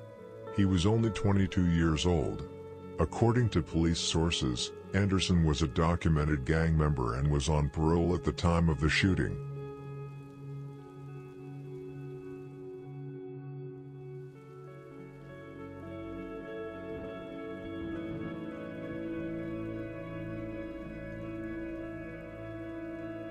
For a long time, speculation surrounded the identity of the individual who stepped out of the car and shot King Lil Boo at close range.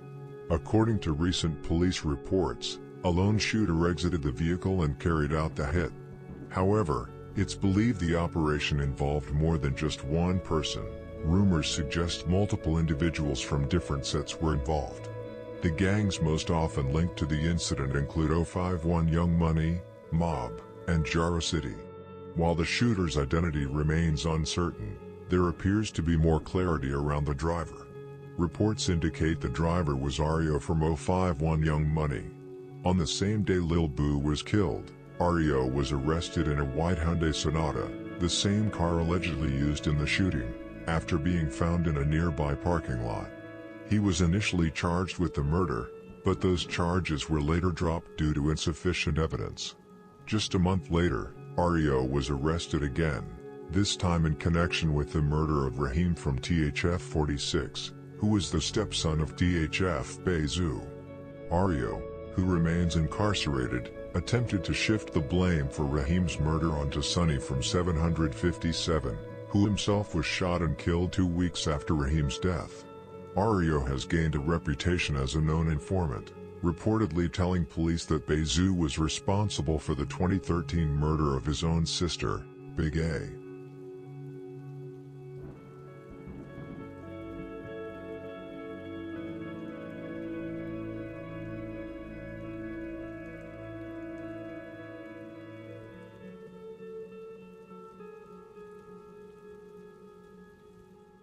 There has also long been speculation about who was actually present during the hit on King Lil Boo. Names that have consistently surfaced include Bebe from Mob, Motor from Jaro City, and Melly, Ario, and Uchi from 051 Young Money. However, many believe Bebe wasn't involved, as he was allegedly incarcerated at the time of the shooting. Among those named, Uchi from 051 has been most frequently singled out as the primary shooter. Still, others dispute this, insisting it wasn't him. Some believe Melly was the one who pulled the trigger, pointing to a Facebook post made by Lil Boo's sister on September 1, 2019, where she wrote, "Tell Lil Boo what up," followed by smoke emojis, a gesture many interpreted as aimed at Melly. Additionally, Melly had made several tweets mocking Lil Boo, including one just 2 weeks after the murder that read, "I'm in traffic smoking Lil Boo." There are even claims that Motor from Jaro City may have been the shooter. But with all the conflicting accounts, it's difficult to separate fact from rumor.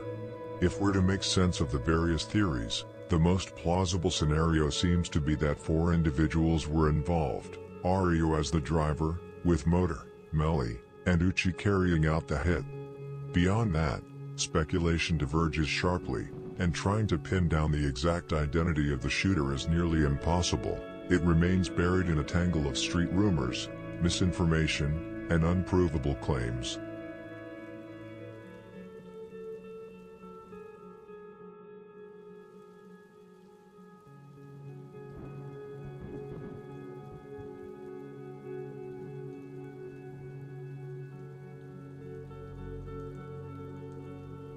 What makes the situation even more confusing is the conflicting narratives coming from within 600 itself. Some members have claimed that all of Lil Boo's killers are already dead, while others, like 600 Breezy, suggest that one is still alive. In the 2019 track Let 'Em Know by Buka 600 featuring Lil Zay Osama, Buka raps, "Caught Lil Boo killer out in traffic, let him have it." But after the song dropped, Tristo from 051 took to his story to mock the line, writing "he's good," followed by laughing emojis, seemingly denying the claim. Then in December of the previous year, 600 Breezy posted a story on Instagram showing a photo of himself with Lil Boo, captioned, "It's one dude left, we sent the rest to you. He ain't got long." While Breezy is known for embellishing or exaggerating certain things, there doesn't seem to be a clear motive for him to lie about this particular situation. Still, there are holes in his statement. If he's implying that 600 or its affiliates were responsible for eliminating 3 out of the 4 alleged participants in the hit, the math doesn't quite add up. Ario from 051 is still alive, and Melly was killed by members of Taekwon World, not 600. The only one from the speculated group who's been taken out in a way possibly connected to 600 or its allies is Motor, who was allegedly killed by THF-46. So unless there's inside knowledge the public isn't privy to, Breezy's statement doesn't fully align with the known facts. That said, it's also possible that those of us on the outside have misidentified who was actually involved in the hit, and Breezy may, in fact, be telling the truth based on information we simply don't have.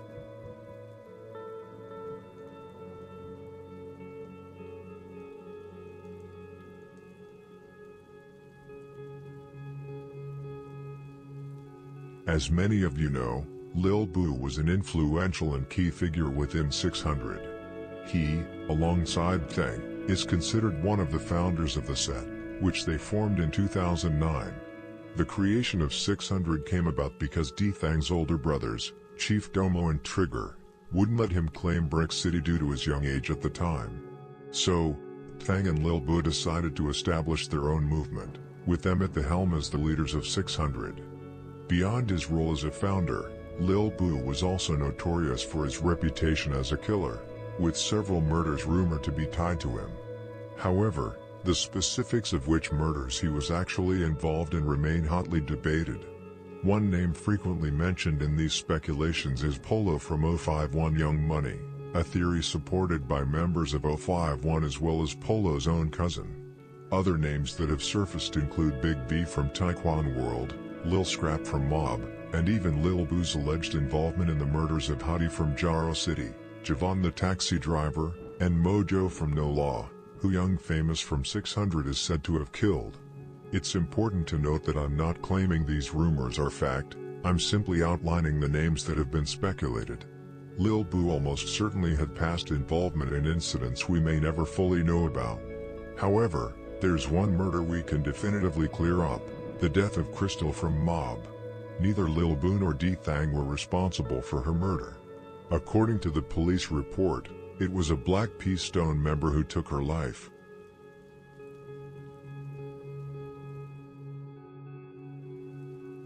Lil Durk has maintained strong ties with both O Block and 600, relationships that remain intact to this day. For reasons that aren't entirely clear, he has always been able to keep good connections with both gangs. Before OD's death, Durk was already well connected with Wick City, but his bond with 600 grew stronger through Chubbs from Lamron, who had close ties with Rondo, C-Day, and L.A. Capone. After L.A.'s tragic passing, Durk became especially close with Buka from 600, who eventually became one of Durk's closest and most trusted friends. Buka is also signed to OTF and has several songs together with Lil Durk. Another reason why Lil Durk became so close with 600 is because Rondo No. 9 is actually the cousin of Mock from Tay-Town, who was around OTF often. However, Chubbs, and OJ from Lamron, is the main reason why Durk, and Lil Reese, became so close with 600. Buka and Lil Durk have been close since around 2013, but it was in 2016 that their bond grew exceptionally strong.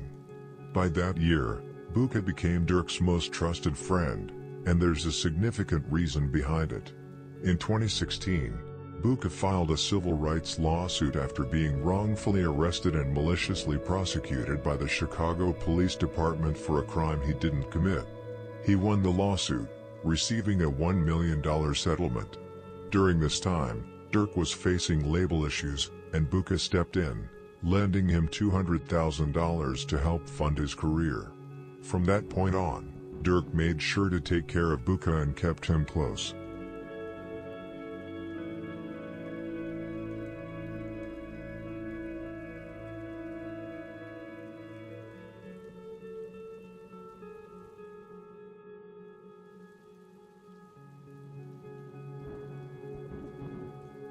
Just 2 months after Lil Boo's death, Lamron suffered a loss with the killing of GBE Capo, who was affiliated with multiple sets, including Lamron. However, Capo's death wasn't connected to the ongoing Southside conflicts, it stemmed from Eastside tensions tied to his ties with NLMB. The murder of No Limit Capo is believed to have been a direct retaliation for the earlier killings of B.O., Lil C, and Lil Joe. There's a persistent rumor that Capo mocked B.O.'s death just days before he was killed, but no evidence of that has ever surfaced online. At just 22 years old, Capo was a rising star in Chicago's rap scene, known and respected by several gangs. As many know, he repped both GBE and NLMB, and had strong ties to figures like Chief Keef and the rest of GBE, as well as G Herbo and the entire No Limit crew. In fact, G Herbo had been out walking with Capo earlier on the very day he was killed. On July 11, 2015, around 1:40 p.m., Capo was standing outside an apartment on the 7700 block of South Kingston Avenue, reportedly near Lil Squeak's place, when a red Toyota Avalon pulled up. Shots were fired, striking Capo in the back and hip. He collapsed on the sidewalk as a pool of blood formed beneath him. Bystanders tried desperately to help him, urging him to hold on. A video of the aftermath exists, but it's extremely graphic and deeply heartbreaking. It's not something anyone should feel compelled to watch. What made the tragedy even worse is what happened just minutes later. Police attempted to stop the suspected red Toyota on Richards Drive, but the driver, Antoine Watkins, panicked and fled. In the chaos, he struck a 13-month-old baby named Dylan, who was in a stroller at the time. Antoine was reportedly going 60 miles per hour. Tragically, baby Dylan died shortly after at the hospital.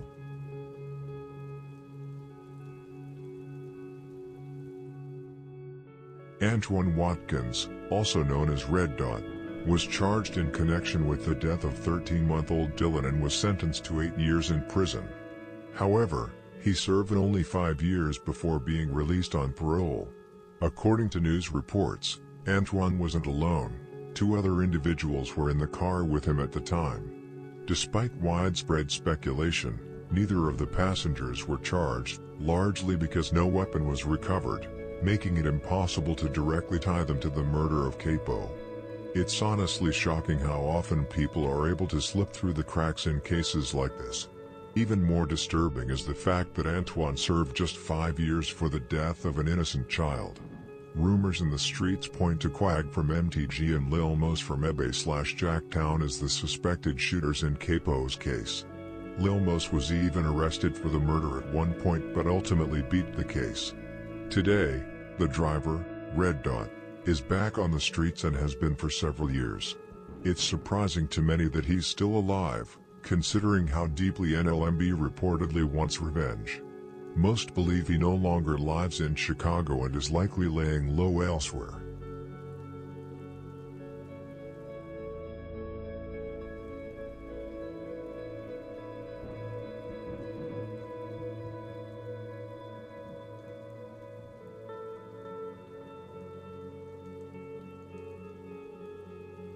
Following Capo's death, there wasn't much major activity involving Lil Durk, Lamron, or 300 for the remainder of the year. However, in December, Durk closed out 2015 on a high note with the release of his project 300 Days, 300 Nights. The album marked a major milestone in his career, especially with the success of the hit single My Beyonce, featuring his then-girlfriend Dej Loaf. The track has since racked up over 100 million views on YouTube, along with millions more streams across Spotify and other platforms.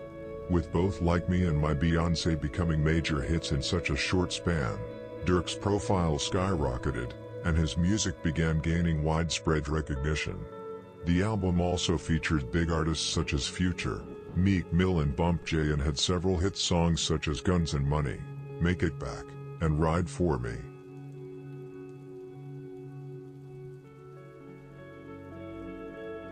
Now we've entered 2016, and early in the year, Lamron suffered 2 losses, Tim and Nick.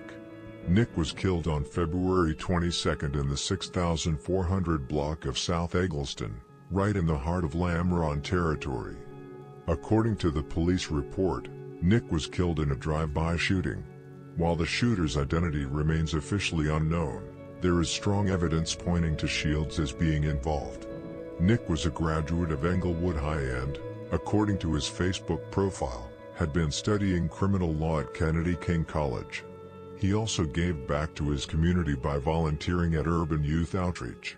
Tim, also known as Mad Max, was killed on May 4, 2016. According to Chicago police, he was standing in the backyard of a home in the 600 block of East Bowen Avenue around 8:24 p.m. When a male suspect approached and opened fire, Tim was hit multiple times and rushed to Strodger Hospital, where he was pronounced dead 4 hours later. While the identity of the shooter remains unknown, Tim had a reputation as a feared and active presence in the streets. Though not as publicly infamous as some other names, he was known to have caught bodies and frequently targeted No Love City, reportedly to the point where high-ranking members from that area put a hit out on him. Whether they were responsible for his death or someone else was, remains unclear. Tim mostly kept close with Chubbs, DK, Trigger, and OJ. He was deeply respected not only in Lamron but also among people from P Street. Lil Durk paid tribute to Tim in his music on multiple occasions. In Hellcats and Trackhawks, he raps, "They got Timmy on the turn up, finna blast off, he wouldn't got caught for that body, took his mask off," referencing Tim's reputation in the streets. He also mentioned him in Perky's Calling, saying that Timmy Turner wasn't nothing to my Timmy. Tim kept to 50 in the city.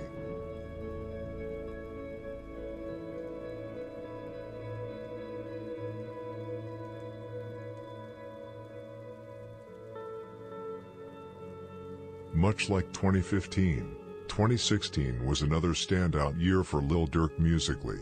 In July, he released what many, myself included, consider one of his best projects to date, Lil Durk 2X. Dropping on July 22nd, the album quickly racked up millions of streams across multiple platforms. It featured standout tracks like Money Walk with Yo Gotti, Glock Up, True, Set It Off, and Superpowers. Nearly every song felt like a hit, and this era marked a turning point where Durk really began to hone his unique sound and solidify his signature style of rapping.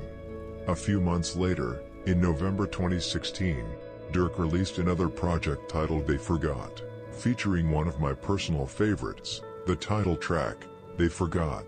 The song stood out with its aggressive energy and classic drill production, capturing that raw Chicago sound perfectly.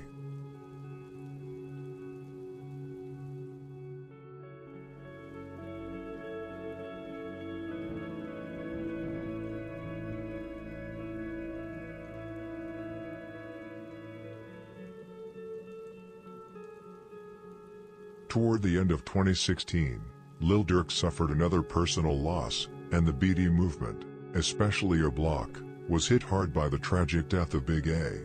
He was murdered inside a restaurant near O Block, a place called Sammy's, close to Parkway Gardens. Initially, there were rumors that the shooters were Get Right from STL/EBT and KI's brother G.I. Joe from Taekwon World, but those claims were later proven false. The real events unfolded when 3 individuals from the West Side were inside the restaurant, while around 8 O Block members were gathered outside, sensing something was off. Big A and another member went inside to check things out. But before they could react, one of the West Side men opened fire, hitting Big A in the chest and dropping him instantly. As the second O Block member ran out, another assailant grabbed Big A's weapon and executed him with 2 shots to the face.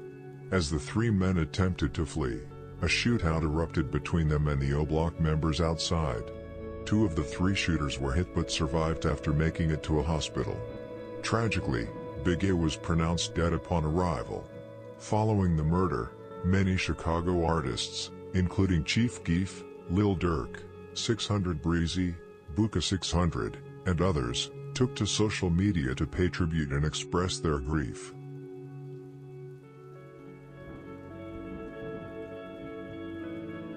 We now step into 2017, and it kicked off on a heavy note for O Block with the loss of one of their most respected members, T-Roy.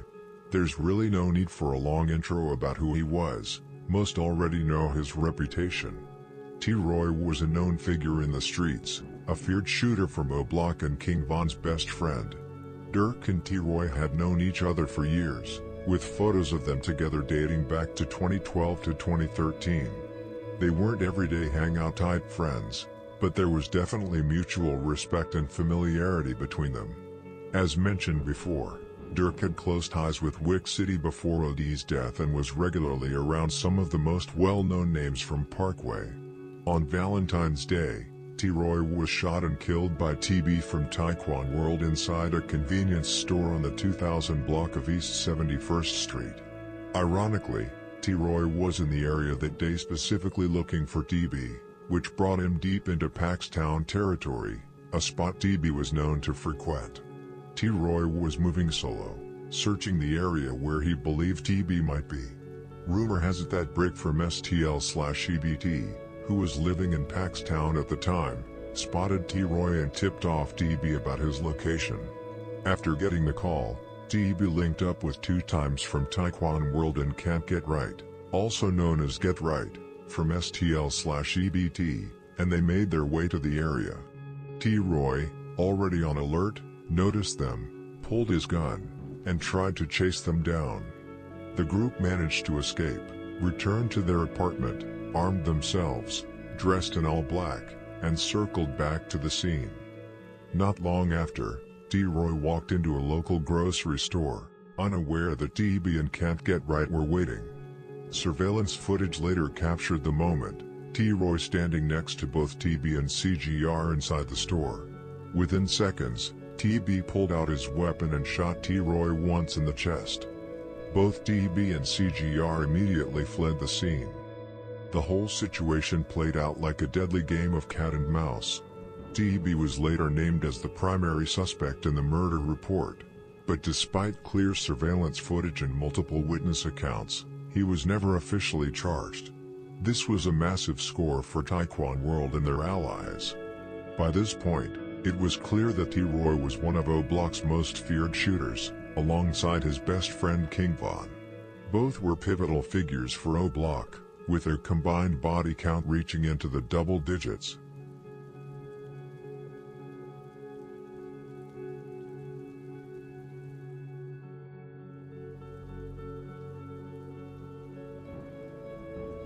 Following T-Roy's murder, Lil Durk took to Twitter to pay tribute, simply writing, "Never." Chief Keef and other Chicago artists also expressed their condolences publicly. The loss of T-Roy shook O Block to its core. Members from O Block, 600, and other affiliated sets quickly came together in response. At the time, King Von was locked up in Cook County Jail facing charges of first-degree murder and 2 attempted murders. From behind bars, he was urging his people to retaliate, demanding blood for the loss of his best friend. In his track Jet featuring Buka 600, Von poured out his grief, rapping, "Can settle for shit. I'm steady thinking to myself, I lost my best friend. Could I have saved him if I was there? That was the worst feeling I ever felt, and I broke down to myself and I cried on them steps." Von wasn't just mourning, he was also moving pieces from jail. In Still Trappin' with Lil Durk, he made it clear, "I done sent hits from my cell."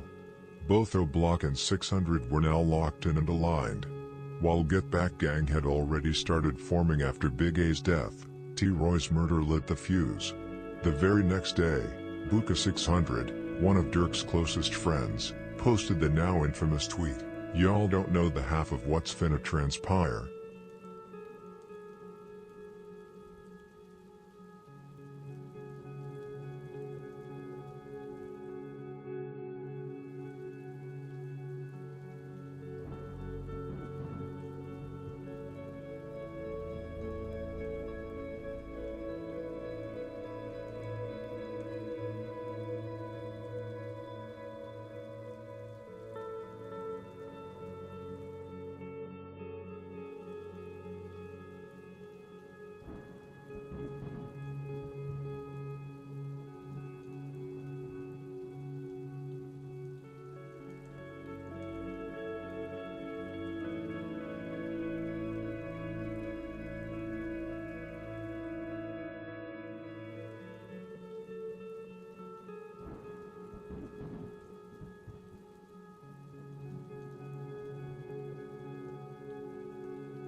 We're going to skip over the Get Back Gang story since it's been told countless times already, and instead focus on the events that are directly tied to this narrative.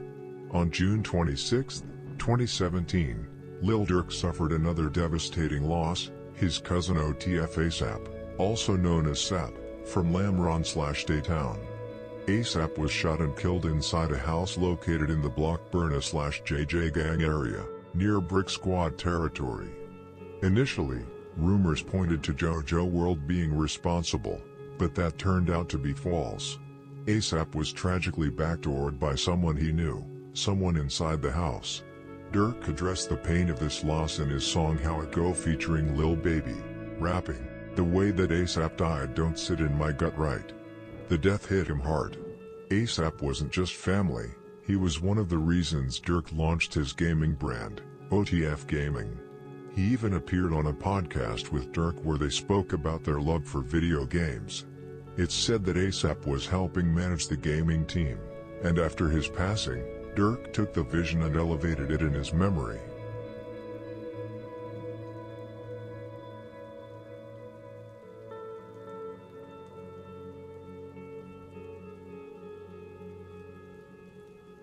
A few days later, in late June 2017, rumors began circulating that Melly from 051 Young Money shot Twin from Lamron. But just days later, the tables turned. Melly's uncle, Kurt Mack from Mabu, was shot and killed in retaliation by Twin, along with Gino and Rome from THF 46. This moment is what Lil Durk referenced in his track My Brothers, released in March 2018, when he rapped, "Twin got shot, got his lick back, same day." The exact circumstances surrounding Melly shooting Twin remain unclear, but what is known is that the two had a deeply personal and long-running feud. It's rumored that in 2016, Twin shot Melly in the shoulder with an AK-47 during an incident where Melly and Montana allegedly attempted to slide on Lil Durk after a show or video shoot. The full details are murky, and it's still uncertain whether Twin was actually shot on the same day Kurt Mack was killed, or if that line in Lil Durk's song was an exaggeration for dramatic effect. Despite the tension, there was also a level of mutual respect between Melly and Twin. Melly frequently acknowledged Twin on Twitter back in 2015, and when Melly was killed in September 2019, Twin paid tribute by posting a photo of himself pouring out liquor with the caption, "R.I.P. Melly," with obvious irony. After the killing of Kurt Mack, Melly's uncle, Rome and Twin would taunt Melly, mocking him with lines like "the nephew ain't sliding for his uncle" and other disrespectful remarks aimed at getting under his skin. This is why Twin is so loved and trusted by Lil Durk. If the rumors are true, Twin literally saved Durk's life after that video shoot, or show, in 2016. Twin is seen basically everywhere.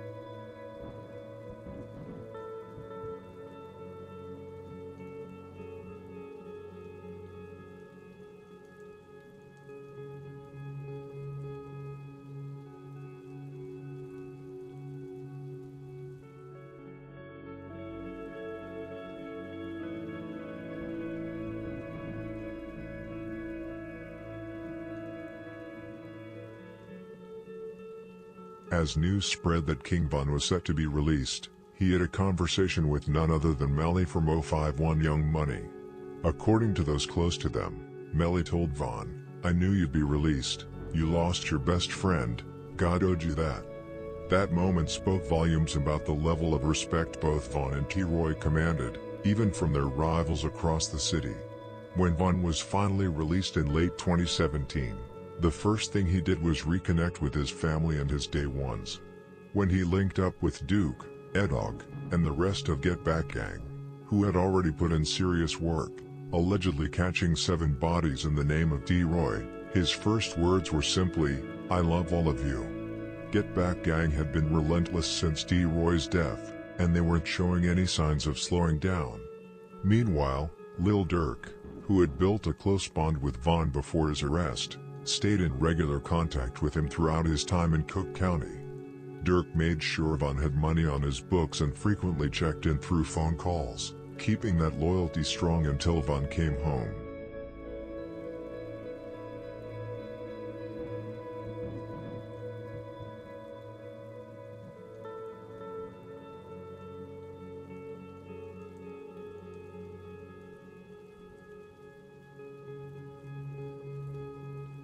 After Von was released from prison in December 2017, he wasn't exactly sure what to do next. He borrowed money from his close friend Lil Durk, who had supported him throughout his entire time behind bars. Despite just being released, it's almost certain that Von continued his street activities, still sliding on enemies and letting off shots. But as time passed, it became clear that he couldn't afford to keep making those mistakes. Von realized he had to find a way to make money without risking his freedom. Initially, he turned to selling drugs but quickly found that it wasn't for him. He didn't like being around addicts and couldn't risk exposing himself to the danger of getting set up or killed. That's when he decided to try his hand at rap, with the help of Lil Durk and Buka 600. Von's first track came about when he teamed up with Bezu, the leader of THF 46, who had also just beat a murder case around the same time Von was released. The song they recorded was called Beat Dat Body, and it was actually written by Lil Durk and Buka 600. It's also known that King Von was involved with Durk in robbing people connected to him, including artists, producers, and others in Durk's circle. Both Durk and Von have admitted to this, with Von revealing that they targeted people around Durk because many of them had money. Despite Von causing trouble, Lil Durk kept him focused and surrounded him with the right people to help elevate his career. Durk recognized Von's raw talent and unique backstory, knowing it was something that would resonate with fans and make him a star. Around the same time King Von was released, Durk's close friend Bezu from THF 46 was also freed, having beaten a murder case. Durk welcomed him into a circle, and over time, Bezu became an official OTF artist. Durk had stumbled upon a brilliant formula, turning street figures into rap stars. In addition, Lil Durk now had the leader of THF 46, and the leader of a block by his side. It was a win-win situation.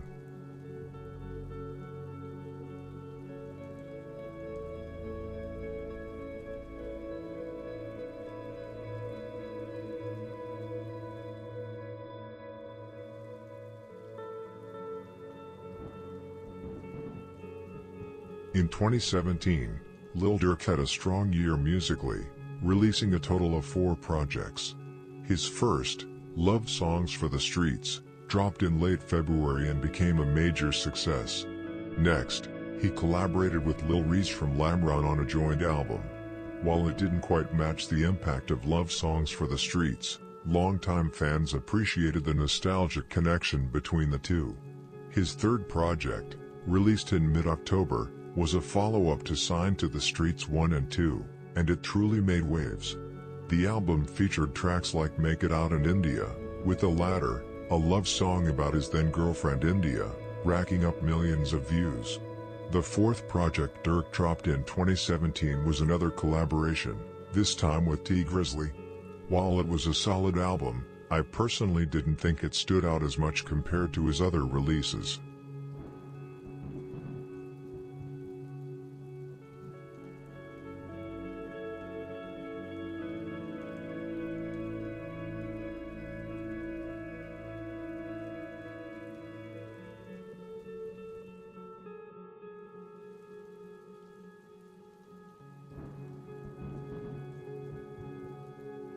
Now we leave 2017 behind us and instead enter 2018. We kick off this year by highlighting Lil Durk's Just Cause Y'all-Waited project, which featured major artists like Lil Baby, Gunna, Party Next Door, Ty Dolla $ign, and TK Kravitz. During this time, Durk was heavily connected with Atlanta's rap scene and collaborating with a lot of artists from Georgia. Around this time, Lil Durk had relocated to Atlanta and started branching out into business ventures. He launched a trucking company and also began making smart financial investments. It was clear that he was evolving as an artist and had a solid team around him offering smart guidance and advice.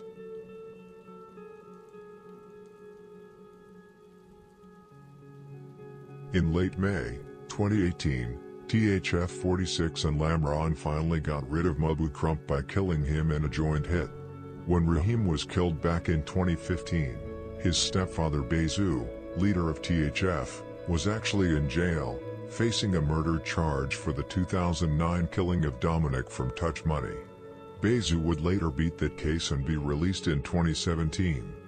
The following year, in 2018, Bezu allegedly got revenge by taking part in the killing of Mabu Crump at a party, alongside Lil Steve from Lamron and a girl affiliated with 400 East Murder Drive. Melly, who reportedly had a bounty on his head, rumored to have been put out by Lil Durk, was also supposed to be at the party. Bezu and the others got word of the party's location and pulled up expecting to find Melly. But Melly was inside the house, and instead, they spotted Crump, who they shot and killed on the spot. Crump was extremely close to Melly and was known for constantly mocking fallen OTF members, especially Newski and Chino. Lil Durk even hinted at Lil Steve being Crump's shooter in his track No Auto Durk with the line, "Can't have no Feifei on your block as long as Steve out here." Bezu has also confirmed that he was picked up and questioned by police about the murder.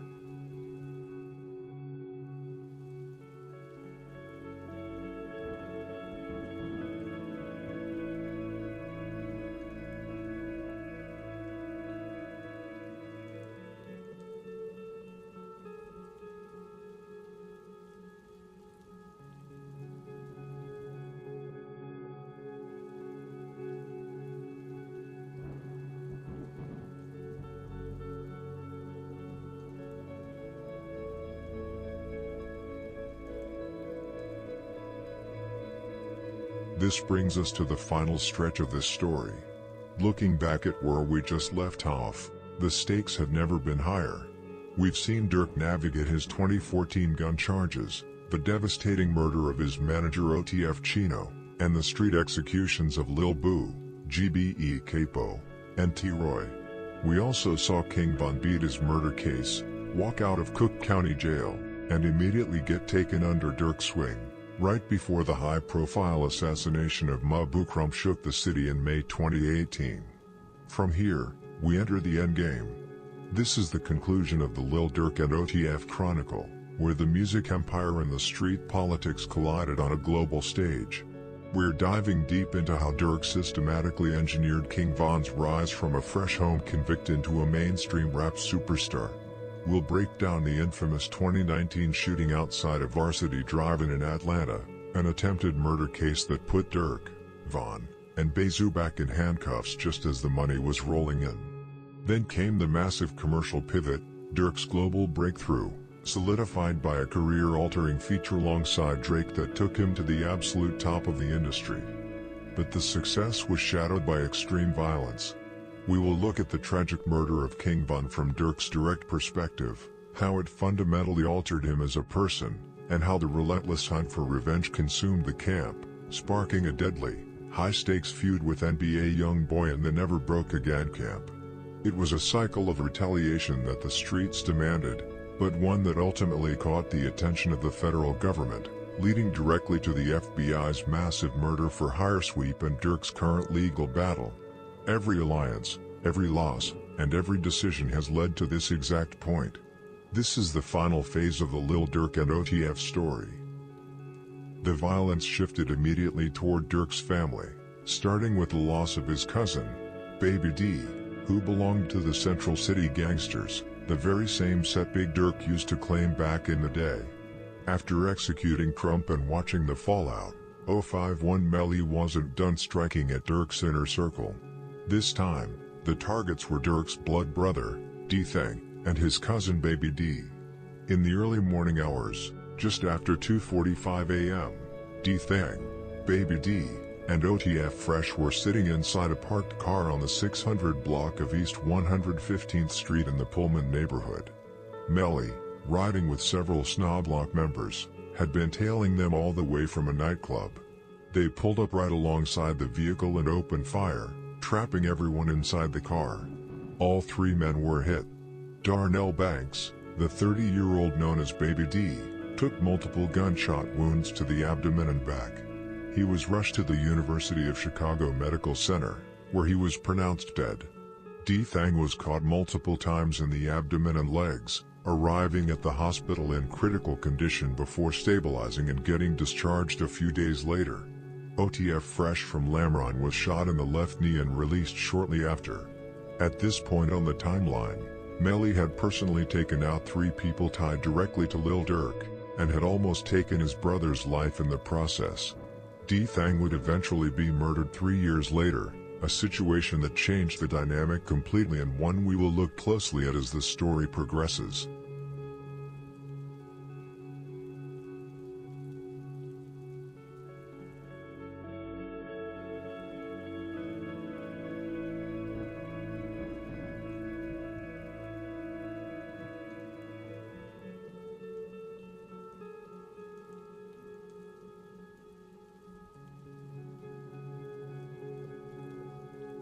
Durk mentioned Baby D in the song, Street Prayer, where he rapped, "When the streets took Baby D, it had come with a flaw."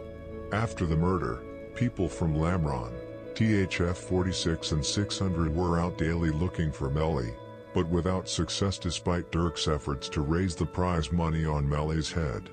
His time came on September 1, 2019.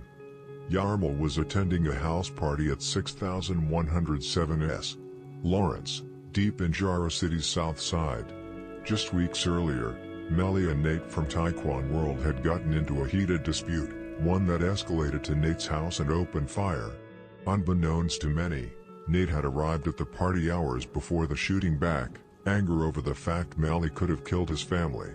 Nate made it look like he was leaving, but instead turned back, pulled a gun, and opened fire. Melly was struck multiple times, in the chest, abdomen, and groin. A 34-year-old woman at the party was also caught in the crossfire, taking a bullet to the foot. Durk was actually quite frustrated with the fact that it wasn't OTF or any ally who got Melly.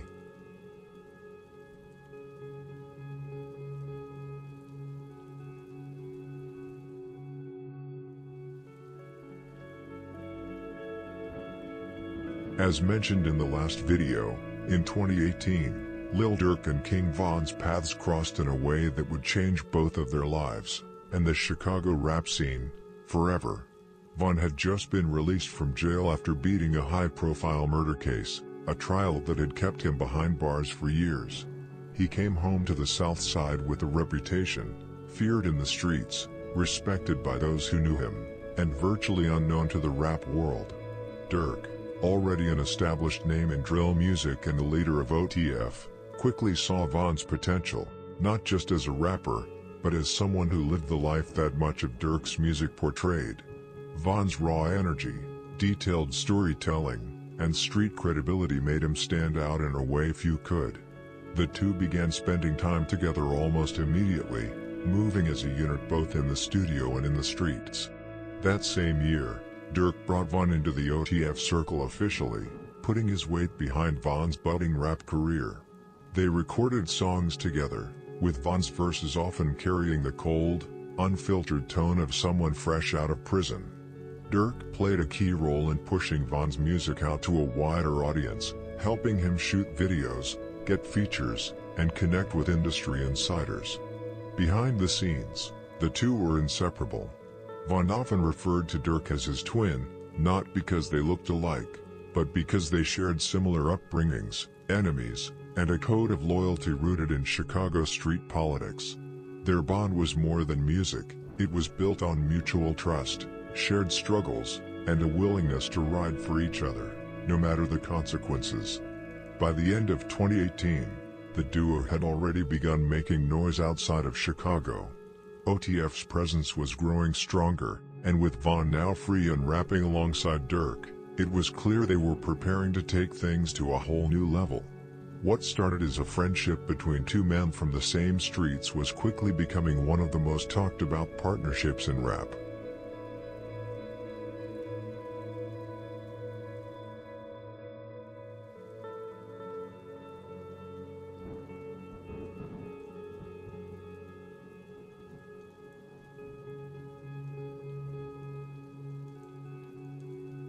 Now we are in 2019 and quite quickly into the year an event happened that would change Lil Durk. King Von had already had a significant influence on Lil Durk. It seemed like Von was pulling Lil Durk more towards the drill music, dissing ops and rapping about killing people. It simply seemed like Von's behavior was contagious to Lil Durk. The incident I'm talking about is of course the attempted murder that Lil Durk, Hella Bands, King Von and Bezu were involved in. The incident that led to the arrests took place on February 5, 2019, in Atlanta, Georgia. There are conflicting accounts about what exactly happened that night, but the first reports claim that King Von, Lil Durk, THF Bezoo, and Hellabans, who was killed before he could stand trial, were outside the Varsity restaurant in Midtown Atlanta. According to news outlets, Von and Durk allegedly shot a man named Alexander multiple times and robbed him of $30,000. Investigators reported that 18 rounds were fired, with shell casings recovered from both the rifle and pistols.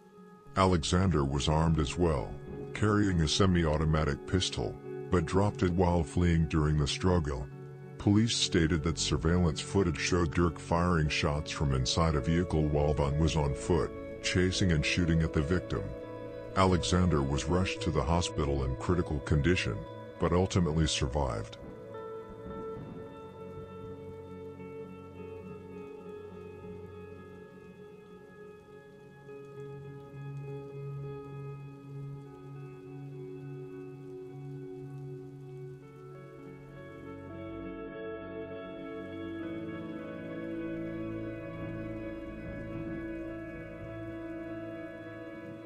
Witnesses to the incidents in Atlanta say that after the shooting, Lil Durk, King Von, and the rest sped away in a vehicle with a large 300 painted on the side of it. Multiple nearby surveillance cameras captured the entire incident from different angles. Durk and his legal team claim that Durk, Von, and Zoo acted in self-defense. According to them, Alexander was actually the one who started the fight and attempted to rob Von, Durk, and Zoo from the very beginning. I cannot confirm if that is exactly how the events unfolded, but Alexander later posted a picture on Instagram after being released from the hospital. In the picture, he was sitting in a Jeep with a caption that read, "I almost died to get one of these." On the day of the shooting, Lil Durk was reportedly driving around in his Jeep with the 300 logo clearly displayed on the side. Alexander is rumored to be a known scammer from Chicago and is also said to be a member of the Vice Lords from the east side of Chicago. It remains unknown whether Lil Durk, Von, and Zoo had any prior personal connection or history with Alexander before the incident occurred. After King Von had been held in county for nearly 2 months, the judge finally granted bond, $300,000 for King Von and $250,000 for Lil Durk, after a pastor testified in court and spoke in Lil Durk's favor. Following the testimony, both King Von and Lil Durk were released from Fulton County, Georgia. However, their release came with strict conditions that they were required to follow in order to remain out of jail.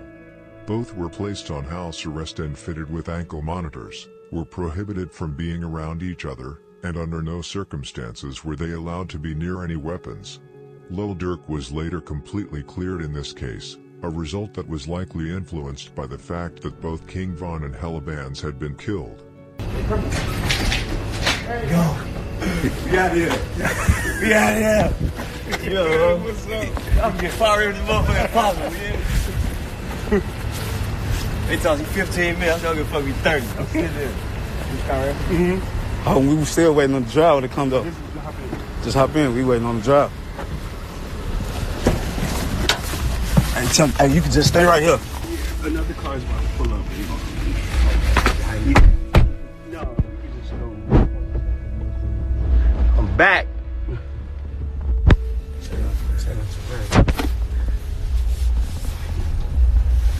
Hey, thank everybody for the love and support. Yeah, definitely appreciate everybody for rocking out with us, supporting us, believing us, you know. Everybody that's scream free. Hey, I've been so long, this Instagram feel fake.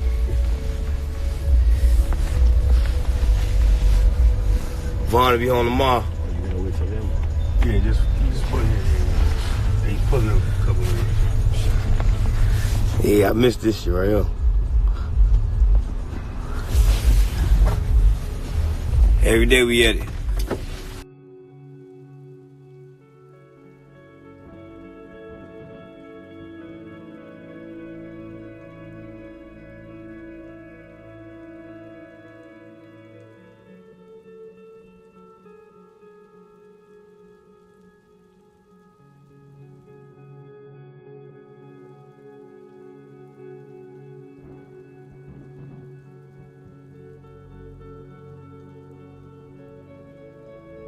Now we move on to the year 2020, a terrible year for Lil Durk, who lost one of his best friends and most talented stars on his record label, King Von. However, the year started off very well for Lil Durk, who early released his new album, Just Cause Y'all Waited To, which was a huge success with tracks such as Three-Headed Goat, featuring Polo G and Lil Baby, All Love, Viral Moment, Internet Sensation, and Turn Myself In, which was the song he released before getting arrested for the attempted murder in Atlanta. Just Cause Y'all Waited To was a big moment for Lil Durk, showing how far he had come in the game since his early days in Chicago. The album had already made noise with its major hits, but beyond the singles, it showed Durk's growth both lyrically and musically. You could tell he was mixing the street stories he's always been known for with a more polished sound, proving he could make records that worked for both the streets and the charts. This project was also a clear sign that Durk was getting closer to the top tier of the rap scene, and that everything he had been building over the years was finally paying off.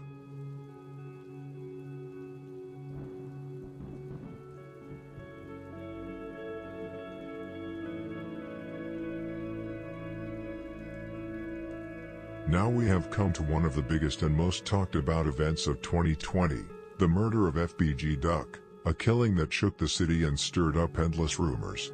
This case is especially controversial because Lil Durk's brother, D-Thang, was rumored to have been involved in the setup.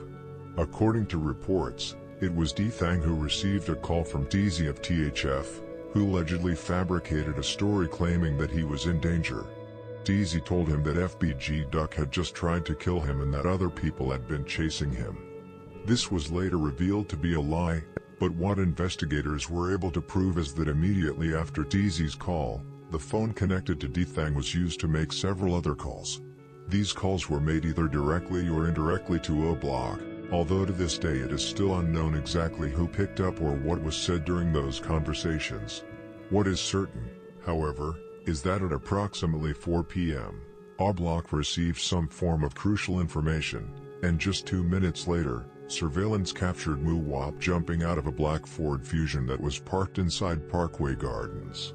He was then seen sprinting towards one of the nearby buildings and running upstairs into the apartments, which was part of the immediate chain of events leading up to Duck's murder. Because of these details, many people have speculated about whether Lil Durk himself may have played a role in the murder, either directly or behind the scenes. Personally, I do not believe he had any involvement whatsoever, but the rumors have never stopped. What adds weight to the speculation is that FBI documents officially reference Lil Durk under the label individually. These documents specifically identify him as the younger brother of the deceased D-Thang, and they also state that multiple witnesses are prepared to testify regarding his high-ranking position within the Black Disciples at the time. Furthermore, the same documents point to his affiliation with Lamron, the Black Disciple faction aligned with O-Block, during the period that the superseding indictment focuses on.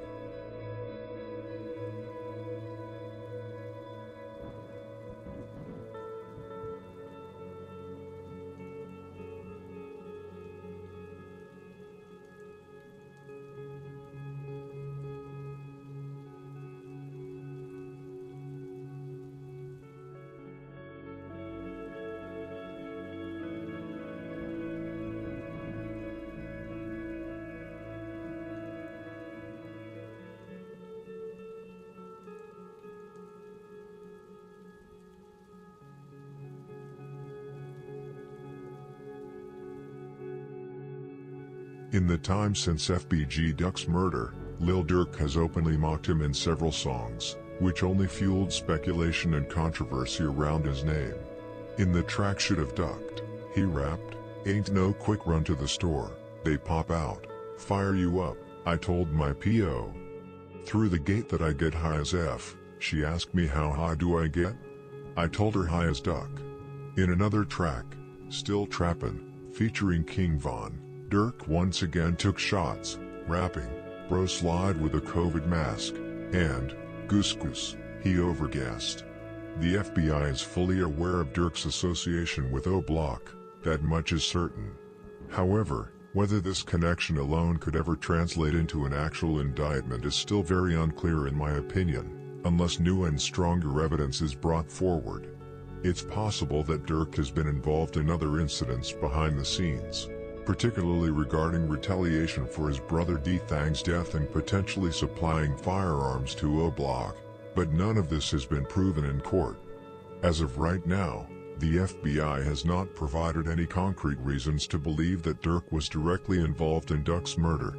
That being said, it wouldn't be far-fetched to think he had some kind of role, given how close he was to King Von.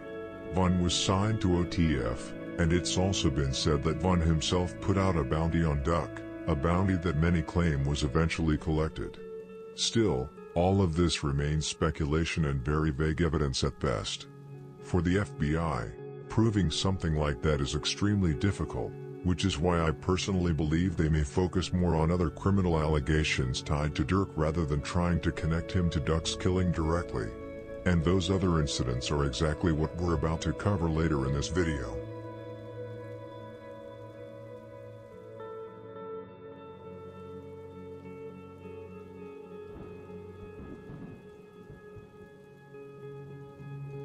Following Duck's death and the years of tension between both sides, Duck's mother, Lashina Weekly, took things even further by filing a lawsuit against Lil Durk, OTF, King Von's estate, and others associated with O-Block.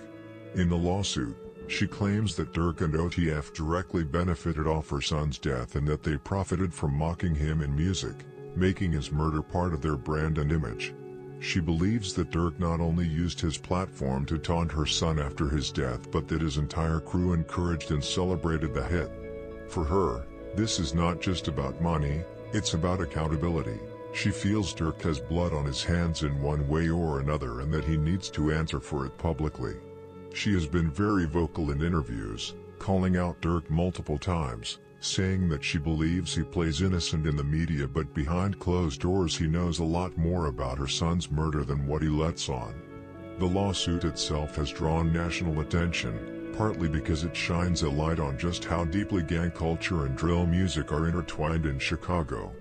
Lashina Weekly has been pushing the idea that Durk and OTF built a financial empire off violence, off mocking deaths, and that she deserves to see justice for her son even if the shooters already face federal charges.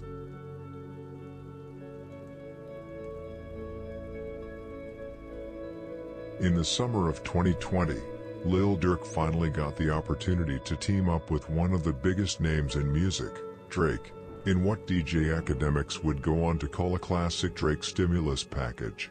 On August 13, 2020, Drake released the hit single Laugh Now Cry Later featuring Lil Durk, where Durk delivered a short but impactful verse that left its mark. Even though his part wasn't the longest, the energy and presence he brought to the song stood out, and that one verse alone introduced Durk to a brand new audience that had never really paid attention to Chicago drill or the OTF movement before. All of a sudden, listeners who usually only kept up with mainstream hip-hop were tuning into Durk's music, digging through his catalog, and realizing he had been consistently putting in work for years prior.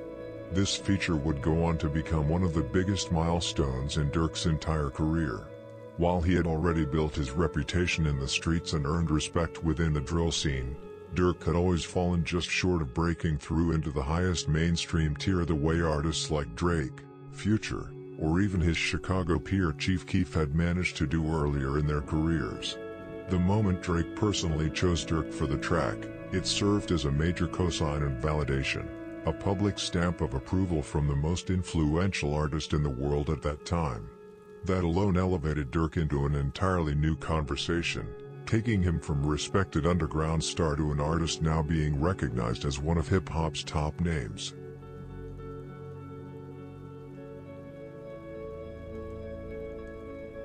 For Durk personally, Laugh Now Cry Later marked the moment where he finally crossed over into stardom while still keeping his street credibility intact. Unlike some other rappers who lose their identity once they blow up, Durk managed to stay himself, still talking about Lamron, OTF, and the pain from his life, while now sitting on songs with Drake. And the timing couldn't have been better. This collab dropped just months before Von's album release and during a time where Durk was already building huge momentum off projects like Just Cause Y'all Waited Too. The Drake feature only added fuel to the fire, making Durk one of the most sought-after names in the industry by the end of 2020. What's also important is that this song became one of those look-back moments in his career. Years earlier, Durk was fighting cases, losing friends, and struggling to get radio play. Now, he was not only standing next to Drake, but being treated as someone who belonged there. It gave him leverage in the industry, more features, bigger album rollouts, and it also put him in conversations for things like Billboard charts and Grammy-level attention. To put it simply, Laugh Now Cry Later was the doorway that Durk needed to walk through to officially leave behind the title of just being a Chicago drill rapper and step into being a mainstream superstar.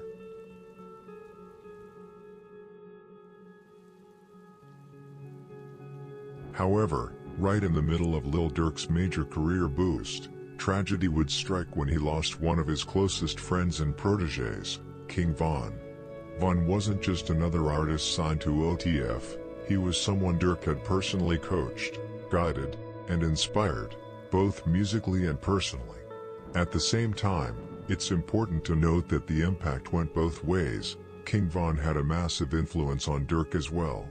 Von's raw, unfiltered rap style, his storytelling ability that painted vivid pictures of the streets, and the full-body energy he brought into his performances and music videos all rubbed off on Durk, pushing him to elevate his own sound and presence.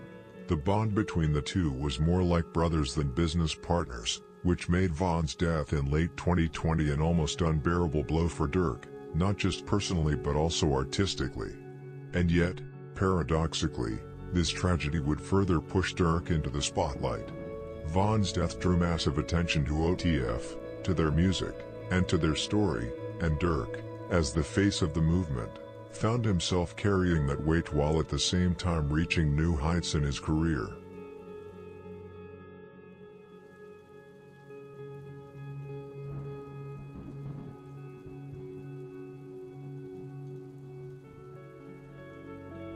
King Von was shot and killed outside Monaco Hookah Lounge in Atlanta on November 6, 2020.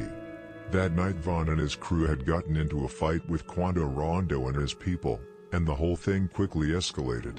Surveillance footage shows Von walking up to Quando and punching him, and right after that the fight broke out. It was during this moment that Timothy Leaks, also known as Lil Tim, pulled out a gun and shot Von multiple times. Von was rushed to the hospital in critical condition but was later pronounced dead. He was only 26 years old. The news spread like wildfire, and it wasn't just Chicago or Atlanta that felt it. The whole rap scene stopped for a moment. Von had only been in the game a short time, but the way he told stories, the energy he brought, and the fact that he was backed by OTF and Lil Durk had already made him one of the fastest rising names in hip-hop. His death came right after the release of his debut album Welcome to a Block, which was already showing signs of taking him to the next level. For Lil Durk, Von's death hit harder than most people can even imagine. Von wasn't just his artist, he was his friend, his brother, someone he saw real potential in and had invested everything into. The two of them had been inseparable leading up to this moment, working in the studio, performing together, and building OTF's brand as more than just a street movement but as a legitimate force in music. Losing Von so suddenly was a devastating blow, and you could see it in how Durk moved after. He took a short break from social media.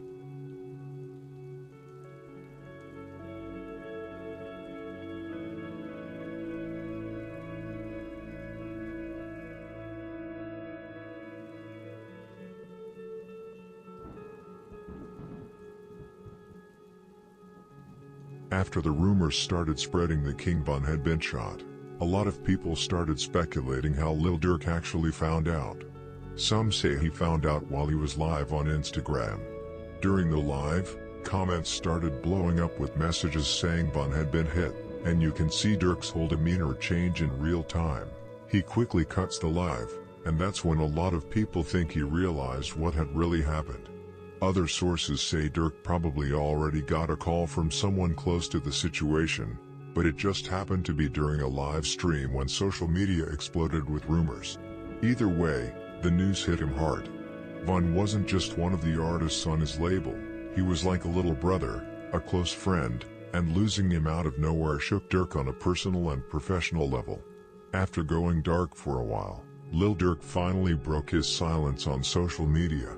He uploaded a picture of King Von with the caption, "My twin gone. I love you baby bro, D-Roy." Fans immediately flooded the comments with messages of love, grief, and respect for Von and Durk.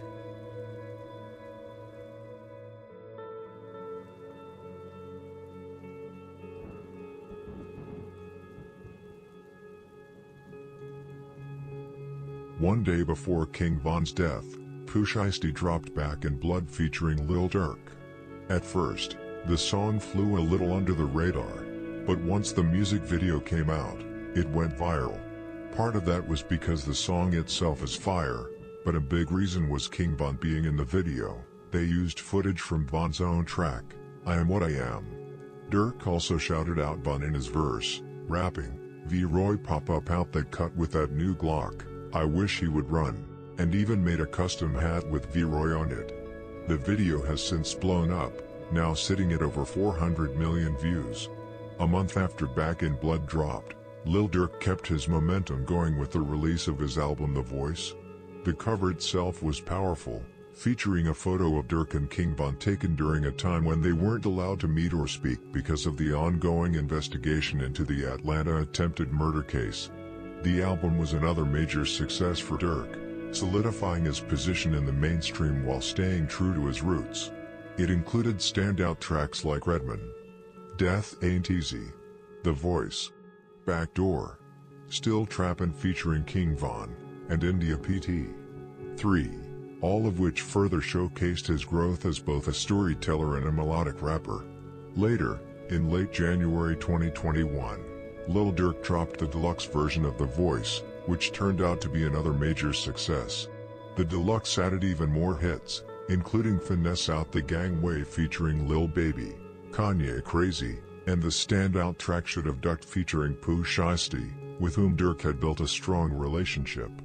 He kicked off the year just as strong as he had finished the last, continuing his streak of dominance. Around this time, Durk was also making waves with features on other artists' songs, earning major attention for delivering some of the best verses across the board, further cementing his presence in the mainstream.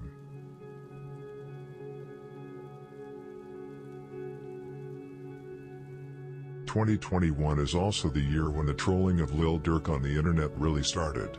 NBA YoungBoy fans kicked off the troll movement called Slide for Von, spamming the comments under almost every post about Durk. We'll get into this more later, but I wanted to mention it now because it was clear the trolling actually affected him. He responded subtly through his music, dropping lines that hinted at the situation, but you could also tell he was pushing OTF and allies to get revenge.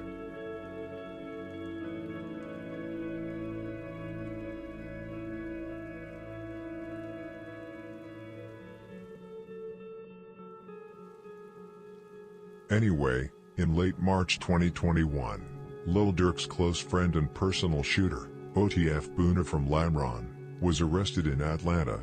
Boona allegedly jumped out of an SRT and started shooting into a car with 3 men inside. 2 of them were hit, and tragically, a child was caught in the crossfire, though he luckily survived. Boona was later charged with 4 counts of aggravated assault and was initially denied bond. After a few weeks, he was transferred to Chicago, where he was sentenced to 8 years in prison, but he ended up being released relatively quickly and ultimately beat the case. The individuals Boona got into a shootout with were Runt and Lil Man from MCF/GG, a gang from Atlanta that used to be associated with Lil Baby's crew, 4PF. The beef between the two groups reportedly began because King Von's sister, Kayla B, had her Range Rover broken into at a mall in Atlanta, and her chain was stolen from the car. Members of MCF/GG allegedly tried to sell the chain to Dirty Tay from 4PF. But Dirty Tay went back and told Lil Baby and Durk who had taken the chain and where it was. Durk then demanded the chain back without paying for it, but the other side refused to return it. Boona acted alone during the shooting, managing to hit 2 of the intended targets, most likely Lil Man and Runt, but also hitting a child who was caught in the crossfire. There are alternative theories suggesting that Kayla was robbed not only for the diamond chain but also for money, and that her boyfriend at the time, Harold, 21 Savage's brother, attempted to intervene and resolve the situation. However, the accuracy of that part remains uncertain.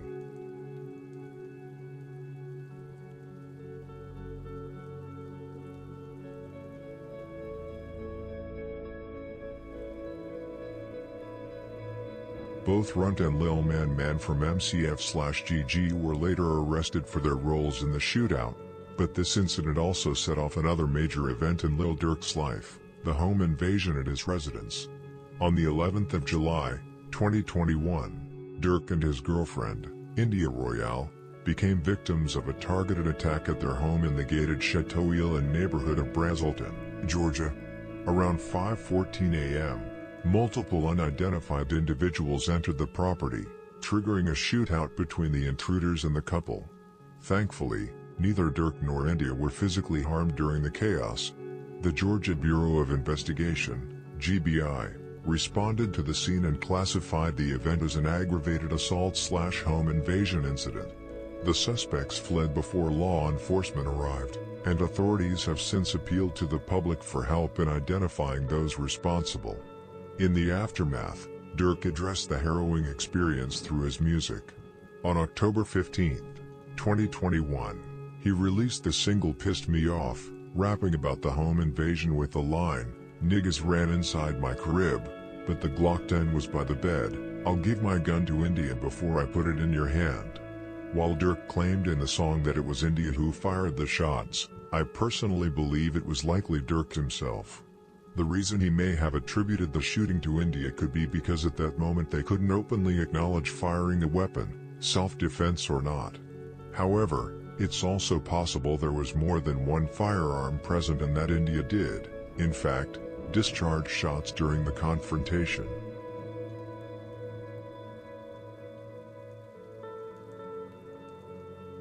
MCF/GG actually used to be on good terms with OTF, and OTF had a free pass through their neighborhood. Some members of MCF/GG had even been to Durk's house where the studio was located. At the time, Durk didn't live there permanently, but he would stay over because of the studio built into the home. MCF/GG members even had the passcode to the entrance, which meant they technically had the means to break in, but they ultimately failed. What makes the story even crazier is that one of the members involved in the home invasion, Mark from MCF/GG, was killed just a month later. That's the likely reason he was never arrested for the incident. Whether OTF played any role in his murder remains unknown.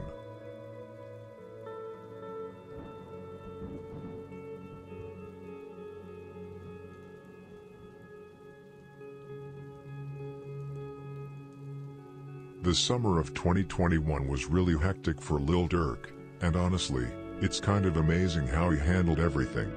Just a few weeks before the home invasion, he lost the person closest to him, his big brother, D-Thang, who had been there for him the whole way and was also his manager. D-Thang wasn't just his brother, he was one of his closest friends and someone who knew exactly what it was like growing up in the streets of Chicago and being part of OTF. Over the years, D-Thang played a huge role in Durk's life, both personally and professionally. He guided him, had his back, and helped keep him grounded while everything around him was crazy. Losing him wasn't just losing a family member, it was losing a brother, a protector, and someone who had been a constant part of Durk's life for as long as he could remember.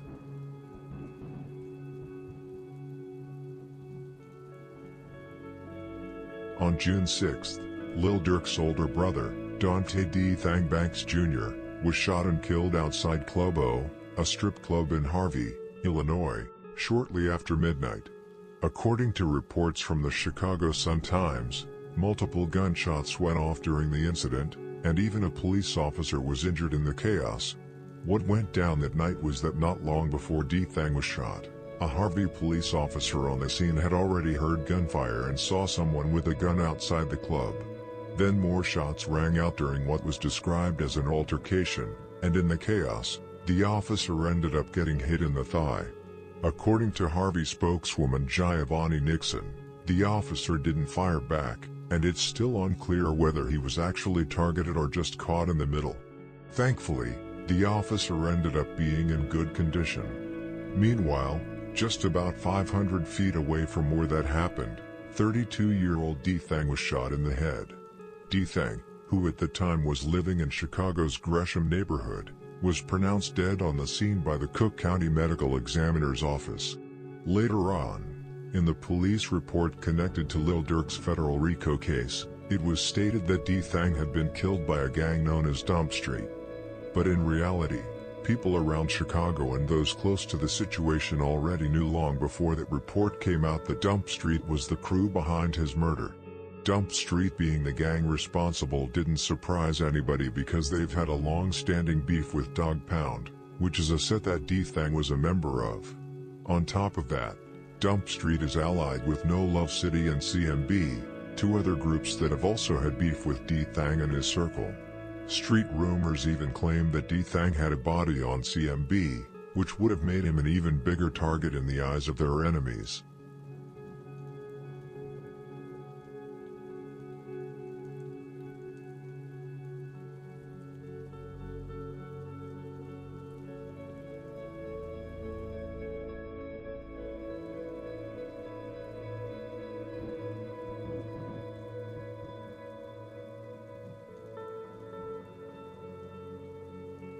The murder D-Thang was allegedly tied to was the killing of 8-Ball from CMB. What makes this case stand out is not only the timing. His death happened just 3 days after L.A. Capone's murder, even though the two incidents weren't related, but also the fact that D-Thang's name came up in connection to it. CMB, a GD set, had long been at odds with Dog Pound, the set that D-Thang was affiliated with. On the day it happened, 8-Ball, whose real name was Marcus Rush, was walking through CMB/Crazyville territory when a car pulled up and shots were fired. He was hit in the back and collapsed on the spot. He was rushed to Advocate Christ Medical Center in Oak Lawn in critical condition but unfortunately passed away a few hours later. So how does D-Thang fit into this? According to what's been said on the streets, he was allegedly one of the shooters that day, along with Polo da Don and Oski da Don from Dog Pound. Whether true or not, this connection followed him for years, and after D-Thang's death, several CMB members openly paid tribute to 8-Ball. That kind of reaction is pretty common in Chicago when someone believed to have taken a life ends up losing theirs. It's viewed as a cycle of street justice. What many forget, though, is that D-Thang was highly respected in those circles, and situations like this are part of the reason why.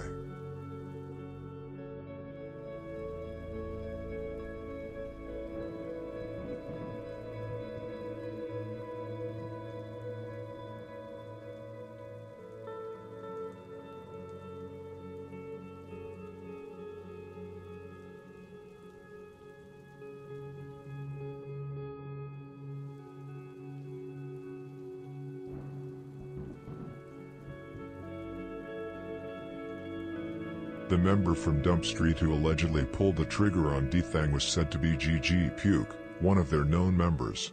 This came out later in the paperwork tied to Lil Durk's RICO case. In that document, the feds wrote that an informant had told them D-Thang was killed by members of Dump Street, which is a GD set. The same informant also gave up that the shooter, named in the papers as Individual A, was GG Puke, and that he was a close associate of Mac, Stephen Mack from Smashville 085, who himself got killed in late January 2022. On top of that, the feds noted that GG Puke was already locked up at the time for a double homicide that happened in Country Club Hills, Illinois. The informant also told the feds that Lil Durk was, and at the time still was, putting money on the heads of the people responsible for his brother's murder. More specifically, Durk was allegedly offering prize money for anyone who killed a gangster disciple, basically putting out a standing bounty in retaliation for D-Thang's death. This claim ended up becoming an important piece of the narrative in the RICO paperwork because it tied Durk directly to ongoing gang violence. The feds already knew about the beef between OTF and GD sets like Dump Street, but having an informant come forward and say Durk himself was putting money behind it gave them another angle to use against him. Even though it's hard to prove in court without hard evidence, it still builds the case that Durk wasn't just rapping about the violence but allegedly financing it too, which is exactly the kind of thing the feds look for in these kinds of indictments.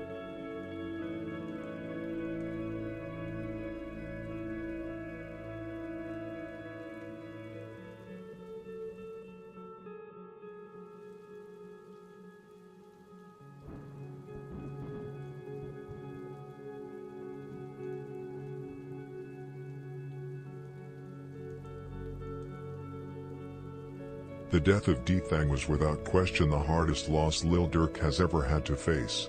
Losing a big brother like that, the one who's been there with you through everything, from the streets to the music, sitting right by your side your whole life, is something I don't think anyone can really put into words. I can't even imagine what that must have felt like for him. After the murder, Durk went completely dark on social media. He didn't post, didn't speak, just disappeared into himself for a while. Later, though, pictures surfaced of him at D-Thang's funeral, mourning his brother. You could see the weight on his face, the pain of someone who had just lost not only a family member but one of the closest people in his entire life. Lil Durk has kept the memory of D-Thang alive by mentioning him in several songs after his death. In Pissed Me Off, both in the music video and in the track itself, Durk made sure to highlight D-Thang, even showing off his new custom pendant with D-Thang's face on it. Then in AHHH, one of his biggest records, he rapped the painful line, "My brother D-Thang just got killed and I've been slow since. But we got back on they ass, I bet they know this." That bar alone showed just how heavy the loss weighed on him, but also hinted at the retaliation that followed.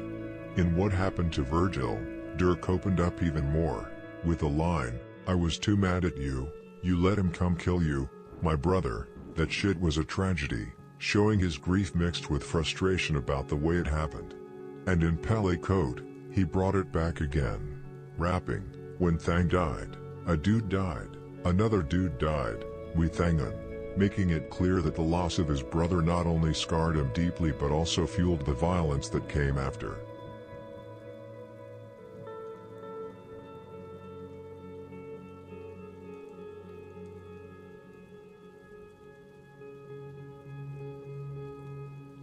D-Thang was both celebrated by allies and mocked by enemies after his death. He wasn't just known as Lil Durk's brother or some background figure. D-Thang was a real factor in the streets. He was a money maker, but he was also a shooter and an alleged killer who had actually put in work. That's why his death hit harder for the ops than just the fact that he was Durk's brother. Losing him meant more than just a personal loss for Durk. It was like losing a soldier who carried weight in the streets.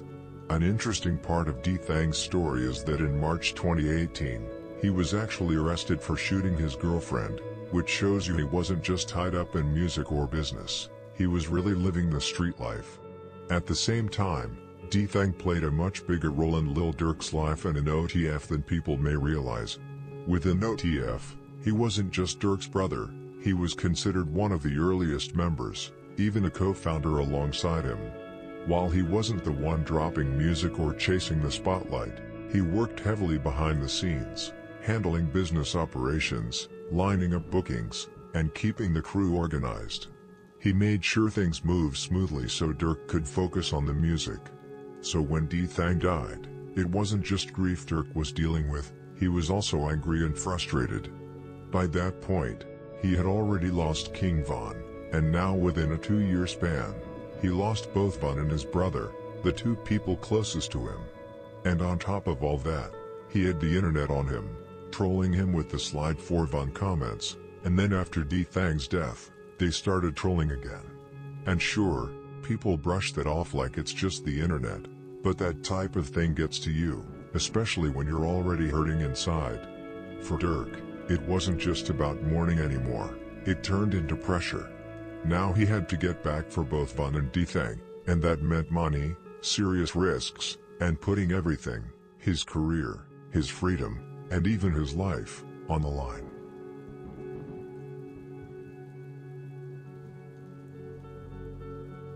Now we've reached the year 2022, and just like most people already know, and just like Lil Durk himself hinted at in the songs where he mentioned D-Thang, Durk did end up getting his revenge.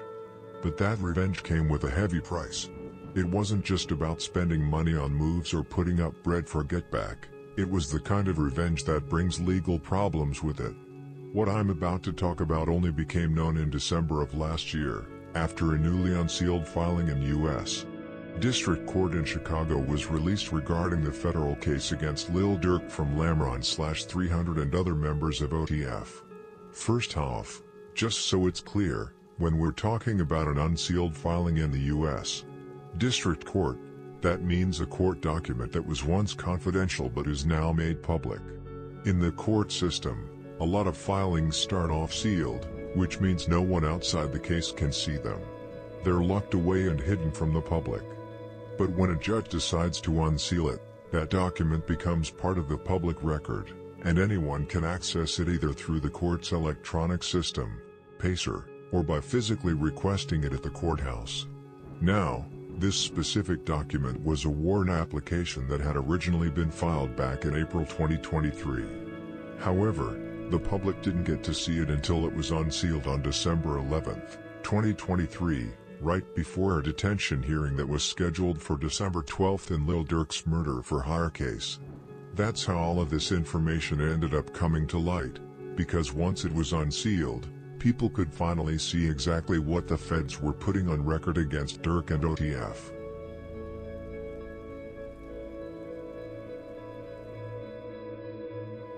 The unsealed filing in the U.S. District Court in Chicago alleged that Lil Durk was tied to the January 27, 2022, killing of Stefan Mack, who was shot and killed shortly after leaving the Youth Peace Center of Roseland on West 111th Street. According to the FBI, Mack was not only a member but allegedly the leader of Smashville 085. Now, for those of you who have been following along or who watched the story of Lil Durk, you'll already know that the FBI has a habit of labeling guys as leaders, even when their role might not have been that serious or when they were really just running smaller drug operations. So while the paperwork calls Mack the leader, I'd take that claim with a grain of salt. What's certain, though, is that Mack was a real member of Smashville 085 and had his name tied to that set. For people who have been paying attention to the Chicago scene, especially the back and forth with Durk and his people, Mack's name being brought up here isn't exactly surprising. His murder has been speculated about for a while, and plenty of people have whispered about Durk's possible involvement long before this filing even came out. So, the fact that it shows up in this unsealed document doesn't really shock anyone who has been following the story closely. But here's the important part: while the feds mention this murder, it doesn't mean it's proven that Durk was behind it. In fact, he hasn't been charged with Stefan Mack's killing at all. The filing isn't about convicting him of that specific crime, it's mainly being used to strengthen their argument for why they believe Lil Durk should be detained while awaiting trial. They're pointing to Mack's murder as another piece of reasoning, saying it shows the kind of danger and influence they claim Durk has.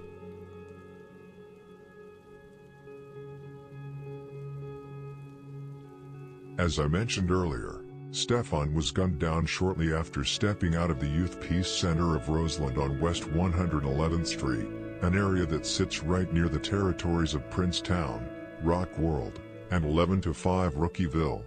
Stefan, who ironically went by the nickname V, was hit multiple times, shot in both the head and chest, and was pronounced dead at the scene. A 40-year-old man who happened to be walking out with him was also struck, catching a bullet in the leg, but he survived and was later taken to Christ Medical Center in Oak Lawn, where his condition was reported as good. Witnesses described the scene as a dark-colored Chrysler 300 pulling up, with shooters immediately opening fire, clearly aiming at Stefan, who was the intended target. Aside from his known ties to Smashville 085, Stefan also claimed affiliation with Melly Way, which was an alliance that came together after the murder of Melly from 051 Young Money. It's even been said that Stefan was either a cousin or what they call a play cousin of Melly, which shows just how close their bond was. On top of that, Stefan's name has been tied to another high-profile killing. He was rumored to have played a role in the murder of Lil Del from Sodom, a set tied to Folly Boys.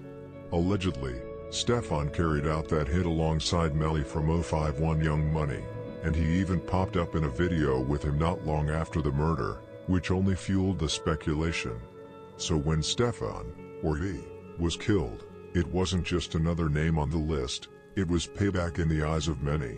Folly Boys members didn't hide how they felt about it either. They openly celebrated his death online, clowning him and mocking Smashville 085 for losing one of their most active members. No, you invite him. Oh yeah. We got them just. That's what I'm talking about. That bitch be playing. That time. When you gotta get your girlfriend, you gotta be faithful, bro. I got a girlfriend. You gotta get like me. You gotta get like me. You got. Girlfriend on the album. Come out of that though, G. What's wrong? You know you a little ee. So why would Lil Durk be behind this murder? What was his motive? Well, according to the FBI, and honestly, as many people already suspected, this hit was direct retaliation for the murder of his older brother, D-Thang. The thing is though, Smashville wasn't actually the set that killed D-Thang, that was Dump Street. But Stefan, who was a known Smashville member, had close ties with Dump Street, and both Smashville and Dump Street fall under the GD umbrella. That connection alone was enough to make him a target in the bigger picture. The filing also goes out of its way to remind people that D-Thang was shot and killed outside Club O in Harvey, Illinois, on June 5, 2021. In it, the feds straight up say that Lil Durk was, and still is, offering money to get revenge for his brother's death. Not just for those directly involved, but specifically putting up money for any gangster disciple that gets killed. The document further mentions a Dump Street member named GG Puke, rumored to be the killer of D-Thang. What makes this even more important is that GG Puke wasn't just some random name in the mix. He was known to be a close associate and even a friend of Stefan from Smashville. That connection, and the fact that Smashville and Dump Street were linked up, basically put a target on Stefan's back. And if you look at what happened right after Stefan was killed, it pretty much confirms why people assumed Durk had a hand in it. Lil Durk himself posted on his Instagram story, uploading a picture of the OTF sign with the caption, "For D-Thang, AHHH ha. OTF Chug," who I've already talked about earlier in the story of Lil Durk, also posted a story, writing, "Lol. Damn. Sad case," followed by the hashtag #WA4DTang. This is why, when the unsealed filing came out, it wasn't shocking news to most people following the situation. The dots were already connected. Everyone already knew why Stefan was targeted, and now it's just being laid out officially in federal paperwork.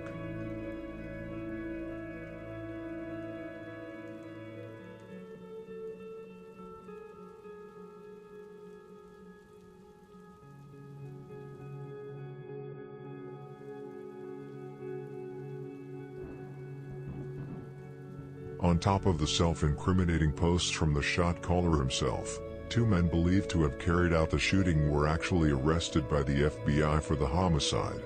Anthony Montgomery Wilson, 24, and Preston Powell, 23, both from Chicago, were charged with conspiracy to use an interstate facility in the commission of a murder for hire, according to an indictment that was unsealed in December 2023. The indictment and the search warrant in the case show that Montgomery Wilson and Powell conspired with each other and with others to kill Stefan Mack in exchange for money. Anthony, who goes by AJ, is a member of Mike City/Gator Gang, and Preston is also from the same set. Interestingly, AJ even appeared in Lil Durk's music video for AHHH Ha, which dropped a month after Stefan was killed.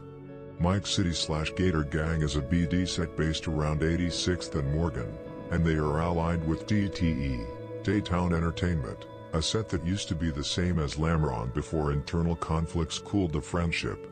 Even so, TTE and Lamron remain close, largely thanks to Lil Durk, OTF twin, Lil Varney, and Ada from TTE. In fact, Lil Durk himself leans more toward DTE than Lamron. AJ has been spotted in multiple pictures with TTE members, and in one post, a member uploaded a photo with AJ in it and captioned it, "Ain't no sneaky war, money make them kill us, pop out who you ain't seen before." Those are lyrics from Lil Durk's song Threats to Everybody, which TTE also stands for. The unsealed filing also includes a snippet of a text message exchange between Preston and another individual. In the conversation, Preston started by asking, "What's up with OTF?" The other person replied, "Nothing." Preston followed up with, "What you mean, they not paying?" The individual answered, "We waiting, he comes up here on the 17th. Preston then sent, "Stand on that, why you with Durk nem?" Followed by another message, "Did Durk give you that money?"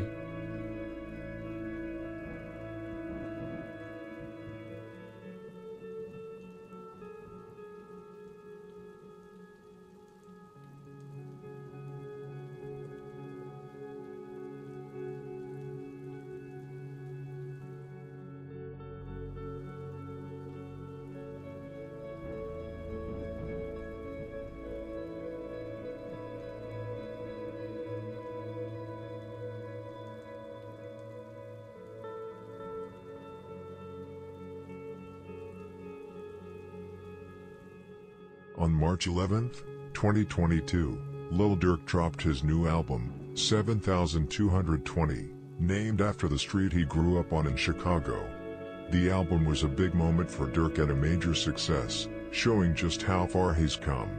It was packed with hits that hit hard right from the start, like AHHH Ha, No Interviews, Golden Child, What Happened to Virgil, and Pissed Me Off. He also had Petty 2 featuring Future, and even crossed over with the country hit Broadway Girls featuring Morgan Wallen. Every track brought something different, but the energy stayed the same, real, raw, and straight from the streets. The album was literally filled with bangers and showed Durk at the top of his game. Lil Durk's 7220 made a powerful debut, landing at No. 1 on the Billboard 200 with 120,500 album equivalent units sold in its first week. This milestone marked Durk's first solo No. 1 album, following his earlier joint success with Lil Baby on The Voice of the Heroes.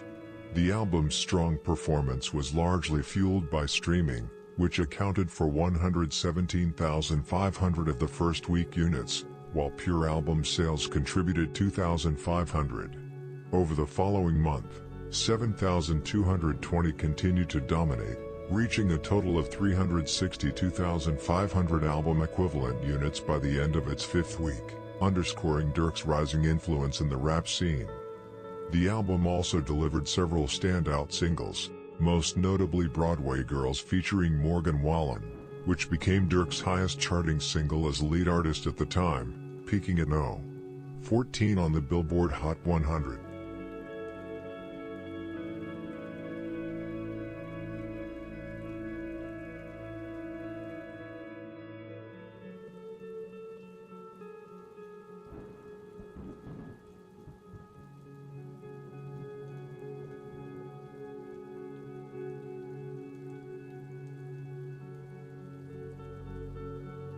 A few months later, in late June 2022, Lil Durk released the deluxe version of 7220, which leaned even more heavily into drill, giving fans a grittier, street-centered sound. The deluxe edition included tracks like Risky, where Durk delivered raw, unfiltered lyrics, painting vivid images of street life, Lil Bro got jammed up for a body, he ain't gonna change his clothes, I say, when you chased him what you see. He say, he chased his soul, get on him, he gon' be easy, he be chasing hoes, stand over him, last thing he see, that's my favorite pose. Another standout, huh, showcased Durk's frustration with the streets and the pressure to uphold his reputation. Durk cap, he ain't slide for Von. Yeah, he silly. Durk cap, he ain't the voice, he just a dude from the city. Durk cap, he left his block when he got on, his hood shitty. Durk cap, he at a local jeweler, said he went to Izzy. Y'all cap, we slid for real, we just don't mention shit, we busy, and later, when you gon' drop your locations. We keep running out of patience, I put it on all my kids, we slid through there, that shit was vacant. Tired of dudes lying to all these fans, I can't take it, them dudes act like they killers, but they ain't no killers, man, they faking. Through these tracks, you can hear Durk's frustration clearly. OTF had been active, sliding, shooting, and presumably shot someone. It was clear that he wanted everyone to know.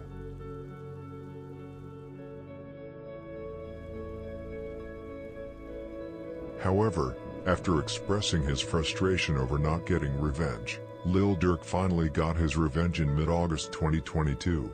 On August 19th, OTF members reportedly obtained the location of Quando Rondo and his associate Lil Pop at a gas station. They followed them and opened fire at the vehicle, tragically resulting in Lil Pop's death, while Quando Rondo survived the attack. After 2 years, Durk, along with 5 others, was arrested by the FBI as part of a federal RICO investigation. The indictment, unsealed in October 2024 in the U.S.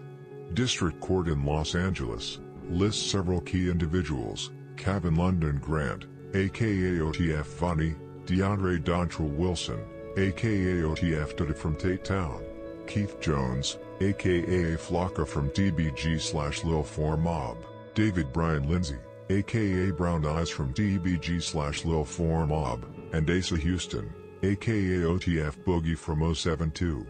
In addition, 5 others are identified as co-conspirators 1 to 5, with speculation that Durk Banks, better known as Lil Durk from Lamron, could be co-conspirator 1. The charges against them include conspiracy to commit murder for hire, committing murder for hire resulting in a death, and using a machine gun in a violent crime that led to death.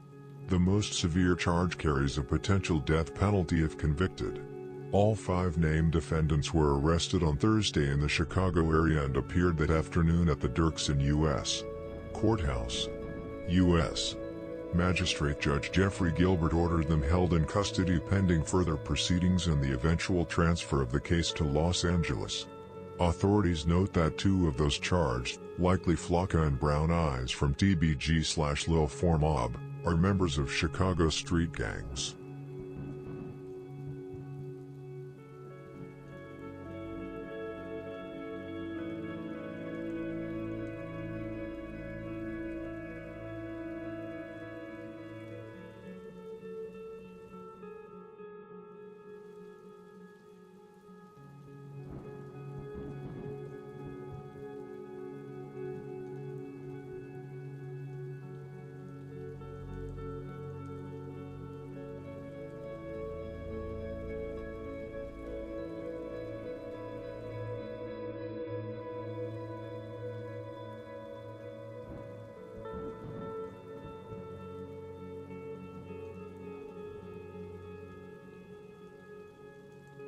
According to the indictment, 2 years after the 2020 murder of rapper King Von, whose real name was Davon Daquan Bennett, outside an Atlanta hookah lounge, co-conspirator 1, identified as Lil Durk, allegedly used coded language to offer money and music opportunities in exchange for the murder of Georgia-based rapper Quando Rondo, real name Tyquan Terrell Bowman, as retaliation for his alleged involvement in Von's killing. This plot ultimately led to the death of Quando's cousin, Lil Pop, who was shot and killed on August 19, 2022. The indictment also alleges that OTF members used a group-associated credit card to purchase plane tickets to California on August 18, 2022, in order to locate Quando, who was reportedly staying at a Los Angeles hotel. OTF Vonnie allegedly flew to LA from Miami via private jet to oversee the operation. Once there, Vonnie reportedly booked a room at the Universal City Hotel for the co-conspirators and met them to provide firearms. Prosecutors further claim that Vonnie rented a white BMW sedan and a white Infiniti, which were later used to track and follow Quando as he, his sister, and Lil Pop drove around Los Angeles in a black Cadillac Escalade on August 19th.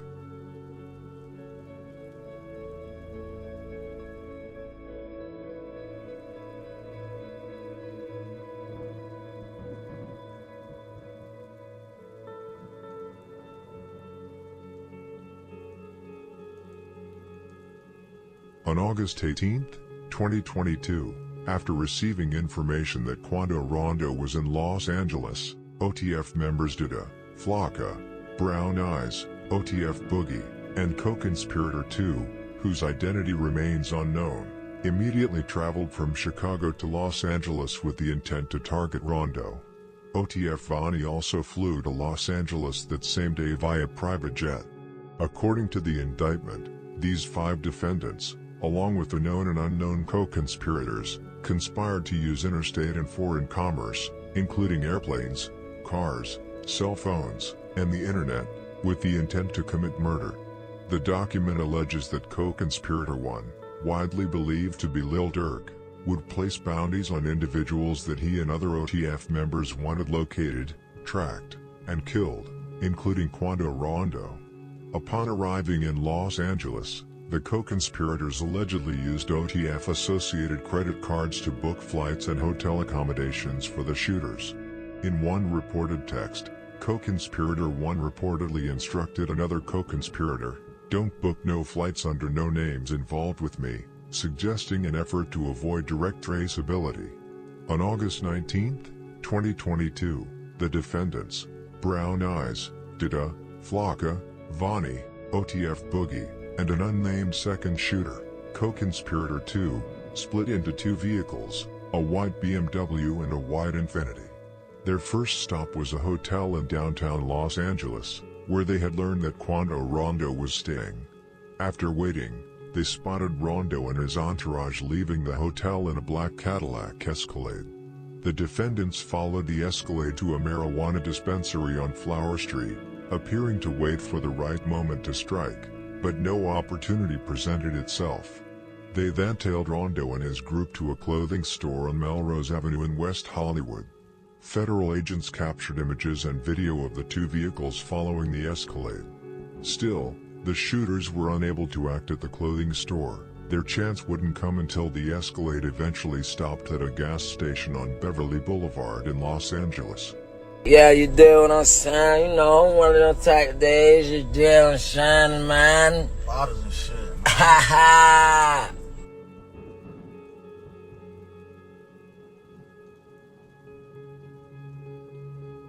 The white Infiniti, driven by OTF Boogie, pulled into an alley behind the Beverly Boulevard gas station and came to a stop. Brown Eyes, Flocka, and a third individual, identified as co-conspirator 2, jumped out of the car, emerged from the alley, and opened fire. The shooters were armed with handguns, including at least 1 fully automatic weapon. Quando Rondo and his sister remained inside the Escalade, while Lil Pop stood near the gas pump. Lil Pop was struck multiple times by bullets fired from the corner of the gas station, with the shooters emptying at least 2 magazines. He was later pronounced dead at the hospital. Quando Rondo, though uninjured, was captured on camera screaming, "No," underscoring the deep bond he shared with Pop, both as family and close friend.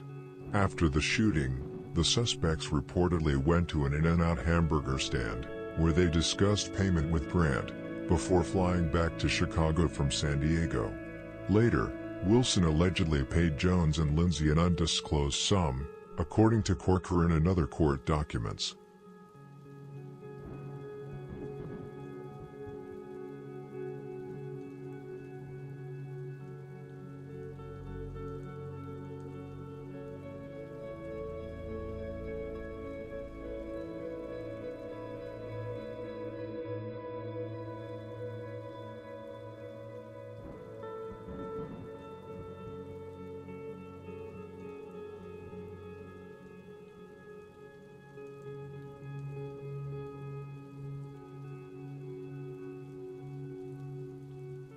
Lil Durk has referenced the murder of Lil Pop in multiple songs, and it's likely the FBI could use these lyrics as part of the evidence.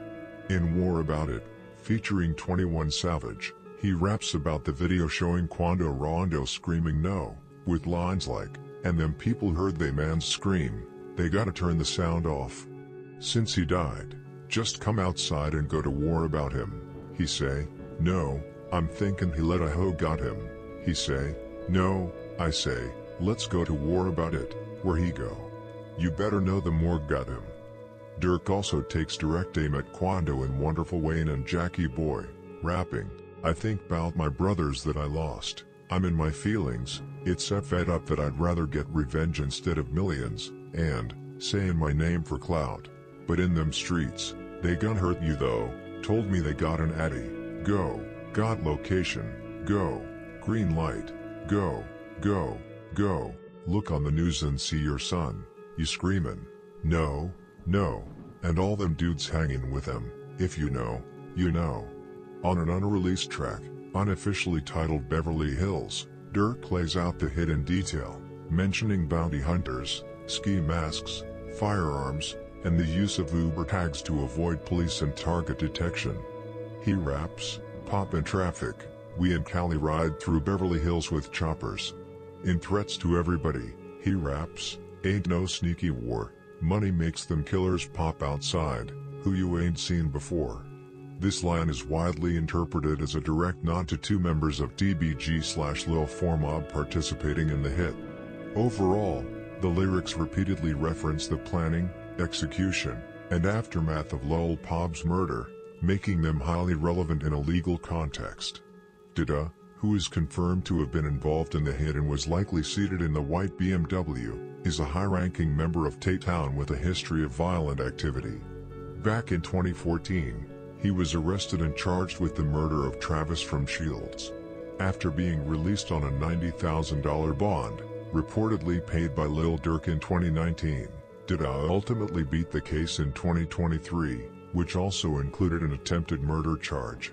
Authorities are aware of Durk's close relationship with him. Durk has referenced Dida multiple times in his music, often calling him the threat. On the track Block is Hot, Durk raps, "They were scared, that's what threats said, they want a peace treaty, I reject that," which is likely an allusion to the ongoing tensions with Quando Rondo. In an unreleased song, unofficially titled Go, featuring Dida and Lil Varney, the rappers appear to reference organized hits. Durk raps, "Drillers call me to get shit approved, I never heard of dude, only time I heard was on the news," while Varney adds, "They think shit sweet, they hear that switch, just know my boys just upped the score." Dida was also allegedly in control of a second OTF business card, which he used to purchase airline tickets for the group's travel, further tying him to the logistics of the operation.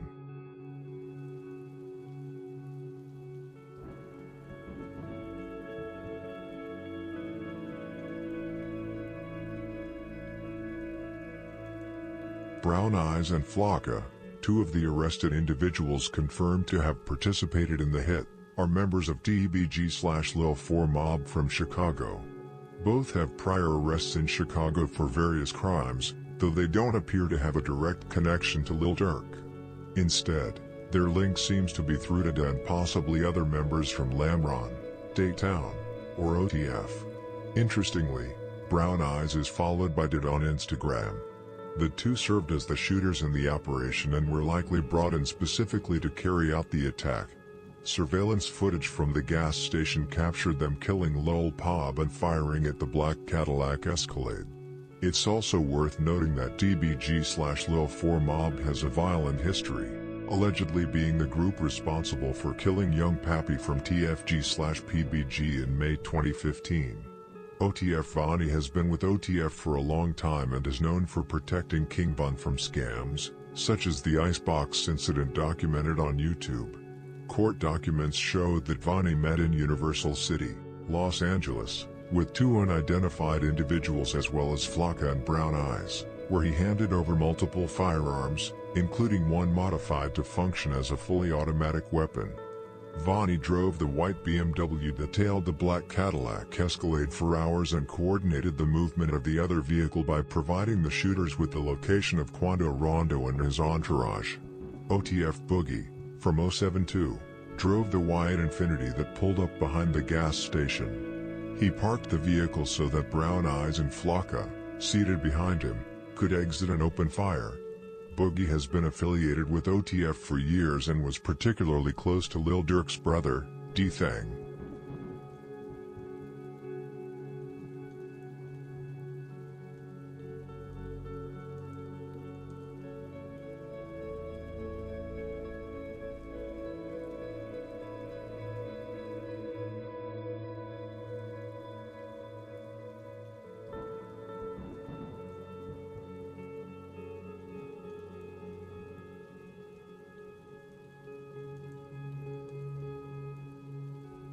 The internet definitely played a role in fueling tensions, but it was more of a catalyst than the cause.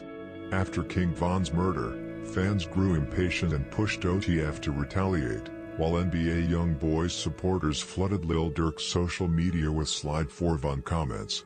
Everywhere Durk turned, especially on Instagram, he faced trolls, which obviously weighed on him. He even referenced it in his music and spoke about it in interviews with DJ Academics. That online pressure eventually merged with real-life rivalries, turning into a full-blown YoungBoy versus Durk feud, driven by ego, pride, and clout. While the internet amplified the narrative, the motivation for revenge was already there. Durk reportedly put out a bounty on Quando Rondo and his associates well before the trolling started. Over time, however, the online attention likely intensified the urgency, especially since revenge hadn't yet been served. Now, years later, the reality has hit hard. The individuals directly involved in King Von's murder are still alive, and Durk is locked up, recently transferred to federal custody and set to move to California. With the primary revenue generator sidelined, OTF and Durk's network could face serious disruption. This isn't just a legal battle, it has the potential to shake the foundation of OTF, affect members and family, and threaten the future of Lil Durk's career. The stakes are higher than ever.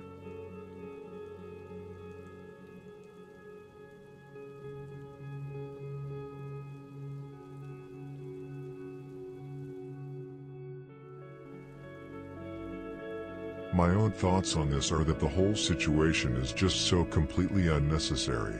A small fight, fueled by nothing but arrogance and pettiness, has now spiraled into multiple people killed, lives ruined, families destroyed, and now, arguably the biggest rapper to ever come out of Chicago is locked up in the feds facing a very real possibility of life in prison. This is going to affect so many people, especially his own family, his kids, and his wife. I honestly can't believe Durk put himself in this position. For the longest time, it seemed like he was moving smart. But his biggest flaw is that he was simply too afraid to leave his homies behind. He had just won a Grammy and was right on the verge of taking over the entire rap game. But when you really look at it, it's not that surprising. Durk never actually left the streets. For years, he was allegedly the one putting out bounties, supplying the block with guns, buying cars, and keeping the war funded. Anyone who follows the Chicago scene closely knew it was only a matter of time before the feds stepped in, and Durk knew it too. He dropped hints about it in his music constantly. In his song Redman, he literally rapped, "They ask me where I'ma be in 10 years. Shit," I said, "the feds." It really sucks to see him in this spot. He's been my favorite artist, and a favorite for millions of others, since way before his massive mainstream breakout. Love him or hate him, you can't deny how much he meant to the Chicago drill scene and rap culture as a whole.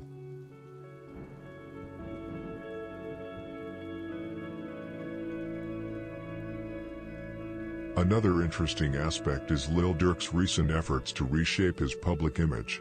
He has presented himself as more religious, established foundations to support vulnerable communities, and promoted a message of peace, although this appears inconsistent with his actions. At his last concert, He even displayed a billboard collage featuring deceased Chicago gang members, including both friends and rivals, and brought J-Mane from Jaro City on stage. This seems like a move to deflect FBI attention, as it's evident that Durk remains connected to crime. Recently, he also received 2 keys to the village of Broadview, but they were swiftly rescinded following his arrest. He likely received this honor due to his significant financial support for Mayor Brandon Johnson's campaign, having donated over $150,000. As we know, politics often operates on exchanges of favors, which may explain why he was awarded the keys in the first place.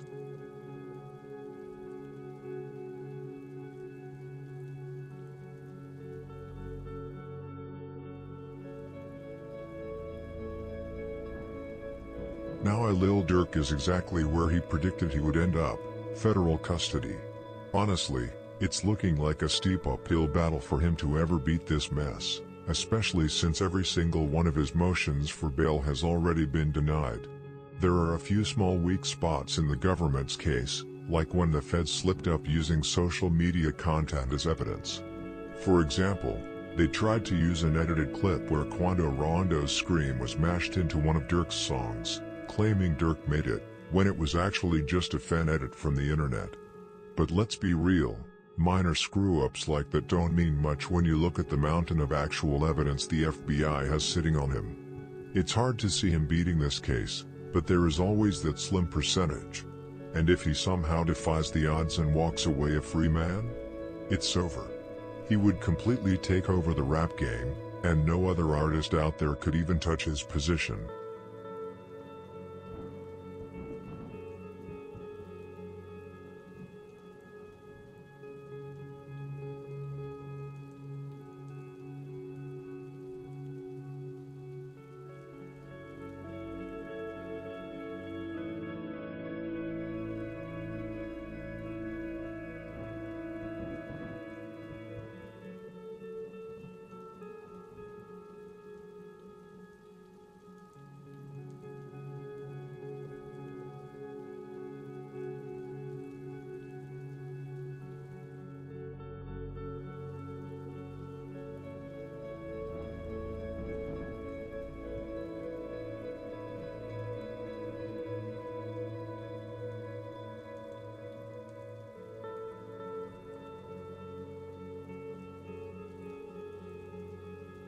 This was the complete story of Lil Durk with all the parts collected. This was a huge project that took 2 years to complete, and I am incredibly grateful for all the support I have received. I really hope you enjoyed this full complete 10-hour story of Lil Durk. If anyone deserves such a long story, it was him. Big thanks again and a big shout out to those who watched the whole video. God bless you all.